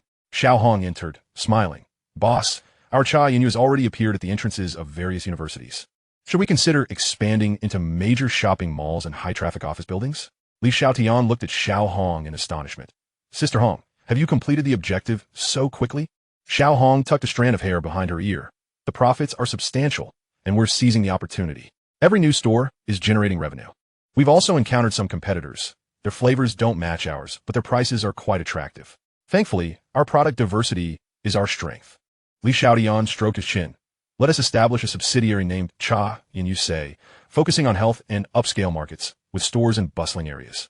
Our flagship product will be Bo Yiju Xian, but we must also ensure steady expansion of Cha Yinyu, targeting both mid-range and high-end markets. You will oversee Cha Yinyu. Xiao Hong nodded slightly, understood. After discussing official matters, Li Xiaotian conversed with Xiao Hong about Xiao Ming's condition. Xiao Ming was recovering faster than anticipated and would be discharged in a couple of days. Xiao Hong interjected, Boss, Li Xiaotian chuckled. What is it? Xiao Hong's cheeks flushed. I promise to repay you the money I owe, and when Xiao Ming is discharged, could you accompany me? He wishes to see you. Li Xiaotian smiled. No problem. As for the money, I will deduct it from your salary each month. Xiao Hong bowed. Thank you, boss. Just as Li Xiaotian was about to speak, he was captivated by the breathtaking scenery before him. His gaze was intense. Xiao Hong sensed something amiss and felt a flutter of anxiety. Today, she wore a shirt, and the office was warm. She had unbuttoned 2 buttons. As she bowed, was it not? Li Xiaotian cleared his throat. If there's nothing else, you may return to your duties. After Xiao Hong left, Li Xiaotian didn't linger at the company, but rather returned to school early. In the cafeteria, Wang Yong and the others had classes, leaving Li Xiaotian to dine alone. He had barely taken a few bites when someone sat down across from him. The newcomer said, You must be Li Xiaotian? I heard you're quite the fighter. Li Xiaotian looked up, assessing the young man clad in Nike gear, sporting white hair, and with a somewhat unimpressive appearance. You have mistaken me for someone else. The young man paused, confused. Aren't you Li Xiaotian? Li Xiaotian shook his head, no. The young man stood up and left, but shortly after, he returned. Fuming, you are Li Xiaotian. How dare you deceive me? Li Xiaotian raised an eyebrow. And then what? The young man flicked his hair. My name is Ding Chong. Ding Li's Ding, and Su Wenxiang's Chong. I heard you're a tough guy. I want to spar with you. Li Xiaotian's lips curled into a smile. Spar? Are you serious? Ding Chong stared at Li Xiaotian, scoffing. You're not scared, are you? At that moment, everyone around turned their attention toward them. Someone recognized Ding Chong and exclaimed, Isn't that Ding Chong? I heard he's a freshman this year, a sports prodigy who's been busy competing and only returned recently. Chapter 68. Just 2 moves short, consider it an IOU. Ah, it comes to mind that this young man possesses quite a fierceness upon his return. The first thing he did was challenge Gu Chongting, the president of the Taekwondo club. In a swift encounter, he left Gu Chongting with a severely injured leg. Rumor has it that he hails from a wealthy family, which perhaps explains his audacity. Li Xiaotian is indeed formidable, yet when compared to someone like Ding Chong, who competes externally, he still falls slightly short. Li Xiaotian and Ding Chong arrived at the playground, surrounded by a throng of students eager to witness who among them is the stronger fighter. Ding Chong was meticulously stretching his legs and loosening his shoulders with utmost seriousness. Meanwhile, Li Xiaotian leisurely sipped on a cup of lemon iced tea, smiling silently. As the warm-up concluded, Ding Chong, bouncing on his toes with an air of arrogance, proclaimed, Li Xiaotian, I'll grant you 3 moves. In the next moment, Li Xiaotian sprang into action, akin to a leopard, landing a precise kick to Ding Chong's abdomen. Thud! Ding Chong crumpled to the ground, his face a canvas of shock and agony. It hurt too much. He lacked even the strength to rise. Li Xiaotian approached Ding Chong, still with the straw of his lemon iced tea between his lips, and remarked nonchalantly, just 2 moves short, consider an IOU. Before turning to leave, the spectators gazed in admiration at Li Xiaotian's retreating figure. What man wouldn't yearn for such prowess? Truly, Brother Tian is deserving of his title. exuding an unparalleled charm and charisma. In the dormitory, upon entering, Li Xiaotian was immediately approached by Wang Yong and the others. Brother Tian, have you heard? Gu Chanting was incapacitated by someone named Ding Chong. He has even challenged you. That kid has some skills, do be cautious. Oh, and by the way, he has a shock of white hair and is exceedingly arrogant. Li Xiaotian finished the last sip of his lemon iced tea and tossed the cup into the trash bin. I just encountered him. He is indeed quite audacious. He should be in the infirmary by now. The trio paused, then burst into laughter.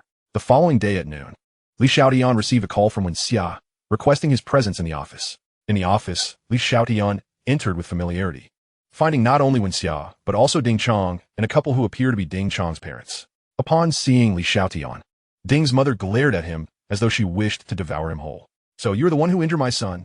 At such a young age, you have no sense of moderation. Truly, you lack proper upbringing. Li Xiaotian's brow furrowed. He could endure jesting and even humiliation, but when it came to matters involving parents, he would not stand idly by. When Xia interjected, Mrs. Ding, I must ask you to temper your tone. The situation has yet to be fully investigated. Mrs. Ding gestured angrily toward her son.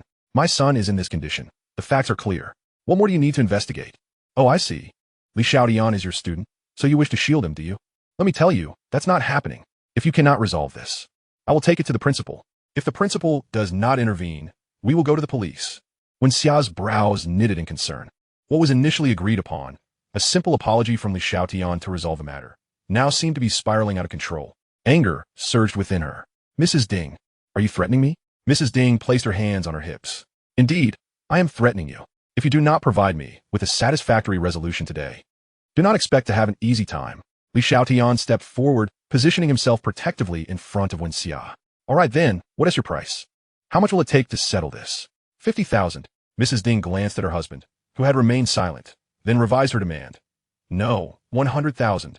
100,000. When Xiao's expression turned grave, she understood Li Xiaotian's family circumstances well. Let alone 100,000, even 50,000 would be a significant burden. You're being unreasonable. Mrs. Ding sneered at Wen Xia. Unreasonable? I could have demanded 200,000. I'm showing you great mercy by asking for only this much. Do not overestimate your worth. Li Xiaotian sent a message to Wang Jia, requesting her to arrange for a lawyer to come. After sending the text, he said, Is it merely 100,000? I have already asked a friend to bring it over. Just wait a little longer. Mrs. Ding and her husband stared at Li Xiaotian in astonishment. He agreed. They should have asked for more. When Xiao whispered, Li Xiaotian, come with me for a moment. Mrs. Ding glared at him. Do not think you can escape. Li Xiaotian and Wen Xia stepped outside the office, closing the door behind them. Wen Xia spoke softly. I will cover the 100,000 for you. Consider it a loan, to be repaid once you graduate and earn money. Li Xiaotian regarded the icy demeanor of his teacher with a smile. Wen Xia's brow furrowed slightly. You can still smile at a time like this. Return to the office. I will handle this matter. Li Xiaotian chuckled. Teacher 1. I am well aware of what I am doing. Half an hour later, the lawyer arranged by Wang Jia arrived and presented his business card to Mrs. Ding. Hello. I am Zhao Dizhus from Zhao Wangzhong Law Firm. I will be handling communications with you from here on.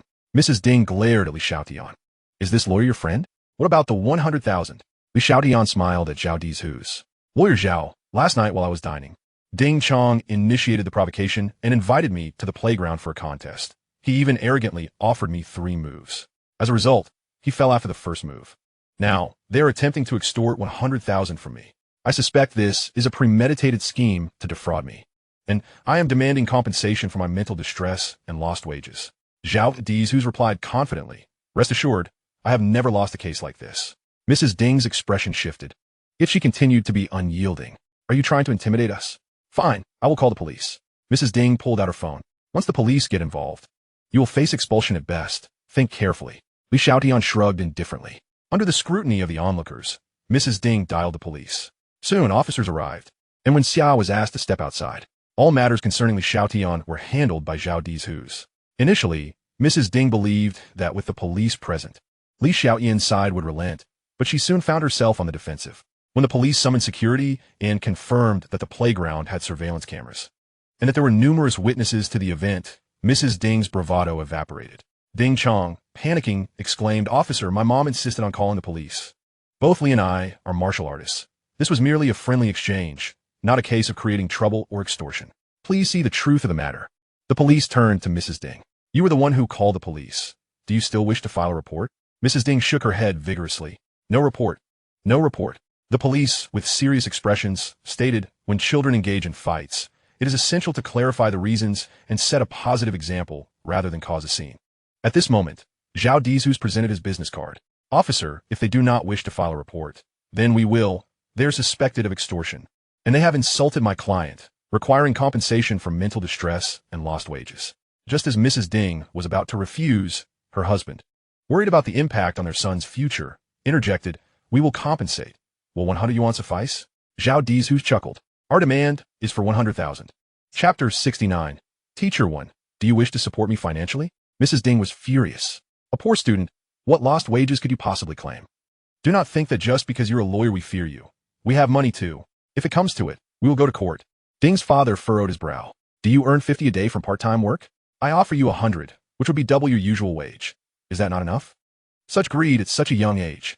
Zhao Dizhu smiled, aware that Li Xiaotian's worth was at least in the 8 figures. A millionaire. To offer a mere 100 as compensation while acting as if it were charity? TSK. Officer, I am a lawyer, and my demands are entirely reasonable. Allow me to introduce the gentleman beside me, Mr. Li Xiaotian, the chairman of Tianyu Company. Perhaps you are not familiar with the name, but surely you have heard of Yuan T? It is one of the enterprises under the Tianyu umbrella. His wealth is no less than 8 figures, and I believe that a compensation of 100,000 yuan is not excessive in the least. The police exchanged glances, pondering the audacity of a millionaire being insulted and having his time wasted, seeking a mere 100,000 yuan in damages. It was hardly unreasonable. Yuan T had even made its way onto the evening news in Jiangsu province last night, although it was only a brief segment. To be featured on a provincial news channel signifies either substantial connections or genuine prowess. It is said that Yuan T generates daily revenues exceeding several 100,000 yuan. It is indeed astonishing to contemplate that the mastermind behind it all could be so youthful. At this moment, Ding father and Ding mother were left dumbfounded, particularly Ding father, who had a penchant for stock trading and regularly tuned in to the news. He had also seen the report on Yuan T. Ding mother, shedding her earlier arrogance, wore a forced smile. Li, my dear, you see, you are a few years older than Ding, and being fellow alumni, we are bound to encounter each other again. I apologize for my earlier behavior. Li Xiaotian merely smiled in silence. Individuals like her often create trouble without cause. An apology? Despite her current facade of congeniality, once this matter is resolved, Ding mother would undoubtedly unleash a torrent of invective. In the eyes of such people, face and dignity hold little significance. What truly matters is money. This explains why Ding father and Ding mother, fully aware of Ding Chang's culpability, still sought to extort compensation, even resorting to deceiving Wen Xia. Li Xiaotian remarked with a faint smile, if apologies held any merit, why would we need the police? It is either compensation or a formal case. After saying this, he exited the office. Ding mother glared at Li Xiaotian's retreating figure, seething with indignation, adopting the guise of a victim. Officer, just look at this student. He displays no respect for elders or care for the young, merely flaunting his wealth to bully us common folk. The officers, having just witnessed Ding mother's arrogance, were rendered speechless. Finally, an older officer spoke up. This was initially a trivial matter, yet you insisted on escalating it. Now that it has become serious, you've hit a brick wall. Haven to you? The young man has stated his terms. Either pay him 100,000 yuan or face a formal case. The evidence is substantial. Your entire family could very well find themselves in custody. Even if you avoid that, your son will have a criminal record, jeopardizing his university prospects and future employment. Ding father clenched his teeth. We will pay. Ding mother turned to him, incredulous. Old Ding, have you lost your mind? 100,000 yuan? Do you have any idea how long it will take us to save that amount? Ding father replied vehemently, and what of it? Are we to let 100,000 yuan land us all in jail? Ding mother fell silent, filled with regret. Had she known this would ensue, she would have demanded much less in compensation, truly a case of digging one's own grave. Outside the office, Wen Xia spotted Li Xiaotian emerging and hurried over. Holding a bag. Here, take this. Li Xiaotian accepted it and opened it to find it filled with soft currency, a smile creeping onto his face. Wen, are you attempting to support me financially? Do not jest, Wen Xia replied, casting a furtive glance around to ensure no one was watching. Without me, they would not have located you. This contains 100,000 yuan. I am merely lending it to you for now. You can repay me when you are financially stable. Li Xiaotian responded. 1. After the police conduct their investigation and reveal the truth, Ding Chang's family will indeed compensate me. He held up a finger. 100,000 yuan. Wen Xia was taken aback. How is this possible? Ding Chang's mother was so arrogant just now. She is willing to pay you. and an amount of 100,000 yuan at that. If you're going to deceive me, at least provide a plausible excuse. At that moment, a group of individuals exited the office. Li Xiaotian turned to Zhao Dezhu. Has the payment been received? Zhao Dezhu nodded. It has been received. You can rest assured. Li Xiaotian shook hands with Zhao Dezhu. Thank you for your efforts. Zhao Dezhu chuckled. I am merely fulfilling my duties. Should you require further assistance, do not hesitate to contact me. As Zhao Dezhu and his companions departed, Li Xiaotian turned to Wen Xia. Do you believe me now? Keep this 100,000 yuan safe, lest it be taken from you. Wen Xia accepted the bag, nodding in a daze. In the afternoon, Li Xiaotian returned to the company, coincidentally spotting Wang Jiejia peeking out from the office, seemingly searching for someone. What are you looking for? Li Xiaotian inquired, stepping into her line of sight. Wang Jiejia handed him a contract. It's that mortgage contract of yours. The courier said it would arrive in 10 minutes. Yet half an hour has passed, and there is still no sign. Li Xiaotian raised an eyebrow. The contract has an address, does it not? Wang Jiejia confirmed. It does. Li Xiaotian replied. Make the trip yourself. Focus on your work. Taking the contract, he drove his Jetta to the destination, Xiaotian Financial Company. The first floor of the company appeared rather formal. After stating his purpose, the receptionist escorted him to the 5th floor. As the elevator doors opened, a pungent mix of smoke and sweat assaulted his senses, prompting him to wrinkle his nose. He entered a meeting room, and shortly thereafter, Qiao Si entered with his secretary in tow. Li Xiaotian grinned. Master Qiao, I must possess quite the influence. Qiao Si chuckled. You a major businessman? Personally delivering the contract is indeed flattering for me, Qiao Si. Naturally, I will reciprocate. With a gesture, the secretary placed a stack of cash on the table. Qiao Si announced, 100,000 yuan, please count it. Li Xiaotian feigned surprise. I trust Master Qiao, yet I have another matter to discuss. Qiao Si inquired. What is it? Li Xiaotian glanced at the secretary before continuing. I am currently expanding my business and require a sum of capital. Very well. Qiao Si beamed. How much do you need? Li Xiaotian coughed lightly. The more, the better. Qiao Si's eyes glinted with surprise, quickly replaced by delight. He relished clients in urgent need of funds, as the interest rates were high. Even if they failed to repay, their businesses remained. His bubble tea shop was thriving, and he was quite envious. 50 million, but you will need to use shares of Yuan Tea as collateral. According to our customary terms, the return is 9 out of 13. Li Xiaotian frowned slightly. 9 out of 13 meant that if he borrowed 50 million, he would only receive 45 million. And after a month, he would have 65 million in total. The daily interest would amount to nearly 700,000. This was the epitome of usury, and Qiao Si was treating him like a fool. In normal circumstances, he would never entertain such an offer. However, knowing that the Qiao Si group was on the brink of collapse, and that Qiao Si himself was doomed, he felt little trepidation. But wait, there was something to fear that he was borrowing too little. Seeing Li Xiaotian's frown and his silence, Qiao Si assumed he was daunted by the high interest rate and chuckled. Mr. Li, you have built Yuan Tea from the ground up and made it flourish. Surely, you are not intimidated? Young people, particularly those unscathed by adversity, often succumb to provocation. With a resounding thud, Li Xiaotian slammed his hand on the table. I intimidated?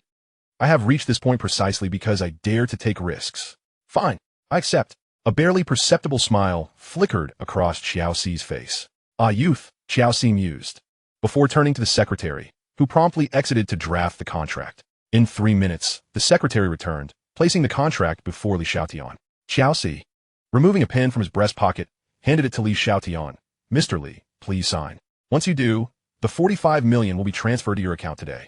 With this sum of money, your faded tea business is bound to flourish. Li Xiaotian readily affixed his signature. Fourth master, I have signed the contract. When will the funds arrive? The secretary examined the contract, confirmed its accuracy, and nodded towards Qiao Si. Qiao Si smiled and said, Mr. Li, please accompany me to my office. Upon entering the office, which housed only a solitary computer, Qiao Si sat down and entered a password, beckoning to Li Xiaotian. As Li Xiaotian approached, he was greeted by a series of incomprehensible English characters on screen. While inputting Li Xiaotian's details, Qiao Si explained, This is a foreign auction house. You entrusted someone to auction an ancestral jade pendant, which was ultimately sold for 45 million. It's safe and clean. Li Xiaotian understood. After departing from Xiaotian, Li Xiaotian drove away in a second-hand Jetta. Once the Xiaotian building vanished from his rearview mirror, he could no longer suppress a smile. 45 million. Slightly less than anticipated, yet undeniably a windfall. As dusk descended, Li Xiaotian called Wang Yong, instructing him to secure a spot at the food street outside the school. Upon returning to campus, Wang Yong texted back, confirming that a table had been reserved and the dishes ordered, awaiting his arrival. At the food street, during the peak dinner hour, the throngs of people rendered movement nearly impossible. Some enterprising students and vendors set up stalls on the periphery, selling trinkets and further congesting the area. However, amidst the cacophony of vendors hawking their wares, a stall selling trinkets appeared particularly desolate. The proprietor, a stunning girl clad in a faded high school uniform, exuded palpable anxiety. Each time a potential customer glanced her way, she grew increasingly flustered. Nonetheless, her beauty was captivating, drawing the attention of passers-by, regardless of gender. The more attention she received, the more unsettled she became. As Xiaotian strolled past, he had taken only a few steps when a timid voice called from behind. "Excuse me, your phone has fallen." Turning around, he saw the girl holding his phone. He checked his pocket, confirming it was indeed his. "Thank you," he replied with a smile. The girl shyly returned to her stall, her demeanor reverting to that of anxious restraint. Xiaotian chuckled to himself. While she struggled to engage customers, he was more than willing to assist. Approaching her stall, he remarked, "Beautiful lady, your business will surely falter if you do not greet your customers and entice them to your stall. If you were a tad less attractive, perhaps you'd manage a few sales, but alas, your beauty may breed envy among other girls." The girl, flustered yet intrigued, responded, "Huh?" Xiaotian inquired, "May I help you? What is your name?" The girl replied softly, "Song Qingyao." Come, take a look. No losses here, student prices, friendly rates," he encouraged. Song Qingyao was momentarily bewildered. Yet soon enough, a steady stream of patrons approached. "These earrings are quite lovely. How much?" "This headband is nice." Noticing Song Qingyao's dazed expression, Xiaotian chuckled. "Beautiful lady, they're inquiring about the prices." With her discerning taste, Song Qingyao selected nice items at reasonable prices, and before long, her stall was nearly cleared of merchandise. Glancing at the cash in the box, she turned to Xiaotian. Thank you, I'll share half of what I earn with you." Xiaotian waved his hand dismissively. "No need. You aided me once, now I have aided you. Let us call it even. Next time you set up a stall, remember to speak up. If you truly cannot, consider purchasing a megaphone to place beside you. It need not be embarrassing." With that, Xiaotian took his leave and found Wang Yong and the others, sitting down with a smile to eat. Wang Yong grinned, "Brother Tian, did you happen to see a super gorgeous girl on your way here?" Xiaotian nodded slightly. Sun Lihui chimed in. "I hear she's the campus flower of Nansha University. If she came to our school, she would undoubtedly be the belle here, rivaling even Teacher 1 and Dr. Bai." Taoan looked at Sun Lihui and Wang Yong with disdain. "You two can only fantasize here, lacking the courage to even ask her name. How embarrassing." Wang Yong and Sun Lihui shot Tao an incredulous glances. "Why don't you ask?" Taoan scratched his head. "I'm also timid, and besides, I already have someone I like." Wang Yong and Sun Lihui both raised their middle fingers at Taoan suddenly. Wang Yong adopted a serious tone, whispering, "Damn, Lihui, did you see that?" Sun Lihui exclaimed, "I did. That beauty is coming straight towards me." As Xiaotian and Taoan turned to look, Wang Yong stopped them, saying, "Brothers, don't turn around. If you scare away the campus flower, that would be a crime." "Brother Tian, you're experienced. Do you think she is asking for my contact information?" Before Xiaotian could respond, Sun Lihui interjected, "Wang Yong, you're the one who loves looking in mirrors every day. Can't you tell reality apart? If she is looking for someone, it's definitely me." While Song Qingyao was the center of attention at the food street, now, holding a portion of chicken strips and a sausage, she became the focal point of all eyes. Whispers began to circulate among those who passed by, speculating about her intentions. She is carrying takeout. Clearly, she is not eating alone. Is she delivering food to someone? Who could it be? As Song Qingyao approached, Wang Yong and Sun Lihui were on edge. Wang Yong boasted, "Haha, finally getting shine in front of Brother Tian." Just then, Song Qingyao arrived at the table where Xiaotian sat. Wang Yong and Sun Lihui sprang to their feet like springs. Wang Yong boldly initiated, "Beautiful lady, are you looking for me?" Sun Lihui shot a glance at Wang Yong. "Maybe she is looking for me." At that moment, Song Qingyao turned to Xiaotian, extending her hand with the food. "This is for you." Chapter 71. No need to change. You look beautiful, just as you are. Wang Yong and Sun Lihui gaped in astonishment, their mouths agape. The entire food street fell silent, all eyes now fixated on Xiaotian. "Thank you." Xiaotian accepted the food, smiling as he asked, "Would you like to sit and eat with us?" Song Qingyao shook her head. Her cheeks flushed as she turned and walked away. As she vanished from sight, the food street erupted into a frenzy. Song Qingyao, she actually delivered food to a guy. What audacity! Who's that guy think he is? You just said whoever receives something from the campus flower is lucky. How did he become the undeserving one? I'm not the lucky one. Everyone else is unworthy. Li Xiaotian observed the still-dazed expressions on Wang Yong and Sun Li Hui, chuckling. What are you two lingering for? Sit down and eat. Wang Yong and Sun Li Hui sat down, looking utterly deflated. After a few bites, Wang Yong couldn't contain his curiosity. Brother Tian, how'd you manage that? Li Xiaotian smiled nonchalantly. Such matters are reliant on appearance. It cannot be taught. Wang Yong and Sun Li Hui exchanged glances, their expressions a mixture of awe and disbelief. After finishing their meal, the trio headed to queue for milk tea, while Li Xiaotian lingered at the alley entranced to smoke, faintly hearing distant voices. Who allowed you to sell things? This is the consequence of your attempts to entice men. Hand over the money. You've made quite a bit today. Hand it all over. Li Xiaotian turned to glance down the alley, where he could make out several shadowy figures. Li Xiaotian entered the alley, cigarette in mouth, and ventured deeper into its shadows, only to find a group of girls encircling one female figure. The girl in the center was none other than Song Qingyao, whom he recognized. Taking a drag from his cigarette, he called out, "Hey, is it really fair for so many of you to bully just one person?" The girls turned to face him. "What's it to you, a mere man, about our affairs?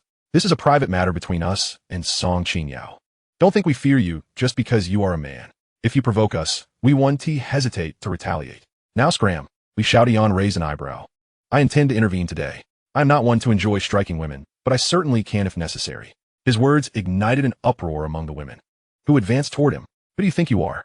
Today we're going to deal with you. That's right, we'll take you on." As they drew closer, some recognized Li Xiaotian, and their voices faltered. He had made quite a name for himself in these parts over the past 2 years, leaving a reputation of being formidable. Li Xiaotian flicked the cigarette but onto the ground and extinguished its embers. "Will you fight or leave? Make your choice." Not fighting, not fighting. We're leaving." The girls hastily retreated, fear evident in their expressions. Li Xiaotian turned to them. "Stop."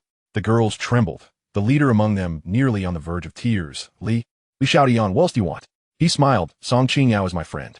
If you dare to bully her." They quickly shook their heads in protest. "We wouldn't dream of it," and rushed away. Li Xiaotian approached Song Qingyao. "Are you all right?" She shook her head.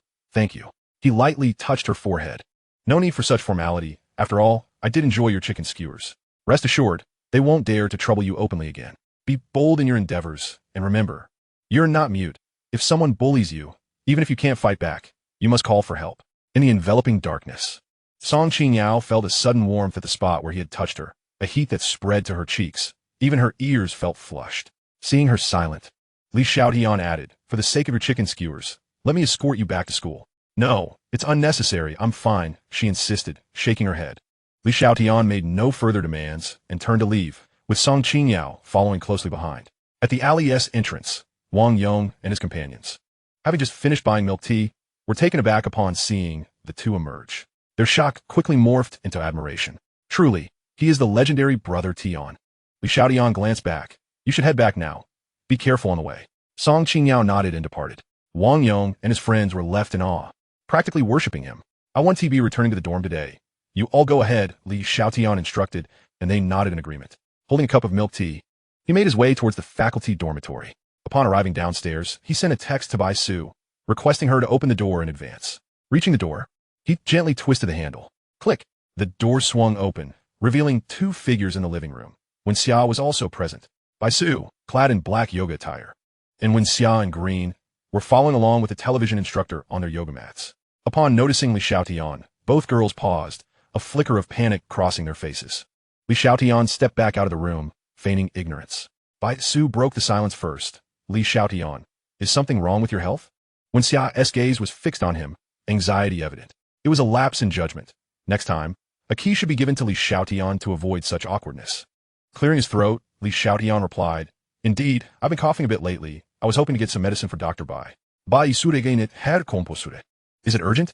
Li Xiaotian scratched his head, "Not particularly." "Then sit here for a while. We'll finish up shortly," Bai Su said.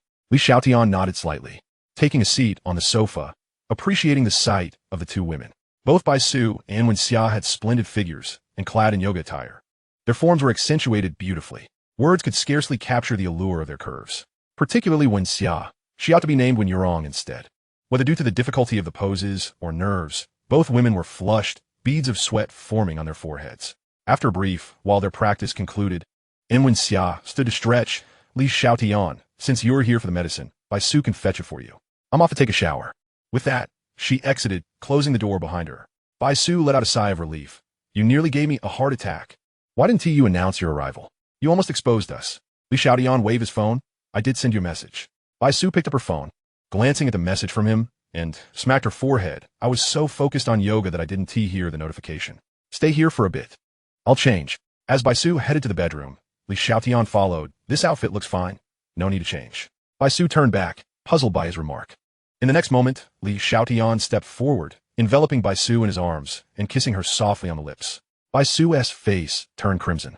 Are you sure you don't want me to change? Li Xiaotian grinned. No need. You look lovely just as you are. An hour later, Bai Su lay in Li Xiaotian's embrace, her yoga attire having slipped to her knees.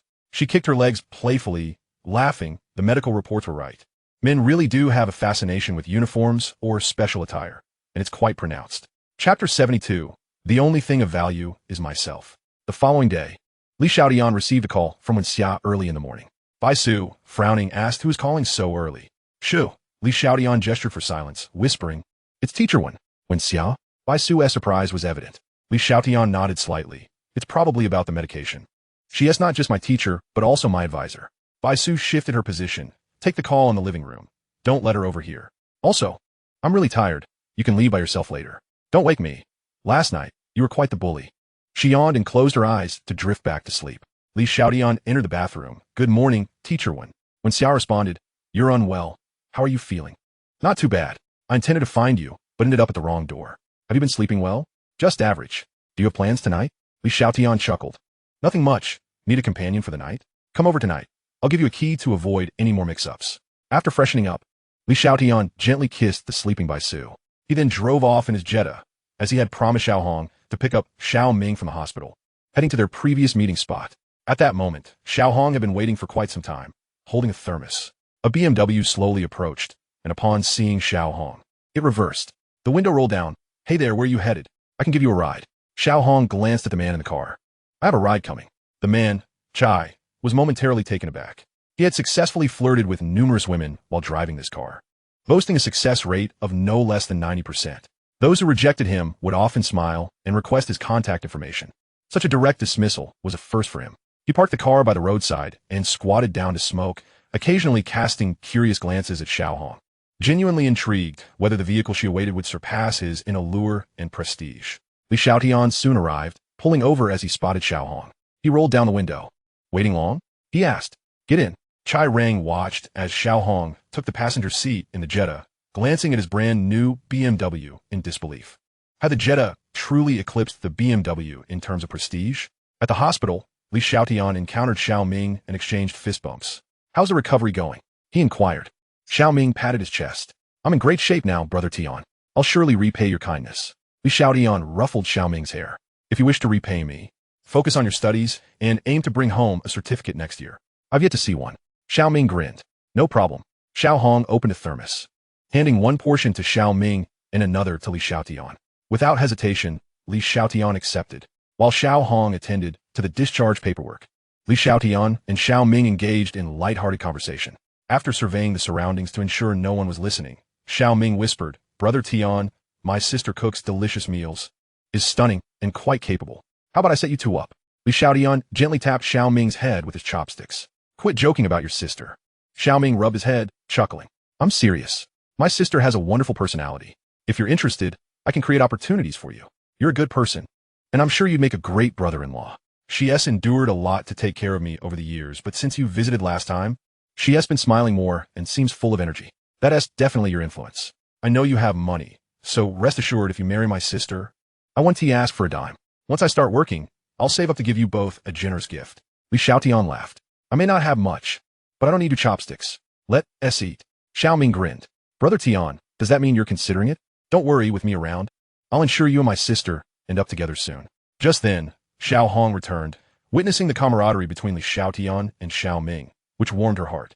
After gathering their belongings, Li Xiaotian drove them home. To facilitate Xiao Ming's schooling, Xiao Hong rented a new apartment. Her monthly income had significantly improved. The new place was well designed, featuring 2 bedrooms and a living room, appearing brand new with complete appliances. After helping with the move, Xiao Hong took to the kitchen. Her culinary skills were exceptional, and she worked swiftly, preparing 4 dishes and a soup in no time. After a few bites, Xiao Ming stood up, Sister, brother Tian. I'm off to hang out with my classmates. See you later. He slyly winked at Li Xiaotian when Xiao Hong wasn't looking. Li Xiaotian chuckled, thinking what a good brother Xiao Ming was.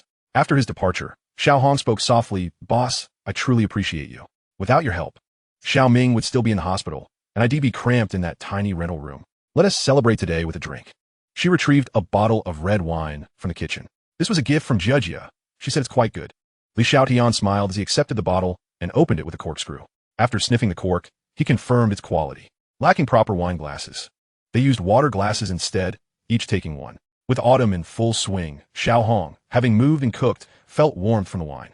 Her cheeks flushed as she loosened the top 2 buttons of her blouse. "Boss, what does the wine taste?" 180 a glass, Li Xiaotian replied. Xiao Hong couldn't help but laugh at this. Li Xiaotian watched her lively demeanor, captivated.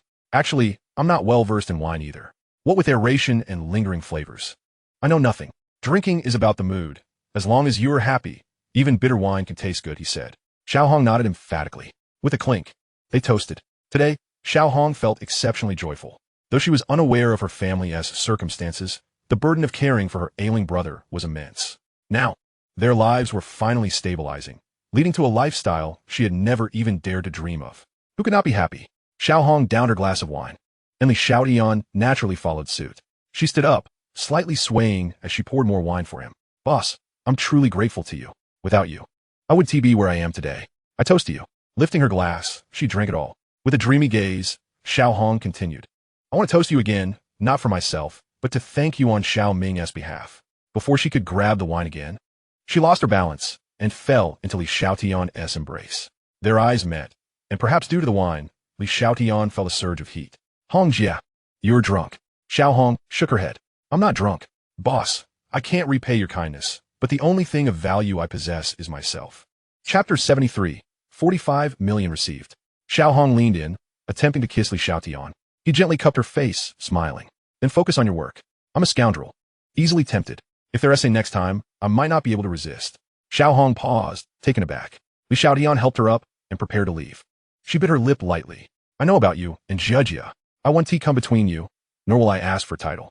Li Xiaotian didn't look back. It wasn't an act of coolness. He simply feared losing control.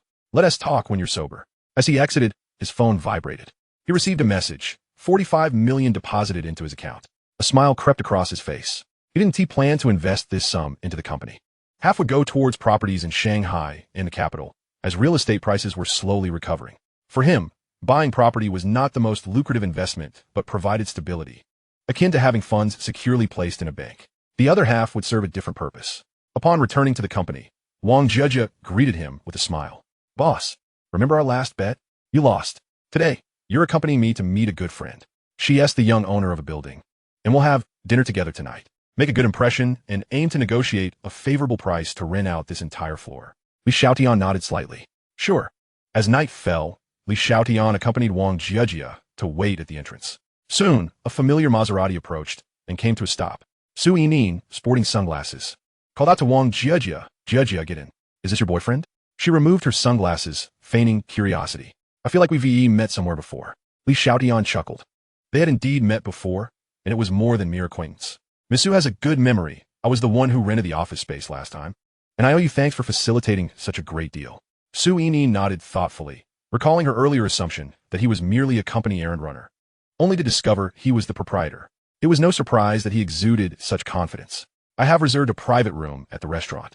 She secured her seatbelt and set off, her foot pressing firmly on the accelerator as the car sped away. The 2 women in the front seat engaged in animated conversation, while Li Xiaotian appeared visibly tense, apprehensive about revealing his true identity.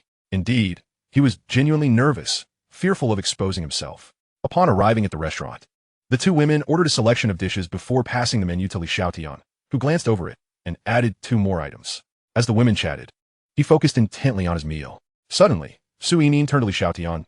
"Mr. Li, I hear that your Tianyu is expanding significantly. Jujia mentioned that you intend to enlarge your office space. With an entire floor currently vacant, if you decide to lease the whole floor, I could offer you a discount." Considering Jujia's connection, Li Xiaotian smiled. "As long as the price is reasonable, an entire floor would mark our beginning." They enjoyed their meal, the atmosphere filled with laughter. Wang Jujia and Su Yining indulged in drinks, leaving Li Xiaotian to play the role of the designated driver. With a grin, He remarked, Jejia, I'll drop you home first. Then take Miss Su back. Once I park the car, I will return on my own. Wang Jejia nodded slightly. After escorting Wang Jejia to her residence, he stole a quick kiss in Su Yinin's presence and poured her a glass of water, placing it by her bedside. Get some rest. Drink the water if you feel thirsty. Wang Jejia obediently nodded, her cheeks flushed, possibly from the alcohol or the presence of Su Yinin. Descending the stairs together, they got into the car. Su Yinin glanced at Li Xiaotian with a hint of longing. You and Jejia are truly sweet together. Li Xiaotian's lips curled into a smile. Let us go. I'll take you home. Su Yinin, somewhat puzzled, inquired, Do you know where I live? Li Xiaotian shook his head first. Let us go somewhere more secluded. As darkness enveloped the sky, the car came to a halt by the riverside, the area deserted. Li Xiaotian turned to Su Yinin. Your car is equipped with privacy film, I presume? Su Yinin replied with a sultry glance. Are you thinking of mischief? 2 hours later, Li Xiaotian exited the vehicle, carrying a trash bag filled with used tissues, which he disposed of in a nearby bin. Back inside the car, Su Yinin had already arranged her attire. Relieved that she had chosen a dress for the evening. If not for my dress today, she shot a flustered glare at Li Xiaotian, providing her address. Li Xiaotian started the engine.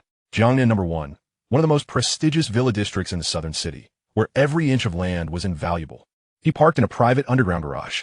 Carry me upstairs, Su Yinin requested. Li Xiaotian smirked. You're not drunk, so why can't you walk? You still have the audacity to say that. Su Yinin retorted, her embarrassment mingling with frustration. It's your fault. My legs feel like jelly. Li Xiaotian cleared his throat, scooping her up in a princess carry and bringing her to bed, taking care to ensure her comfort. Su Yinin beamed with satisfaction. At least you have a conscience. But you still owe me one thing, a good night kiss. Li Xiaotian obliged, planting a kiss on her lips. Good night. Su Yinin closed her eyes, exhausted from the wine and the vigorous activities, and soon slipped into slumber. Li Xiaotian, not wishing to linger, had another appointment that evening. Leaving the villa, he headed to the faculty dormitory. Upon seeing the door number, he confirmed it was Wenxia's room and sent a text message. Almost simultaneously, the door swung open. Come in quickly, Wenxia whispered. As he entered the warm room, Li Xiaotian felt his entire being relax. Teacher Wen, it's time for a shower in bed, he suggested. Wenxia nodded slightly. I've already showered. I've placed your clean clothes in the bathroom. Li Xiaotian was taken aback. Such treatment was rare, even for some husbands. He looked at Wenxia, who asked, Why are you staring at me? With a smile, he replied, I was just thinking that the man who marries teacher Wen will undoubtedly be the happiest in the world. Wenxia feigned calmness. Yet a flicker of panic danced in her beautiful eyes. Stop talking nonsense and hurry up and shower. I'm getting sleepy. As Li Xiaotian entered the bathroom, the moment the door closed, Wenxia seemed to remember something and rushed to knock. Just shower, don't look around. Inside, Li Xiaotian noticed the colorful garments hanging, reminiscent of a world flag display in a hotel. Indeed, the desire for beauty is an intrinsic trait of women, evident even in their choice of intimate apparel. If you don't trust me, why not come in and supervise? He called out. Outside, Wenxia froze. Supervise? That would mean watching Li Xiaotian shower. She stomped her foot and returned to the sofa. When Li Xiaotian emerged, he surveyed Wenxia, who felt his gaze as if it were piercing through her nightwear. She wrapped her arms around herself, stammering. What are you looking at? Oh, nothing, he replied nonchalantly. What color are you wearing today? He asked with a grin. Wenxia suddenly felt unusually nervous. You sleep first. I'll just drink some water. Li Xiaotian reclined on the bed, and soon Wenxia joined him, curling into his embrace, feeling incredibly soft. With a playful smile, he posed a thought-provoking question. Teacher Wen, what would you do if I had a girlfriend one day? Wenxia fell silent, her thoughts in disarray. If Li Xiaotian had a girlfriend, what would her role be? A client? She had never paid him. A mistress? They had shared a bed, yet never crossed the final threshold. Did that classify her as a mistress? What if she ended up with a boyfriend someday? That night, when Xia found herself unable to sleep in Li Xiaotian's arms for the first time, she glanced up at him, only to find he had already succumbed to sleep. This rascal had caused her insomnia while he slept soundly. How wicked! Returning to his embrace, she adjusted to a comfortable position and drifted off to sleep. The next morning, Li Xiaotian awoke early, noticing when Xia sleeping peacefully and refrained from moving. By noon, when Xia opened her eyes, instinctively looking for Li Xiaotian, only to find he was already awake. She attempted to extricate herself from his embrace, yet it was too comfortable to leave. Li Xiaotian sensed her movement. Awake? I'm feeling quite stiff. Huh, stiff shoulders, can I sit up? Before when Xia could respond, Li Xiaotian sat up, not releasing her, but instead lifting her into his arms, allowing her to recline against him, adjusting the blanket as if they were a couple watching television together. Teacher Wen, did you sleep well? He inquired. Wen Xia nodded, then shook her head. Was it because of me? He asked, when Xia bit her lip, looking up at him. I spent the whole night thinking, but couldn't find a solution. Li Xiaotian smiled. I have a solution. Do you want to hear it? Intrigued, when Xia replied, go on. In the next moment, Li Xiaotian leaned down and kissed her soft lips. When Xia's eyes widened in surprise, she had been awaiting an answer, not anticipating such a bold move. To her astonishment, she found herself not resisting, but rather responding in kind. As they gradually lost themselves in the moment, their connection deepened. Li Xiaotian's hand rested upon the bisected celestial body, marking the first instance he made contact while when Xia was fully awake. His fingers were poised to slip beneath her nightgown. No. When Xia grasped Li Xiaotian's hand, her eyes shimmering with emotion. Is this your answer? Li Xiaotian nodded slightly. As long as you become my woman, all challenges shall be effortlessly resolved. When Xia shook her head. I am your counselor, your mentor. Li Xiaotian sought to kiss when Xia again, but she eluded him. With a playful smile, Li Xiaotian remarked, I will take a short leave to the Magic City. When Xia furrowed her brow, to the Magic City? What is the purpose of your visit? Li Xiaotian feigned melancholy. I have suffered a heartbreak. I shall go to the Magic City to clear my mind. When Xia remained silent, Li Xiaotian rose, and before departing, when Xia handed him a key to her room, she touched her lips in contemplation. Why did I not resist earlier? Instead, I was so compliant? Have I truly developed feelings for Li Xiaotian? Upon arriving at the office, Li Xiaotian first briefed Wang Jia on several matters, then summoned Xiao Hong to his office. Xiao Hong entered with her head bowed. Li Xiaotian chuckled. Sister Hong, I'm hardly a monster. Why do you fear me so? Xiao Hong lifted her gaze, recalling her bold confession from the previous day. Her cheeks flushed. It's nothing, boss. What did you call me for? Li Xiaotian replied. I need to step out for a while. You will be entirely responsible for the beverages in my absence. Xiao Hong nodded. Understood. I shall not betray your trust, boss. Li Xiaotian added. Furthermore, I feel it is necessary to inform you of my circumstances. I am an exceedingly unfaithful man, having not only Jia, but also other women. If you do not mind, I would be more than willing to engage. However, do consider this carefully. Not just you, but even Jia, I find it challenging to offer title. The only assurance I can provide is that I will treat all equally, without bias. Xiao Hong left Li Xiaotian's office in a daze. Wang Jia, noticing her demeanor, furrowed her brows. Sister Hong, are you all right? I'm fine, really. Xiao Hong's explanation seemed feeble, and she bit her lip. Jia, there is something I wish to discuss with you. Meanwhile, Li Xiaotian boarded a train bound for the Magic City. He also intended to visit the capital, Yanjing, but the Magic City was closer, and flying from there to Yanjing would be more economical. At the Suhui Binjiang Real Estate Agency, Li Xiaotian observed the staff's introductions. Not a single agent regarded him as a potential client. There was no offer of water, nor even a greeting. Just as he was about to leave, a young woman entered, clad in oversized attire that did not suit her. Sporting black-framed sunglasses, her clear eyes sparkled beneath them. Handsome, are you here to view properties? Please share your needs, and I shall find a satisfactory residence for you. She spoke with a soft Wu dialect. Compared to Wang Jiajia's sticky voice, hers had a unique charm. Li Xiaotian smiled. You must be an intern, correct? The girl looked astonished. How did you know? Li Xiaotian replied.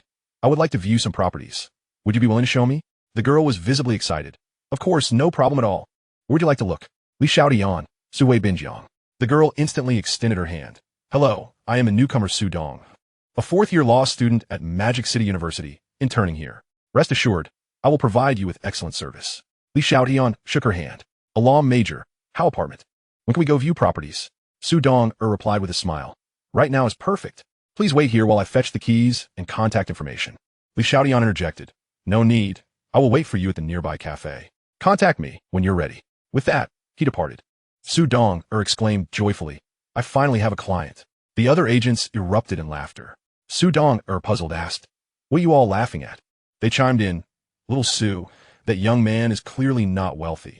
Even if he looks at properties he cannot possibly buy. Just look at his clothes and shoes. They are all from street vendors, totaling less than 100 yuan. How can he afford a home in the Magic City? Suwei Binjiang's prices range from 4,005 to 5,005 per square meter. We could save for a month and still not afford a square meter. Do you think he can buy? Su Dong felt a twinge of doubt, but replied, perhaps he can, since he is here to view properties. I should provide him with service, as we were taught in training. Although the others said nothing, their smiles spoke volumes. Training? Purely a ruse to fool the newcomers. Do they really believe a university student would? Li Xiaotian found a seat by the window, observing the passers-by outside. The crowd was plentiful, yet not overwhelming. It was a stark contrast to the bustling Magic City of later years. In his previous life, a prison mate had once turned $1 million into nearly $100 million through speculative trading, only to fall victim to greed, leading to a shattered financial chain and desperate attempts to secure loans, ultimately resulting in incarceration. This friend had recounted his journey to success, with his first fortune amassed in Suhui Binjiang. Chapter 75.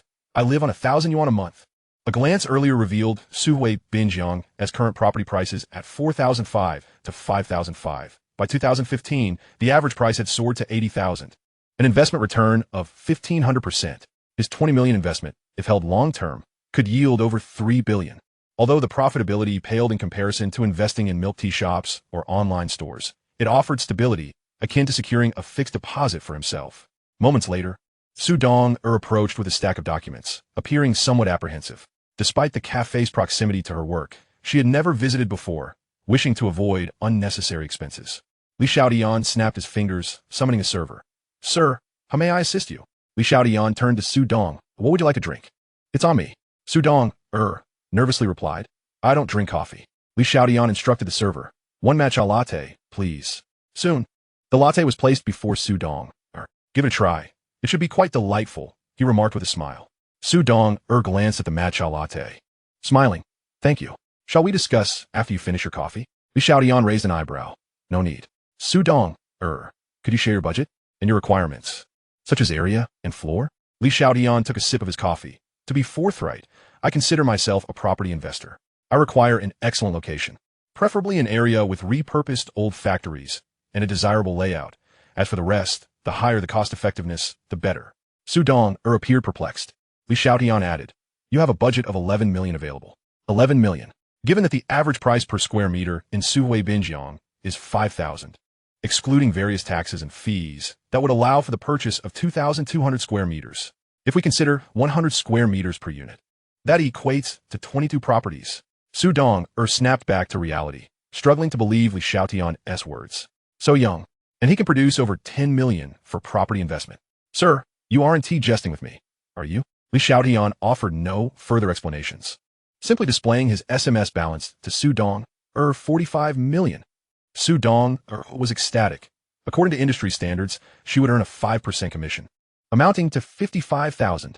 55,000, more than her parents earn in a year. Li Xiaotian remarked, as long as you execute this task proficiently, I shall continue to invest in real estate afterward. Should you excel, I would not hesitate to establish a company and entrust you with the management of properties in the Magic City. To instill motivation in the counterpart, promising visions are essential. Su Dong-er nodded. Rest assured, I shall ensure your satisfaction. 3 days passed in the Magic City. The properties selected by Su Dong-er were commendable. Having paid in full, she secured numerous discounts, acquiring a total of 25 units. Everything was settled. Su Dong-er rose. Mr. Li, thank you for your trust. If you do not mind, I would like to treat you to a meal. Li Xiaotian nodded slightly. That sounds good, but let us not dine in a restaurant. Aren't you a student at the Magic City University? Please take me to the cafeteria. I am quite curious about it. Su Dong-er was momentarily taken aback. After spending these days together, she realized that Li Xiaotian was a year younger than her, but was exceptionally caring. She understood that his choice of the cafeteria was also a means to save costs for her. No problem. Li Xiaotian and Su Dong-er exited the real estate agency. While other agents gazed enviously at the number of transactions Su Dong-er had accomplished, their eyes turning red with envy. Some even regretted their earlier decisions. Who would have thought that such a young individual could possess such wealth? Truly unexpected. One cannot judge a book by its cover. Su Dong-er has truly prospered. I have long believed Li Xiaotian to be extraordinary. Why didn't you entertain him? I recall you were there that day. At Magic City University, Su Dong-er deliberately returned to her dormitory to change her attire. Wearing a suit was a company requirement to project professionalism, but at school, it was unnecessary. As Su Dong-er approached, her heart-shaped face, large eyes, and exquisite features were complemented by her bun hairstyle. When she smiled, 2 dimples appeared on her cheeks. Despite her loose-fitting attire, her figure was still discernible. A sweet girl indeed. Mr. Li, Su Dong-er greeted. Li Xiaotian waved his hand. While we are at school, you may address me as Li Xiaotian or simply Xiaotian. You can even call me Xiaoli, as I'm still a year younger than you.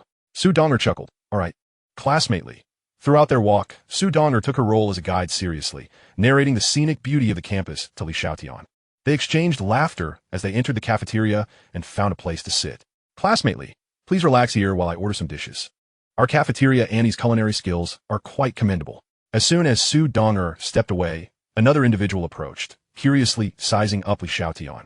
Li Xiaotian was engrossed in chatting with Wang Jejia and a few other girls on QQ, a platform Wang Jejia had urged him to register for before his departure. Had it not been for her reminder, he would have forgotten about QQ altogether. At that moment, a boy sat across from him, his long bangs obscuring one eye, a snake tattoo adorning his arm, exuding a rebellious air. Allow me to introduce myself. I am Yu Gang. Which school do you attend? Are you unaware that Su Donger is my girlfriend? Li Xiaotian raised an eyebrow. Su Donger has never mentioned that to me. Bang. Yu Gang slammed his hand on the table. Don't play dumb, you brat. What is your relationship with Su Dong? Speak honestly. Li Xiaotian smirked. Well, I suppose I would categorize my relationship with Su Donger as one of friendship. Friendship? Yu Gang snorted, scrutinizing Li Xiaotian with palpable disdain. Remember this. Do not harbor any designs on Su Donger. You are dressed in tatters and are utterly unworthy of our university's campus belle. Unlike you, I manage to live on a budget of 1,000 a month. My annual pocket money exceeds what your parents earn. Su Donger returned with the dishes just in time to hear Yu Gang's remarks, her delicate brows furrowing. Yu Gang, we are merely classmates, not even friends, and certainly not your girlfriend. Yu Gang, self-proclaiming to be Su Donger's boyfriend, was left humiliated in front of so many classmates. His face darkened with rage. Su Dong, my feelings for you are known throughout the school. I know your family struggles. By being with me, you could change your circumstances, enjoy fine meals, and wear designer clothes. With this guy, you will never even taste 3 dishes in your lifetime. Su Donger found his words utterly ridiculous. Internally, she mused, Li Xiaotian, who is a year younger than you, has managed to invest over 10 million in real estate, while you boast about your monthly allowance of 1,000. How laughable. Thank you for your concern, but if you're finished, please leave. You are interrupting my meal with a friend. Yu Gang stood up. Su Donger sat down, took out a tissue to wipe her chopsticks, and handed it to Li Xiaotian. The innocent gesture between friends ignited intense jealousy in Yu Gang, further affirming his belief that Li Xiaotian was Su Donger's boyfriend. Su Donger, you will regret this. After Yu Gang departed, the onlookers also dispersed. Su Donger looked at Li Xiaotian apologetically. Classmate Li, I am sorry. Yu Gang is a fellow student of mine, and I did not anticipate such a misunderstanding. Li Xiaotian smiled. No worries, it was quite amusing. After finishing their meal, Su Donger escorted Li Xiaotian to the school gate. He inquired, Dong, would you be interested in having a chat? Su Donger nodded. Sure. They proceeded to a cafe, where Su Donger took the initiative to order a matcha latte. Li Xiaotian stated, I entrust you with the keys to all 25 properties. I will leave their management in your capable hands. Renting only, not selling. Su Donger looked at him in astonishment, taken aback by his trust. Li Xiaotian continued, I greatly admire your professionalism. I wonder if you would be interested in a business trip. A business trip? Su Donger was somewhat puzzled. Li Xiaotian explained, in addition to investing in Magic City properties, I also intend to invest in real estate in Yinjing. In my opinion, the appreciation potential of Yinjing properties surpasses that of those in Magic City. Would you be interested in accompanying me to Yinjing? Sure, but the commission has yet to come through, and I lack the funds for a train ticket. Su Donger lowered her head, revealing a hint of embarrassment. Li Xiaotian offered a gentle smile. I will cover the expenses. Su Donger nodded. All right, when do we depart? Li Xiaotian replied. Tomorrow morning at 8. I will be waiting for you at this cafe. As Su Donger returned to gather her belongings, Li Xiaotian sought accommodation nearby. Although there were plenty of hotels close to the school, the hygiene and soundproofing were subpar. After walking a bit further, he heard a commotion behind him and turned to see Yu Gang leading a group of people in his direction. Upon being spotted, Yu Gang did not conceal his intentions. Approaching Li Xiaotian, you little brat, trying to sip coffee without money, all to win over Su Donger? You really put in some effort. Li Xiaotian regarded Yu Gang with a calm demeanor. And what of it? Yu Gang twisted his neck arrogantly. It means I ought to teach you a lesson. So you know that some women are not meant for the likes of you. Bang! Li Xiaotian delivered a swift kick to Yu Gang's abdomen. Yu Gang rolled on the ground several times before halting, clutching his stomach, and shouted furiously, How dare you fight back? Brothers, teach him a proper lesson. 2 young men immediately charged at Li Xiaotian.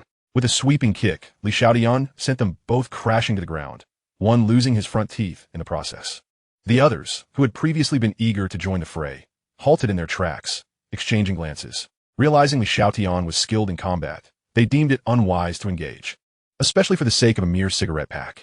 I have some matters to attend to. I must take my leave. Yu Gang, I received a phone call. My girlfriend wishes to meet me. Should I fail to attend, she threatens to end our relationship. In the blink of an eye, apart from the 2 sprawled on the ground, all of Yu Gang's companions have departed. Li Xiaotian approaches Yu Gang, leans down, and raises his hand. Slap! A distinct imprint of a palm now graces Yu Gang's cheek. Do not disturb me again, nor harass Su Donger. If I find out otherwise, a mere slap will not suffice. Feel free to test that. He pats Yu Gang on the shoulder and turns to leave. The following day, upon reaching the school gate, Xiaotian finds Su Donger waiting expectantly. He hails a taxi straight to the airport. At 1 o'clock in the afternoon, they emerge from the airport, and Su Donger cannot contain her curiosity. Mr. Li, where do you plan to invest in real estate? I have some spare time and can assist you in researching. Xiaotian chuckles lightly. Zhongwankan, Wangjing. I won't consider old, dilapidated properties. In Zhongwankan, I'll purchase apartments between 60 and 100 square meters. As for Wangjing, I prefer newer builds and will avoid large units exceeding 120 square meters. Su Donger nods in agreement. Mr. Li, aren't you concerned that I might leak your investment plans? Xiaotian gazes at her. I trust you. Upon arriving at a hotel, Xiaotian requests, hello, 2 standard rooms. The receptionist glances at Xiaotian, then at Su Donger, smilingly inquires, aren't you two a couple? Xiaotian promptly replies, no. His response is decisive. Yet the receptionist offers a knowing smile. I'm afraid we only have 1 room left. The standard room contains 2 beds. What do you think? Xiaotian is rendered speechless. The last time he stayed in Yangsheng with Wang Jiajia, it was the same scenario. Is this a standard protocol for all receptionists? Perhaps we should find another hotel. Su Donger laughs. Let us just share a room. After a long day of travel, I'm quite fatigued, and sharing a room will save money. Xiaotian turns to the receptionist. Book the room.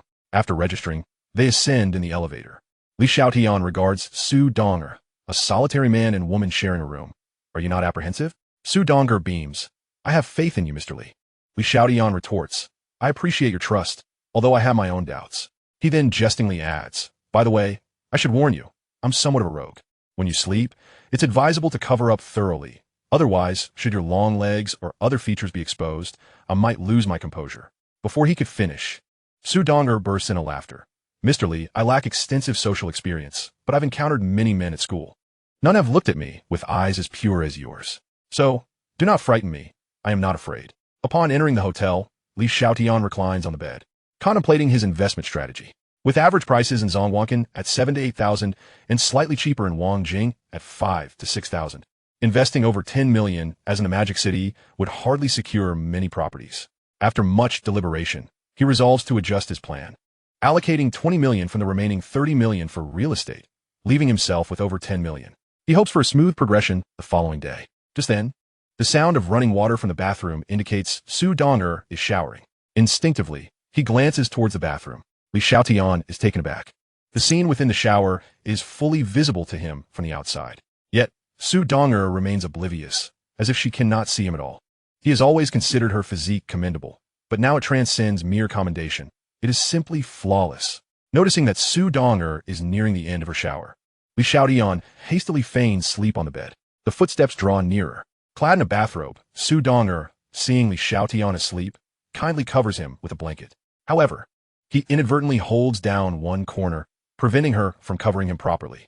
Su Donger releases the blanket and approaches the side of Xiaotian's bed, crouching down and whispering, Mr. Li, wake up. You should sleep under the covers.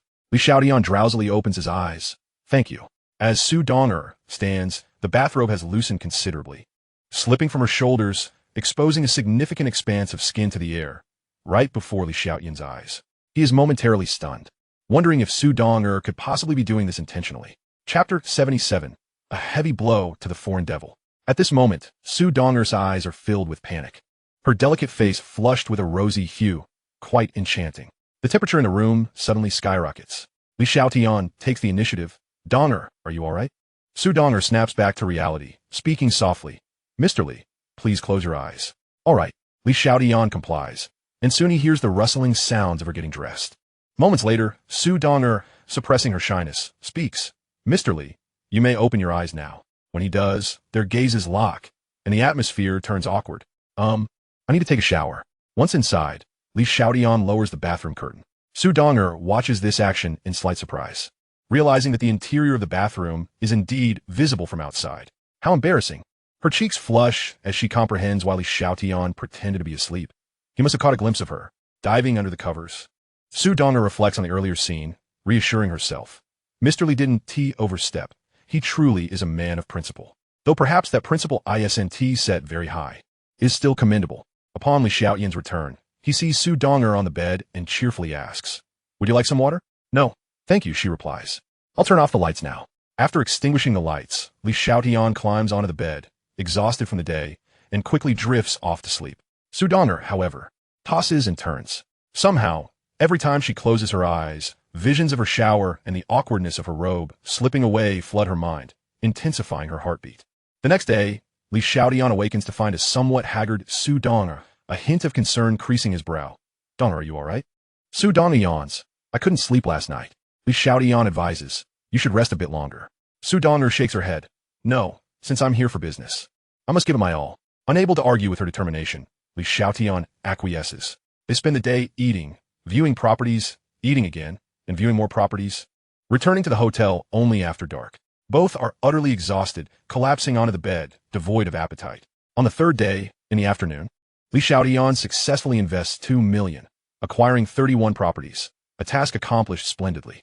There were challenges along the way, but Su Donger's professionalism proved invaluable. "Donger, you've been a tremendous help. I owe you a grand meal." Su Donger shakes her head. "Mr. Li, you've already spent quite a bit these past few days. Let us skip the lavish meal. I've heard so much about Beijing roast duck. Could you treat me to that?" Li Xiaotian nods. "Certainly." They arrive at Quanjude, both experiencing Beijing roast duck for the first time, enjoying the delightful combination of cucumber and scallion. At that moment, a tall foreigner with blonde hair and blue eyes approaches. Speaking fluent Mandarin. "Hello, beautiful. My name is Peter. You are stunning. Would you be interested in becoming friends?" Su Donger shakes her head. "Not interested." Peter chuckled, "My dear. There's no need to feel shy. I hail from the beautiful country, and I propose we become friends. Should you ever wish to travel abroad, I could be of assistance.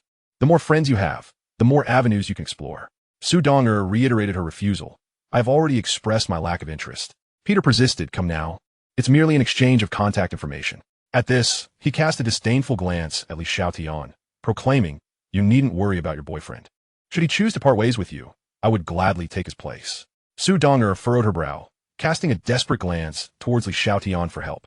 Li Xiaotian rapped the table and directed at Peter, "Get lost. If you dare to harass my girlfriend again, I will make you regret it."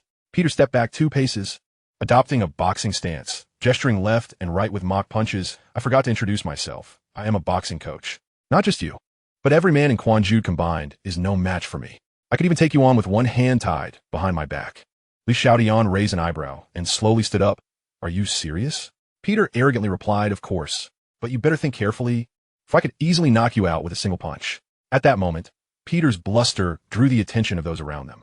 Li Xiaotian, standing at 1.8 meters, was of similar height to Peter, yet his physique was considerably less imposing. A middle-aged man stood up, saying, "Young man, do you need assistance? This is Yinjing, and we can't let a foreigner bully us, can we?" One by one, people began to rise. Some, however, hesitated, held back by their girlfriends.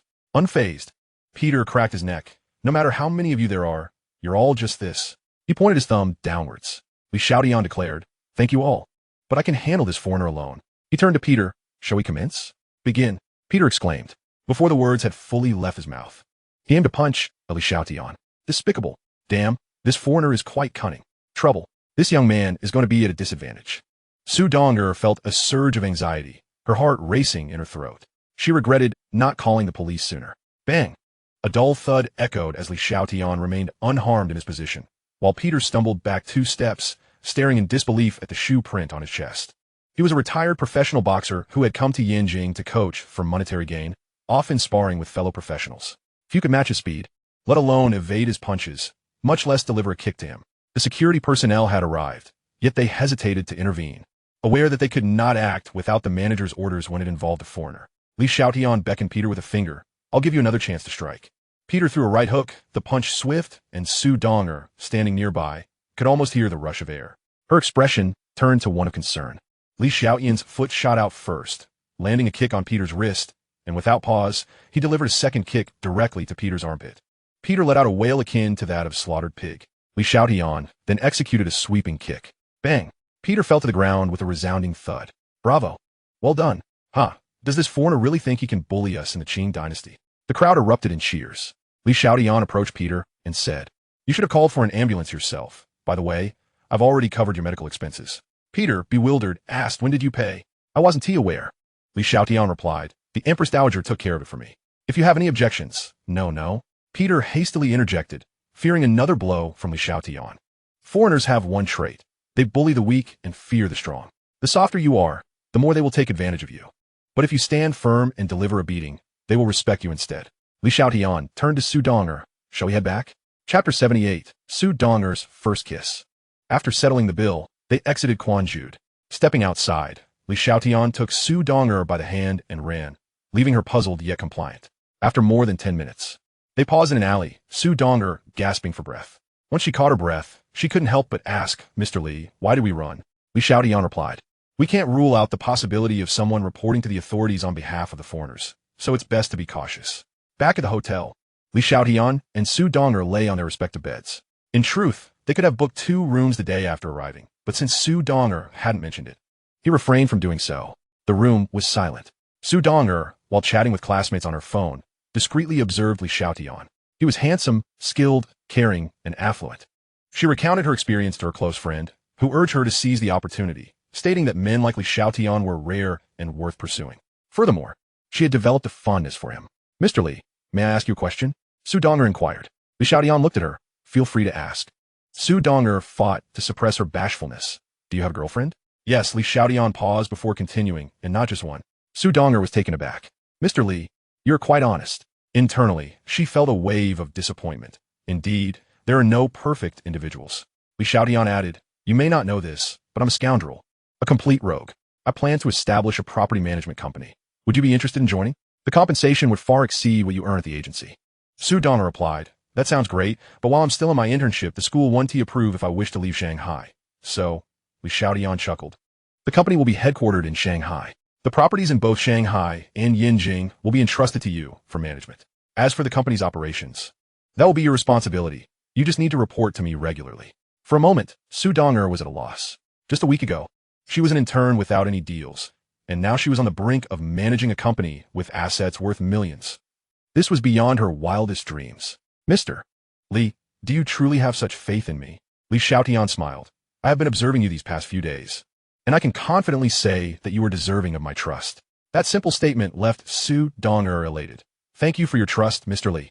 I assure you, I will not disappoint your faith in me." The following day, at the airport, Xiaotian and Su Donger prepared to depart for different destinations, both waiting in the departure lounge. As Su Donger was about to board, she said, "Mr. Li, I still haven't thanked you for yesterday." Xiaotian replied with a smile. "Then work hard." Su Donger stated, "Working hard is for the salary you provide. It doesn't express my gratitude for your help yesterday. Right now, I have nothing to offer you."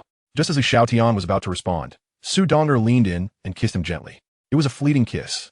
"This is my first kiss. Consider my gratitude. To be honest, I have quite an affection for you, but this kiss should serve as a closure for that thought. Farewell." With that, Su Donger departed. Xiaotian touched his lips, pondering, "Closure? I fear it may not be that simple." As Su Donger boarded the plane, a passing flight attendant noticed her flushed face and couldn't help but inquire, "Ma'am, your face is quite red. Are you feeling unwell?" "Ah, is it still red?" Su Donger gently caressed her cheek, feeling its warmth. There was no discomfort. All was well. In the afternoon, as Xiaotian emerged from the airport, intending to hail a taxi, a man in a suit approached him. "Mr. Xiaotian, our boss wishes to see you." Xiaotian furrowed his brow. "And who might your boss be?" "You'll find out when you meet him," the man replied, gesturing toward the Rolls-Royce behind him. "Rest assured, we are not members of the underworld." Xiaotian acquiesced, following the man into the vehicle. Inside, a middle-aged gentleman sat, streaks of white in his hair. Engrossed in a newspaper, Xiaotian settled across from him. The man continued reading, prompting Xiaotian to raise an eyebrow. "So, you invite me and yet choose to ignore me? Very well. Let us see who grows impatient first." He took out his phone, notifying everyone of his return. After a brief moment, the middle-aged man lowered his newspaper, appraising Xiaotian with admiration. At such a young age, to possess such resolve is indeed commendable. Xiaotian smirked. "Ha, you finally could not contain yourself. However, I've already recognized you, Mr. Xu. You are quite the gentleman. No wonder you are regarded as the foremost Confucian businessman in Nanjing. I find myself humbled by your refined demeanor."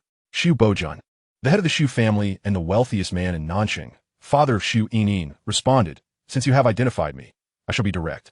I do not approve of your relationship with Yining." Xiaotian smiled faintly. "Though you are her father, my relationship with Yining is a matter between us. Perhaps you could persuade her to part ways with me, but let me assure you, that approach will not bear fruit." He shook his head, indicating the impossibility of such a request. Xu Boujun chuckled.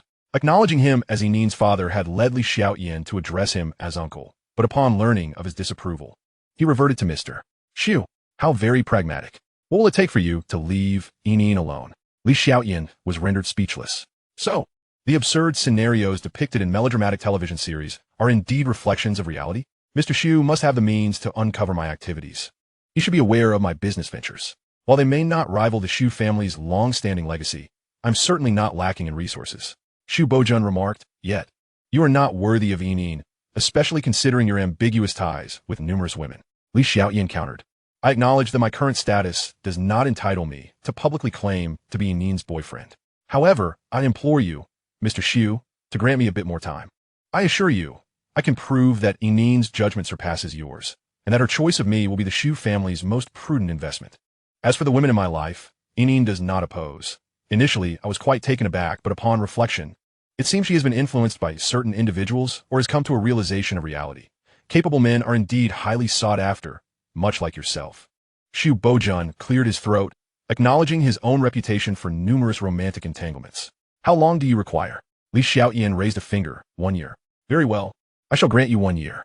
The vehicle gradually came to a halt. As Li Xiaotian exited, Xu Boujun narrowed his eyes and advised, for Yinin's sake, let me caution you. Xiaoxi has connections with influential figures from Nangang, who are involved with foreign entities. It will be wise to repay any debts promptly. Li Xiaotian replied with a smile. Thank you for the warning. I'm fully aware. As the Rolls-Royce departed, Li Xiaotian found himself bemused, realizing that Xu Boujun had taken him on a roundabout journey back to the airport. Such pettiness. On the way, Xu Boujun inquired the driver a Dao. What are your impressions of Li Xiaotian? The driver responded, surprisingly impressive, though your handling of him was equally unexpected. Xu Boujun smiled. Li Xiaotian is indeed a talent. A man favored by fortune, possessing resourcefulness. 1 year is not an excessive duration. I hope he could deliver a pleasant surprise.